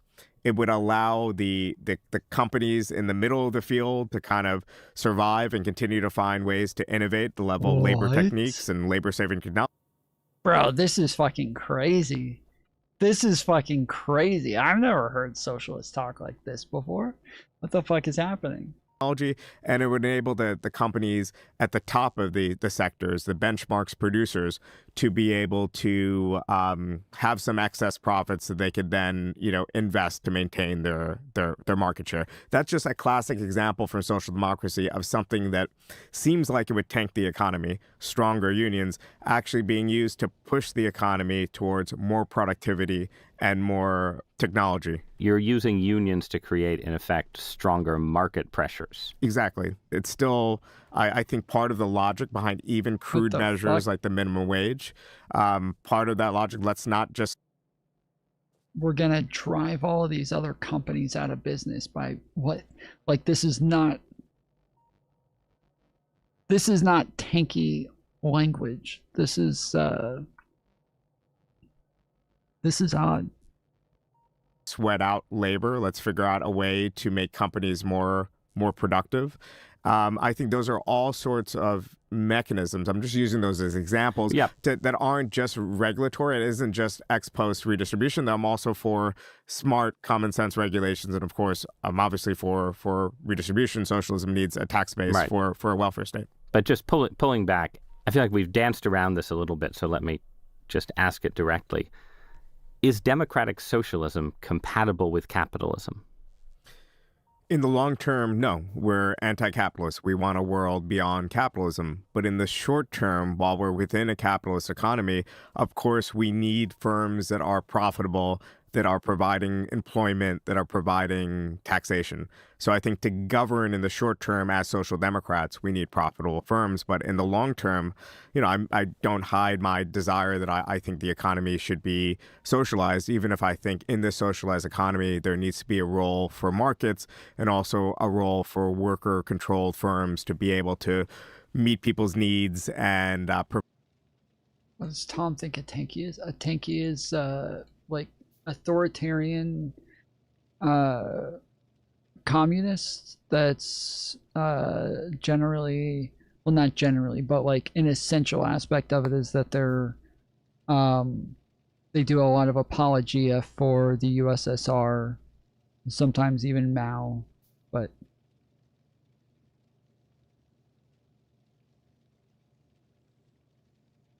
yeah, that they're Marxist-Leninist communists that do apologetics for the past Marxist-Leninist regimes. They are anti-American and anti-West. Sure, generally they are. That's not an essential aspect to what makes a tanky, but generally they do tend to be anti-American and anti-West. Yeah, sure. What is it?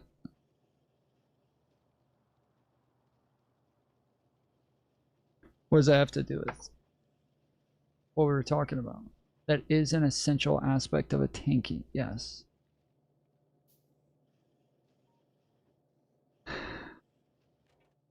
don't think it is. I think that generally they are. I don't think it's an essential aspect, no. But I think that that is like a common characteristic. Like, the definition of a tanky is somebody who's a Marxist-Leninist who does apologia for Mao or for the USSR. Like, technically just the USSR. It's a USSR apologist. But we start to include Mao in that idea as well. But that's like here. Okay, define tanky. Tanky is a derogatory political term for a hardline authoritarian communist. The label is most often used with left-wing circles to describe those who support state violence to maintain communist rule, such as backing Joseph Stalin or defending international military interventions. Historical origins. The term originated in the 1950s with the Communist Party of Great Britain, CPGB. It was originally used as an insult to describe members who supported Soviet decisions to send military tanks to Hungary, 1956, and Czechoslovakia, 1968, to violently crush anti-communist uprisings and reform movements. Today, the definition has expanded beyond the original pro-Soviet context. It's commonly used by anarchists, democratic socialists, and liberals to criticize individuals on the far left who, 1. Defend authoritarianism, uncritically support or deny human rights abuses by historical or contemporary Marxist-Leninist regimes, yes. Maintain anti-Western geopolitics, okay, in this one it does include that. Express unwavering support for modern states or regimes, prioritize state power. Yeah, just that is like a more, I don't know, like modern way of using it that I feel like is kind of dumb, but the main thing to me is that they're MLs who are defensive of the USSR or Mao. Like, that's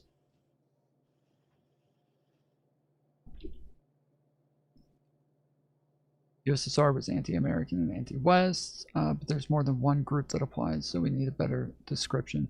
Well, that's, yes, I mean, that is campism, is what you're describing when it just comes to just being anti-West. That's generally what we would describe as campism. But yeah, I feel like because they're, like I said, like, it is a very common characteristic. It's just not something that I would ever consider to be essential. If there was somebody who was Marxist-Leninist, who was, you know, super pro-USSR, super, like, defensive of the USSR and Stalin, and they weren't super anti-American and, like, anti-Western powers and imperialism and blah, I would still call that person a tanky. That would not change anything for me. Which is why I say that it's not essential, is because if they weren't defensive of the USSR, I would not call them a tanky. I would not call that person a fucking tanky. But if they were defensive of the USSR and were not super anti-Western imperialism, I would still call them a tanky.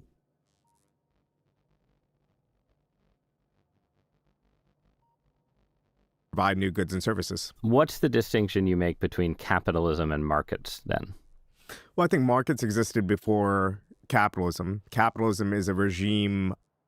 No, that literally is defining it. Okay, so you're saying, I want Don and Gotems to say, if you had somebody who was pro-USSR, and I understand that that's like, it's kind of a contradicting ideology, but just for the sake of the hypothetical,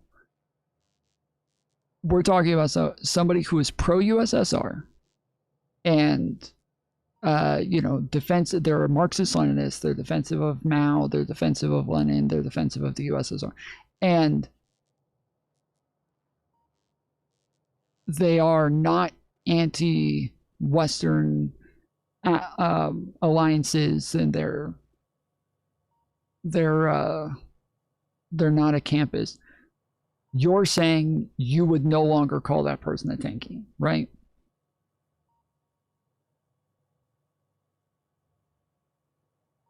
That would not be a tanky. Okay. That's ridiculous to me.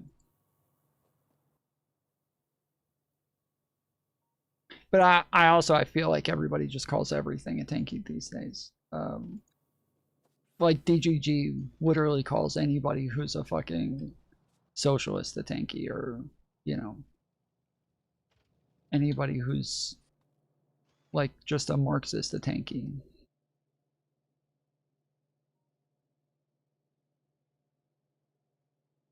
That would be an old school communist, more likely. I mean, again, that's what the term has always meant. Apparently until recently, but that's what the term has always meant historically, is that it's used to describe people who are pro-USSR. Like, that's what it's doing apologia for, like, authoritarianism and in more tyrannical moves towards their civilians. That's what it's pretty much always been. The fact that people are adding in like these other aspects that are just common characteristics, I agree they're common characteristics, but it seems weird that you would make that an essential aspect of it when it seems to lose its meaning at that point. Of property ownership that says that as an individual capitalist or as a corporation, we own this private property. Oswald is a great example of a Marxist but anti-tanky. Well, again, a Marxist is not a tanky. A Marxist-Leninist would be a tanky, not a Marxist. There's tons of Marxists that aren't. Most communists and socialists that I know are not tankies. Most of them are not Marxist-Leninists. Most of them are like pure Marxists. They hate the fucking Marxist-Leninists. And we use this private property to employ people and to, produce goods and services. And in my vision of a just society, of a socialist society, that private property would be controlled by ordinary workers who would get their financing from public banks, who would still operate with hard budgets. They would still need to meet goods and services and meet their payroll obligations and things like that. But you don't have a class of people who, as individuals, control investment decisions. Okay, so I want to pivot now for a minute and talk about... Fuck, dude. I cannot... I wish I could get this shit to stop putting so much fucking sulfur in the train every fucking time. Damn it, dude. How socialism relates to other visions on the left that have had a lot of influence in the last 5 years, like what gets described as anti-racism, identity politics, wokeness by its critics. Because it seems like, to me, right, as an outsider, on the one hand, you get socialism sometimes offered as this kind of alternative to identity politics, right? Where you say we need to just be focused on class and money, and that's what we need to do. But then at the same time, actual socialists. Yeah, he didn't say the thing about sending people to concentration camps. He was it was very different than that.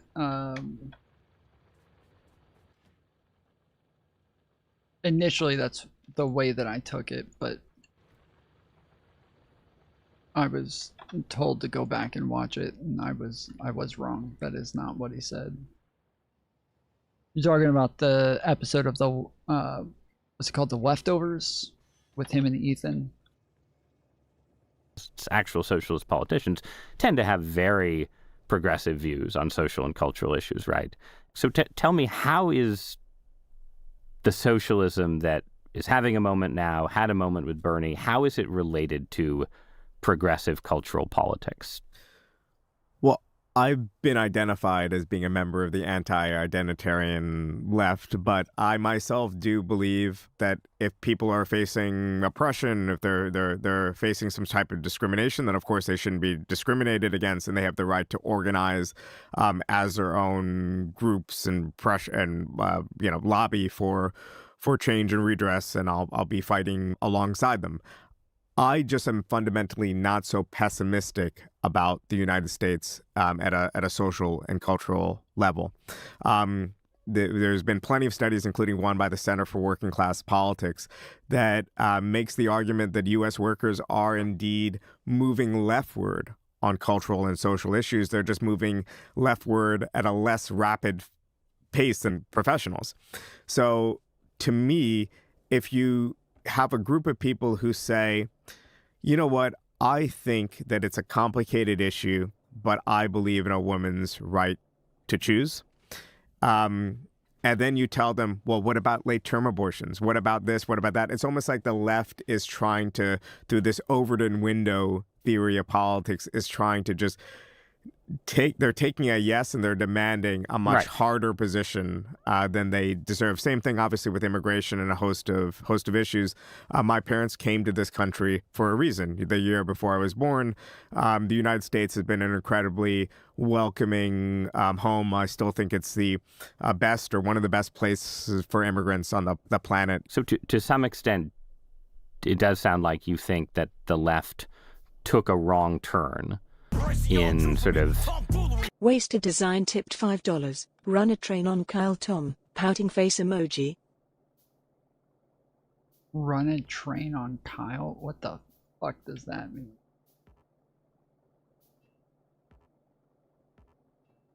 Peak woke, early 2020s culture war. And maybe the wrong turn was partially just talking about America like it was the most racist country in the history of the world. Like is basically, was there a turn that the left took in that period that socialism can help correct? Well, I actually blame more the center and the center left for a lot of these things. And I think that it was a Hillary Clinton campaign in 2016. Yes, they always say this. They always say Hillary is the reason for identitarianism. That's fucking crazy.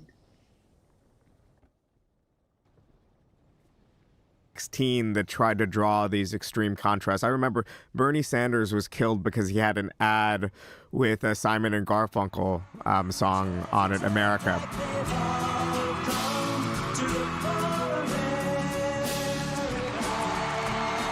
Because he ran this ad right before the caucus in Iowa and the primary in New Hampshire, and they said, there's too many white people and it's too rural. Is this your vision of America, socialist? I'm Bernie Sanders, and I approve this message. So I think a lot of this came from those directions. I also think that just so people are aware of this, it is a really interesting part of what happened in Democratic politics, right? The Hillary Clinton campaign, which was the more centrist campaign, or perceived that way, really did sort of try and use identity politics issues against Sanders.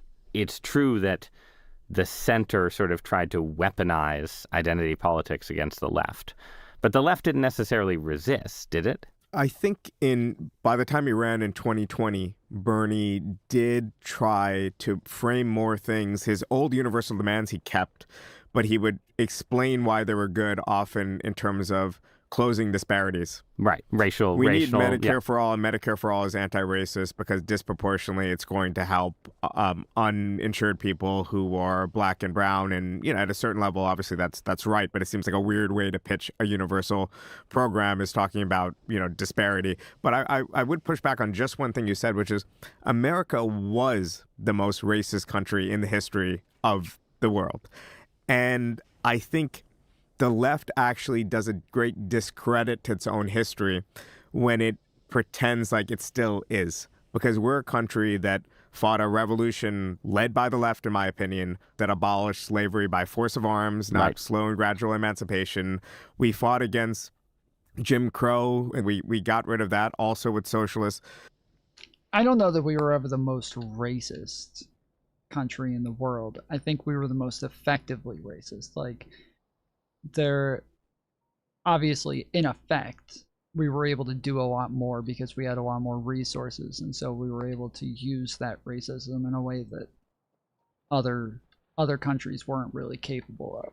But the ideology that came behind that doesn't seem to be uniquely American. Largely, at the helm, or at least playing major roles. And then we got to the point where we elected a black president, and that black president won even the state of Indiana in 2008. And it just seems so strange that it was, in part, the election of Donald Trump against Hillary Clinton that convinced so many Americans, so many liberals particularly, but even some leftists, that America was irredeemably racist when those same voters had just voted for a black president twice.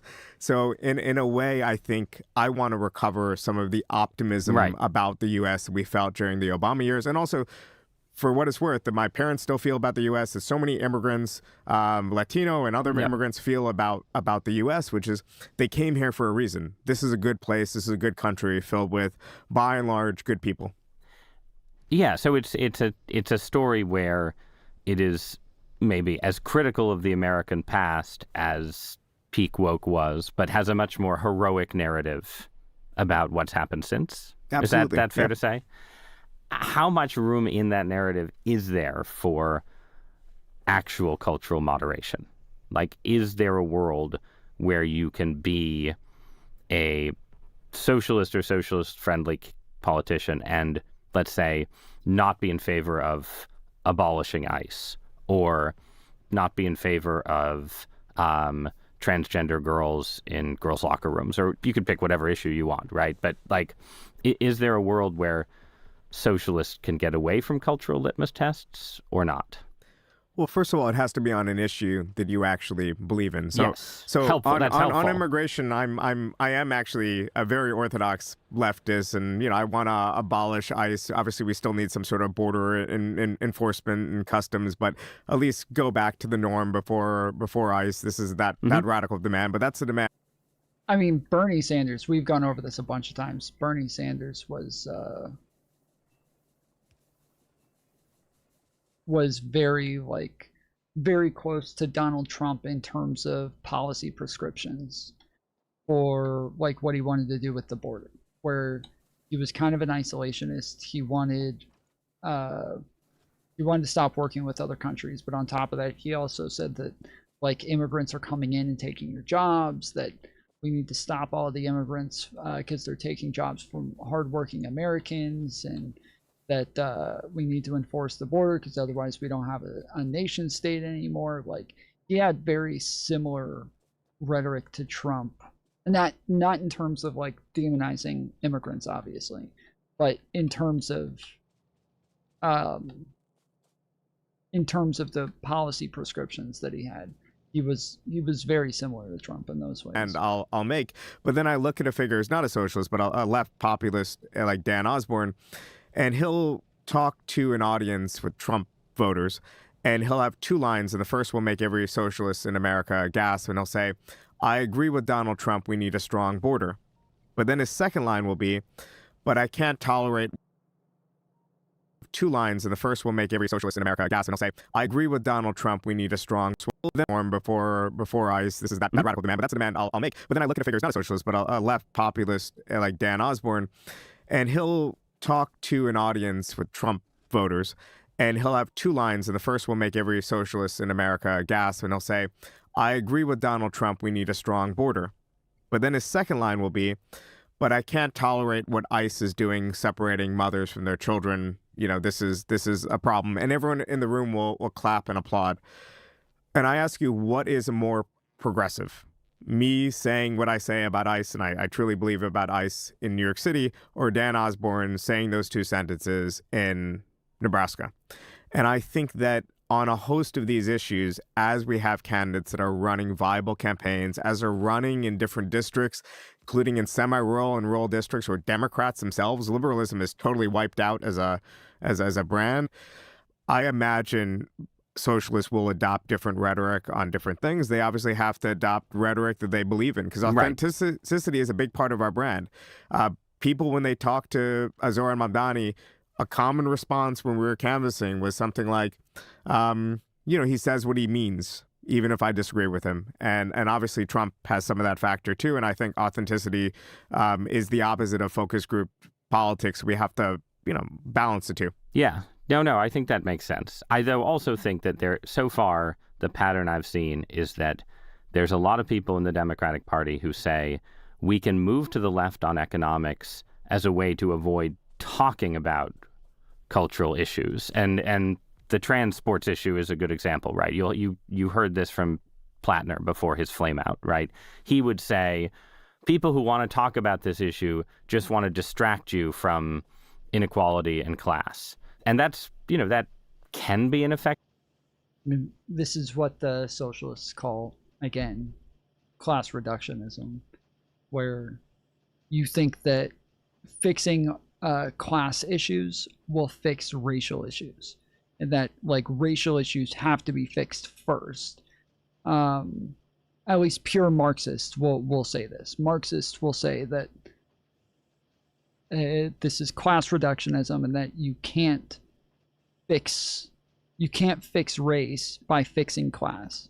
That class is not the end all be all, that there's actual racial problems and racial injustices, and that just fixing how much money these people make doesn't change how much they're being arrested, or how much how the cops treat them, or how the cops look at them, or how movies portray these people. And we went over some stats just the other day showing that black kids of rich top 1%,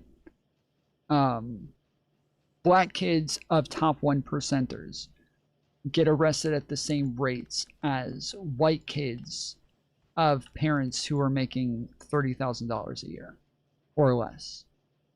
And so they'll take that stat and say that this is another piece of evidence that there's this racial injustice that exists within the culture of our country that can't be undone by just giving more money to these people, by just making it to where there isn't a class divide anymore, because there's a socio-economic status that exists that isn't just economic. But yeah, it is the MLs who kind of are class reductionists. So. Active argument, but it still leaves the voter who doesn't agree with your party on the issue feeling like they're not being heard, right? So go ahead. I think to moderate, we also need to articulate a vision of the good life that's compelling. And my vision of a good life is, I think, quite similar to a lot of ordinary Americans, right? I want basic security for a family. I want to raise a family. And when we talk about, let's say, why we support gay marriage and full civil liberties for LGBT people, it's about giving them this opportunity to live normal lives, right? Not forcing them into the margins of society. I think a lot of what it means to be normal is to articulate commonly held beliefs that I think most socialists do. It does, though, still seem like to take your Osborne example, right? So it's one thing to be a Democrat and say, I believe in a secure border, because that's a generality. It's harder to be a Democrat and say, because I want to win Nebraska or Oklahoma or whatever state, I'm going to say I support Trump's border wall, right? There's just I feel like there's a desire just not to get that. Democrats, in the last 2 times the border wall was voted on, Democrats are the ones who voted on it. So take that. Concrete in your moderation. That's all. Gaza. It seems like one unusual thing about this socialist moment is that it has a foreign policy issue at the center of a lot of its energy. Is that fair? And how does that fit? If so, how does that fit together with a push for redistribution in the United States? If people are drawn to democratic socialism because it seems like the most anti-Israel, pro-Palestinian perspective. The immediate forerunner to the Democratic Socialists of America, the Democratic Socialist Organizing Committee, we're not very original in how we name these organizations. They're very it can be confusing sometimes. It was founded in the early 1970s and had a very different view on Israel, Palestine. It was pro-peace, two-state, but it was in an era when there was relative parity between the strength of the Arab states and Israel. If anything, before the Six-Day War and the Yom Kippur War, it actually seemed like the Arab states, with all the Soviet support, were actually stronger. There was very recent memories of the mass exodus of Jews from the Arab world itself into Israel, and of course more recent memories of the Holocaust and so on. And also there was a center left and a left in Israel, and also in the Palestinian Liberation Organization, that we as democratic socialists could relate to. And I think that led to certain balance, rightly or wrongly, and how that conflict was interpreted with lots of complications. I think what's really changed is how extreme the parity is gone. Israel is a dominant power. It could inflict violence at any term. Internally, Israel has become quite right-wing and driven by a deeper and more violent forms of religious nationalism. And also, tens of thousands of people have just been killed in Gaza. And I think that's just, I don't think there's a broader philosophical shift so much as the environment has changed, largely. I don't think any of that is surprising. I just think it's an interesting question for socialists if this particular issue ends up being central to the movement, right? Like, Yeah, socialism is not generally a geopolitical ideal. And normally the things that you're trying to get elected on are based on economic movements, not based on, something going on in another country somewhere. It's weird that this guy isn't, grasping what it is the host is getting at. Say I was starting a movement that was a movement of religious conservatives, and we said we're here to revolutionize the United States of America, revolutionize family life. We're going to put the 10 Commandments back in here, and we're going to bring back blue laws, and you could make some long list, right? And then it turned out that lots of young people were joining our movement, but they were mostly there because they were concerned about China and Taiwan. And we had a pro-Taiwanese position. That would be kind of weird, wouldn't it? It would raise some questions about what is the reality of the movement? Is this really a movement for redistribution, or is this kind of a vehicle for changing the Democratic Party's position on Israel? That's what I'm asking. Well, speaking of your conservative platform, by the way, I am in favor of Utah-style liquor laws. So there's a host of issues where I'm maybe right of center. I think it's clear that we can find some common ground. But tell me, I think on this issue that the key difference is the U.S. socialist movement has always had anti-imperialism and anti-militarism as a core part of its platform. It's one reason why we were marginalized during the First World War and we dealt with the first Red Scare, because we were one of the few parties, the Socialist Party, that in the U.S. opposed entry into the war in such extreme forms that we even launched an abortive armed rebellion in the state of Oklahoma to protest against U.S. entry into the war and conscription. So it's been a long part of our history, and socialists throughout have opposed things during the Cold War, opposed the Vietnam War, opposed in the 80s the Dirty War in Central America, opposed support for groups like the Argentine junta. So in my mind, Israel flows out of that. And when I think about causes that I care about in the world, Palestinian self-determination is there, with self-determination with Western Sahara, with Western Sahara does get slightly less attention, I've noticed. Yeah, right? I mean, but I think in part it's because of the scale, but also because of how directly the U.S. is involved. If the U.S. was sending more arms to Turkey that was being used in the occupation and their statelet in northern Cyprus, then I would be talking about that as well. I actually talk probably more about Cuba than I do about about Israel-Palestine because I'm a socialist concerned about the blockade. That's been a very traditional part of socialist thought. But I do think there is the differences.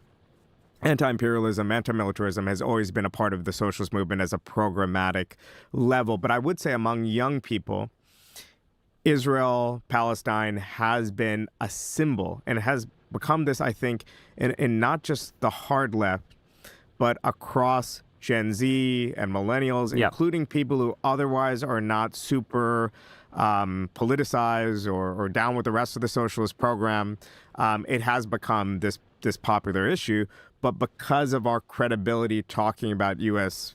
involvement in the region, and U.S. involvement in the world, in many different other facets, I think it has benefited the left. But I don't think it's as unusual as you would put I guess, I didn't mean to suggest that it was necessarily completely unusual. And I certainly agree that there's a profound continuity between left-wing views on foreign policy going back generations and what you see right now. I think it's more that, it's more that we've been talking in this conversation about whether socialism can become a concrete policy agenda, right? And, when socialists opposed U.S. involvement in Central America, that mobilized a lot of energy in the 1980s, but it didn't have any effect on, debate. All right, I was gonna go to the restroom real quick, but I'm gonna go ahead and head out. I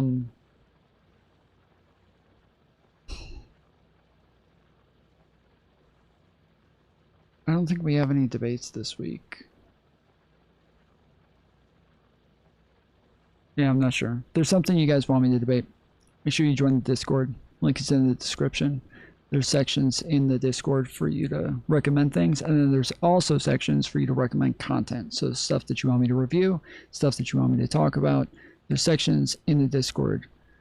So, Tom, there's more Factorio. Oh, I'm still going to play Factorio. But your mom's calling, and I need to goon. So, I'll be back on tomorrow, most likely. Do me a favor, join the Discord, hit the thumbs up button real quick, and then also follow me on Twitter. Link is in the description. All my socials are in there, including TikTok and Instagram. Follow me on all the platforms, like you see up here at the top of the screen. Till then, appreciate you, love you, and I'll see you next time. Later, fools.